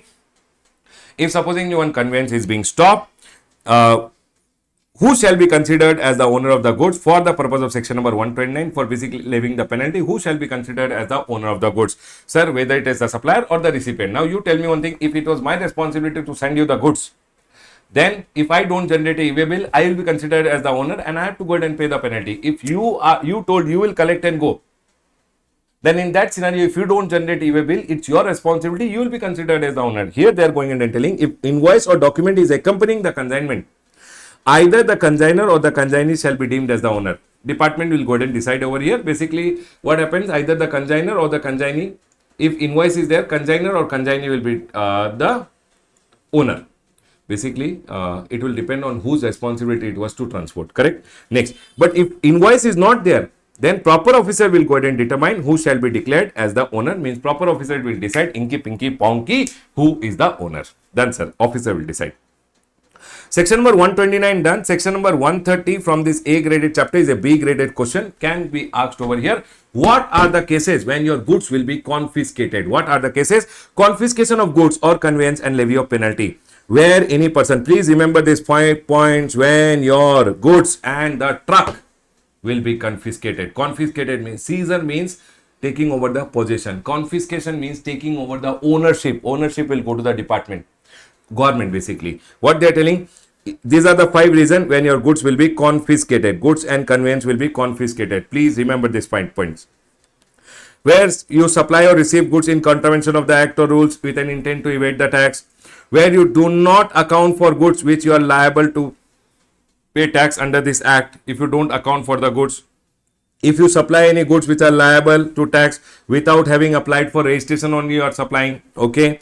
Contravenes any of the provision of the act or rules to evade the tax, okay. Uses any conveyance as a means of transport for carriage of goods. So if supposing the officer came to your premises, you are not caught on the way. If you are caught on the way, Baba, section number 129 is applicable for the goods and the conveyance. Here one officer came to your premises, he saw one truck was standing and he saw this number ka truck. Oh, this truck was used last time for doing something wrong. Oh, this is the main truck which is being always used to do fraud work. They will go ahead and confiscate that truck. That is what they are going ahead and telling over here. These 5 reasons, always remember, they will go ahead and confiscate the goods and the conveyance which is there, unless the owner of the conveyance proves that it was so used without his knowledge or conveyance. For example, GST department officer came to a premise and told, this truck which you are going ahead and renting out, this truck was last time used for doing contravention. Owner told, sir, I did not know. Then Baba, unless you go ahead and prove that you did not know, they will go ahead and confiscate the truck. Done. All goods and conveyance will be liable. So basically, if all these goods are there which you have gone and supplied the goods in contravention, or you did not account for the goods, or you supply any goods which are liable without having applied for registration, or you contravene any of the provision of the act to evade tax, or any conveyance which was used for transportation of goods, basically in contravention of the act, goods pay which is tax is not paid, you are transporting by a conveyance, those goods and conveyance will be liable for confiscation. And if goods and conveyance which are liable to be confiscated, Baba, person can't be confiscated. See, if you have done wrong thing, goods will be confiscated, conveyance will be confiscated, person ka ownership government can't take over. Person will be liable for penalty under section number 122. Done, sir. Sir, what will be the fine which will be there? As the proper officer thinks fit. What? Proper officer will give me a blank check and he'll tell, write everything in my name and give. No. Minimum and maximum is there. Maximum will be, see, now the goods ka ownership will go to the government. You don't want the goods ka ownership to go to the government, no problem. Government will say, see, anyways, the goods will be now mine. Now the goods will be mine. So if you don't want the goods to be mine, then do one thing. Pay the market price of the goods. I will leave the goods. You can take the goods and go. So it says market price of the confiscated goods minus the GST amount which is there. You can pay and government will release your goods. Minimum, the fine which is being charged on the conveyance, on the goods, plus the penalty which is being charged on the person. Always remember it should be at least penalty equal to 100% of the tax payable on the goods. At least they should go. See, maximum they can go ahead and charge you the market price of the goods minus GST. Remember one thing everyone, if you want to release your confiscated goods, pay the market price minus the GST which is there, your books will be released. Minimum, that's the maximum fine they can charge you.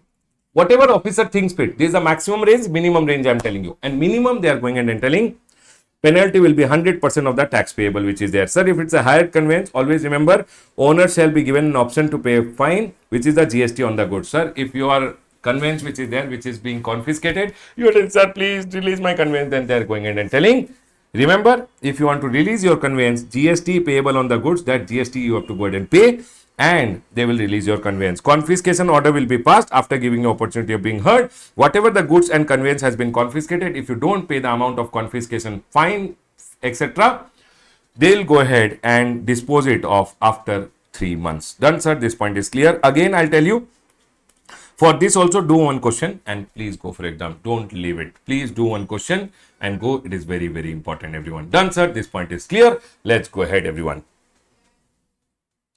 Section number 133 goes ahead and talks about liability. Baba, reading purpose, nothing very important over here. Now, again, one very, very important section, section number 132, very, very important section. Again, you must do it for your exam and go. Again, a very important section, A graded. Done. Baba, here they have gone and written offenses for which you will be sent to jail. Baba, jail. Done. So here, see Baba, till now, so they were just going in and charging you fine. Now they are telling you we will also send you to jail. Sir, what are the offenses? Section number 132, punishment for certain offenses. 132.1 says, whoever commits or causes to commit or whoever retains the benefit arising out of this transaction, namely, you are supplying without invoice or invoice without supply in contravention leading to wrongful availment of ITC, or, so number 1, you are supplying without any invoice. Number 2, you are going ahead and issuing invoice without any supply, bogus invoice you are giving, or you avail the ITC of such invoice or bill, or fraudulently avail, sir, either I am taking the credit on the basis of bogus invoice or I am taking the credit without any invoice only, fraudulently, or you collect an amount, tax has been collected but failed to pay to the government greater than 3 months from due date. I hope you guys remember these 4 offenses, 132.1 ka A, B, C, D. We had gone ahead and learned if the amount is more than 2 crore rupees or if it is repeated offense, then Baba, any amount which is there, you will be arrested. We are not talking about arrest now, we are talking about jail, sending you to jail, giving you jail wala food, jail wala clothes. Done, sir. Arrest was only stopping your free movement. Jail means putting you inside the jail. Okay, sir, done. Here, this bars ke behind. They are going and telling these 4 offenses plus 5th. If you evade any tax or fraudulently obtain a refund or offense is not covered under A to D. Okay? Then, if you falsify or substitute financial record, or you produce fake accounts or document, or you furnish false information to evade tax. So, what they are going and telling, if you furnish or submit false financial records, produce fake documents, fake accounts, produce false information to evade the tax, or G is omitted, acquire possession of or concerned in transporting, removing, depositing, keeping, concealing, supplying, purchasing, or any manner you deal with goods which are liable to be confiscated, which are tax unpaid goods. If you are dealing with that, if you receive or concerned with supply of or deals with goods you have reason to believe are in contravention, or you attempt or abate the commissioning, if you are attempting also, if you do it or attempt also, or if you are helping someone in doing also, remember you will be sent to jail. And they have gone ahead and told tax involved and the punishment has been told over here. If tax involved is more than 5 crore, 5 years jail plus fine. Remember, you will be also fined. Jail plus fine. Minimum jail is 6 months. More than 2 crore, up to 5 crore, 3 years, fine, and minimum jail is 6 months. More than 1 crore, Baba, remember. For all the offenses, if it is more than 2 crore, only you will be sent to jail. This more than 1 crore up to 2 crore is only for bogus invoice wala case. Issuing an invoice without supplying, only in that case this point is applicable. Otherwise, for all the offenses to be sent to jail, the minimum amount should be 2 crore rupees. This point, please remember what this. Okay? For any offense, for you to be sent to jail, the minimum amount should be more than 2 crore rupees. Only then you will go to jail. More than 2 crore, more than 5 crore. But sir, for offenses which are under B point, which is basically bogus invoice ka case, issuing an invoice without supply, they are going ahead and telling up to 1 year in jail plus fine, and minimum jail is 6 months. Done, sir. This point is clear. And one more point I have gone ahead and told over here, F point. If you falsify financial record, or you produce fake accounts or document, or you falsify, or if you furnish false information, whatever information to evade tax, if you have given false information, then they are going ahead and telling for this F wala point ke liye, if you commit or abet the commissioning of an offense under clause F, falsifying financial record and all, you will be sent to jail 6 months. Even if you do it, no amount seen. Baba, if amount is more than, if amount is more than 2 crore or more than 5 crore, you will come over here. But amount less than 2 crore, then sir, then Baba, they are telling even if you do it, you will be sent to jail minimum 6 months or fine or both, which is there. F point ke liye, always remember, F point के लिए minimum jail is 6 months or fine or both. ठीक है? If it is not F वाला point, if it is bogus invoice point 1, 2, 3, all the 3 are applicable. If it other than bogus invoice, any offenses which you have gone ahead and done, then Baba, second point and third point only is applicable for any other offenses to be sent to jail. Done, sir. This point is clear. Always remember section number 132 wala offenses. If you go ahead and do it again subsequently, then any amount they will not see. Now the amount and all, any amount you will be sent to jail 5 year plus fine, and minimum jail is 6 months, which is there. Subsequent offenses gone, Baba, gone. 5 year jail is there. Done. Now here one section number 138 also I like it. A graded again. Important section from this. Compounding. Baba, pay honey, money and you will be left. Baba, supposing you are sent to jail. Sir, if I am sent to jail, my reputation will go. Please don't send me to jail. So government went ahead and told over here, okay, we will not go ahead and send you to jail. Plus, please pay money and we will not send you to jail. That is told by section number 138. Compounding. Any offenses before or after institution of prosecution, means commissioner has already gone ahead and sent a letter saying take him to jail. Baba, if commissioner has already gone ahead and passed one order over here, any offenses before or after institution of prosecution be compounded, means even if prosecution has been instituted, means it has started, before or after you can pay the money and you will be left. Compounding can be done. They are telling, but there is no compounding. A person who has been allowed to compound with respect to an offense under 132, basically all these offenses which are there, if you are allowed compounding once, second time compounding will not be allowed. It says a person who has been allowed to compound with respect to 132 A to F, H, I, L, basically all of them only. Baba, in between G is omitted, J and K is omitted. So they are telling all these offenses, if you are allowed to compound once, second time compounding is not allowed. A person who has been accused of committing 132 1B, basically bogus invoice, one time also compounding will not be allowed. Remember, all these offenses, first time compounding allowed, second time not allowed. Bogus invoice, one time also compounding will not be allowed. Please be very careful about it.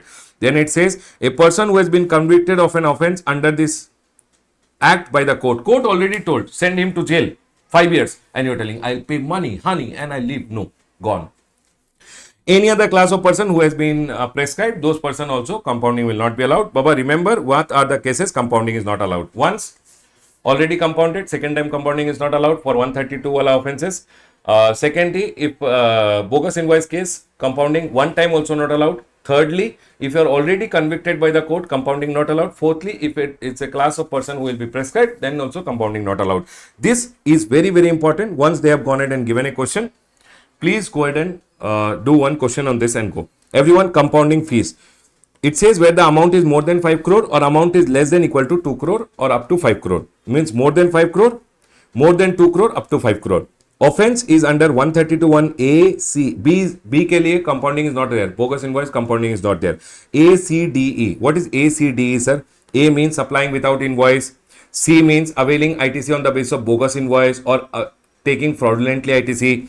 or you collect an amount as tax but you did not pay it to the government greater than 3 months, or you are evading a tax, or you are fraudulently obtaining refund. Remember one point, everyone, over here, everyone. Fraudulently obtaining refund, offenses not covered under A to D. So, Baba, what they are going and telling, these 5 offenses. Four offenses, A, C, D, E. A, C, D, E. B के लिए compounding is not there. A, C, D, E. Remember, they are going ahead and telling over here up to 75% of the amount involved, or minimum will be 50% of the amount of tax which is there, basically. Done, everyone? 75% is the maximum and minimum over here is 50%. Sir, if the amount is more than 2 crore, up to 5 crore, then always remember 60% of the amount, basically the fraud which you have gone ahead and done, 60%, minimum will be 40%. Done, sir? If the offense comes under FHI, Baba, F, falsifying, H, acquiring possession or concerned with transporting, etc. I, receives or concerned with or dealing with goods which he knows are liable for contravention. They are telling 25% of the tax which you have evaded, 25% of the tax which you have evaded, nothing very different over here. If all these above offenses you try to do it, here it says attempt or abate. If you are helping someone in doing it, then Baba, 25% and 25%, same thing, there is no difference. Done, sir? This point is clear. Baba, remember one thing, A, C, D, E wala offenses, 75%, 60%. 75%, 50%. Then 60% and 40% if the amount involved is 2 crore up to 5 crore. Done, sir? If had other offenses which are there, 25, 25, all 25 only. There is nothing, only these two you have to remember. And I'm telling you, you will see one question in the exam. Please be very careful about it. Done. Other than that, one small circular is there over here. It says various issues pertaining to applicability of demand and penalty in respect of transaction involving fake invoices. People, quickly go ahead and tell me, are we all clear with compounding over here? Section number 132, you should know.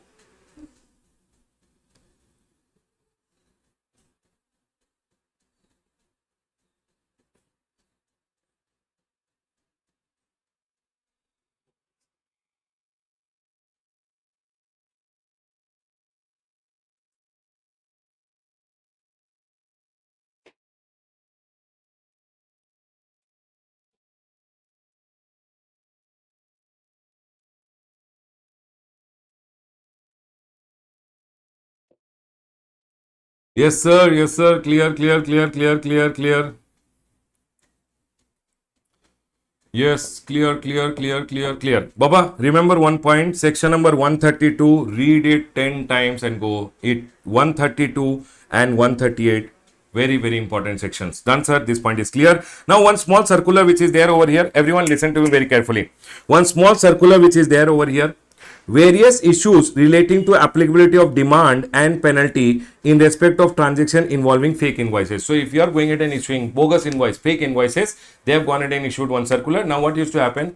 People used to go ahead and issue fake invoices. Now, sir, whether section number 74 will be applicable or section number 122 will be applicable, that used to become a question over here. And that is what is being told over here. For this issue was asked by the people and government went ahead and clarified. It says issue registered person A has issued tax invoices to another registered person B. So one registered person A is there. A has gone ahead and issued another registered person B is there. A is there, a registered person, and another registered person B is there. Okay?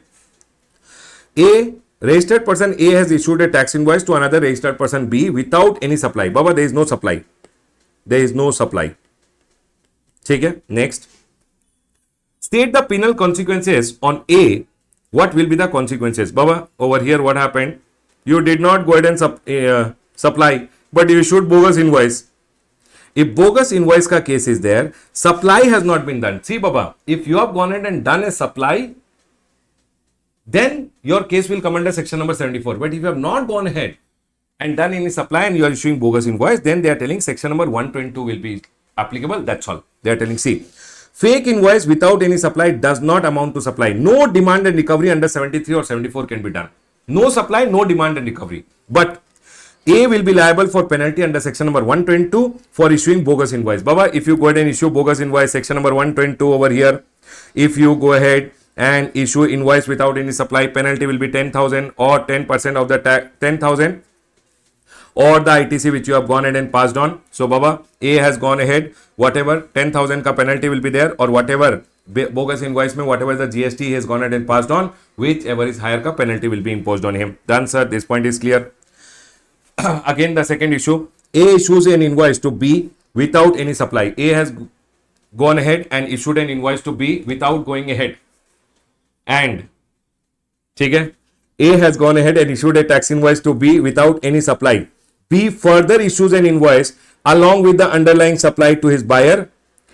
ठीक है, people listen carefully. What are they telling over here? A has issued a tax invoice to another person B without any supply. So what happened over here? A has gone ahead and issued a bogus invoice without going ahead and doing any supply over here. ठीक है.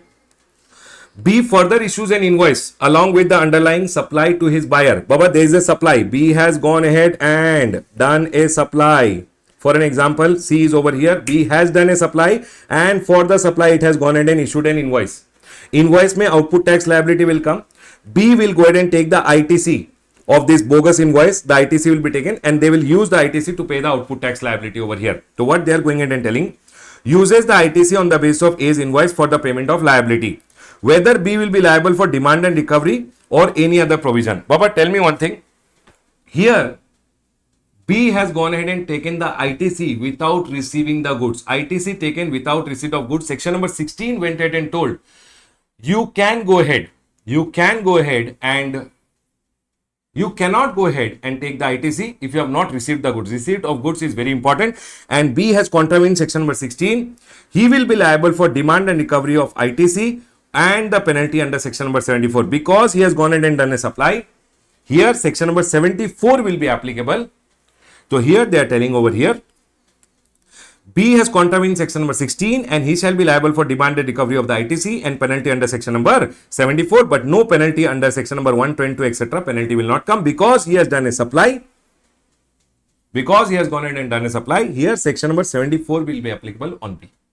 But A never did a supply, and hence section number 74 can't be applicable. Section number 122 will be applicable. Done, sir. This point is clear. Next. The next issue over here, A issues an invoice to another person B without any supply. B avails ITC and further passes on the ITC to another person C without any supply. A is over here. A went ahead and this is B over here. This is C over here. Here there is no supply. Here also there is no supply. Here he gave a bogus invoice. This guy also went ahead and bogus invoice. So in this scenario, they are going ahead and telling which section will be applicable. State the penal action on A and B. Baba, A has gone ahead and no supply, so no demand and recovery. Baba, is there a supply? No supply, so section number 74 will not be applicable on both of them. But here, section number 122 ka penalty will come. Here also section number 122 ka penalty will come. That's all they have told. See over here. Penalty under 122 for A will be 10,000 or the ITC passed on. Yes, sir. Here it will be 10,000 or the ITC which he has passed on. Whichever is higher ka penalty will be imposed on him. B, gone. Section number 122 mein two penalty will come. One is the ITC taken. One is the ITC passed on. Both here. Against B, no demand and recovery under 73 and 74 because supply is not there. Demand and recovery will not come. Penalty under 122, issuing invoice without any supply. You have gone ahead and issued any, if you have issued invoice without any supply, penalty 10,000 or the ITC passed on, whichever is higher. Sir, first of all, 10,000 or the ITC which you have passed on, whichever is higher. Secondly, penalty under section number 127 for wrongfully going ahead and taking the ITC. Takes or utilizes ITC without actual receipt. 10,000 or the ITC availed, whichever is higher. So people, over here, always remember one thing. I'll quickly summarize this. In your ethics, today, ethics ka chapter, you will go ahead and do. And you will see over there, there are 4 case studies. You must do all of them. You will see one case study might come in the exam. Everyone over here, listen. If you don't do any supply, only bogus invoice, remember one thing, section number 122 will be applicable. If you go ahead and do a supply, then Baba section number 74 is applicable over here. Second case, no supply, no supply. In this scenario, section number 74 to can't be applicable, but section number 122 will be applicable. He has passed on the credit, so 10,000 or the ITC passed on. He has availed also and passed on also 10,000 or the ITC availed, 10,000 or the ITC passed on, whichever is higher, both penalty will come on him. Can I ask you one question? If you guys can quickly go ahead and say over here, C which is there, if C goes ahead and takes the ITC and he does the supply and for his output tax liability he is taking the credit. My question over here, C went ahead and took the ITC of the bogus invoice. My question over here, C has actually done a supply, section number 122 or section number 74. Quickly tell me, everyone.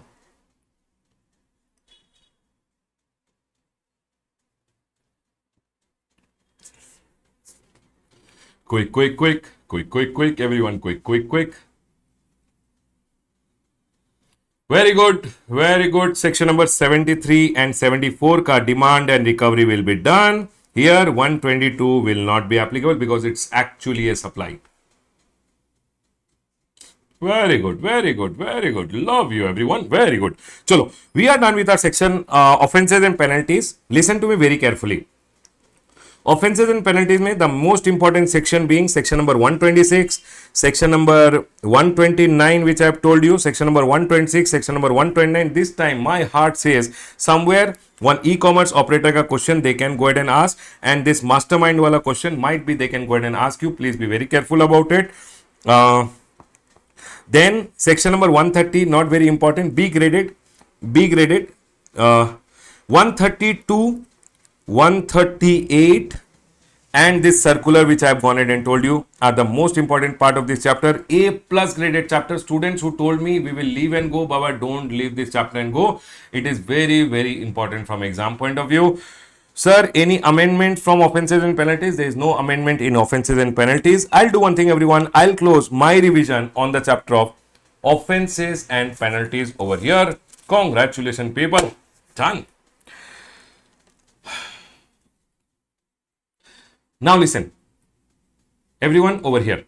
Today I'll be going ahead and teaching till here only.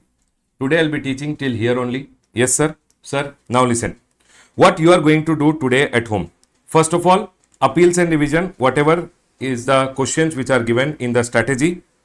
So, sir, remaining chapter, Baba, I want to spend some more time and do place of supply. So, anyways, for tomorrow, I had to call you for refunds. So, we'll do one thing, everyone. Listen carefully. Tomorrow we'll go ahead and close till over here.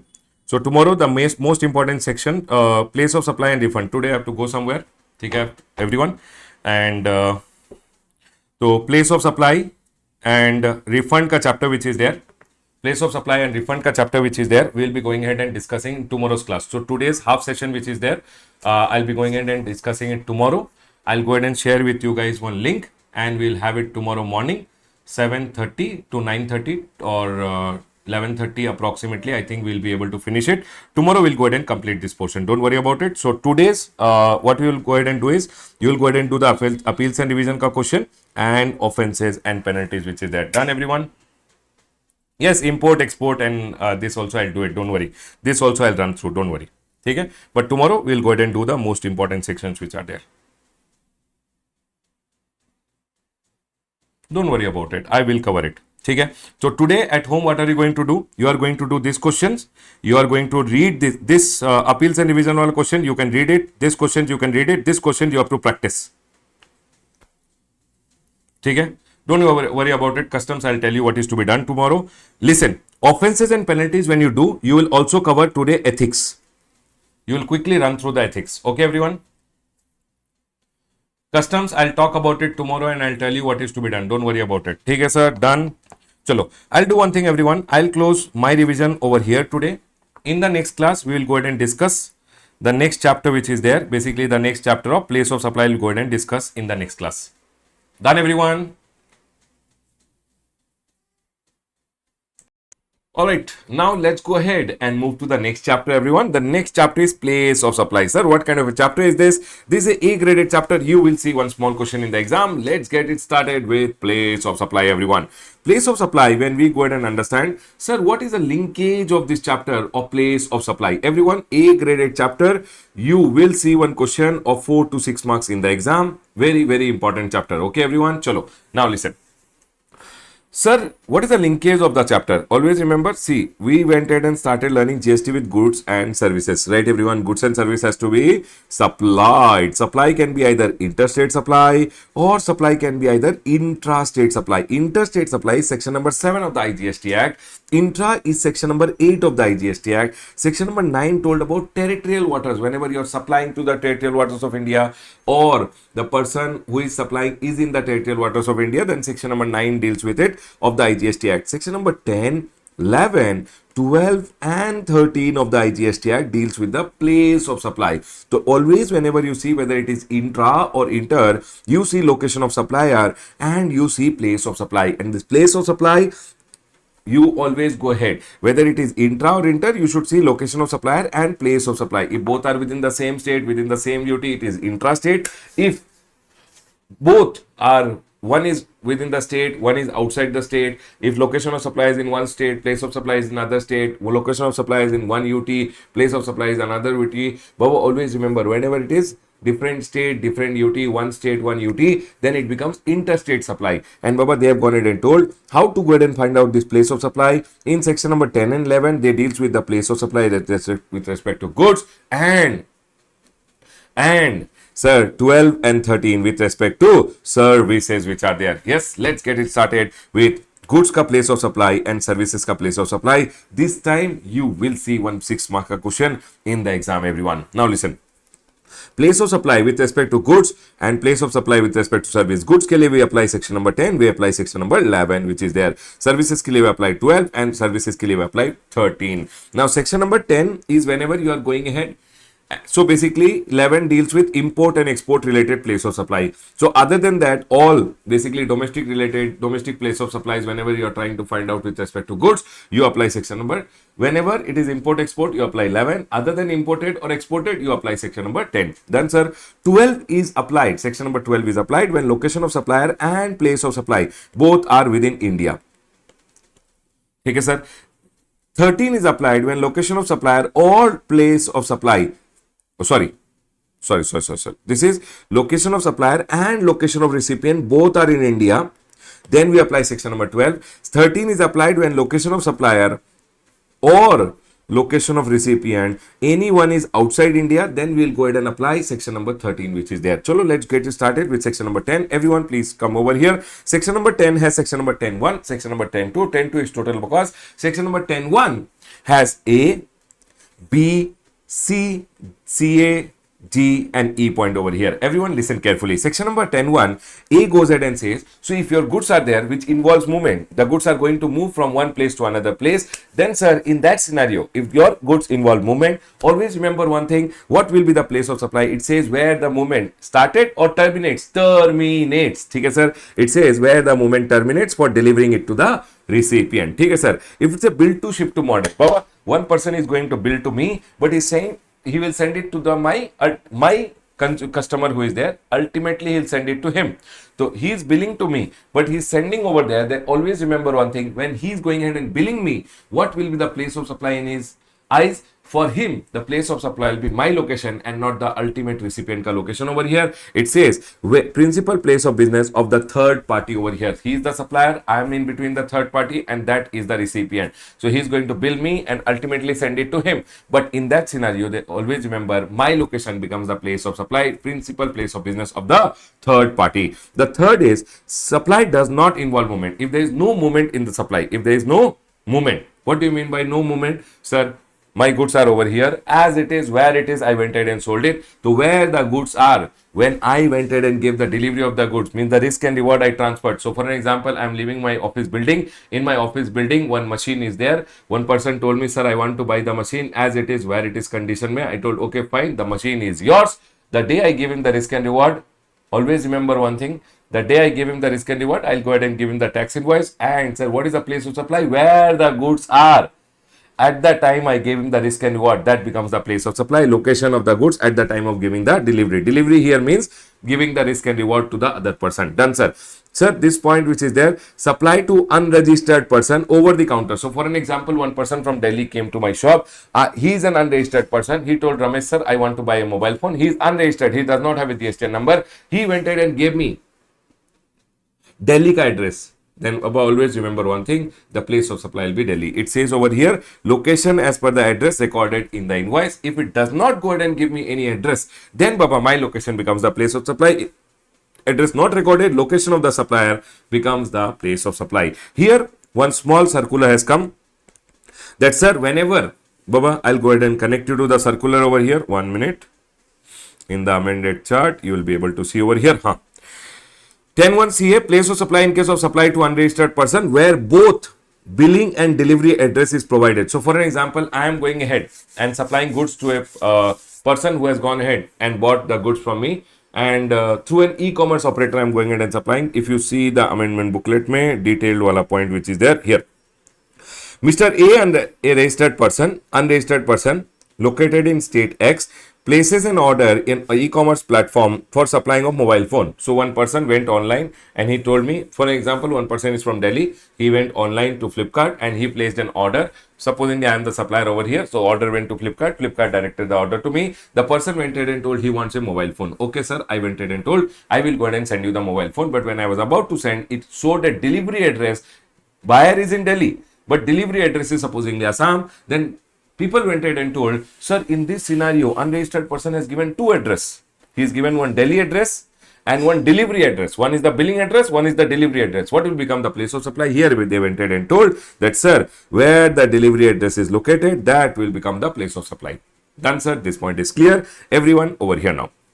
So, sir, if you are going ahead and supplying through e-commerce operator and basically billing address and delivery address both are given, then Baba, always remember delivery address becomes the place of supply. Done, sir. This point is clear. Now, sir, goods assembled or installed at site. So if I have gone ahead and assembled or installed any item for a person at site, then remember where I have done the installation, that will become the place of supply. Place of installation or assembly becomes the place of supply. Goods supplied on board is always the place where they are taken on board. Remember, supplied on board, SOB, is always they are taken on board, TOB, taken on board. Supplied on board means whenever supposedly one plane is going in this scenario, where if the goods were sold inside the plane or train, always remember what will be the place of supply, where the goods were taken on board, where the goods were loaded, that becomes the place of supply. Done, sir. This point is clear. Section number 11 with respect to goods over here. Section number 11 goes ahead and says, when goods are imported or goods are exported, when goods are imported, don't see import ka location, see importer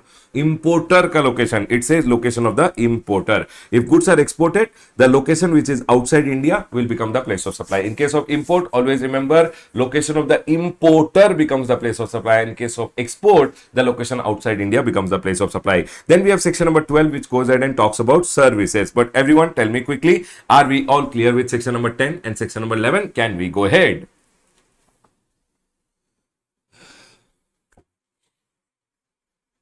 Yes, sir. We are all clear. Chalo, let's go ahead. Done. The more you revise this chapter, the more you remember for your exam. So you always have to remember, you have to keep continuously revising the chapter. Baba, logics are different. Logics are destination based for determining place of supply. But place of supply, whenever you are going ahead and reading, I will say you repeat this chapter again and again so that in the exam you remember it easily. Everyone over here now. Now we have services ka place of supply, section number 12 and section number 13 which is there. Section number 12 goes ahead and says, when is section number 12 section number 12.1 till section number 12.14 is there. Always remember one thing, section number 12.1 goes ahead and says, when is section number 12 applicable? Section number 12 is applicable when supplier and recipient both are in India. So if I am the supplier, my buyer is also in India, we both are in India, so when I am determining the place of supply, I'll apply section number 12 which goes ahead and says that, sir, when location of supply and place of supply both are in India, then section number 12 will be applicable. Always remember one thing, 12.3 to 12.14 are specific rules with respect to specific services. But other than that, if some service has been provided which does not fall under section number 12.3 to 12.14 over here, then in that scenario, if it is not a specific service, we go ahead and apply the general rule which is there. The general rule which is there goes ahead and says the residual rule or the general rule which is applicable for all services other than the specified service. It says if you have gone ahead and given services to a registered person, Ramesh, take location of the registered person. If he is an unregistered person, if he has given you the address, take his address. If he has not given you the address, you are here. The place of supply is also here. Address on record is not there. Location of the supplier. My location becomes the place of supply. The next one over here, 12.3. In respect of an immovable property, if you are going ahead and giving services, always remember one thing, everyone. In respect of an immovable property, if you are going ahead and giving services, always remember directly in relation to immovable property or lodging accommodation services or functions done at an immovable property or any ancillary services to all this. So Baba, if you have gone ahead and given services with respect to immovable property, then always remember the location or the intended location of the property, boat or vessel becomes the place of supply. Done, sir. This point is clear. And remember one thing, if you have gone ahead and, for an example, Shah Rukh Khan is in India, I am in India, Shah Rukh Khan told Ramesh, sir, can you do the interior designing of my house which is in London? Baba, then remember, place of supply will not be London where the immovable property is located. No, it will become location of the recipient, that is Shah Rukh Khan ka location over here. Done, sir. This point is clear. Now, supposingly I went ahead and did services with respect to an immovable property and the immovable property is located in two locations. What will be the place of supply? Then always remember one thing, immovable property is located in multiple state or union territory, then supply of service will be treated to be made in each state or UT. Now sir, supposingly if the place of supply is in two states and one property is there which is located in two states, one site is there, I went ahead and did one house ka construction in that site, half is in Karnataka, half is in Tamil Nadu. Then what will happen, sir? In this scenario, the place of supply will be in both the state. I am in Karnataka. For the Karnataka portion, I should go ahead and charge CGST, SGST. For the Tamil Nadu portion, I should go ahead and charge IGST. Now here, the question came was how to go ahead and bifurcate the amount. They went ahead and told, please go ahead and collect the amount separately. If you don't collect separately, then find out from the contract. Might be the contract says per square feet how much you should go ahead and charge. If contract also does not go ahead and say, then apply rule number 4. Rule number 4 goes ahead and says you can go ahead and divide on the basis of number of nights you have stayed, or on the basis of area, or on the basis of declaration which is provided by the service provider. Night, Baba, remember, area, night and declaration provided by the service provider. This can be used as a method and you can go ahead and divide the value between the two states which are there. Done, sir. This point is clear. Now the next one, performance-based services. Performance-based services, RCB. Baba, RCB though did not fail, but Baba, only for classroom purpose, RCB failed pathetically. No, but RCB did not fail, sir. RCB won. Okay, sir. So it says RCB failed pathetically. Sir, what is RCB failed pathetically? I will go ahead and quickly tell you over here. This is just only for classroom purpose. Okay, Baba. RCB failed pathetically. I love RCB. Okay. Now over here is R for restaurant services, C for catering services, R for restaurant, C for cosmetic. It's correct. Cosmetic and plastic surgery which is there. Basically, if you see the volume 2, I would have gone ahead and written over here only the shortcut so that we don't take more time. You can see it from here only.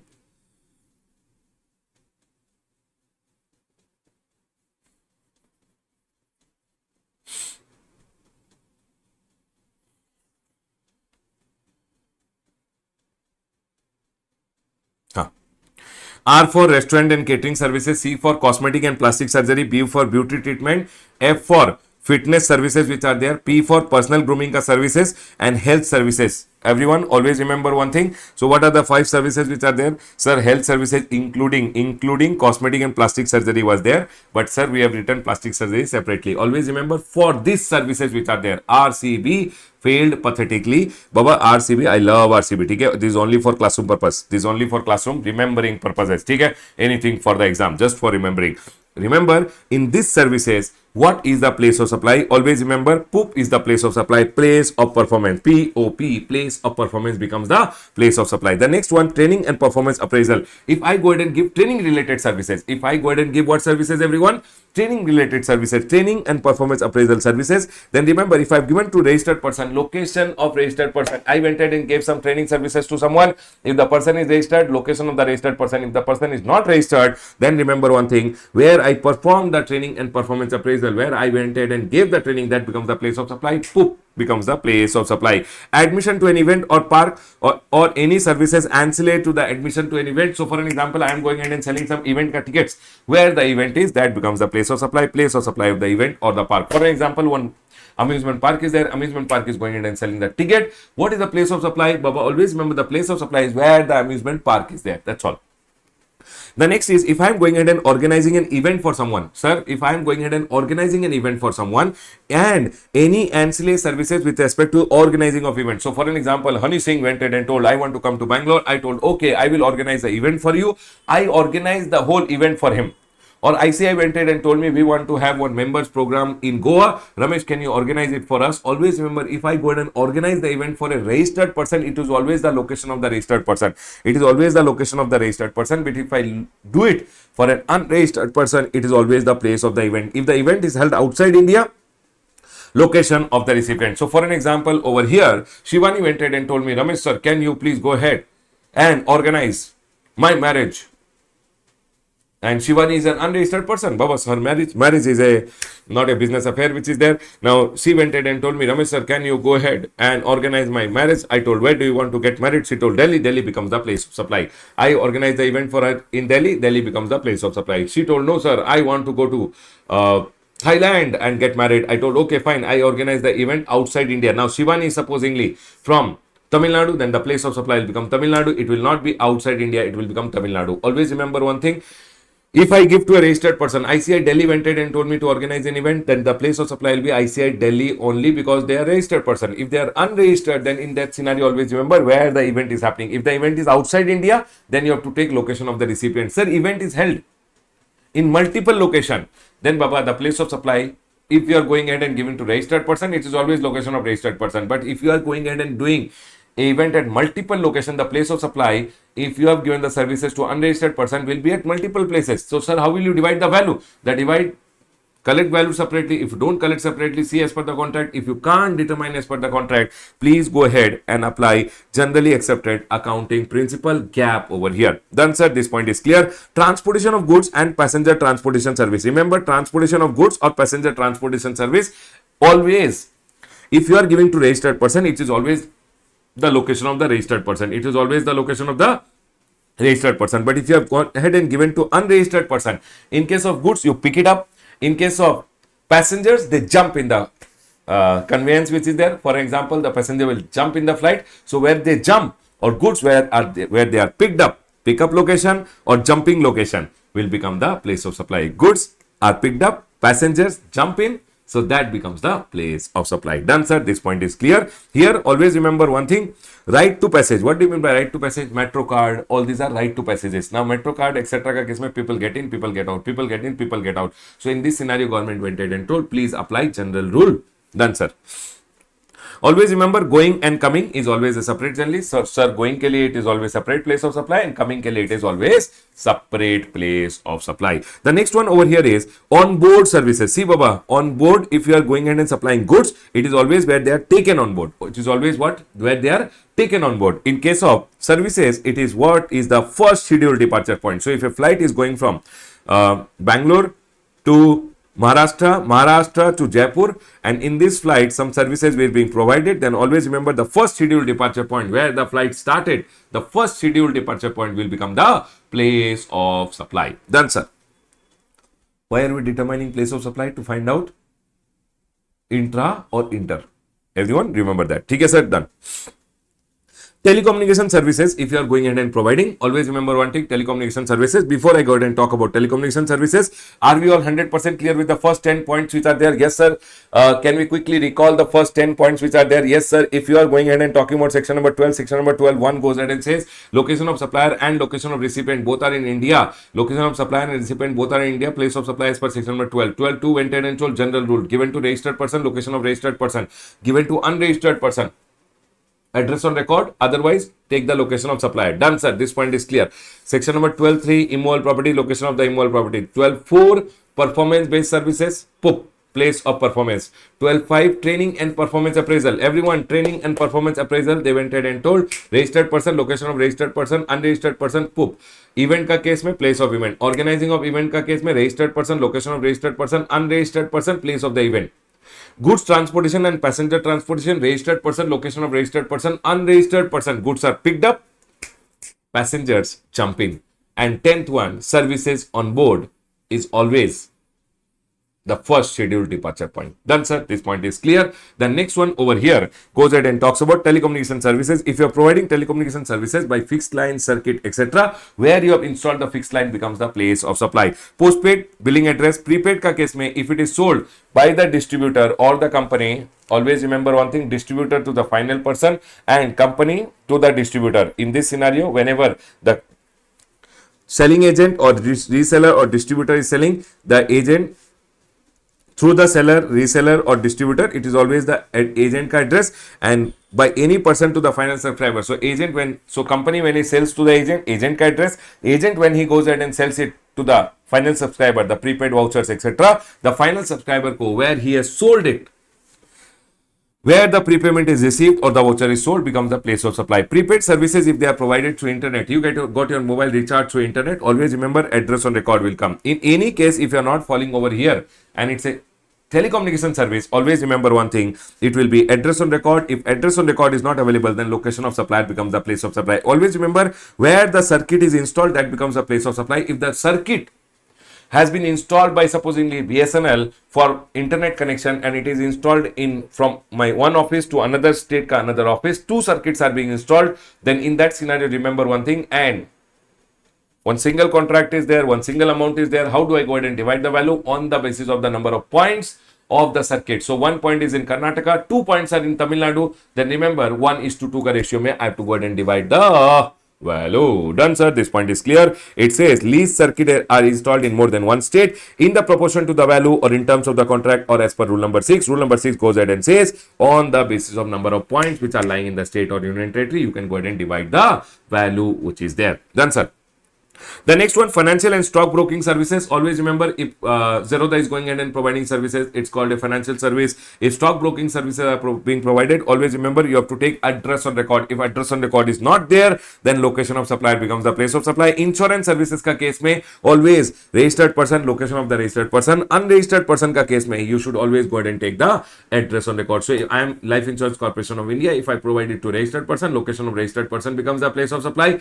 If I go ahead and provide it to an unregistered person, then always remember whatever his address is there, that becomes the place of supply which is there. The last one over here is advertisement services. Whenever it is given to central government, state government, local authority or statutory body meant for the state or union territory. So what happened over here? The central government went ahead and told me, Ramesh sir, can you go ahead and do the advertisement for us? Central government went ahead and told me, Ramesh sir, can you please go ahead and do the advertisement for us? Then always remember, wherever I am going ahead and displaying the advertisement, that will become the place of supply. Now government went ahead and told me to provide advertisement relating to Beti Padhao, Beti Bachao Abhiyan, and government told, please do the advertisement in Assam, UP, Bihar, Rajasthan, Delhi, 5 states. So what is the place of supply? I am doing the advertisement.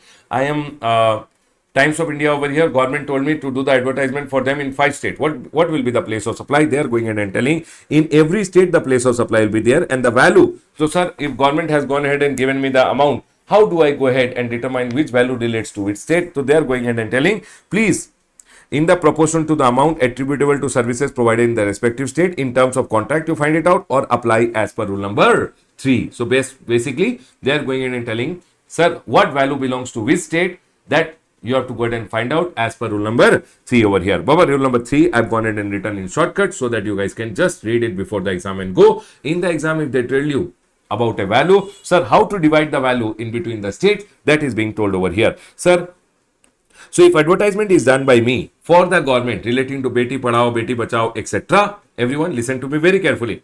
Beti Padhao, Beti Bachao, etc. ke liye, if I go ahead and do advertisement services which are there, always remember newspaper and publication mein if I have gone ahead and done, sir, amount payable for publishing the advertisement becomes the value of supply. So whatever is the government paying me the amount, that is the value of supply. So if government has told me 1 lakh rupees for Karnataka, 1 lakh rupees for Tamil Nadu, 1 lakh rupees for Mumbai, Maharashtra, then sir, 1 lakh becomes the value of supply over here. If I went ahead and did advertisement for the government in printed material, pamphlets, t-shirts, etc., always remember one thing, whatever is the amount payable for such distributor becomes the value of supply. Then sir, hoarding other than train, whatever is the amount payable for the hoarding by the government, that will become the value of supply. Sir, train ka case mein, if government went ahead and told me to do the advertisement on train, wherever the train is passing by, from whichever state the train is passing by, that will become the place of supply. So sir, how do I go ahead and divide? government paid me 1 lakh rupees and the train is passing by 3 states which are there, then how much is the railway track lying in each state? On that ratio, you should go ahead and divide the value, ratio of the railway track into the amount payable by the government. Done, sir. If government के लिए utility bill पे I've gone ahead and done advertisement, whatever is the amount payable by the government with respect to each state related advertisement, that will become the value of supply. Railway ticket का case में always take it on the basis of railway stations in a state multiplied by the amount payable. Radio station में if government told whatever is the amount payable by the government to the radio station. Television channel always take channel viewership figures. Cinema hall का case में amount payable to the cinema hall. Sir, internet, always remember if services are provided, advertisement services are provided over internet, it is deemed that the services has been provided across India. And always remember on the basis of internet subscriber, the value will be divided. The next is if SMS ke through advertisement I have done, then on the basis of telecom subscriber, I have to go ahead and divide the value which is there. Done, sir. Next. Now here, the next point over here is if advertisement services are provided, everyone listen to me very carefully. If advertisement services are provided to the government, then section number 1214 is applicable. What if advertisement services are not provided to the government, but advertisement services are provided? Generally, if I go ahead and provide advertisement service, then what rule will apply? Can you guys tell me? If I am providing it to government, 1214. If I am providing it to anyone else for finding out the place of supply, which rule will I apply? Section number 12, which one?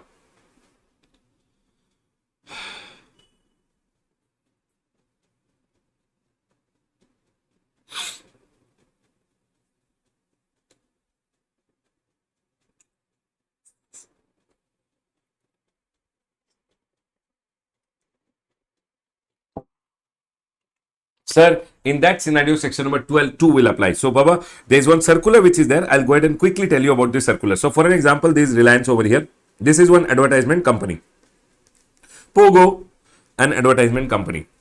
Advertisement company. Okay? Now, what happened? Reliance came to Pogo and Reliance went ahead and told that I want you to do the advertisement for us. So, whenever Pogo is giving advertisement services, always remember section number 12.2 will be applicable, general rule. But sir, now what happened? Pogo went to one person. Pogo came to me. Pogo told Ramesh, sir, you have one hoarding over here. In this hoarding, we want to do advertisement for Reliance. Can you go ahead and give us the right to use the hoarding? Might be for 1 year. Can you tell me everyone which section will apply whenever I gave them the hoarding to use? I gave them the hoarding to use. Which section will apply? Can you go ahead and tell me everyone? If I give them the hoarding to use, which section will apply over here? Can you tell me everyone? Sir, in this scenario, always remember, because hoarding is attached to that, it's an immovable property. It's an immovable property which is there. And in this scenario, section number 12.3, which is with respect to immovable property, that will help us in finding out the place of supply. Very good, very good, very good, everyone. Done.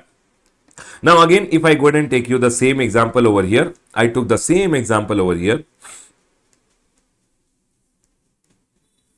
Reliance Co, I am giving advertisement service. I went now. Okay, one advertisement company is giving services to Reliance. Advertisement के लिए section number 12.2 is applicable. Reliance came to me. Reliance told Ramesh sir, we will go ahead and subcontract the advertisement work to you. You go ahead and give us.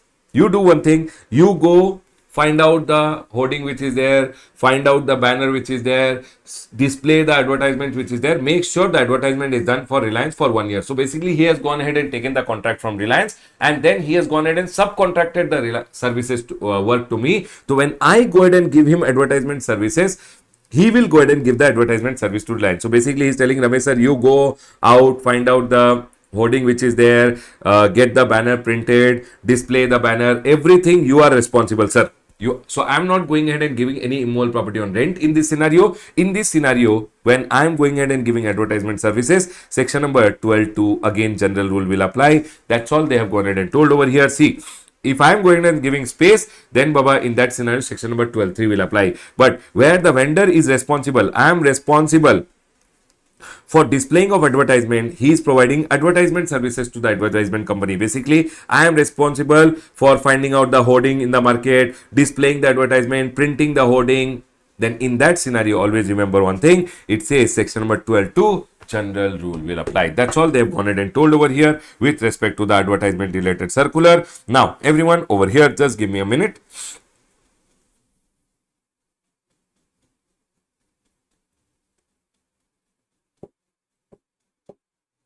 ठीक है, done. Now, everyone, please come to the next one, section number 13 over here. Before I go ahead and move to section number 13, is everyone 100% clear till here?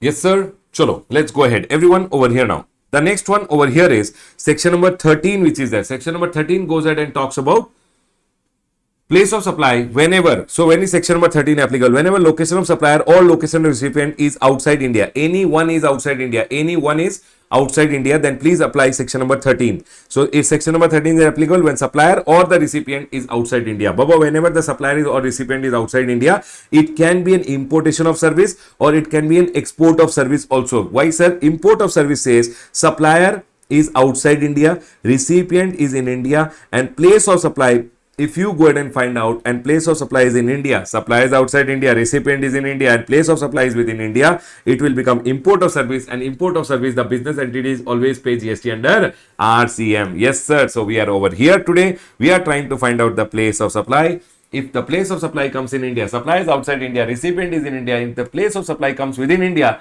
it will become importation of service. I am a business entity, I should pay GST under RCM. And export ka case mein, if supplier is in India, recipient is outside India, oh, then section number 13 will apply. Yes, sir. Now, they are going ahead and saying supply is in India, recipient is outside India. If place of supply is outside India and I am receiving foreign convertible currency and we both are not mere establishment of distinct person, we are actual distinct person, then my service will become export of service. If it is export of service, sir, remember one thing, even if you are in India, buyer is outside India, it will not, you don't have to pay any IGST. You can go ahead and take export of service, zero rated supply ka benefit which is there. Done, sir. So whenever we are going ahead and talking about place of supply in section number 13, then Baba, it can be that it's an import of service ka case or an export of service ka case. Done, sir. Everyone with me? Import of service ka definition is what, everyone? Supply is outside India, recipient is in India. Supply is outside India, recipient is in India, and place of supply is in India. Then it will become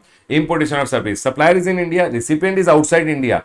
Place of supply, by applying section number 13, you found out outside India and you are receiving foreign convertible currency and you both are actual distinct person, then it will become export of services. It will be zero rated supply. Please be very careful about it. Done, sir. So here we are trying to find out the place of supply. To find out the place of supply, we'll apply section number 13. Section number 13, 1 goes ahead and says, if location of supply is in India and location of recipient, so location of supplier is in India or location of supplier or location of recipient, either of them is outside India, then Baba will apply section number 13. Section number 13 general rule is there. Section number 13.2. Section number 13.2 ka general rule simply goes ahead and says place of supply is based on destination principle. So where the location of recipient of service is there, that is the place of supply. But sir, if you don't have the location of recipient of service, then location of supplier of service will become the place of supply. Location of supplier of service will become the place of supply. Done, sir. Now, performance based services. Over here, always remember,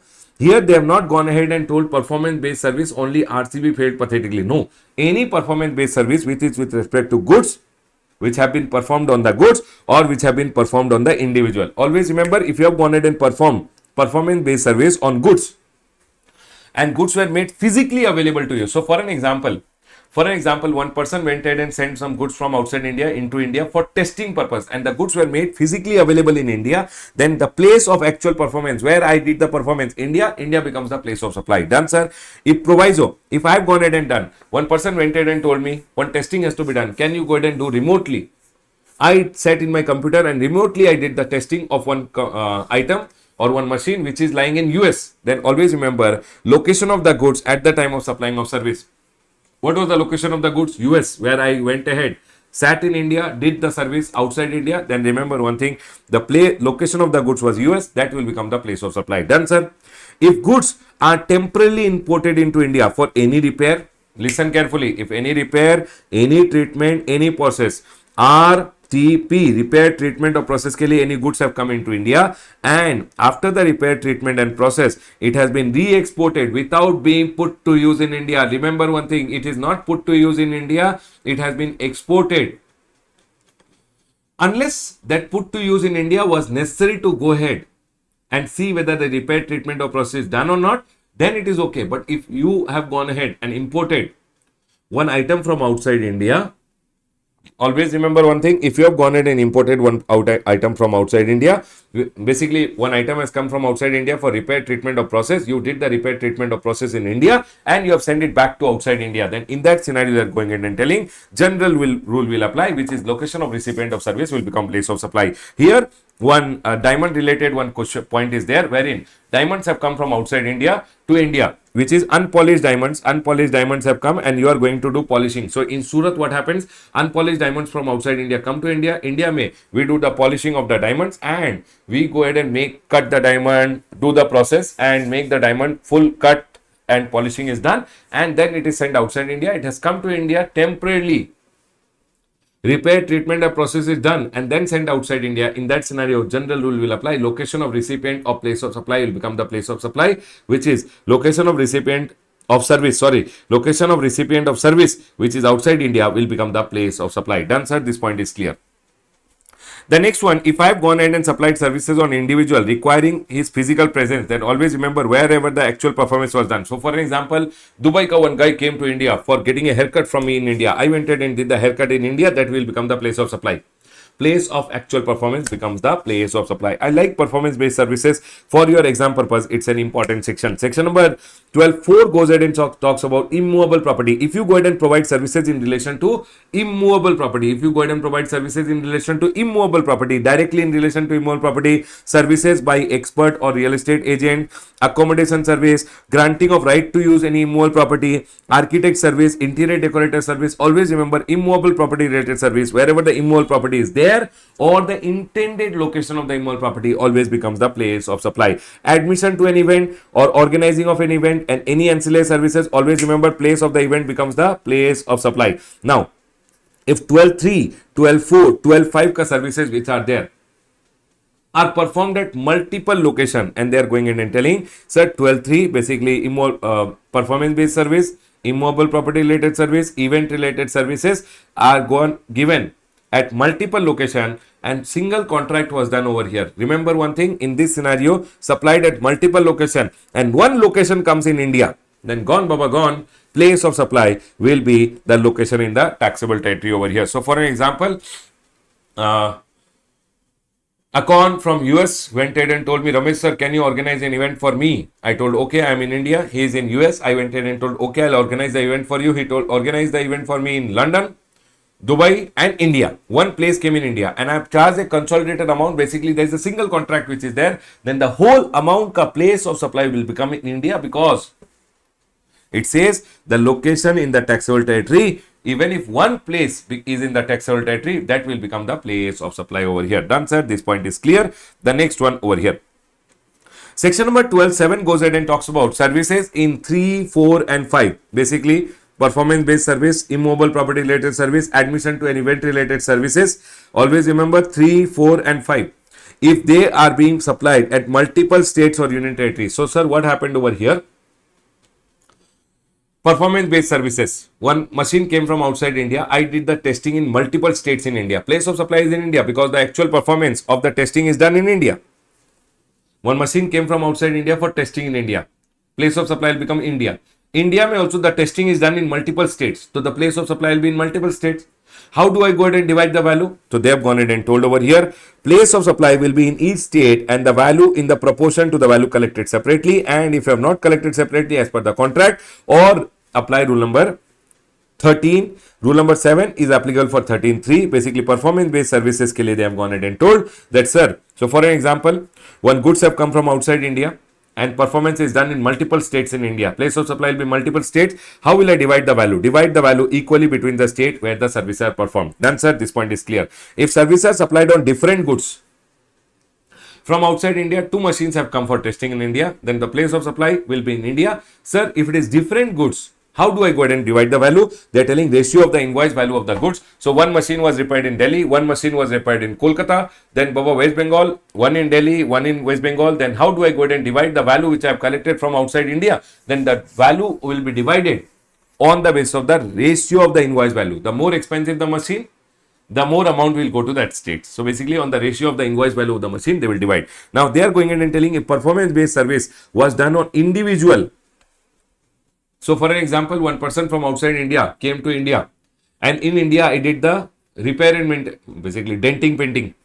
ठीक है, beautician services I give for an example, one person from outside India, one celebrity came to India and is going to shoot at 2 locations in India. Baba, the place of supply will be what, everyone? 2 locations. That's all. They have gone ahead and told individual ka case mein just apply gap which is there. Baba, rule number 8 is applicable with respect to immovable property. Again, for immovable property, we had already gone ahead and learned rule number 4 in our section number 12, which when we were learning, we had learned rule number 4. Sir, immovable property, how to divide the value, area, nights, and declaration provided by the service provider. Same thing you will have to apply for immovable property over here. Then, if it is with respect to admission to event and organizing of an event, they are going ahead and telling, please apply rule number 5. Rule number 5 went ahead and told, if it is ancillary service or admission to an event related service or organizing of event related service, always apply gap. If it is at multiple states in India, you have to apply gap. Done, sir. This point is clear. The next one over here. 1 minute, everyone. Please give me 1 minute. Ha, ठीक है. Services by banking company, financial institution and NBFC. Services by banking company, financial institution and NBFC. Always remember one thing. If it is given to account holders, banking services basically given to account holders, ठीक है sir, or any intermediary services. Intermediary means where broker kind of services are being provided. Hiring of means of transportation, if you have gone ahead and taken any means of transportation on hire, including a yacht, but not aircraft and vessel. This rule is not applicable for aircraft and vessel. For aircraft and vessel, the rule, general rule will be applicable. So it says hiring of means of transportation up to 1 month if you have done. Always remember the place of supply will be location of supplier of service. Sir, if the service is not given to account holder, then always remember it is general rule. Section number 12(9) which was there was relating to goods transportation services. Goods transportation services. But that has now been deleted. So any goods transportation service which is being provided, always remember general rule will apply. General rule will apply with respect to goods transportation service. Passenger transportation services, if it is being provided, always remember if location of supply is in India, location of recipient is outside India, supply is in India, recipient is outside India, or supplier from outside India, recipient is in India. In that scenario, section number 13 will apply. So for an example, Emirates is going in and providing services. Emirates is an airline from outside India and it is providing you service. You are in India. What will become the place of supply where you jump in? If you jump in the flight, Emirates ka flights from India, the place of supply becomes India. Place of embarkation where you jump in basically for a continuous journey, that will become the place of supply. Baba, what do you mean by continuous journey? Always remember continuous journey means where there is no breakthrough. What do you mean by breakthrough? Breakthrough means you get down and you get inside another flight. That is called a breakthrough which is there. Then it is not a continuous journey. Then it will become 2 separate journeys, 2 separate place of supply. Done. Services given on board. Baba, the same thing over here. Services given on board is always the first scheduled departure point, will become the place of supply. OIDR services. So for an example, Netflix from outside India goes ahead and gives you OIDR services in India. Always remember, Netflix is outside India, giving you services in India. You are in India. The place of supply will become in India, location of recipient of service.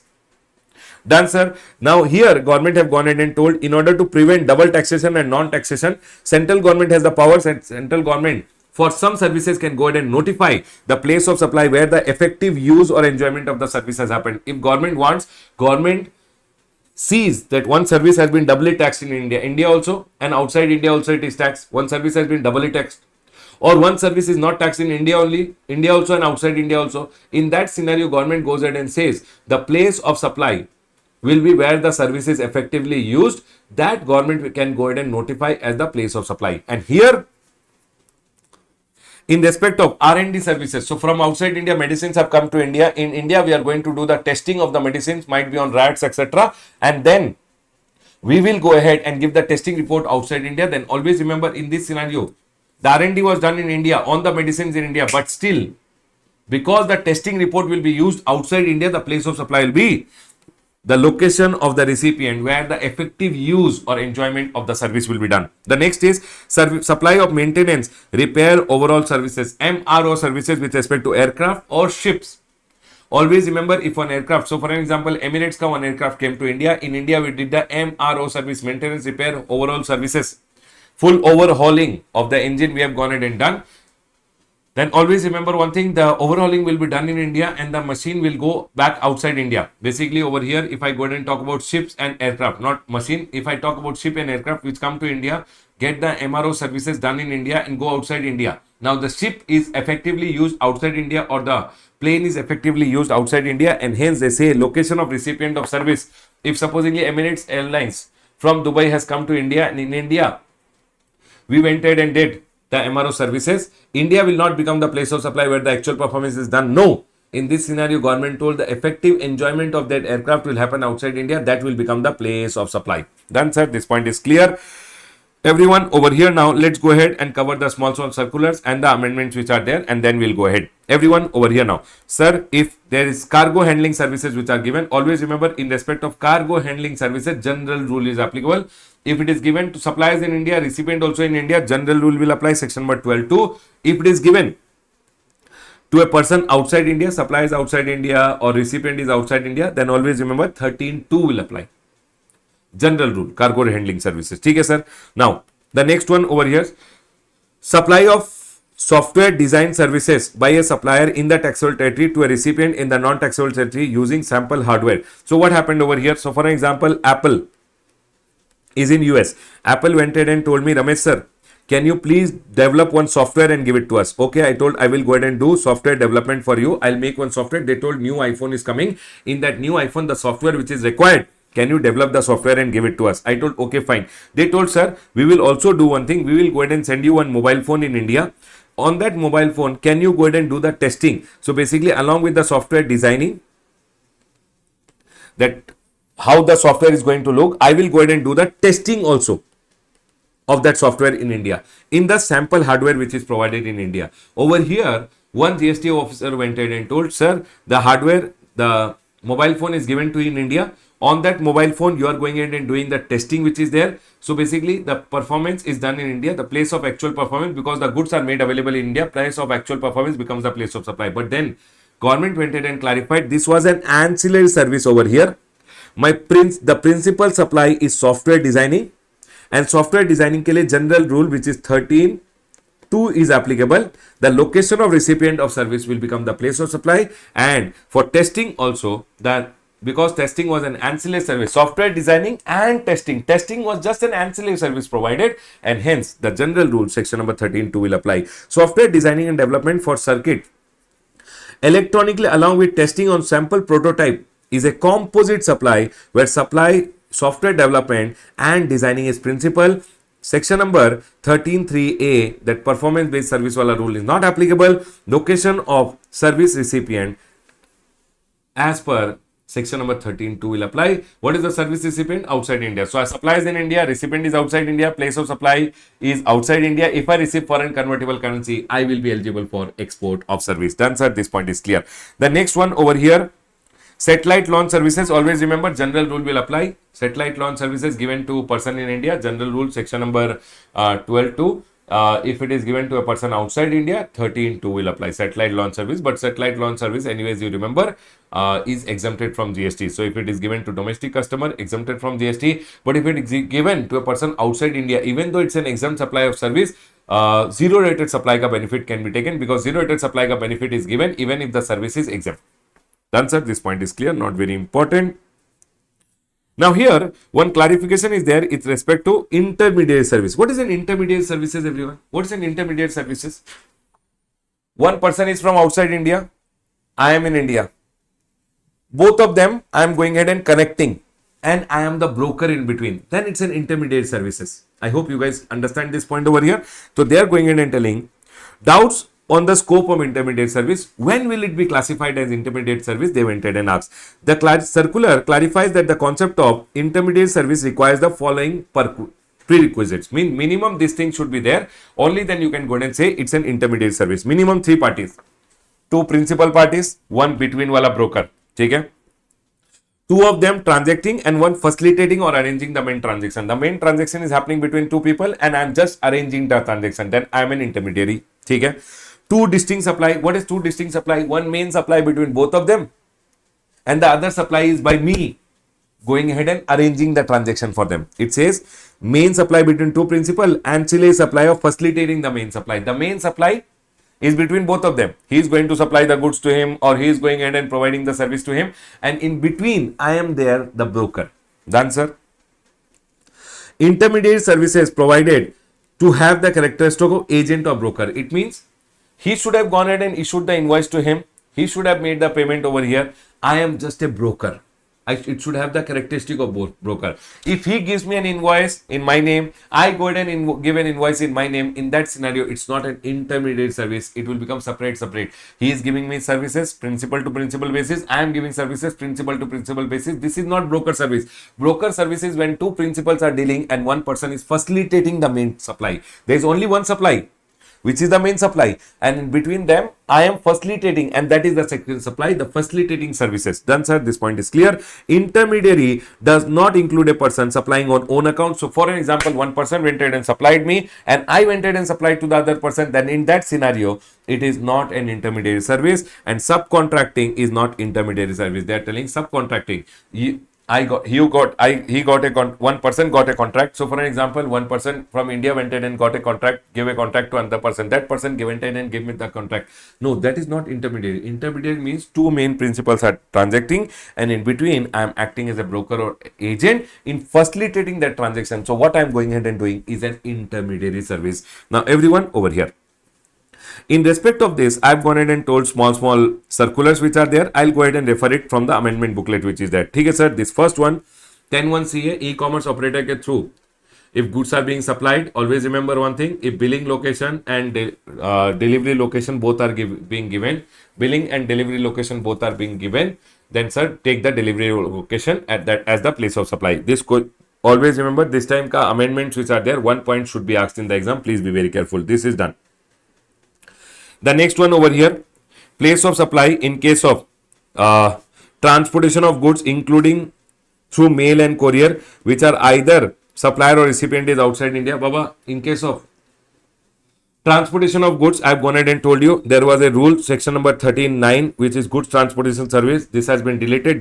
Deleted means which rule will apply? 13(2), general rule will apply. That's all. They have gone ahead and clarified also.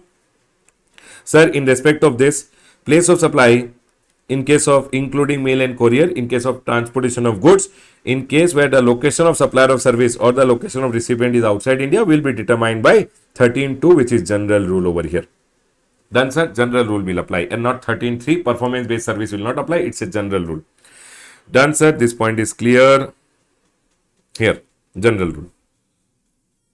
The next one, custodial services. What is custodial services, everyone? Banks go ahead and provide custodial services to foreign portfolio investors who are there. So for an example, Peter from US is there. Peter from US is going ahead and investing in India for keeping all his investments safe, buying, selling, etc. ke liye. He has gone ahead and involved HDFC Bank, and HDFC Bank went ahead and told, okay, I will give the custodial services. Basically, HDFC Bank will go ahead and maintain the accounts relating to the investments which are done by Peter from US in India, keeping his investment safe in India, buying and selling related work which is there. All the work will be done by HDFC Bank in India. So that is called custodial services. It is custodial services which are provided to a person outside India. Supplier is in India, recipient is outside India. In respect of custodial services, they have gone ahead and told custodial services is not banking services provided to account holder. Baba, services by a banking company, financial institution or NBFC to account holder, which is banking services. For that, we go ahead and take location of supplier of service as the place of supply. But if custodial services are provided, whether location of supplier of service which is in India will become the place of supply. HDFC Bank is giving services supposedly to Peter of US. Supplier is from India. HDFC Bank is giving custodial service. So government went ahead and told in case of custodial service, 13(2) general rule will apply, which is location of recipient of service. That is what is being told over here. In case of custodial service, general rule will apply and not 13(8). It is not location of supplier of service. In case of custodial services, always remember location of recipient of service which is outside India will become the place of supply. That is what is being told over here. See, banks enter into custodial agreement with foreign portfolio investors for the provision of custodial services. What is custodial? The main activity carried out by the bank is maintaining the accounts of the securities held by foreign portfolio investors. What is the securities they are holding in India? Okay? Custodial services involve keeping their investment safe and handling the transaction like buying and selling of stocks in India. And that work which is done by a bank in India is custodial services. And custodial services ke liye always remember general rule is applicable. Done, sir. This point is clear. The next one over here, advertisement services provided to foreign clients, which is there. Now, in this scenario, there are various issues which are there, which they have gone. This is just for a reading. I'll go ahead and quickly explain it to you. Everyone over here now. Now here, they have gone ahead and told whether advertisement services can be considered as intermediary services between the foreign client and the media owner. Over here, what happened over here? The advertisement agency in this enters into a two agreement where the client located outside India for providing one-stop solution starting from designing, etc., designing the advertisement to displaying as agreed with the client. The advertising company raises invoices to the foreign client for the above advertising services and the payment for the same is received from the foreign client in foreign exchange with the media. So basically, I'll tell you one thing. Apple is there in US. Apple told Ramesh, for me, do the advertisement in India. I told over here, I'm in India. I'm one advertising company. We go ahead and take care of end-to-end marketing for Apple, where the advertisement has to be shown, which place we will display the advertisement, how many times the advertisement should be done, which statement advertisement should be done, strategizing, planning, everything is done by the advertisement company who goes ahead and now does contracts with media houses who will go ahead and do the advertisement. So they will provide the services to us, we will provide the service to them. In this scenario, the question which was asked was whether we are doing intermediate service. No, sir. It's a principal to principal services. That person is going ahead and giving me the service. He is in India. I am in India. Section number 12 will be applicable. He is going ahead and giving me the advertisement service. And I am going ahead and giving the service to whom? Apple, which is outside India. So they are going ahead and telling, am I an intermediary? No, I am not an intermediary. Intermediary means when he would have directly gone ahead and given the service to him and I would have just acted as a broker, then it would have been intermediary. Here, I am not an intermediary and that is what is being clarified over here, saying, sir,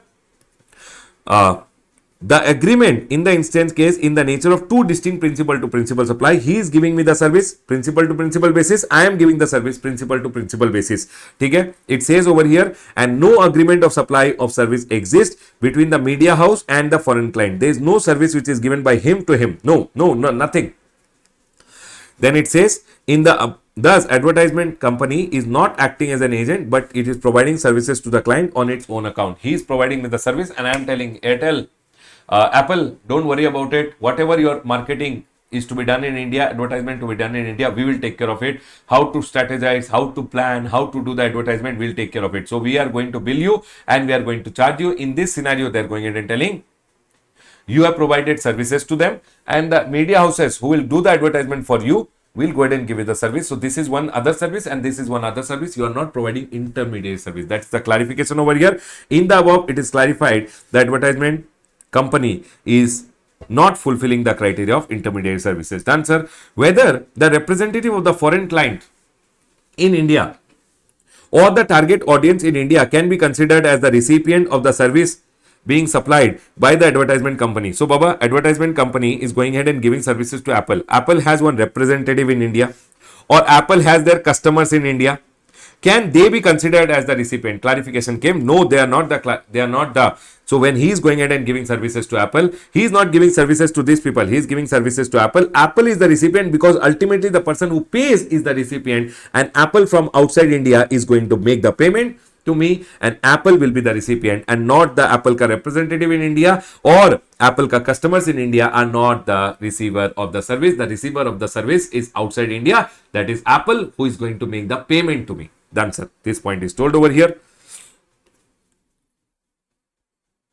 It is clarified that the recipient is the person who is providing the advertisement services provided by the advertisement company. In case of foreign client, is not the Indian representative or the target audience. It is not the Indian representative. It is the person who makes the payment and the person who makes the payment is Apple Inc. in US. They are the recipient because they are ultimately going to make the payment. Recipient is the person who makes the payment.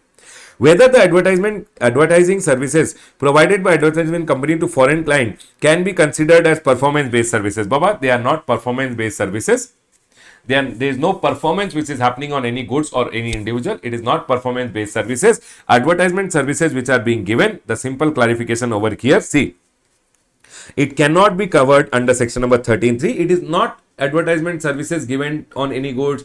It is not performance based services which are done on any goods or performance done on any individual. No, here they have gone ahead and told, simple as that, it is general rule section number 13.2 will apply. Whenever you are giving advertisement services over here, general rule 13.2, location of recipient of service will be the place of supply. So supply is in India, recipient is outside India. If place of supply also came outside India, if I am going ahead and receiving foreign convertible currency, it will become export of service. That's all, sir. Done. Advertisement services, always remember one thing, it is general rule which is applicable. The next one over here, place of supply, in case the advertisement company in India merely acts as an agent and is engaging with the media owner for providing media space to the foreign client. What is it telling over here? If he's just acting as an agent, if you are acting as an agent, then Baba, in that scenario, 13.8b. So for an example, Apple is there. Apple ko I directly got contacted with the media houses who is going to give advertisement and who is going to do the advertisement in India. I am the advertisement company. I am just acting as a broker, charging them commission. In that scenario, intermediate services wala provision will come in picture. 13.8, location of supplier of service for the brokerage services, for the agent related service, whatever bill I am going to give, the place of supply will be location of supplier of service, which is in India. That's all they have gone ahead and told. The next one, data hosting services provider, and one is the cloud computing service provider. Chalo, let's go ahead and understand about data hosting service provider. The next clarification, everyone. The next clarification, let's go ahead and understand, everyone. Okay. So, sir, advertisement wala services done. Yes, Baba. Always remember, I am the advertisement company. They are giving the service. I am giving the service to Apple. Principal to principal basis. It is not intermediary service. When I give the services to Apple, it is Apple who is the recipient, and I will go ahead and bill. When I am going ahead and billing, sir, what will be the place of supply? Location of recipient of service. General rule 13.2 will apply. Done, sir. But, sir, if I am acting as a broker where main supply happened between these two and I am acting as an agent, then 13.8 will apply. Intermediate service, location of supplier of service, which is in India, will become the place of supply. Done, sir. This point is clear. The next one over here, the last circular, let's quickly go ahead and talk about it. DHSPs, data hosting service providers, Baba, data hosting service providers, and one is data hosting service providers and one is cloud computing service providers. Baba, 1 minute. I'll go ahead and write the name from here. Cloud computing service providers. Okay, sir. For an example, Apple again, I'll go ahead and take. Apple is in US, cloud computing service provider. I am a customer in India. I told I want iCloud ka services. I told Apple gives iCloud ka services. Yes, Apple gives iCloud ka services to the customer. iCloud services, basically OIDAR services provided by Apple to me. Done. In this scenario, what happens? No, my data will be stored by Apple. But Apple does not take your data to the US. In India, there are DHSPs, data hosting service provider. Apple will contact them and tell them, sir, all our clients which is there, you know, DHSPs, what they have big facilities which are there. In that, all the servers are there, server rooms are there, data backup, inverter, generator, everything has been put and all the data will be stored. Baba, your data does not go to the US. Your data is stored in India only. DHSP stored your data. You make the payment to Apple and Apple makes the payment to them. So basically, DHSPs provide the services to Apple. Apple makes the payment to them. One service is separate here. And Apple goes in and provides you the OIDR services where you make the Apple co-payment. I hope this point is clear. So DHSPs basically maintain your data. So every country mein what Apple will do, no, they will have DHSPs which are there. DHSPs will give the services to Apple and Apple will give the services to you. I hope this point is clear. Yes, sir, they have gone ahead and told over here, Baba, all these contracts, etc. have gone ahead and told. What is the place of supply over here? Is there any? Now here, the question which is there, with regard to data hosting services, it is observed that DHSPs provide services on principal to principal basis on account and not acting as a broker. But do you think he is acting as a broker? No. He is simply going in and providing Apple co services and Apple makes the payment to him. Apple provides me services and I make the payment to Apple. Done, sir. And that is what is being clarified again over here, that DHSPs to CCPs, Apple, which is cloud computing service provider, cannot be considered in relation to goods which are made available in India. No, nothing like that. DHSPs cannot be considered as the service provider provided directly in relation to any immovable property. There is no services given by DHSPs in respect of immovable property. No, nothing. DHSPs का case में always remember one thing, general rule will apply. In terms of the above, it is inferred that place of supply in case need to be determined in accordance with default rule under section number 13.3, that is the location of recipient of service. My question over here, sir, what is the location of recipient of service? Which is outside India, supply is in India, recipient is outside India. If Apple pays me foreign convertible currency, it will become an export of service. Here 13.2 general rule will apply. Then the next one, when CPs provide data hosting services from outside India, the place of supply will be considered outside India. Accordingly, supplying of data services being DHSPs in India to overseas can be considered as export of service, subject to the fulfillment of other conditions which are being mentioned. Nothing, Baba.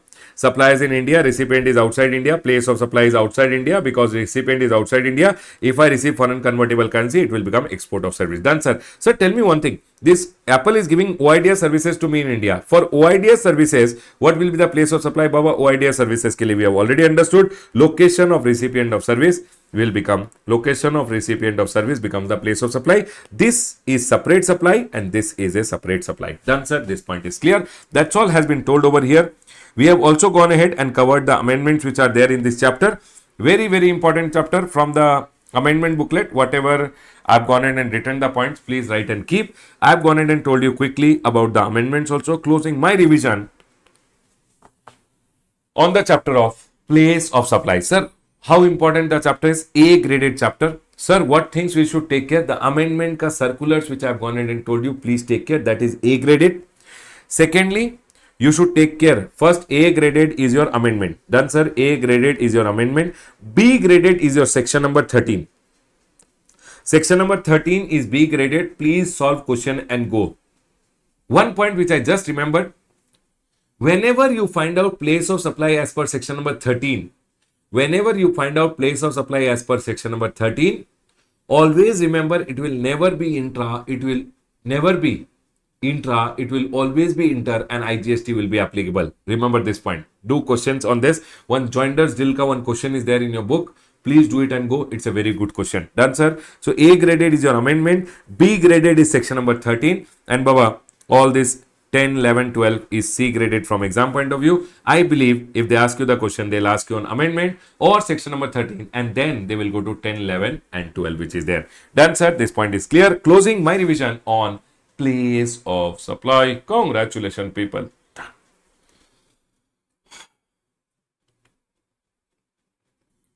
The next chapter which is there is imports under GST. I will classify this chapter as a C graded chapter. So if you are watching it before the exam, not required.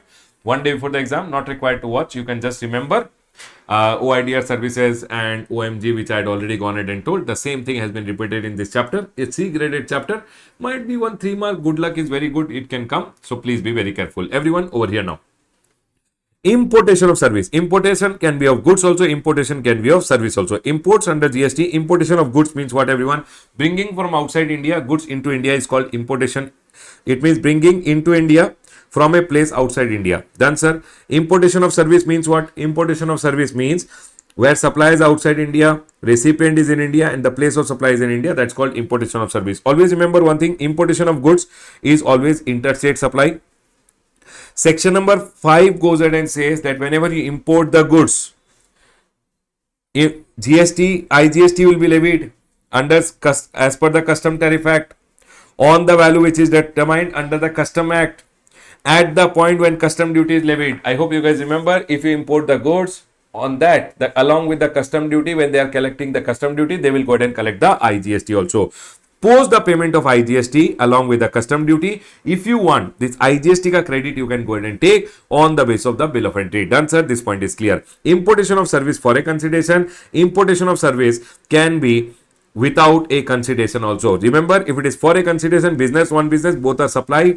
It's always, imports are always interstate, IGST is levied. Business purpose, recipient should pay the GST under RCM. Non-business purpose is exempted other than OIDR services. OIDR services provided to a registered person pays the GST under RCM. OIDR services provided to an unregistered person.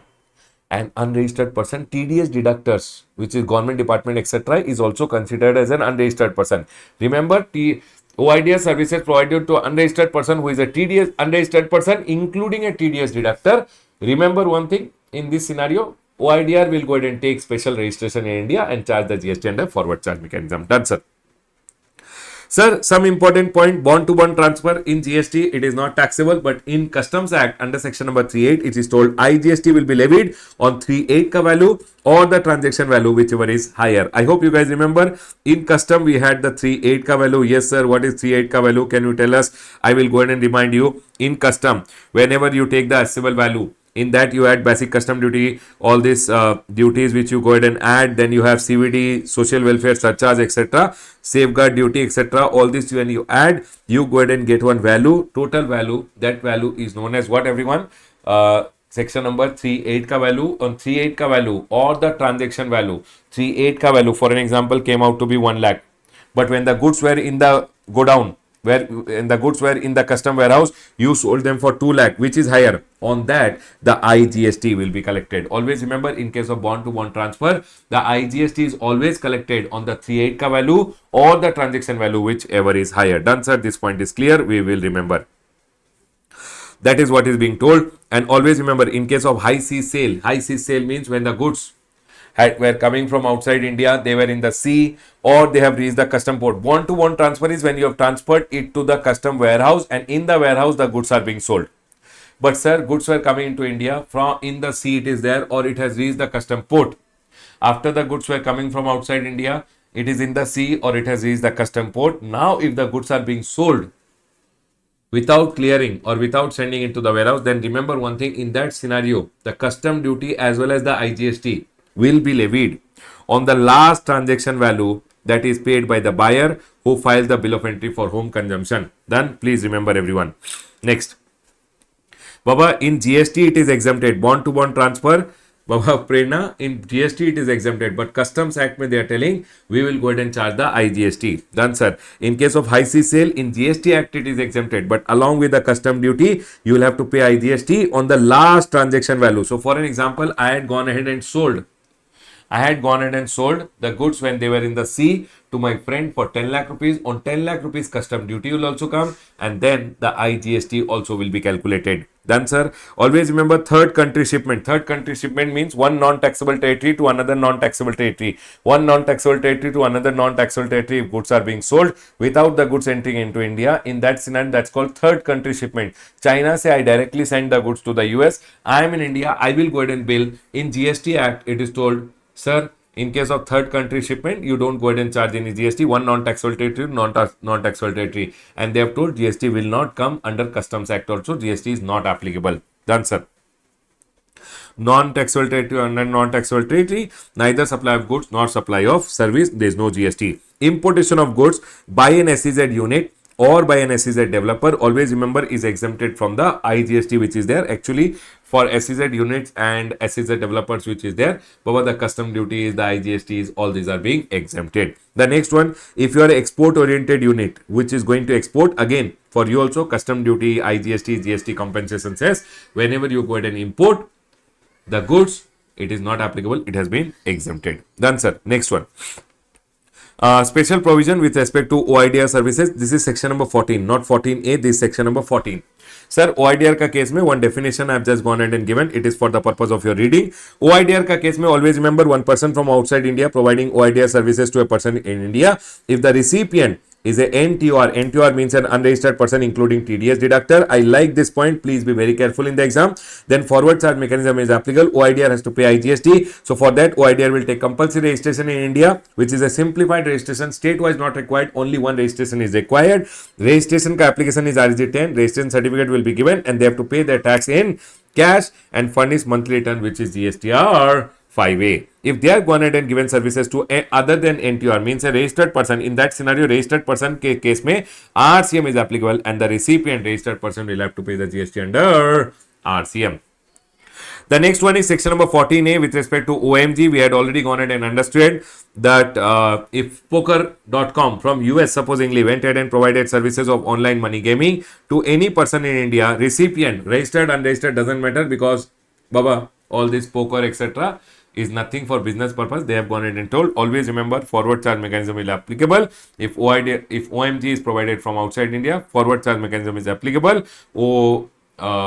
Online money gaming wala from outside India will take simplified registration in India. He will collect the GST under forward charge and he will pay the GST to the government. Done, sir. This point is clear. Sir, if they don't go ahead and do the compliance, then government is telling we will block your business in India. Basically, any information generated, transmitted, received, or hosted in any computer resource used for providing that online money gaming shall be liable to be blocked for access by the public. Basically, government is saying we will not let you do business in India only. Sir, what kind of a chapter it is? It is a C graded chapter. I have told you. Sir, from exam point of view, C graded chapter ka most important point, A graded, is this two. Please do 1 or 2 questions which I have gone ahead and told in the important question list, and that's all is important from this chapter. I'll close my revision on imports under GST.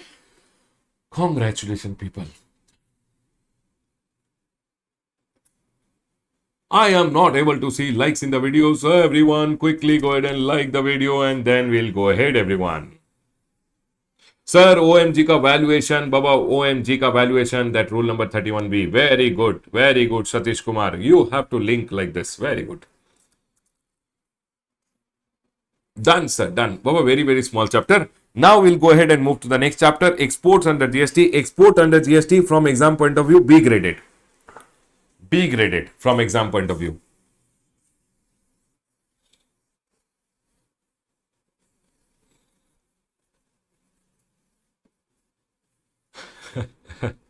Government भी like तुम्हें तो फांसी होगी, फांसी. हाँ बाबा, non compliance means gone बाबा, gone. ठीक है, चलो will go ahead everyone. Let's go ahead and read exports under GST now. Everyone, exports under GST, B graded from exam point of view. 1 or 2 small amendments are there. So I will go ahead and do exports under GST from our amended chart which is there. Please come to exports under GST. I don't like this chapter so much, but still, okay, it is there. So we'll go ahead and quickly run through the chapter. Please come to exports under GST, everyone. Please come to exports under GST. Yes, sir. Let's go ahead and now do exports under GST. Sir, exports under GST. Everyone listen to me very carefully. Exports can be of export of goods. Export of goods just means taking from India outside India. Export can be of export of services. Export of services means, sir, location of supplies in India, recipient is outside India, place of supply is outside India, foreign convertible currency is received or INR is received, and supplier and recipient are not mere establishment of distinct person. They are actual distinct person. Only then it will be considered as export of service. Nowadays, Baba, in export of service, foreign convertible currency, if not received, they have gone ahead and told Indian exporters can also receive the payment in INR from special rupee Vastro account. Then also it will be deemed that you have gone ahead and exported the service. If it is export of goods or export of service, always remember it is interstate and IGST is applicable. And always remember, export of goods or export of service ka case mein, they have told if you have to go, so suppliers in India, recipient is outside India, place of supply is outside India. If I receive foreign convertible currency, it is interstate. Exports are interstate, IGST is applicable, but then government goes ahead and says you will have the benefit of zero rated supply. Government told we will give you the benefit of zero rated supply. In section number 16 of the IGST Act, it is told zero rated supply. I hope this point is clear to all of you. Yes, sir, this point is clear. And there are 2 options which are being given. One is supply can be done when you are supplying, give an LUT or bond, take the ITC ka refund. Everyone, very well concentrate over here. When you go ahead and give LUT or bond, ITC ka refund will be given. Or you pay the IGST, use your ITC and balance, pay in cash and take the full IGST ka refund which is there. So, sir, it can be supply under LUT or bond without payment of IGST. Or it can be supply on payment of IGST. Again, here LUT or bond without payment of IGST, or it can be on payment of IGST for goods as well as service I have written. The next one over here, supply under LUT or bond. Supply under LUT or bond without IGST का payment. Supply under LUT or bond without IGST का payment. You can go ahead and claim a refund of the unutilized ITC. For this, refund of unutilized ITC is as per the formula in our refund ka chapter. The next chapter we'll go ahead and talk about it. Sir, refund ka application is RFD01 and your GST department only will process your refund. But in case of export of goods under LUT or bond, you don't go ahead and pay any IGST and export. Only ITC refund is given by GST department. But if you go ahead and make the payment of the IGST, you have already used your ITC, balance you have paid in cash. So IGST which was paid, you go ahead and claim a refund. That IGST paid ka refund is not given by the GST department. It is given by the custom officer who is sitting at the custom port, and that refund is given. You can claim the refund of the IGST paid, which is read with rule number 96. Shipping bill or your bill of export is always your refund application, and refund will be processed by the custom officer who is sitting at the custom port. He will process your refund over here. Done, sir. This point is clear. And Baba, for this rule number 96, they have gone ahead and told over here, refund of IGST paid on goods which are exported out of India. Baba, always remember one thing, whenever you go ahead and export the goods outside India, I will go ahead and quickly recap this rule number 96. I am telling you again, this chapter is a big graded chapter. You might get a question from this chapter. You might not go ahead and get a question, but small points you can go ahead and see in the exam. So I'm going ahead and quickly recapping this chapter. Everyone, refund of IGST paid on goods or service exported out of India, rule number 96. Sir, how does it apply? It goes ahead and says, see everyone over here. Whenever you are going ahead and exporting the goods outside India, this is the custom port mein custom officer who is there. You are over here. What will you do? You will go ahead and file a shipping bill, or you will file a bill of export which is there. When you file a shipping bill or bill of export, he will go ahead. That is only your refund application. Refund application RFD01 is not applicable because shipping bill or bill of export is only your refund application. And you know what will happen over here? Now, your goods will be in the ship.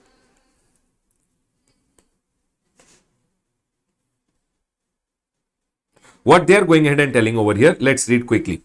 It says, sir, shipping bill is deemed refund application, and refund application will be deemed to be filed when?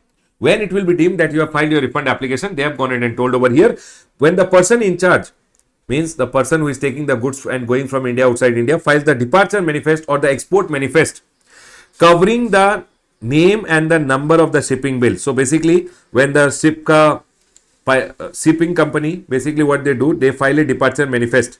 They saying, sir, what are we going to take? What are we taking along with us? In that departure manifest, your shipping bill and bill of export ka number and name should be there. Then it will be assumed that your goods are actually exported and your shipping bill will be deemed as your refund application. They are telling, see everyone, person in charge files departure manifest or export manifest or report covering the name and number of the shipping bill or bill of export. Okay? Now, and also you are telling you have paid IGST and you have gone and exported. So you should have furnished your GSTR 3B. Okay? Any mismatch between the data furnished in the shipping bill and that furnished in GSTR 1 or GSTR 1A, if any, basically in your GSTR 1, you will file saying these are my export invoices, and then GSTR 3B ke through you will pay the taxes. GSTR 1 ka data will be sent to the custom ka portal, and in the custom portal along with the shipping bill they will match whether what you have told in GSTR 1 has actually been exported. And they are telling such application for refund shall be deemed to be filed only when such mismatch with respect to the shipping with respect to the shipping is rectified. Basically, if you have gone ahead and told in your GSTR 1 that I have exported this is the export invoice, the same detail should be there in your shipping bill. Any mismatch, you have to go ahead and rectify it. Then they are telling an applicant should also undergo Aadhaar authentication. I hope you guys remember Aadhaar authentication is mandatory in case of refund application under rule number 96. Yes, sir, remember then. So once you have gone ahead and filed your shipping bill, yes sir, I have gone ahead and filed my shipping bill. Departure manifest mein my shipping bill ka name is also there. Sir, in the GSTR 1, what data I have given, I have gone ahead and that was matched with the shipping bill. Done. And GSTR 3B, I have gone ahead and paid the IGST also on the export of the goods. Then your shipping bill is deemed as your refund application which is there. Done.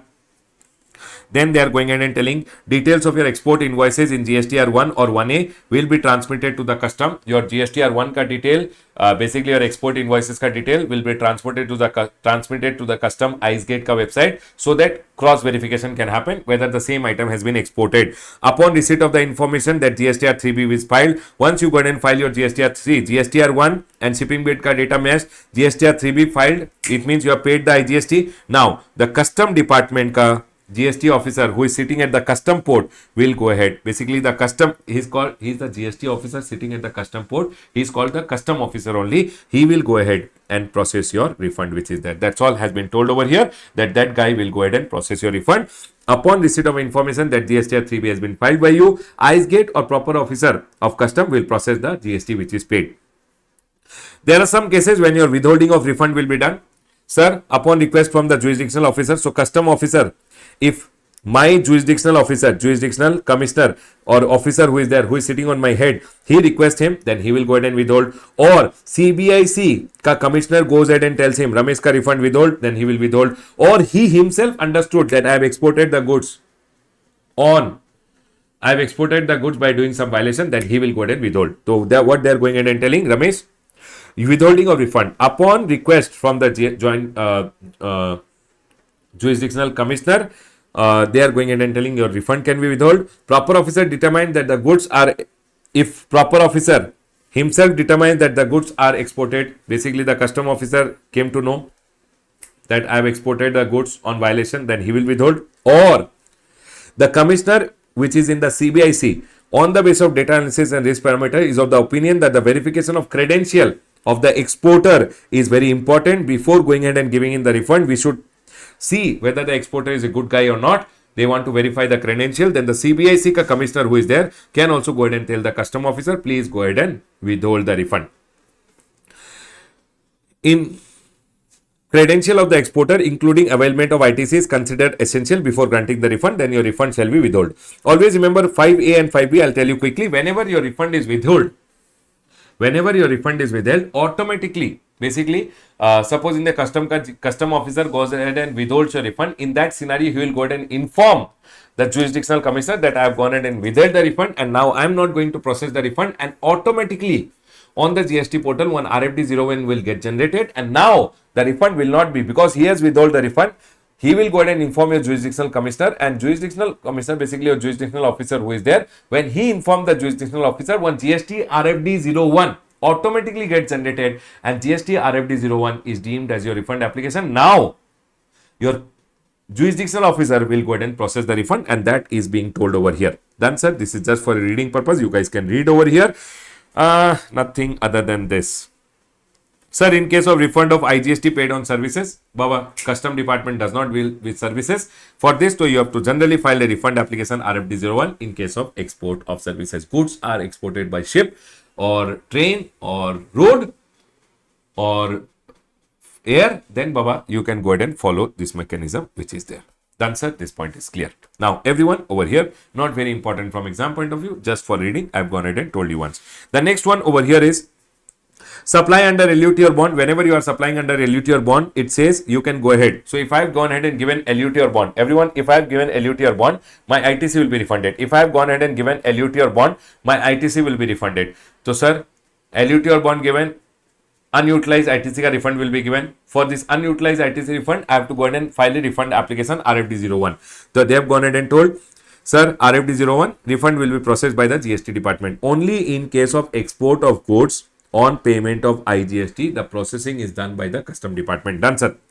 In case of export of services, on payment of IGST, again, I have told you, here you have to file a refund application and GST department will deal with it. Okay, sir. Now, whenever you go ahead and give a LUT or bond and you take ITC refund, whenever you give a LUT or bond and you take ITC refund, what is the process? They have gone ahead and told over here. Rule number 96A.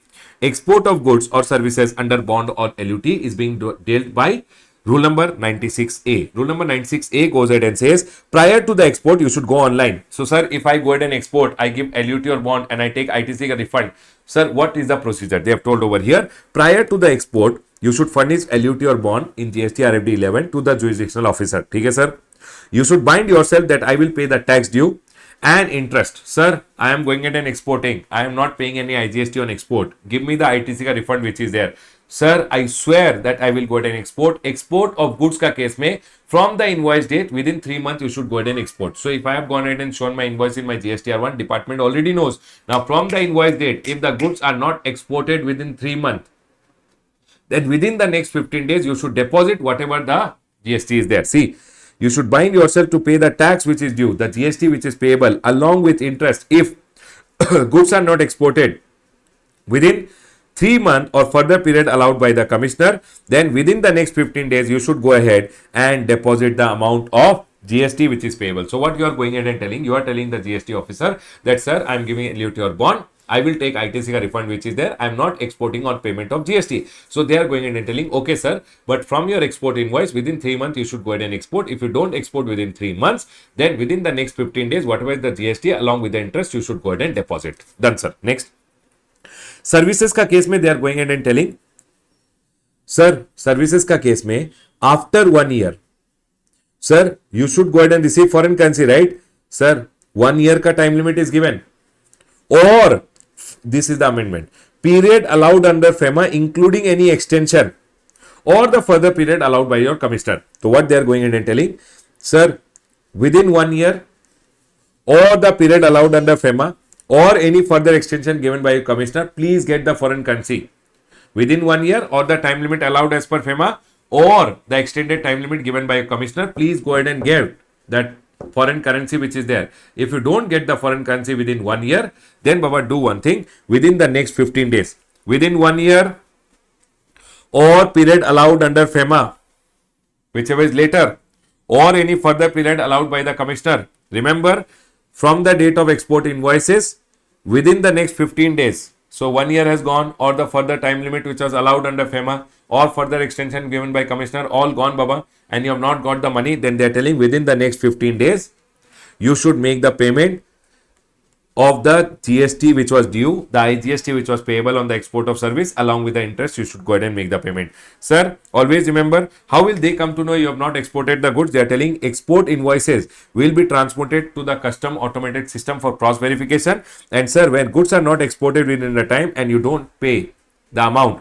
within the next 15 days, they are telling, sir, LUT or bond facility will be withdrawn and recovery will start. Facility will be restored if you pay the amount of tax due, the IGST along with the interest. LUT is not allowed for those people who are prosecuted. Remember, this point might be a 1 mark MCQ. Whoever is prosecuted for an offense where the amount involved is more than 250 lakhs, basically 2.5 crore, more than 2.5 crore, those people, LUT is not allowed. Letter of undertaking, they have to write on a bond paper and give. Done, sir. This point is clear. And this zero rated supply का mechanism of giving LUT or bond is applicable whenever you are supplying to SEZ unit or SEZ developer. UD means unit or developer. Done, sir. This point is clear. Chalo. The next one over here is, Baba, this time limit you can remember, the 3 month in case of goods. Services का case में it is 1 year or they are going in and telling further period allowed as per FEMA or any extension given by the commissioner, whichever is there, you should go ahead and get your money. The foreign currency, if you don't get, then within the next 1 year, within the next 15 days, you should pay the GST which is there along with the interest. Done, sir. This point is clear over here. Rule number 96B, nice point. So in case of export of goods, if you take the goods from India outside India, it's an export. Export means taking the goods from India outside India. Just export the goods, correct? You will get your ITC ka refund. Now what they are going ahead and telling, in case of service, to ITC refund is given. In case of service, the ITC ka refund is given only if you go ahead and receive the foreign currency. Sir, service is when it is export of service. Supply is in India, recipient is outside India, place of supply is outside India. You receive the foreign convertible currency only then it is export of service and you get ITC refund. But in case of export of goods, taking the goods from India outside India becomes export of goods. And if you go ahead and export the goods, all the ITC ka refund will be given to you. But here, in case of export of goods, what if you don't get the foreign currency within the time limit as per FEMA? They have gone ahead and told, if you don't get the foreign currency within the time limit as per FEMA, whatever, in case of export of goods, if you don't get the foreign currency within the time limit as per FEMA, whatever the ITC refund was given to you, it will be taken back from you, and that is told by rule number 96B. Recovery of unutilized ITC or the IGST paid what on export of goods, IGST ka refund if you have taken or ITC ka refund you have taken, where goods exported where export proceeds are not realized. In case of goods, service nahi baba, goods, if you have not realized the foreign currency, the person to whom refund is made shall deposit the amount refunded to the extent of non-realization of foreign proceeds, sale proceed, along with interest within 30 days. Failure to deposit, amount shall be recovered in accordance with 73 and 74. Basically, it will be deemed that whatever ITC refund was given or the IGST which you have paid and refund has been taken, it will be deemed that, sir, it was an erroneous refund and demand order will be given under section number 73 and 74. It says amount shall be recovered in accordance with provision of 73 and 74 as is applicable for recovery of erroneous refund along with interest. They are going ahead and telling it will be an erroneous refund, the ITC refund or the IGST ka refund which was given because you did not realize the foreign currency within the time limit as per FEMA. It will be an erroneous refund and they will go ahead and give you a demand order and then the recovery will be done. No recovery, if supposingly you went to, sir, always I am recovering the amount. One time I did not recover the foreign currency, you are going ahead and doing the recovery from me. If RBI writes off the requirement to realize the foreign currency, then Baba, no problem. They are telling if RBI writes off the requirement of realization of forex on merit, then Baba, no problem. No recovery will be done. If sale proceeds realized post recovery, you can produce the evidence within 3 months, sir. They have recovered the amount from me and now I've gone ahead and got the foreign currency. Then Baba, no problem. Produce the evidence within 3 months from the date of realization and recovered amount shall be refunded. Whatever the amount has been recovered, they will go ahead and refund to you, but interest will not be refunded. Done, sir. This point is clear. It's a B graded chapter. Might be you get a question, might be not a question. Okay, sir. Just reading purpose ka chapter it is. Go through 96A, 96 and this 96B. Might be you get a 3 to 4 mark question. That's all, everyone. Closing my revision on the chapter of exports under GST. Close. Sir, have we gone ahead and covered the amendment? Yes, Baba. Always remember 3 months ke baad within 15 days you should deposit in case of goods. Rule number 96A we had gone ahead and learned. And in case of services, remember 15 days after the expiry of 1 year or period allowed as per FEMA or any extension permitted by RBI whichever is later from the date of issue of invoice or such further period as allowed by the commissioner. If the payment is not received in convertible foreign currency, then Baba, remember within the next 15 days you should go ahead and deposit the amount. If you don't deposit, they will start recovery. Done, sir. This point is clear. 1 ke baad 1A has been inserted. Nothing very important.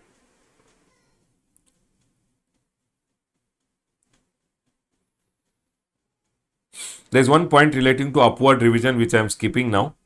But this upward revision wala point. Sir, what is this upward revision ka point? Baba, one proviso is there. Listen to me very carefully. I'll tell you quickly. I went ahead and exported the goods. I filed a shipping bill. ठीक है 100 crore rupees ka goods exported. Whatever is the GST ka refund, that will be processed by the custom department. Shipping bill is already filed. Now what they are going in and telling, later I went ahead and upward revised the price. I told the I am the exporter. I went ahead and told that person outside India who is there. I went ahead and told him that see, the goods ka international prices have gone up and we had already told that I will go ahead and charge you extra. And for that upward revision, I am going ahead and giving you 10 crore rupees ka invoice. 10 crore rupees. I went ahead and told the GST amount is supposedly 1.8 crore and I have paid this IGST on export of goods. But export of goods ke liye already shipping bill is filed. Again to shipping bill I will not go ahead and file. Now 100 crore pay, whatever the GST paid was there, that custom department ka officer will refund. But sir, later I went ahead and upward revised the price. For that I raised an invoice. And on that I paid the GST. But the shipping bill is already filed. Refund is already gone. Now what will happen to that? For that they are going ahead and telling upward revision ka case mein, the exporter may file an application RFD01 through the common portal for any IGST paid on account of upward revision of goods subsequent to export of goods and on which the amount of IGST paid at the time of export of goods has already been refunded in accordance with sub rule 3 and such application shall be dealt in accordance with rule number 89.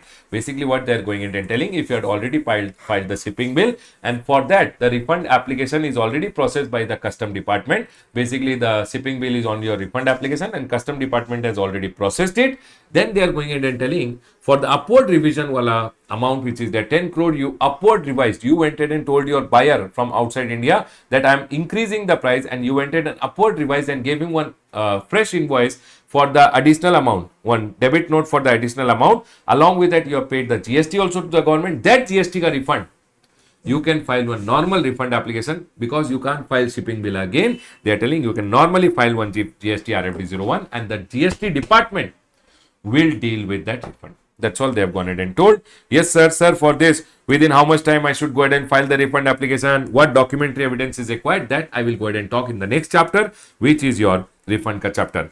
Done, sir. This point is clear. Closing my revision on the chapter of exports under GST. Done.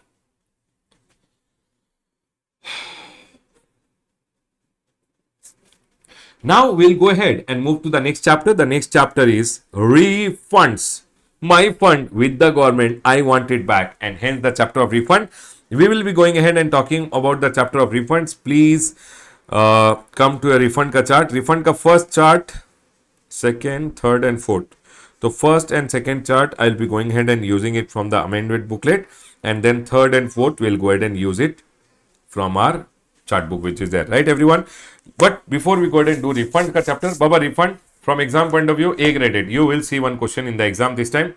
A graded, you will see one question in the exam. Let's take a break. We come back from the break, close refunds, and then mostly almost GST is done, right, everyone? Let's go ahead, take a break and come back, everyone. Now we'll go ahead and start the chapter of refund. My fund is there with the government. I want it back, and hence the chapter of refund. Baba, refund A graded from exam point of view. You will see 4 to 6 marks minimum in your exam, everyone. Chalo, let's go ahead and get it started. We'll first understand the process, then we'll understand whatever is the small amendments which are there, and then we'll go ahead. Everyone, over. Listen. Whenever you want a refund, you have to go ahead and file a refund application. Refund application, they have always gone ahead and told, whenever you want a refund, you have to file a refund application within 2 years. If you are a UIN holder, then also 2 years. GSTN number holder, also within 2 years. Always remember one thing, any person can apply for refund, whether you are a supplier or you are a recipient or any person who has borne the burden, they can go ahead and apply for refund. Refund can be applied by anyone, whether you are a supplier, whether you are a recipient or anyone. Any person can go ahead and apply for refund. See, Baba, giving money to someone is very easy, but taking it back is very, very difficult. And hence, in the same way, if you go ahead and give money to the government, giving is very easy, but by mistake you went ahead and gave extra money to the government and you want it back. Baba, taking money back from anyone is very difficult. You have to follow procedure. You have to go ahead and do a lot of things which are there. In the same way, government ko, whenever you are gone ahead and given some money and you want it back from the government, you have to go ahead and follow some procedure, and that is what is being told. Government goes ahead and says, whenever you are going ahead and applying for refund, you should always apply within 2 years, and UIN holder should apply also within 2 years. Okay, sir, this point is clear. Now here, CSD canteens always go ahead and get the input tax credit card refund, which is 50% of the tax paid on their input. They can go ahead and claim a refund. For this time, CSD canteens ke liye one rule number 95B has been introduced, which is an amendment this time.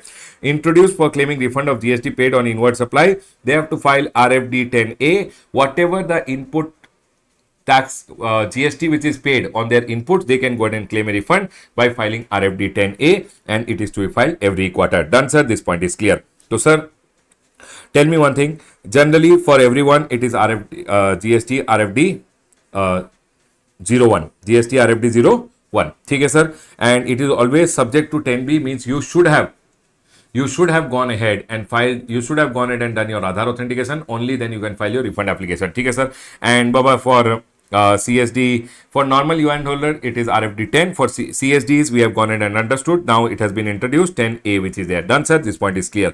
But we will not go ahead and concentrate on all these forms and all. We will go ahead and concentrate on RFD 01, which is there. Normally, whenever you are going ahead and applying for refund, you have to go ahead and file GST RFD 01. Whenever you apply for refund, you should have to give documentary evidence to go ahead and prove refund is due, that the refund is due to you, that the refund is due, you have to give documentary evidence, and refund is due to me is another documentary evidence. See, one is RFD01 refund application. Along with that, you have to give documentary evidence that refund is there, and refund is due to you only. For that you have not done any unjust enrichment. Again, one application has to be given. Again, one documentary evidence has to be given. They have gone ahead and told that, sir, you should always apply for refund within 2 years. When you are applying, your application will go along with documentary evidence or undertaking or statement or documentary plus. This is to prove that the refund is due, and refund is due to you only. For that, to prove that no unjust enrichment, you are not becoming rich at the cost of someone else, you have to give go ahead and give a self declaration. If the refund is less than 2 lakh rupees, if the refund is more than equal to 2 lakh, you have to give a CA certificate, which is there. Done, sir. This point is clear. For some cases, unjust enrichment ka proof is not required. Basically, your CA certificate is not required if you are falling under section number 54(8). Section number 54 deals with refund. Section number 54 ka subsection 8 mein, if you are falling under A, B, C, D and F point, then you don't have to go ahead and give any documentary evidence to prove that the refund is due to you. Basically, the CA certificate or self-declaration is not required. Number 1, tax paid on export of goods, services or both. Or basically, if you have gone ahead and exported the goods on payment of IGST or ITC ka refund, if we are asking, no problem. Export of goods ka case mein, you don't have to give any CA certificate, not required. Or self-declaration is not required. Proof of unjust enrichment is not required. Next, unutilized ITC under section number 54(3). On ITC, basically refund on SEZ supplies. But if you have gone ahead and supplied to SEZ on payment of GST, for that proof of unjust enrichment is required. But ITC refund ke liye proof of unjust enrichment is not required when you have gone ahead and supplied to SEZ. The next is, if you have paid tax on advance or no invoice is issued and refund voucher was issued, then Baba, you have gone ahead and received an advance, you paid the tax to the government. Now you have gone ahead and issued a refund voucher and refunded the GST to the person, government will give you a refund. Unjust enrichment ka proof is not required. Next, tax paid in pursuance of section number 77. Basically, if you have paid any wrong tax, you assume something to be intrastate, pay CGST, SGST. Later you understood it is IGST payable. Then Baba, you can take CGST, SGST ka refund. When you take CGST, SGST ka refund, there is no proof of unjust enrichment required. And also, if any notified class of people which is notified by the government, those people also, unjust enrichment ka proof is not required. Done, sir. This point is clear. Always remember one thing, whenever you are going for refund, application has to be given within 2 years. 2 years from when? 2 years from when? So, sir, always remember application along with documentary evidence and documentary evidence to prove that the refund is due to me only. That due to me ke liye you have to give CA certificate. And sir, what is the documentary evidence? So, Baba, this we will go ahead and understand over here. Listen. You should always apply for refund within 2 years from relevant date. In various scenarios, the relevant dates are different. And along with that, the documentary evidences are also given. Okay, sir? Number 1. If you have gone ahead and exported the goods by export of goods, if you have done by sea, air or land or post, then sir, what is the relevant date? From which date you have to run within 2 years and apply for refund? They have gone ahead and told, in case of sea or air, the day on which ship or aircraft leaves India, run Baba run, within 2 years, go ahead and apply for refund. If you have gone ahead and sent the goods by land, the day the goods cross the custom frontier, custom ka borders, that day, run Baba run, apply within 2 years. If you have sent the goods by post, the good day the goods are dispatched by the post office, run within 2 years, go ahead and apply. Along with that, you should go ahead and give documentary evidence to say that the refund is due. And refund is due to me only, for that CA certificate, but refund is due. For that, they have gone ahead and told, to establish that the refund is due, you should give a statement containing, just a statement, make one statement. In that, go ahead and give the number and date of shipping bill or the bill of export, along with the number and date. You don't have to give the copies. They are telling number and date. Statement containing the number and date of shipping bill, and again a statement containing the number and date of relevant export invoices, and in all the cases it is the same. Done, sir. This point is clear. Export of service ka case mein, Baba, service is deemed to be exported only when you have gone ahead and realized foreign currency. So invoice should also be there and foreign currency should also be realized. So they have gone ahead and told, in case of export of service, later of date of invoice or payment. So I raise the invoice, I release the payment. Baba, only once you have raised the invoice and payment is also received, then it is export of service and you can go ahead and file for a refund application. From that day, run Baba run, apply within 2 years. Along with that, you have to go ahead and give a statement containing the number and date of invoices.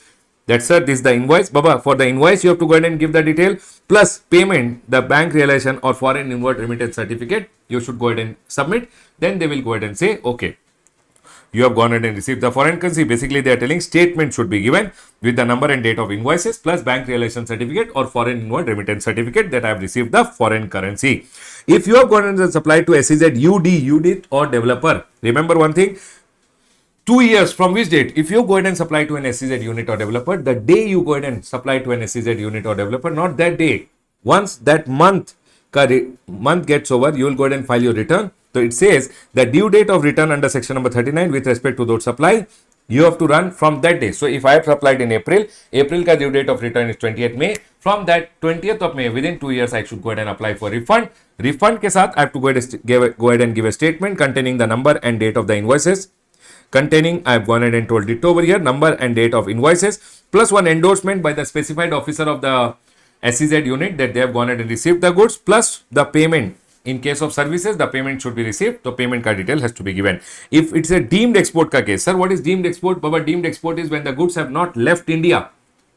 You have gone ahead and supplied it within India only to a person who is an advance authorization holder, EPCGS authorization holder, EOU, or you have gone ahead and supplied to, or bank is supplying gold.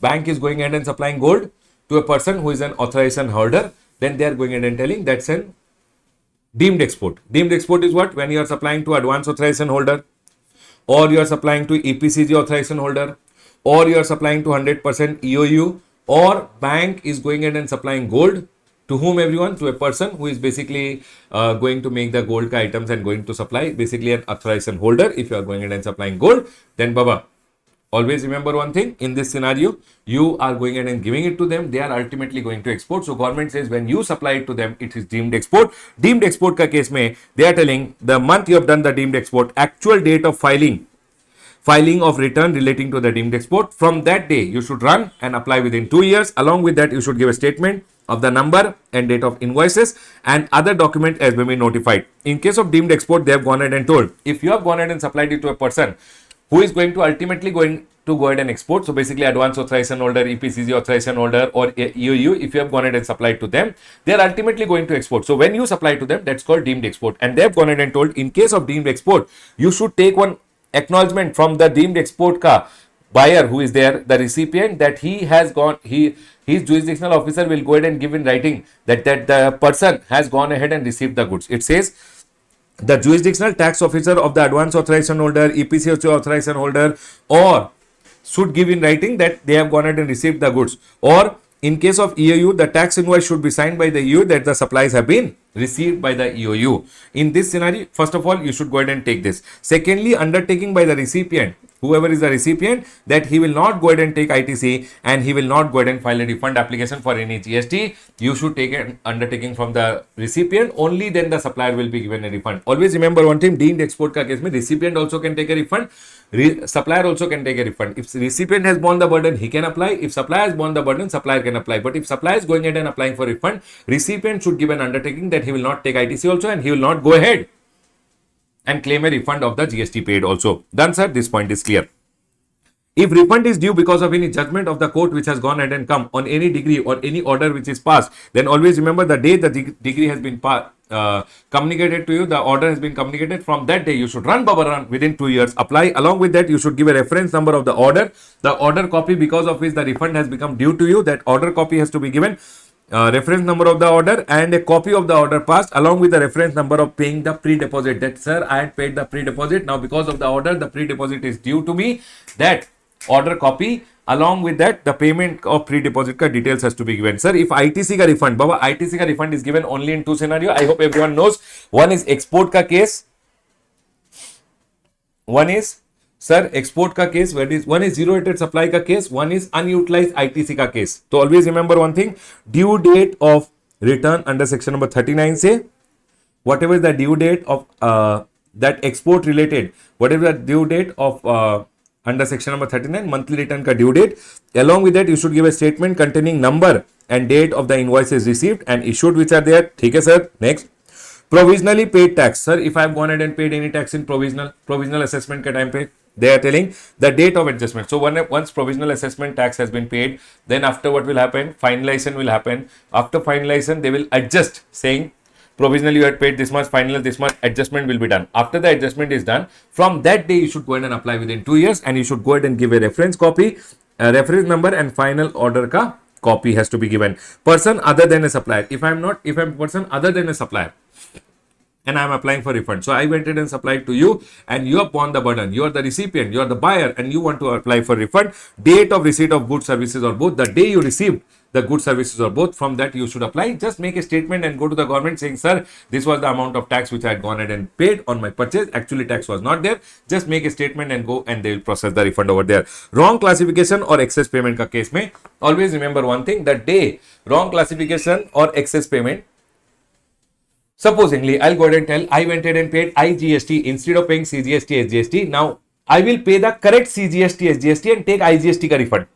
So, when I have to take IGST ka refund, the day I pay the correct tax, from that I should go ahead. The date of payment of correct tax, I should go ahead and apply within 2 years, and I should give a statement showing the transaction detail that said I determined, I thought it is inter and paid IGST, later I understood it is inter and I have to pay CGST, SGST. The day you pay CGST and SGST, from that day you should apply within 2 years, the date of payment of correct tax. Done, sir. This point is clear. UIN holder, the last day of the quarter. So UIN holder, whatever purchase they have done, the last day of the quarter said they should go ahead and apply within 2 years. They should always go ahead and, when they are giving, they should give a statement of inward supplies in GST 11. Basically, whatever they have purchased, that statement has to be given. Done, sir.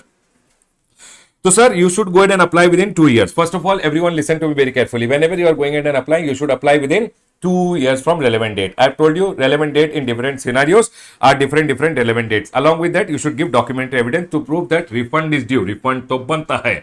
Sir, refund banta hai. Refund banta mujhe hai. Uske liye you have to go ahead and give a CA certificate. So, refund is due and refund is due to me. So, refund is due ke liye you have to give documentary evidence, which I have told you over here. And refund is due to me. For that, you have to go ahead and give a CA certificate, which is required. And for some cases, CA certificates are not required at all. Done, sir. Once I go ahead and give an application, remember, whatever amount of refund I am going ahead and claiming, if I am going ahead and claiming a refund from my e-cash ledger or e-credit ledger, if I am claiming a refund from my e-cash ledger or e-credit ledger, then the amount will be debited in my e-cash ledger or credit ledger, and one application reference number will be generated. Done, sir. Once I have gone ahead and filed a refund application, always remember refund will be processed within 60 days. But first they are going in and telling your application will be transferred to the jurisdictional officer who will go ahead and verify. Application, documentary evidence, no unjust enrichment, or all the documents there, not there. Have you gone ahead and filled the application completely or not? That primary verification will be done whether the document and application is complete, and he verifies the application for completeness, and within 15 days he will go ahead and give, if the application is complete, he will give an acknowledgement in GST RFD 02 indicating the date of filing the claim. Why is it very important for him to indicate the date of filing the claim? Because from the date of filing the claim, everyone always remember, from the date of filing the claim, your refund will be given in your bank account within 60 days. They basically, not 2 months, 60 days, they will go ahead and give the amount in your bank account. That is why they will give an acknowledgement and say what is the date of your filing. Because from that date of filing, if the application is complete, from the date of filing, you will get the refund in your bank account within 60 days. Now, sir, supposingly any deficiency is there, then they are telling application is incomplete, then Baba, they will issue a deficiency memo in RFD 03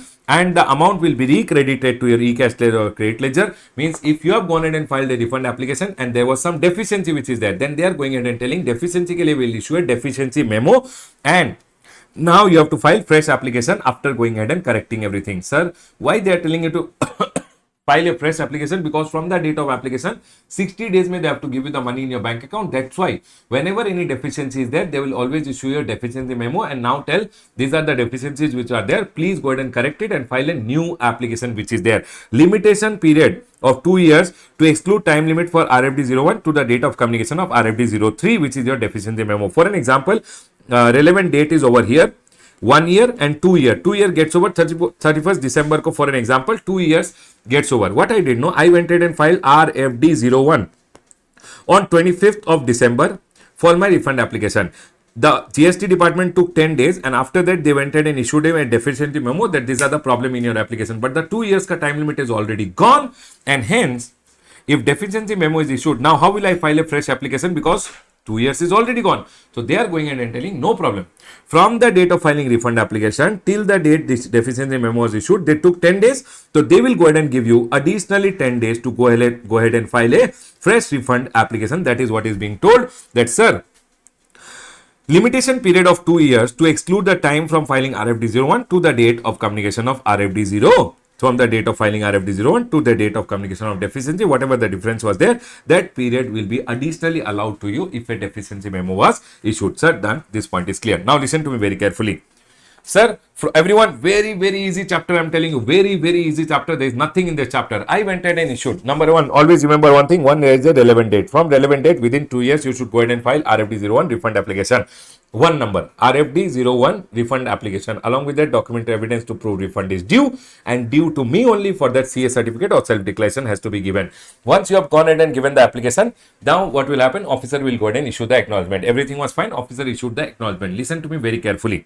They are going ahead and telling once the acknowledgement has been issued, this 15 days is the maximum time limit. Okay, they will go ahead and give you an acknowledgement. Now, what they are going ahead and telling, once the acknowledgement is given, generally they go ahead and give the refund within 60 days from the date of application, but within 7 days on the basis of prima facie examination. Everyone, within 7 days on the basis of primary examination.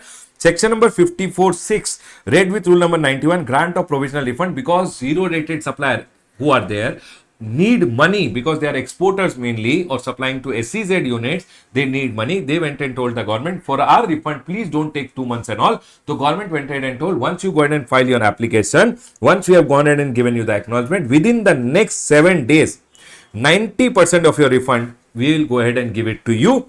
For that, we will issue a provisional order and one payment order will be issued. Or if the officer is satisfied on prima facie examination that everything is correct, he will give one final sanction order and one payment order will be given. Remember, provisional refund is not given to those people who have been prosecuted for any offense where the amount involved is more than 2.5 crore. For them, provisional refund and all ka system is not there. Always remember, provisional refund ka order is RFD04 and then the payment order will be given. Sir, if finally sanctioned, then RFD06 and one payment order is given. Payment orders always go to payment order ka consolidation. The GST portal does all the payment orders which are being issued by the GST officer. The portal will consolidate all of them and prepare one consolidated payment advice. And this consolidated payment advice is sent to PFMS, government ka PFMS website, and PFMS website will give you the money in your bank account. Done, sir. This point is simple. Now listen to me very carefully. So, sir, what happened? I went ahead and relevant date say within 2 years applied. Once I go ahead and apply, they will go ahead and do the prima facie examination. If everything is fine, they will issue me the acknowledgement or else deficiency memo. Deficiency memo, then I have to file fresh application. No deficiency memo, then acknowledgement given. Once the acknowledgement is given, you have to go ahead and see that what happens if it is a zero rated supplier. Then 7 days, within 7 days, 90% of the refund will be given, or within 7 days, if they feel that everything is fine, they will go ahead and give you full refund only to whom? Everyone, zero rated suppliers who are there. Now they are going ahead and telling general people ke liye, once they have gone ahead and filed an application within 15 days acknowledgement, and then from the date of application, from the date of acknowledgement application, you are given the refund in your bank account within 60 days. The refund order should be passed. But if refund order is passed within 60 days, then Baba, refund order passed, payment order passed, it will go to the PFMS website, they will give the money in the bank account, it will take time, and hence GST officers are advised that from the date of application, they should process the refund within 45 days only, so that 15 days the government will take to give the money in the bank account of the person. And that is what is told over here. From the acknowledgement date, application date, they will go ahead and give you the refund within 60 days. And here they are told proper officers are advised to take another 30 days because 15 days gone, another 30 days, and the refund should be processed by the GST officer within 45 days. Actually, the time limit is 60, but they are advised to do it within 45 days because if they process within 60, on the 60th day, then government will process the refund in your bank account. It will take another time, and government has to give you interest if they don't give you the money in your bank account within 60 days. And hence, GST officers are advised to go ahead and pass the order within 45 days. Done, sir? This point is clear. So, sir, verification will be done and they will process the refund. If refund is inadmissible, they will issue a notice to you saying, sir, we don't want to give you the refund. You have to reply within 15 working days in RFD09, and they will either accept or they will reject the application. They will reject, then they will pass RFD06. If they want to If they are satisfied that the refund is admissible, they will go ahead and sanction the refund RFD 06. Whenever they go ahead and issue you RFD 06, that is the final amount of sanction. For an example, 1 lakh rupees. Out of this, provisional refund was given or any outstanding demand is there. For example, 90,000 rupees. Then payment order will be issued only for the balance amount which is there. You know what happens whenever payment order is issued, Baba, along with the refund order, payment order is mandatory, because if payment order is not there, your money will not come in your bank account. Payment order, what happens? No, all the payment order which are issued by the GST department goes portal, consolidates, and portal makes one consolidated payment advice, and portal makes and shares with the government ka website, which is PFMS website, and PFMS website se money comes in your bank account.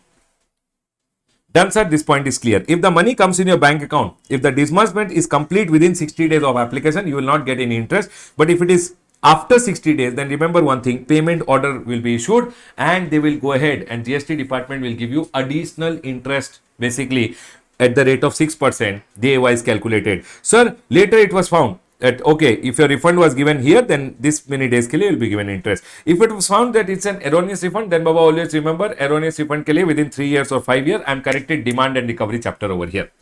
Done, sir. This point is clear. Always remember, payment order, once it is issued, department will not go ahead and issue the payment order if they want to withhold the refund. They are going ahead and telling, sir, when the refund processing is done, if the department wants, they can go ahead and withhold also. Withholding by the proper officer. If refund is due, registered person has defaulted in return or liable to pay any tax, interest, penalty, proper officer, your proper officer may withhold the refund and deduct the tax, interest, penalty, late fee which is there, or any other amount which is unpaid. This is your GST officer, he can withhold. If commissioner wants, commissioner also can withhold. If refund is due, subject matter of appeal or further processing which is likely going to adversely affect the revenue. For an example, GST department ka officer went ahead and gave you a refund instead of 5 crore, 50 crore rupees. It means GST officer has gone ahead and done something wrong, and department is telling, I will go for a departmental appeal. So commissioner can go ahead and say, don't give him the refund. If you give him the refund of 50 crore, he will run away from the country. So let's withhold the refund and keep, unless the order of the appellate authority or appellate tribunal or court comes, the department can go ahead and withhold. So it says withholding by commissioner if refund is due.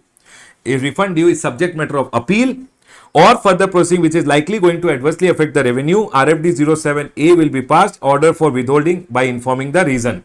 When proper officer is satisfied, refund no longer liable to be withheld, then he will pass an order and release the refund in RFD 07 Part B. Done, sir. This point is clear. If withheld amount is refunded, later, you will get interest at the rate of 6%. Done, sir. This point is clear. Rule number 921A goes ahead and says refund will always be in the original mode of payment. If you had gone ahead and made the, supposingly you have gone ahead and made the payment of the tax by using your input tax credit, and later it turned out that the tax which you had paid was more, then they will give you refund also, in not in cash, they will refund the extra amount which you have paid by using your credit in your e-credit ledger. That's what they are trying to tell over here, that sir, refund in cash or credit based on original mode, registered person shall, PO shall issue RFD 06 for refund to be processed in cash, final refund amount to be processed in cash, outstanding demand whichever is there, and then the payment order will be issued. Done, sir. If supposingly the GST department does not want to go ahead and give you the refund in cash, then they are going ahead and telling one PMT 03 will be issued by the GST department, and for recrediting the amount as ITC in the e-credit ledger. They are going ahead and telling, in the e-credit ledger, we will put the money back. For that, they are going ahead and telling, we will not issue any payment order for giving the money in your bank account. We will go ahead and issue PMT 03, which is there. I want everyone to tell me, are we all 100% clear? Then we'll go ahead. Quickly tell me, everyone, are we all 100% clear till here? Yes, sir. Clear, clear, clear. Now listen. Now what they are going ahead and telling, everyone over here now, listen to me very carefully. Here, one point you have to remember, that in case of refund in the original mode means, if you are going ahead and asking for refund, they are telling we will send the money back to your original mode. If you had used credit, we will go ahead and recredit it to your e-credit ledger. If you are paid in cash, we will give it in your bank account. What they are going ahead and telling over here, that sir, this is not applicable to tax paid on zero rated supply and deemed export. In case of zero rated supply and tax paid on your deemed export, the money does not go back in your e-credit ledger. The money will be given in your bank account only. That's what they are trying to say. Sir, I want to withdraw my refund application. It says applicant before issuance of RFD 04, your provisional refund order, or your final sanction order, or RFD 05 payment order, or 07 which is withholding, 08 sir officer issues you any notice, which is told over here, any notice. All this came before, with respect to a refund application, even if all these are not issued, this all should not be issued. Before the issuance of this, you can file a withdrawal application RFD 01W. Withdrawal is RFD 01W. Done, sir. On submission of RFD 01W, any amount which was debited in the e-credit or cash ledger shall be recredited. Whatever amount. So you have withdrawn your application. So when you went ahead and filed your application, the amount which was then in your e-cash or credit ledger was reduced. Now, when you file the withdrawal application, the amount will be put back in your cash or credit ledger as the case may be. Refund is available to UN holder, unique identification number holder. So for example, I am a consulate or embassy. Refund will be available to me only if I go ahead and purchase the goods. On the tax invoice, my UIN number should be mentioned. Goods services received from registered person against tax invoice within UIN of the applicant on it. Done. Proviso, if UIN is not mentioned in the tax invoice, refund available if invoice copy duly attested by the consular embassy submitted. No refund of unutilized ITC if goods exported are subject to export duty, or supplier goes ahead and claims a duty drawback. Baba, if you have gone ahead and taken a duty drawback of the GST which is paid, basically with respect to the central tax, or claims a refund of the IGST, or if goods are subject to export duty, then they are going ahead and telling, Baba, goods which are subject to export duty, government says we will not go ahead and give any refund of the unutilized ITC, or if you have gone ahead and claimed a duty drawback, then the unutilized ITC refund is not given. That's all, everyone. Now, so sir, what did we go ahead and learn over here? Everyone listen to me very carefully. Simple as that, we went ahead and learned. One, there is a relevant date. Relevant date says you should apply within 2 years. RFD 01 application, documentary evidence and documentary evidence to prove that the refund is due to me only. Refund तो बनता है and refund बनता है मुझे ही बनता है. Refund is due and refund is due to me. Done, sir. Once I go ahead and file, so what they are telling, within 2 years you should file a refund application. Refund cards are document evidence and document evidence to prove refund is due to me only. Once you have gone ahead and filed that, then one acknowledgement will be given. After that, 7 days my provisional refund in case of zero to supplier, and after that they are telling from the date of application, within 60 days the money will come in your bank account. If it does not come, then you will be given interest at the rate of 6%. Done, sir. This point is clear. Everyone over here now. Yes, sir. This point is clear. One point over here I have gone ahead and written. No refund if the amount is below 1000 rupees. Below 1000 rupees means if you have gone ahead and claimed, so for example, one ITC refund is there. CGST 1000, SGST 1000, or IGST also 1000 it is. If the amount is below 1000 rupees, minimum 1000 rupees ke liye come, don't be a beggar. For 500, 700 rupees, government is selling, will not go ahead and give you any refund. Done, sir. Baba, now listen to me very carefully. If I have gone ahead and exported the goods outside India, everyone listen carefully. If I have gone ahead and exported the goods outside India, and when I filed the shipping bill was being processed by the custom officer and he went ahead and processed the refund. Later, I went ahead and gave one invoice for upward revision. Sir, I upward revised the price. 100 crore ka shipping bill was already filed. Export invoice was already given. Now I have given on upward revision ke liye 10 crore rupees ka invoice and I paid the GST. Now this IGST ka refund I want. For this IGST ka refund, I had told you in your export of goods ka cases that you have to go ahead and file RFD 01. Sir, RFD 01 should be filed within 2 years. 2 years from what date? 2 years from, sir, if goods were exported by sea or air, then you also always should remember the day the ship or air left India. The sea or aircraft, the sea ka case mein the vessel, or air ka case mein the aircraft left India, from that day you should file within 2 years. That's all has been told over here. One rule number 89(1)(b) for claiming or refund of IGST paid on account of upward revision. You upward revise the price, you paid IGST also to the government. That IGST on export of goods, for the upward revision, you will go ahead and claim a refund in the price subsequent to export, and for which refund is already sanctioned under rule number 96. The shipping bill was filed and shipping bill ke through you have already got the refund, they are telling, by the custom officer. Then for the remaining amount you will file a refund application within 2 years. I had already gone ahead and told you this over here that, sir, Shipping bill filed, refund already taken. Later, you have gone in and upward revised the price and paid the IGST. This IGST का refund के लिए you should apply within 2 years, and they have gone in and told over here that this 2 year will be from the relevant date when the ship leaves India, or goods, if they are going by land, they would have passed the custom frontier. I want everyone to go ahead and tell me. I want everyone to tell me if this point is 100% clear to all.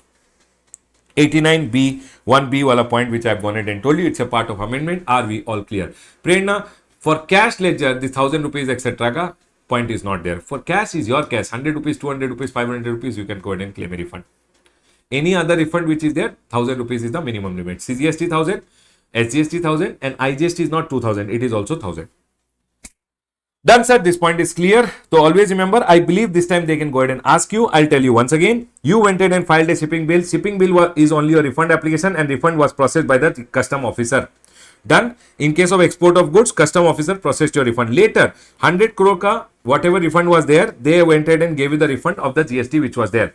But later you went ahead and upward revised the price and you paid the GST. This GST ke liye, this IGST refund ke liye, you have to file RFD 01. RFD 01 within 2 years. And within 2 years, when you go ahead and file the RFD 01, they are going ahead and telling, sir, 2 years from which date? The day the ship leaves India or the aircraft leaves India, or the day the goods pass the custom frontier which is there. Done, sir. This point is clear. Now, always remember one thing, sir.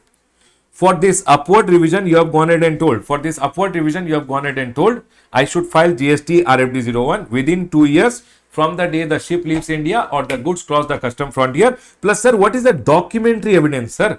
So, documentary evidence ke liye, in the amendment booklet, I will show you over here in the refund ka chapter.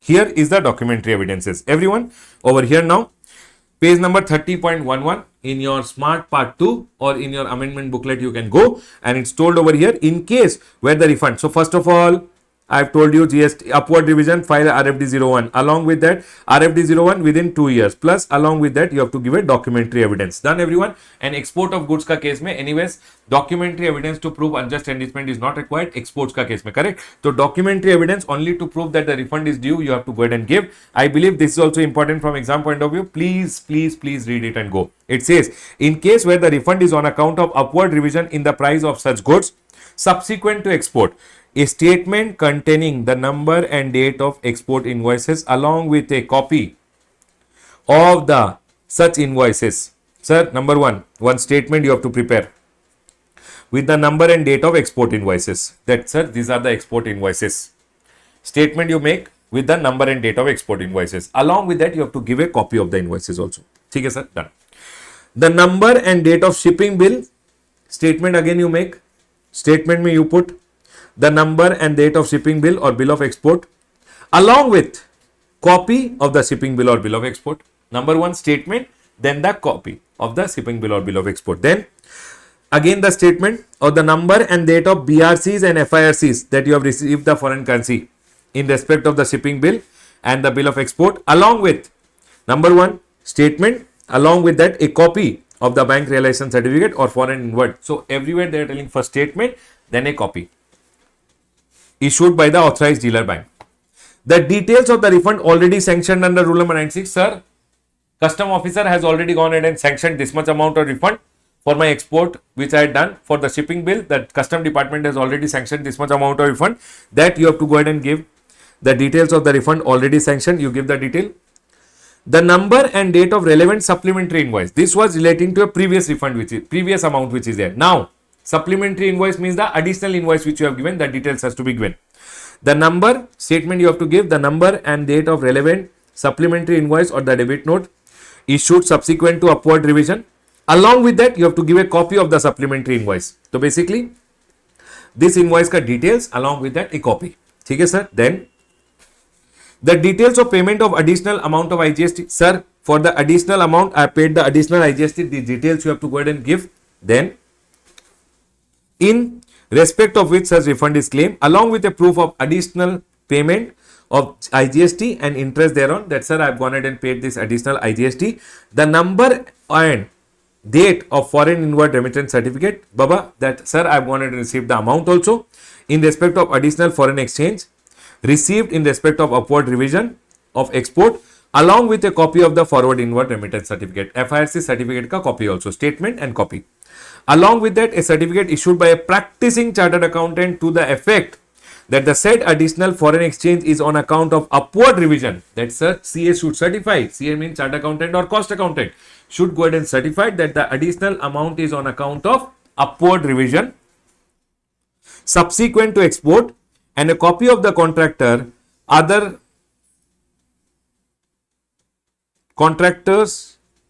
contract, or it is not contractor, contract or other document as applicable indicating the requirement for the revision. Sir, that my contract used to say this.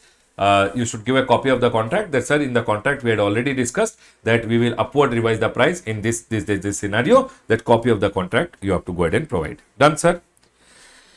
Also, they are telling, in case where the refund is on account of upward revision of such subsequent to export, a reconciliation statement also you should provide, reconciling the value of the supplies declared in the document, supplementary invoice or debit note or credit note issued with respect with the relevant details of bank realization certificate or foreign invoice certificate issued by authorized dealer. Baba, one reconciliation statement also has to be given saying, sir, this is the value and this is the amount which I have gone and this is the invoice value and this is the amount which I have gone and recovered from outside India. Reconciliation statement. This was the invoice value 10 crore and I have recovered 10 crore rupees. One reconciliation statement has to be given. That's all, everyone. So this is what is being told that, sir, whenever there is an upward revision, first of all, always remember one thing, upward revision ke liye you have to file GST RFG01. You should file it within 2 years from the day the ship has left India. And, sir, along with that, you have to give a documentary evidence. Sir, documentary evidence, how to remember? Remember, statement plus copy of the old details also, payment received, invoices, etc. And of the new also, the new invoice which is given, along with that, the payment which has received, that details has to be provided. At least read it 1 or 2 times more. By chance, they go ahead and ask you what are the documentary evidence, you should be able to write. Not very important, but still, amendment part, they can ask. Chalo, done, sir. This point is clear. Now come to the next page. The next page goes ahead and talks about, sir, documentary evidence to refund in case of goods which has electricity which is exported outside India. Baba, electricity ka case mein, electricity is also goods, and electricity ka case mein they have gone ahead and told about it. What is the documentary evidence required? This is just for a reading purpose. I don't like it so much. This is just for a reading purpose, that if you have gone ahead and exported the electricity, for that, what is the documentary evidence is required for going ahead and claiming a refund. It is just for the purpose of reading. I like this circular which is there, that, sir, if you are an unregistered person and you want to claim a refund. So for an example, one builder is there. I had gone ahead and given him. Now what happened? My builder is there. I'll go ahead and tell you, everyone, the scenario which is there. This is one real estate builder. He went ahead and told me he will go ahead and give me one apartment within 3 years. I went ahead and paid him some money. So under construction, so he went ahead and charged me supposedly 1 crore rupees plus GST, 5 crore rupees ka apartment. Second year, he went ahead and again charged me 1 crore rupees plus GST. He went ahead and charged me. Third year, again 1 crore plus GST. Later, he should have given me the possession, but he did not give me the possession. So I went ahead and told him, I want to go ahead and cancel the contract. So he had a contract with me for construction and giving me the apartment within 3 years. 3 years already got over. He did not get it completed. So I cancelled the contract. Now he has to go ahead and give me a refund of this 3 crore rupees plus GST. He told GST, I will not go ahead and give you a refund because the time limit to issue credit note is gone. Baba, if the time limit to issue credit note is there, then this person will go ahead and give me the GST ka refund, and whatever is the credit note, basically he will go ahead and give me a credit note and he will go ahead and claim a refund of the, he will adjust his liability by issuing me a credit note, thus contractor. But here in this scenario, if it's a longer term contract where the credit note ka time limit is gone and now he cannot go ahead and issue me a credit note. So sir, I to want my GST ka refund, but he told I can't go ahead and give it to you. So in this scenario, the recipient, the buyers who are there, who are unregistered people, also can go ahead and apply for refund of the GST which was paid. That is what is being told over here. See, manner of filing of application for refund by unregistered person, contract agreement for supplying of construction of services of construction of flat or building has been cancelled, or where long-term insurance policy, I had gone ahead, one insurance company had given me a policy policy is a bona fide agreement wherein you should not have gone ahead and lied anything. You had told something lie, and so they went ahead and cancelled the contract. Now you are telling, give my GST back, give my money back, give my GST back. They told, we can't give your GST back. We will give your money back, but we will not give your GST back because the time limit to issue credit note is gone. In that scenario, you being the unregistered person, you can go ahead and apply for refund, and for that they are going ahead and telling you can obtain a temporary registration on the common portal using your using your PAN number. Select the state where his supplier is registered, in respect of whose invoice refund is to be claimed. Wherever your supplier is registered, in that state you have to select. Basically, you have to go online and file one application. You have to take one temporary registration and you have to file an application for the refund. So all these unregistered person who have gone ahead and paid money for builders, etc., and the money, the GST has not been refunded to them, these people can go ahead and claim a refund of the GST following this procedure which is there. You have to undergo Aadhaar authentication, bank account details should be provided. You have to go ahead and file refund application RFD01. Along with that, you should give documentary evidences as stated. Basically, all this contract copy being cancelled, all these documentary evidences you have to go ahead and give. And one CA certificate is not required in this case. Always remember, CA certificate is not required in case CA means chartered accountant or cost accountant certificate is not required for refund claim by unregistered person which is there. Done, sir. This point is clear. And sir, they should always go ahead and apply within 2 years. 2 years means the date of issuance of letter of cancellation or agreement for supply of service which was being considered as the date of receipt of service. That is the relevant date. What they are going ahead and telling?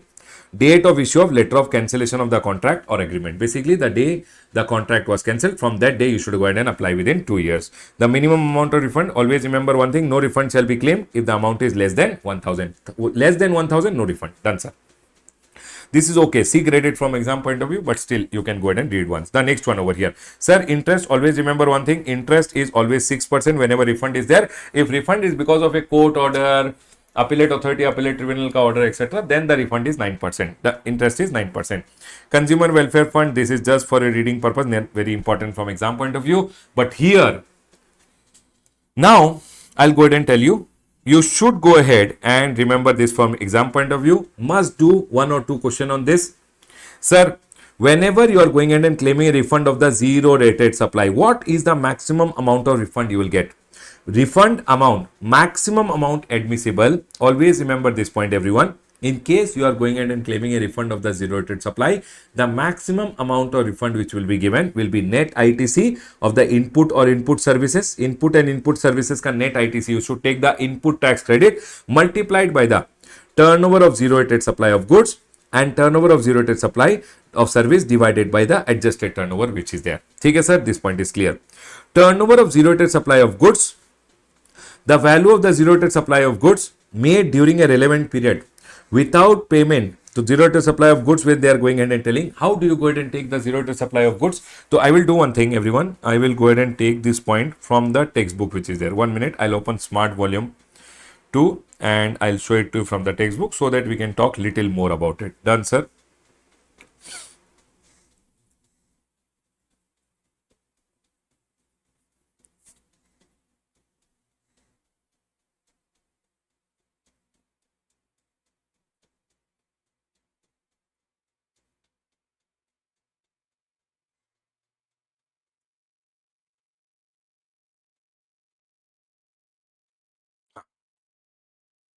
Everyone is with me over here. Quickly tell me, are you guys there, everyone? Can we go ahead? Now, everyone over here, listen. Zero rated supply ka refund claim of zero rated supply. So they are going ahead and telling, if you are going ahead and making a zero rated supply on LUT or bond and claiming an ITC ka refund, that ITC ka refund, they are going ahead and telling maximum ITC ka refund will be how much? Maximum ITC ka refund will be how much? They are telling you have to take maximum refundable amount will be net ITC. Sir, what is this net ITC? Net ITC means the ITC of input and input service during a relevant period. Whatever is the input tax credit during a relevant period, that is called net ITC. Here rule number 89 4A and 4B was there. Baba, that has been deleted. Rule number 89 4A and 4B, this point anyways has been deleted. So net ITC means whatever is your input tax credit with respect to input and input service, you should go ahead and take. Then it says zero rated supply of goods and zero rated supply of service. Sir, how do you calculate zero rated supply of goods? Listen. Value of zero rated supply of goods made during the relevant period. Sir, what do you mean by relevant period? So if you are going ahead and claiming a refund for 6 months, that 6 months is the relevant period without payment of LUT or MONT. Baba, always remember, if you have gone ahead and done an export, if you have gone ahead and done an export on which you have paid the IGST, then you should have used the ITC over here. Then ITC refund is not there. ITC refund is given only when you have gone ahead and given an LUT or bond, then the ITC ka refund is given. So they are telling which turnover you should go ahead and consider on which you have gone ahead and exported without payment of any IGST under LUT or bond. They are telling turnover of zero rated supply made during the relevant period without payment of tax under LUT or bond, you should go ahead and consider that. Or, sir, if these goods which I had gone ahead and, now what people will do, no, you will get ITC ka refund, right? If more the turnover, more ITC refund. So what people will try to do is, they will go ahead and try to increase their turnover ka definition by going ahead and saying, sir, these goods are sold in India. Let's go ahead and do one thing. Let's show the export value is 10 crore in India. Export we will show as 20 crore so that we can take more ITC ka refund. Government went ahead and told, if the goods are sold in India at 10 crore, the maximum value which you can show for those goods is the value of 1.5 times of the goods when they are domestically supplied by the same or similarly placed supplier as declared by the supplier. So these goods, if they are sold in India for 10 crore into 1.5 times, which will become 15 crore, or if you had gone ahead and declared in your export invoice 20 crore, whichever is less, it will become 15 crore rupees. I hope this point is clear over here. Yes, sir, they have gone ahead and told, see, the turnover used in the above formula is defined to restrict the same to 1.5 times of the domestically supplied. So now, zero rated supply ka case mein, you should take the actual invoice value, which is supposingly if you have shown invoice value 20 crore, if the goods are sold in India at 10 crore ka 1.5 times, which is 15 crore rupees, whichever is lower, you will have to go ahead and take. Here one rule number 89 4A and 4B was there, which is also gone now. 89 4A and 4B, nothing is there, and hence 15 crore will become your turnover of zero rated supply of goods. See everyone, over here I've gone ahead and told invoice value is this. Goods can be sold in India at 4 lakh rupees. 4 lakh rupees into 1.5 will be 6 lakh. 6 lakh or 5 lakh, which is lower? 5 lakh rupees. Whichever is lower. Done, sir. This point is clear. Now over here one point which I want to go ahead and tell. Listen. Further, they are going ahead and telling, whenever you are going ahead and for the purpose of this, value of goods exported out of India should be taken as the FOB value of the value declared in the shipping bill or the bill of export, as the case may be. So if shipping bill may supposingly you had gone ahead and declared the value as 12 crore or the value declared in the invoice, whichever is less, they are going ahead and telling, sir, you have to take shipping bill or the invoice value, whichever is less over here. I hope this point is clear to all of you. Yes, sir. So if I had gone ahead and shown in the shipping bill 12 crore rupees, invoice value was 20 crore rupees. So, sir, which one will I take? 12 crore or the invoice value 20 crore? 12 crore rupees over here. Done, sir. 12 crore rupees. And, sir, 1.5 time over here. Everyone listen to me very carefully. So, sir, if I go ahead and tell you the invoice value which I had gone ahead and taken. So, supposingly the invoice value is 20 crore rupees. And shipping bill may I had shown only 12 crore rupees. So 12 or 20, which will be the one 12 crore rupees over here. 12 crore compared to 15 crore, it will become over here 12 crore compared to 15 will become only 12 crore rupees. So Baba, remember one thing, shipping bill ka value compared to the invoice value, whichever is lower. Shipping bill compared to the shipping bill ka value compared to the invoice ka value, whichever is lower, you take it. Once you have gone ahead and taken that, again, please go ahead and compare it to 1.5 times, 12 crore or 1.5 times, you will go ahead and get 12 crore rupees over here. That will be the zero rated supply of goods ka value. Done, sir. This point is clear. And then, people, are we clear with this point? Are we all clear with this point? How to find out zero rated supply of goods? How to find out zero rated supply of goods? See, this point is very, very important. For the purpose of this rule, the value of the goods exported out of India shall be taken as the FOB value declared in the shipping bill. Whatever export ka case mein FOB value you have gone ahead and declared in the shipping bill or the value of the tax invoice, whichever is less. So sir, shipping bill may have declared 12 crore and here the tax invoice ka value is 20 crore, whichever is less is 12 crore rupees compared to 1.5 times, which is 15 crore rupees, which is less in this to 12 crore, and that will become your zero rated supply of goods. Done, sir. This point is clear. Now listen to me very carefully. Now, in case of services, they have gone ahead and told everyone listen to me very carefully. So, sir, net ITC we already understood. Net ITC, I have to just take input tax rate of input and input services multiplied by zero rated supply of goods, which you have gone ahead and told. Which goods? Basically, those goods which you have gone ahead and supplied under LUT, you have to go ahead and take. Done, sir. Plus, you have to take zero rated supply of services which are there. In case of services, they have gone ahead and told. So, for an example, this is the relevant period we are going ahead and talking about. In this period, if you have received any payment, so you take the total payment which is received, 50 crore is the payment, out of which 5 crore is the payment received for which service will be provided later. So service is not provided yet, so you have to reduce this. Okay? Again, previous quarter में, previous period में, you had received 10 crore for which advance was received, service has been given now. So Baba, add this 10 crore rupees over here. Payment was received earlier, service given now, add it. Payment received now, service to be given later, reduce it. And hence you will get 60 crore minus 5, 55 crore. That will be zero rated supply of service. That is what is being told over here. See. In case of services, where is smart? In case of services, you should see how much is the services ka payment received. Zero rated supply of service where supply has been completed, for which payment has been received in advance for any prior period, add it. Advance received for which the supply of service has not been completed during the relevant period, payment received, service will be given later, reduce it, and you will get zero rated supply of service. I hope this point is clear to all of you. Yes, sir, this point is clear. The next one over here is adjusted turnover. Turnover little adjusted. Whatever is the turnover, sir, turnover, you have to go ahead and make it adjusted turnover. Done, sir, this point is clear. Here, turnover may, whatever is the turnover, you have to adjust this. Sir, turnover can be of goods also, turnover can be of service also, right? In case of goods ka turnover, you can have taxable supplies, you can have exempt supplies ka turnover. Done, sir. You can have zero rated supply on payment of IGST, you can have zero rated supply on payment of on LUT. Okay? Here, what are the things you will have? You will have taxable supplies ka turnover which is there, domestic supplies which is taxable supplies, domestic supplies which is taxable supplies, domestic supplies which is exempt supply, zero rated supply on IGST payment, zero rated supply under LUT. Here you will have exempt supplies, domestic supplies which are exempt supplies. Here you will have zero rated supply on IGST payment. Here you will have zero rated supply under LUT which is there. Are we all 100% clear till here? Yes, sir.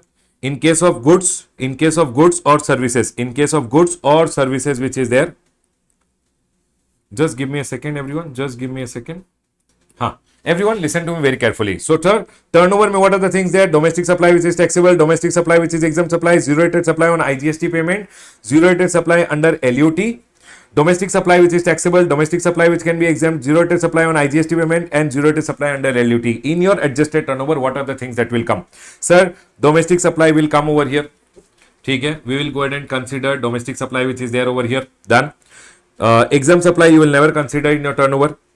Zero rated supply under IGST payment you will take, zero rated supply under LUT you will go ahead and take. Okay. Domestic supply which is taxable supply in case of service you will take, domestic supply which is exempt supply will not take. Again, they have told this amount not to be taken. They have specifically told you are don't have to take, and this also has to be taken in the adjusted turnover. Zero rated supply under LUT, take it from the numerator, and this also please take it from the numerator. I hope this point is clear to all of you. Done, sir. This point is clear. That's all has been told. Sir, it should be divided by adjusted turnover. Is my point 100% clear to all? Yes, sir. I have to go ahead and first take the net ITC. In the net ITC, take the net ITC of input service plus zero rated supply of goods under LUT plus zero rated supply of services under LUT divided by the adjusted turnover. Done, sir. This point is clear. And that's all has been told over here in 89.4. Done, sir. Are we all 100% clear with this explanation, everyone? Will you guys remember this point? Will you guys remember this point? Done, sir. Is this point clear to all? Yes, sir. We are all clear with this point. Done, sir. Chalo, theek hai. ठीक है. Now listen to me very carefully. Here they have gone ahead and told about refund in case of inverted duty structure. Inverted duty structure mein they have gone ahead and told refund amount maximum will be turnover of inverted duty structure goods. ठीक है sir, multiplied by, here how do we go ahead and do it, multiplied by the net ITC divided by the adjusted turnover. What they have gone ahead and told, whatever is the turnover of inverted duty structure goods divided by adjusted turnover multiplied by the net ITC which is there. ठीक है sir, minus the tax payable on inverted duty structure goods or service minus the tax which is on inverted duty structure goods or service. This further multiplied by net ITC divided by ITC on input and input service. Net tax on inverted duty structure multiplied by net ITC divided by ITC on input and input services. ITC on input and input services. So sir, this is just to make the proportionate. What they are going ahead and telling, whatever is the net ITC, Baba, in your inverted duty structure, always remember one thing. Here the net ITC will be of inputs only. In case of zero rated, the 89.4, this is 89.5 ka formula. 89.4 mein it is input and input services. In 89.5 it is only net ITC of inputs. Net ITC of inputs which are to be taken divided by adjusted turnover and multiplied by the turnover of inverted duty structure goods and service. So Baba, always remember this in the exam. Net ITC you have to go ahead and take multiplied by turnover of inverted duty structure goods or services which is there divided by adjusted turnover which is being told over here, which I have told the same thing, minus you do the tax payable on your inverted duty structure. ठीक है sir, this was the formula earlier. Then government went ahead and told the tax payable on inverted duty structure which is there, the tax which is payable on the inverted duty structure, this should be multiplied by the net ITC which is there divided by, so see over here, the net ITC which is there divided by the ITC on input or input services which is there. I hope this point is clear to all of you. Yes sir, this point is clear. Net ITC divided by ITC on input and input services. Baba, this formula which I am there, I am not getting into in detail with the second formula. First formula I have gone ahead and explained to you in detail. The second one which is there, I am just going ahead and telling you the formula. In case of inverted duty structure, you should remember the net ITC. Yes sir, I will take the net ITC of input only divided by adjusted turnover. You guys already know how to calculate adjusted turnover. ठीक है, multiply it with the turnover of zero rated supply of goods and service. What is the turnover of zero rated supply of goods and service multiplied by net ITC divided by adjusted turnover. ठीक है sir, this will give me the ITC relating to the inverted duty structure. Minus from that you should deduct how much is the tax payable on the inverted duty structure. That tax which is payable on the inverted duty structure should be in the proportionate, they have gone ahead and told, to the net ITC divided by ITC on input and input services. This, if you by chance feel like that, sir, please go ahead and explain in detail. In the last time ka revisionary, I had gone ahead and discussed in detail. I don't find it very important, but still, if you want, you can go ahead and see the last time ka revisionary once and then go for exam. If you are able to do it without going ahead and seeing the revisionary, then you can directly go ahead and do it. Done, sir. This point is clear. Now, we'll go ahead and talk about the circular. Everyone over here. Circular on refund of unutilized ITC in case of export of goods which are having nil rate of export duty. Everyone listen to all the circulars quickly. Now all the circulars, by chance you can go ahead and see. One small point is being told in the exam. So please listen to me very carefully everyone. What they are going ahead and telling. On refund of unutilized ITC in case of export of goods which are having nil rate of export duty. Now tell me one thing. If goods are subject to export duty, then ITC ka refund is not given. I hope you guys remember over here. No refund if goods are subject to export duty. Now, if any goods are there on which, sir, if any goods are there on which there is no export duty, nil rate of export duty, it means no export duty.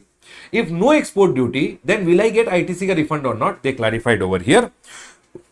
It says, whether the second proviso to 54(3) prohibiting refund of unutilized ITC in case of goods which are having nil rate of export duty, Baba, remember one thing. No, goods which are not subject to any export duty in respect of which nil rate is specified in the second schedule, on which or which are fully exempted from export duty by virtue of any notification, or which are not covered under second schedule, means on which export duty is not there only, would not be covered by the restriction for the purpose of availment of ITC of accumulated, for the purpose of availment of refund of accumulated ITC. See, if your goods are subject to export duty, then ITC ka refund is not there. But if your goods are having nil rated or exempted from any export duty, there is no export duty at all on your goods, then ITC ka refund is not restricted. You will be eligible to claim the refund of the unutilized or accumulated ITC which is there. The next one, ITC of GST paid on inputs including inward supplies of stores, spares, packing material, etc. Now you tell me one thing. Inverted duty structure में they have gone ahead and told we will give you net ITC में inputs only. Now here these inputs means what? Any goods other than capital goods. So people what they were telling, sir, for packing the goods we use packing material, we use spare parts in the machine. All this we are going ahead and charging to our P&L account. If we are charging to P&L account, it means we are not capitalizing it. If we are not capitalizing it, these are not capital goods, these are inputs. And hence when we are taking net ITC for the purpose of going ahead and claiming refund of inverted duty structure, we can take net ITC multiplied by inverted duty structure ka turnover divided by adjusted turnover. So here this net ITC ka inputs mein, can we go ahead and take packing material, spare parts which we have charged to P&L account, can we take that ITC also? Government told net ITC of input means which are not put in the capital account, which are not capitalized are inputs only. Any goods which are not capitalized are inputs, and hence you can go ahead and take that amount in your ITC. Yes sir, that's what the clarification has come. It says, so Baba, GST custom, I have gone ahead and told you that some cases mein what was happening, GST officers were not going ahead and taking net ITC of inputs mein all those amounts relating to packing materials, spare parts, etc., which were charged in the P&L account also. Clarification came in the favor of the taxpayers. Government went ahead and told net ITC mein inputs of all the items can be taken which are inputs, which are inputs. Done sir. Refund of accumulated ITC on account of reduction of GST rate. You know what happened? I went ahead and bought some bottles. Okay? When I bought the bottle, the rate of GST was 18%. In 2020, I bought these bottles. Now, when I am going ahead and selling, the rate of GST in 2025 on these bottles is 12%. Sir, inputs ka rate is more, output ka rate is less. Will I get inverted duty structure ka refund? For an example, here my input tax rate was 18, here my output tax is just 12%, so 12,000 for an example I am telling. So sir, can I get this 6,000 rupees which is there? Can I go ahead and claim refund of inverted duty structure by applying the formula? I hope you guys understood the point over here. So the government clarified over here that sir, an applicant trading on goods purchased goods attracting 18%. Subsequently, the rate was reduced to 12. It being claimed that the accumulated ITC is also covered on as accumulation on account of inverted duty structure, and applicant has sought a refund. So here the applicant was asking for a refund. Government went ahead and told the input and output being same, attracting different rate of tax at different point of time does not get covered under section number 54(3), no refund. Baba, because the time is different, you will not get refund. So sir, people went ahead and asked, sir, what if, for an example, I went ahead and bought some bottles on which 18% GST is there in 2025 only, and now when I go ahead and sell this bottle, I am a trader, not manufacturing, I am selling this bottle because of a notification which is issued that if you are supplying this bottle, for an example, to the government department, you should only charge 5% GST. I charge on my output only 5%. Because of a notification which is issued by the government, can I go ahead and claim IDS ka refund? So government told, because it is the same point of time, 2025, Baba, it is the same point of time, means almost the same point of time. Even though input pay rate, because input pay rate was more and output pay you charge less rate, we will give you inverted duty structure का refund, and that is what is told. Whether refund of accumulated ITC on is allowed in case where rate of tax on outward supply is less than the rate of tax on input at the same point of time. Cases where even though input and output are same, but the output supplies are made under concessional notification due to which the rate of tax on outward supply is less at the same point of time, the credit of accumulated ITC is admissible. If it is at the same point of time, they are going ahead and telling, because the point of time, it is almost the same time, the inverted duty structure ka refund will be given. But if it is different point of time, then IDS ka refund will not be given, even if the input and output is same. I hope this point is clear. Done, sir. The next one. People went ahead and asked 2023-24 and 24-25 ka 2 years ka. So for an example, here it is 2023-24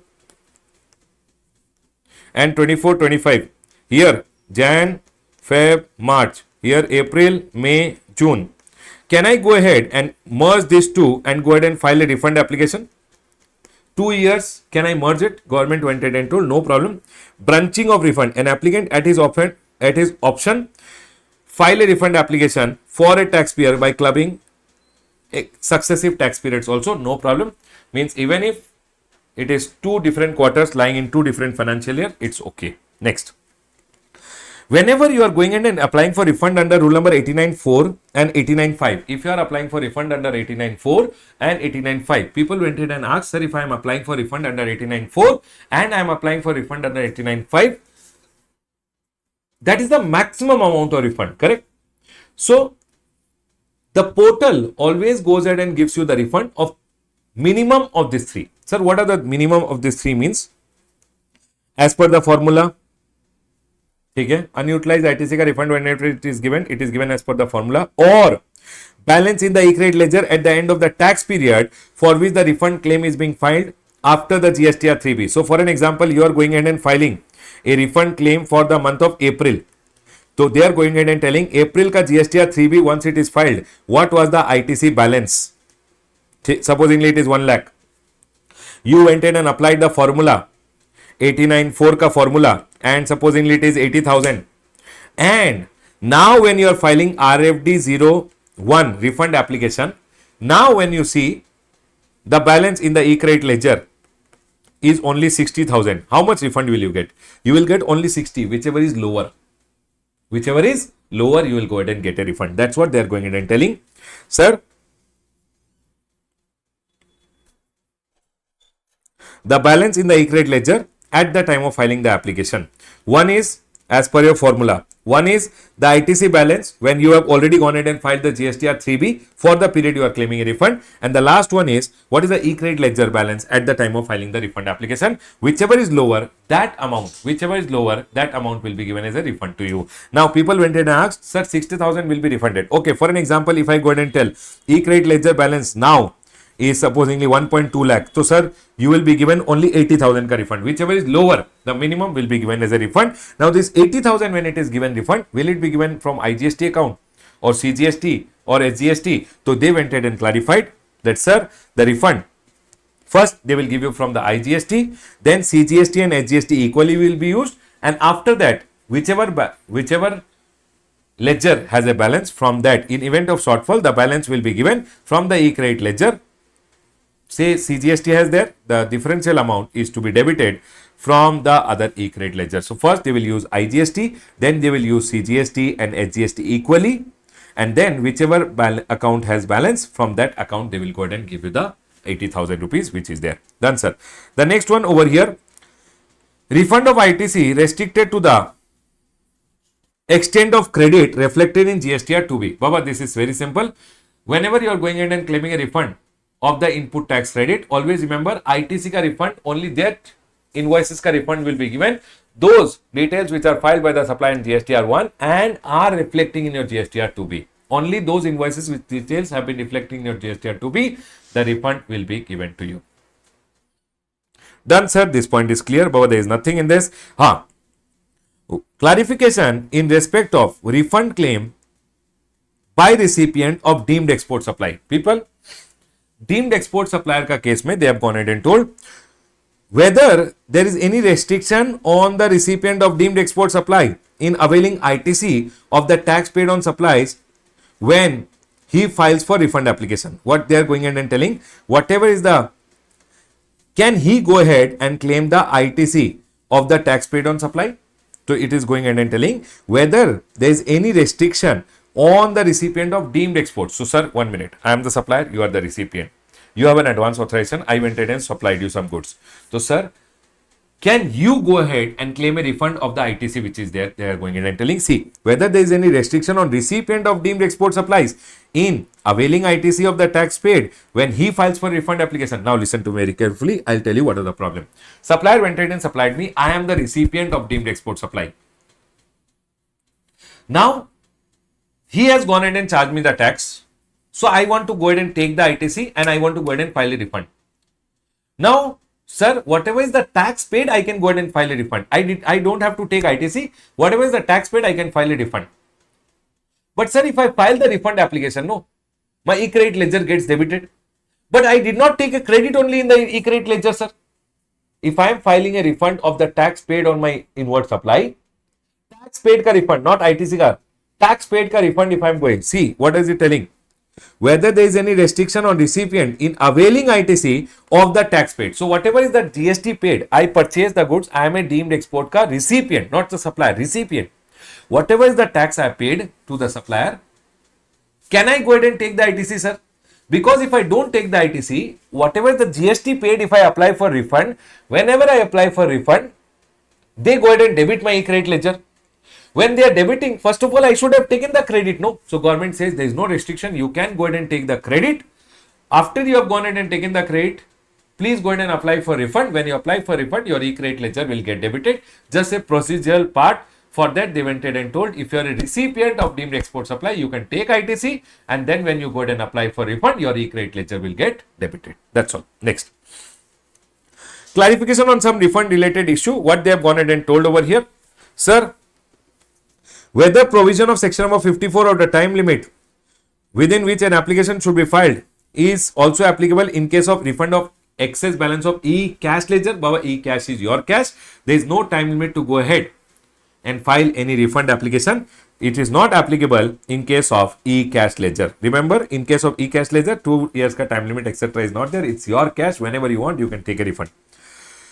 Whether self-certification or declaration is required along with the application for refund of cash ledger, Baba, not required. Baba, it's your own cash, unjust enrichment ka proof etc. is not required. I had deposited in my cash ledger, I can go ahead and claim a refund. No unjust enrichment etc. ka proof is required because it's your cash. The next one, whether refund of TDS and TCS deposited in the e-cash can be refunded as an excess balance of e-cash ledger. Baba, whenever somebody deducts my TDS or TCS, they deposit to government, it comes in my e-cash ledger. That e-cash ledger ka balance, can I claim a refund? Government told no problem, but TDS and TCS comes in your e-cash ledger, you can go ahead and claim a refund. No problem. It's an excess balance of the cash ledger, you can go ahead and claim a refund. Whether relevant date for refund of tax paid on supplies regarded as deemed export by the recipient is to be determined as per section number 54 2B. If so, whether the date of return filed by the supplier or the date of return filed by the recipient will be relevant for the purpose of relevant date.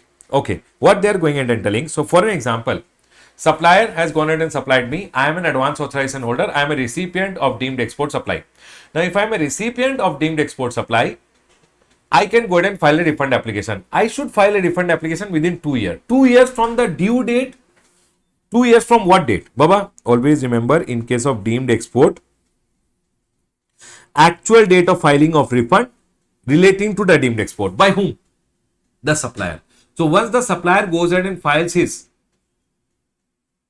GST or 3B with respect to that deemed export, then the recipient, if he wants to go ahead and file a refund application, he can file. But 2 years has to be seen from what date? The actual date of filing of return of deemed export. By whom? By the supplier. That's all they have gone ahead and told. See, the relevant date for the purpose of filing refund application of the tax paid on deemed export supplies. Sir, supplier has gone ahead and supplied me. I am a deemed export ka recipient, I want to go ahead and file a refund application, it would be the date of filing of return relating to the such supplies by the supplier. Once the supplier goes ahead, everyone listen to me very carefully. Once the supplier goes ahead and files a return, me being the recipient, if I am filing a refund of the tax which is paid, I can go ahead and file within 2 years from the actual date of filing of return by the supplier with respect to the deemed export. So supplier files a return. After that, within 2 years, I can go ahead and file a refund application if I am a recipient also.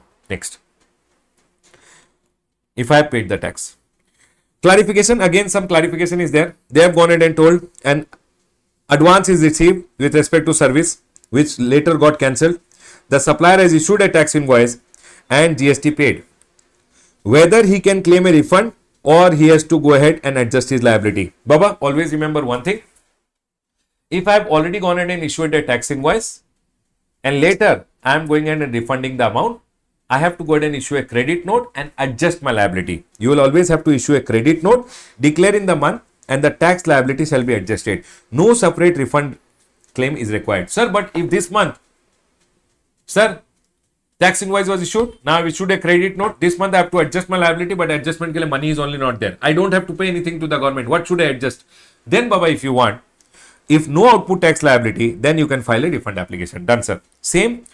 Goods supplied under the cover of a tax invoice are returned, whether he can file a refund of the tax paid or required to adjust his liability. Same thing.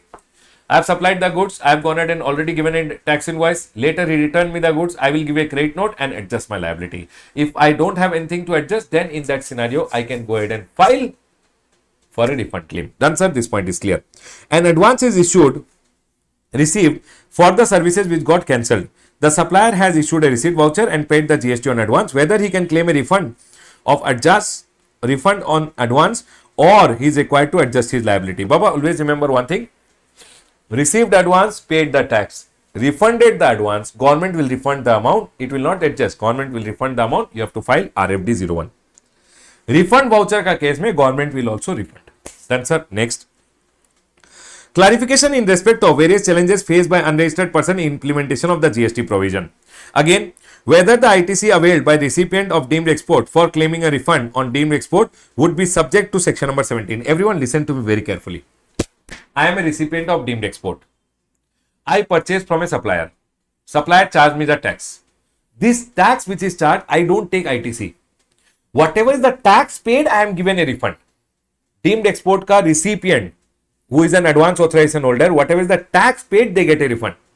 But they have to take the ITC, because if they don't take the ITC as a procedural part, when they apply for a refund, their e-credit ledger gets debited and hence they go ahead and take the credit. Otherwise, there is no requirement for recipient of deemed export to go ahead and take the ITC. Whatever tax they pay, actual amount is being refunded to them. Now, in this scenario, I am a deemed export ka recipient. Means one person went ahead and supplied me. I have an advance authorization holder. So, whatever is the tax paid, I took the ITC because I have to go ahead and file a refund application. When I file a refund application of the tax paid, the amount gets debited in my e-credit ledger and hence I took a credit in my e-credit ledger first so that it can get debited as a procedural part. But is that actually credit? Will section number 17 be applicable? Apportionment, block credit, etc.? No. They went ahead and told ITC so availed by the recipient of deemed export supply would not be subject to the provision of section number 17. Blocking, apportionment, etc. is not applicable. Whether the ITC availed by the recipient of deemed export supply for claiming refund on the tax paid on deemed export is to be included in net ITC. Baba, it is not to be included in net ITC. It is not ITC only. So how will it come in net ITC? You take the input tax credit only because you have to go ahead and file a refund application, and when you file a refund application, it gets debited in your e-credit ledger, so you took credit. Otherwise, deemed export ka recipients,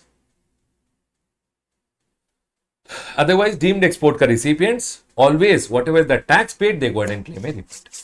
They don't take ITC, but they take ITC only for procedural aspect. Done, sir. This point is clear. Here we are done with your refund. Let me see in the amendment booklet if you have gone ahead and covered everything. Refund.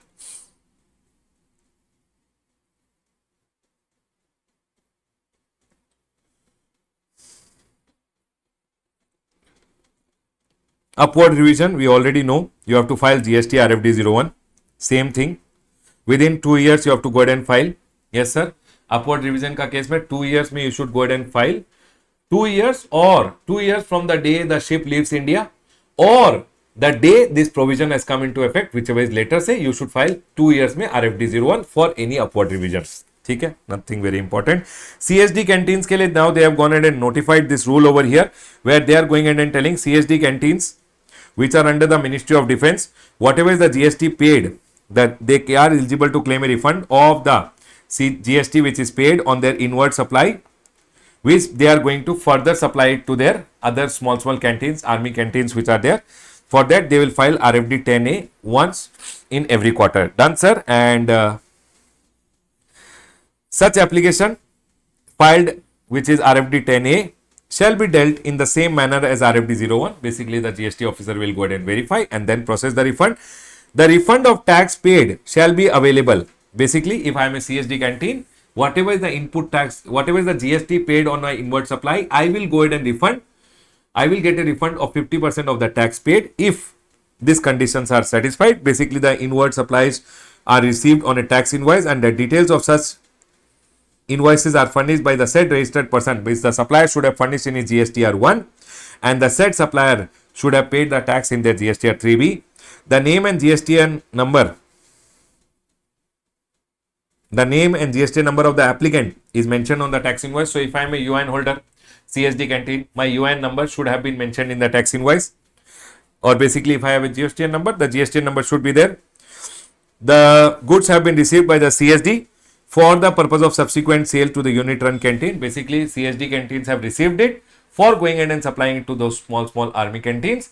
Then whatever is the tax paid on their supplies purchase, they can go ahead and take 50% of the refund. For that, they have to go ahead and file RFD 10A. This is just a procedural part which has been notified, not very important. 89.4, I have gone ahead and told you it is very, very important. I have explained you also in detail.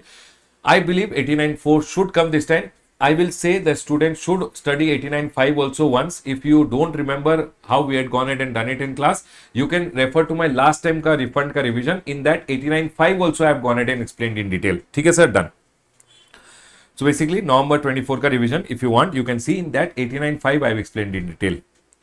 Sir, here anyways we have learned net ITC multiplied by turnover of zero days supply of goods and services divided by adjusted turnover. This point is clear. There is no amendment at all. 89 4A and 4B has been deleted from everywhere. This point you already know. Other than that, this upward revision wala point we have already gone to discuss. This is nothing done. After GSTR 1, GSTR 1A, this is again miscellaneous provision. This is miscellaneous provision which has come. Congratulations people. A graded chapter. Sir, can you please tell us the most important point? Amendments. Please take care of the amendments which are there. Very, very important. The upward revision wala point, I really like it. Please take care of that. Other than that, sir, you like anything else over here? Baba, this chart is B graded. This first chart is B graded. If they ask, they can go ahead and ask a small question on 89.4 or might be 89.5 on small question. Please practice and go. In our Q&A book, there are a lot of questions which are there. C graded are the circulars. Small point from the circular, they can go ahead and ask. In this circular, I like this circular.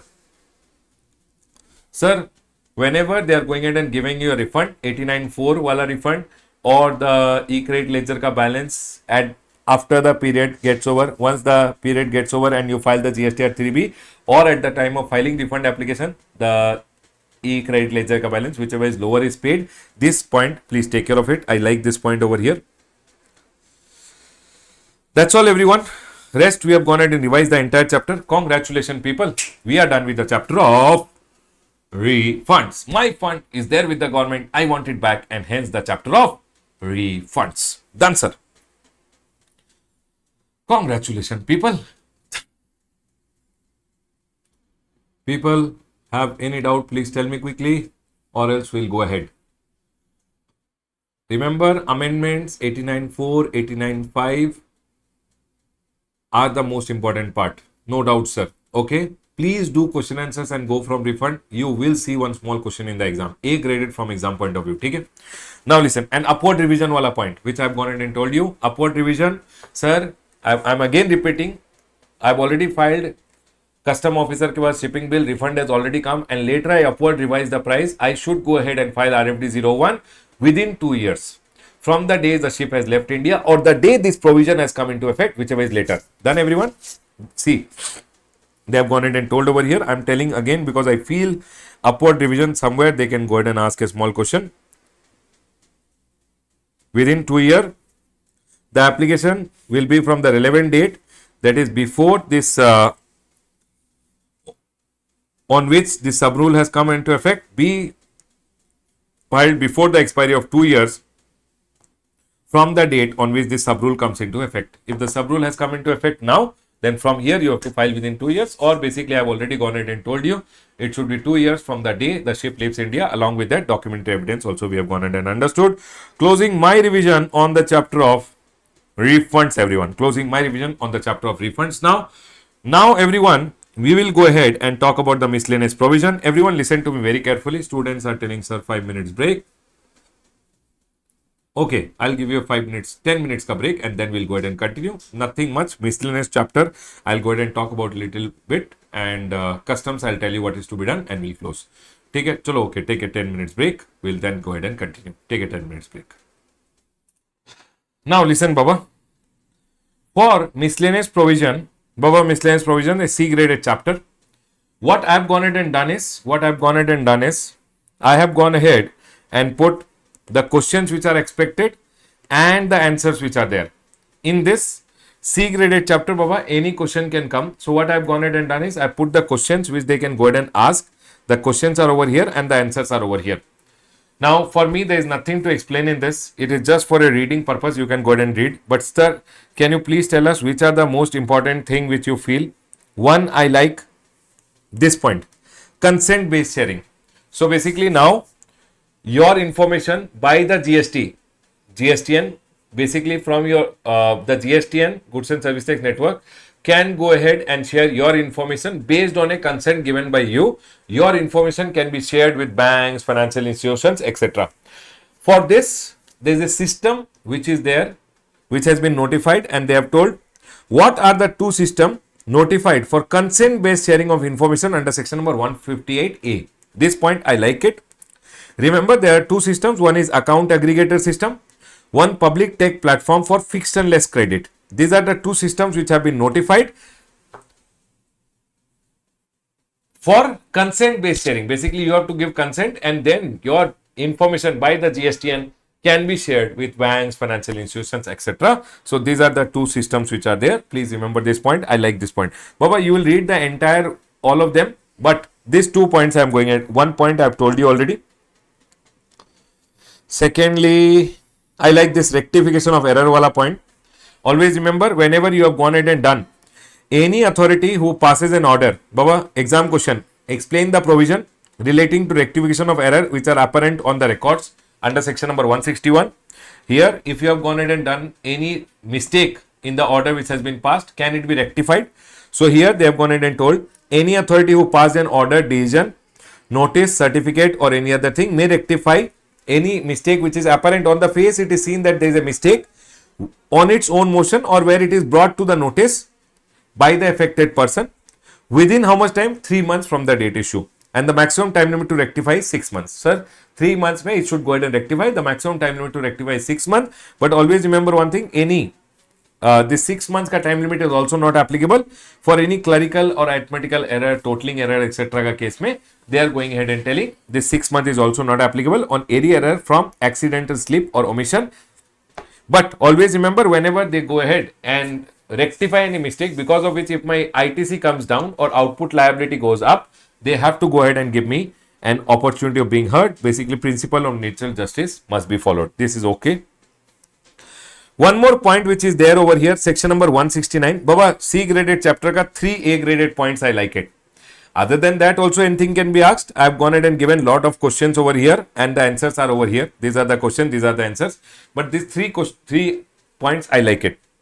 Here they are telling what are the various modes of service of notice decision, order, summon, or any other communication under the GST Act. Under the GST Act, whenever they have to go ahead and give you any summon, notice, decision, etc., how they will go ahead and communicate to you. Number one, giving it directly, including by a courier to the addressee or authorized representative or any adult member of the adult member residing with the taxable person. They can come and give it to you directly, okay, or send it by courier, or by registered post or speed post or courier with acknowledgement to the last known place of business or residence, or they can email to the email address given at the time of registration or as amended, or by making the same available on the GST portal, or they can publish it in a newspaper which is circulated in the area where you have been last known to have resided or carried on your business, or you would have worked, you have been working somewhere, that area ka newspaper mein they will go ahead and circulate. If none of the above modes are practicable, so how are they going to give it? Giving it directly to you by sending it through registered or speed post or courier with acknowledgement, email, or by making it available on the account portal, or they can go ahead and publish in newspaper, or if they have to go ahead and give any decision or order to you and all the modes are not possible, then if none of the above modes is practicable, then affixing it at the last known place of business or residence. And if such mode is not practicable, so what they are telling is they will come to your last known place of business and affix it there and go. If that is also not possible, they are going ahead and telling, then by fixing a copy on the notice board of the office of the concerned authority, basically the GST officer will go ahead and fix it in the notice board saying notice served. These are the modes of going ahead and serving of notice. Other than this, okay, everything is okay. Other than this, everything is okay. It's a miscellaneous provision. You can just read it. These 3 points, I like it. So I went ahead and told you, sir, any amendment in this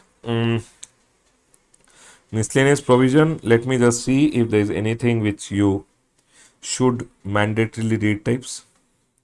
Baba, miscellaneous provision में 1 point GSTR 1 के बाद 1 GSTR 1A has been added, nothing important. One very important point, which is the amendment ka point over here in your miscellaneous provision. Remember, now the Competition Commission of India ka work which is there has been handed over to the principal. Remember, principal bench of the GST 80 Appellate Tribunal ka principal bench will now go ahead and take care of all the work which is there. I have already told over here, the work of the Competition Commission of India has now been handed over to the principal bench which is there. This work of profiteering, etc., I don't feel it is important from exam point of view. One point you can remember over here, that if the principal bench of Appellate Tribunal goes ahead and identifies that you have gone ahead and done profiteering, if you have done profiteering, what are the action that can be taken against you? This one point you can remember. They can tell you to reduce the prices. They can tell you have done profiteering, please return the benefit which you have gone ahead and done along with interest to the consumer. They can go ahead and impose a penalty on you, which is 10% of the amount profited, or they can go ahead and cancel your registration. This one point, if you want, you can go ahead and remember. I don't think so it is very important from exam point of view. Just running through this is enough. Okay? In the C graded chapter, I am not going through this chart which is there, but I'll tell you the miscellaneous provision, these 3 important points, all these questions, just go through once now before the exam, not required. Remember, the work of the Competition Commission of India is now handed over to the principal bench of Appellate Tribunal. Done, sir? This point is clear. And whenever there is a profiteering which is done, whenever the Competition Commission of India, now the principal bench of Appellate Tribunal passes an order, what kind of an order they can go ahead and pass, what are the orders they can go ahead and pass, these 4 points which I have told you, just take care of this, more than enough, nothing more than this. Done, sir. We are all clear till here. Baba, here I will go ahead and close my revision on GST ka portion which is there. All the GST ka A graded, B graded chapter we have gone ahead and discussed in detail. C graded chapters also I have gone ahead and told you what are the most important points which are there, which you must be taking care. C graded chapter you must go ahead and completely complete it now only. One day before the exam, we are all going to focus only on the A graded and B graded. Now you are going to complete the C graded chapters. Once you have completed with me revising, now again you are going to revise it once, and A, B, C you should go ahead. See, once the revision is done already in March, April one more revision has to be done. You focus when you want to do the revision. April you have to go ahead and revise the GST, customs and FTP one more time. And exam ke before, Revision is not required. You just have to go ahead and quickly run through the A graded, B graded points which I've gone ahead and told you from the A graded, B graded chapters which are there. Only you have to go ahead and go through A graded and B graded chapters which are there. C graded chapter, now you have to go ahead and cover in March and April. Done, sir. This point is clear. Here we are done with our GST revision which is there. Now listen to me very carefully. GST, the revision which we have gone ahead and done over the last 7 days, I'll go ahead and make two parts of this as two marathons which are there, and I'll go ahead and upload part 1 of the marathon and part 2 of the marathon. Approximately 11-12 hours ka 2 marathons will come for GST, which very soon I will go ahead and upload. So this 7 days revision will go ahead and remove it, and I'll go ahead and upload 2 marathon for GST which is there. And for customs, I'll go ahead and upload one last part of the marathon. In customs, there is no amendment at all. Only one small amendment is there, which I'll go ahead and tell you. Everyone, please remember when you are going ahead and now the third part of the marathon which will come. So this will be the second part ka end of the marathon. The third part of marathon which will come, where you will be going ahead and watching customs. Listen to me very carefully. Baba, customs I am not going ahead and revising again, because from tomorrow anyways inter revisions are going to start. So custom, I'll go ahead and provide you one marathon which I recorded for the November 24. In that, when you are going ahead and watching the marathon, you have to be careful. This 3 years is now 5 years. This 3 years is now 5 years, and one amendment you have to go ahead and do over here in your chart book, page number 71. This 3 years is now 5 years. Okay, sir. In section number 20 here for condition 1 and 2, this 3 years is now 5 years. In your types of duties chapter, one small point, page number 80. Preferential duty has been deleted now. This preferential duty wala point has been deleted. Section number 6 and section number 7. Page number 81, section number 6 and 7 has been deleted. Nothing other than that. I hope this point is clear to all of you. So here is the end of our GST ka marathon. In the next marathon, you will be going ahead and watching customs. Done, everyone. I hope all of you enjoyed the GST ka marathon. In the next marathon, you will be watching customs.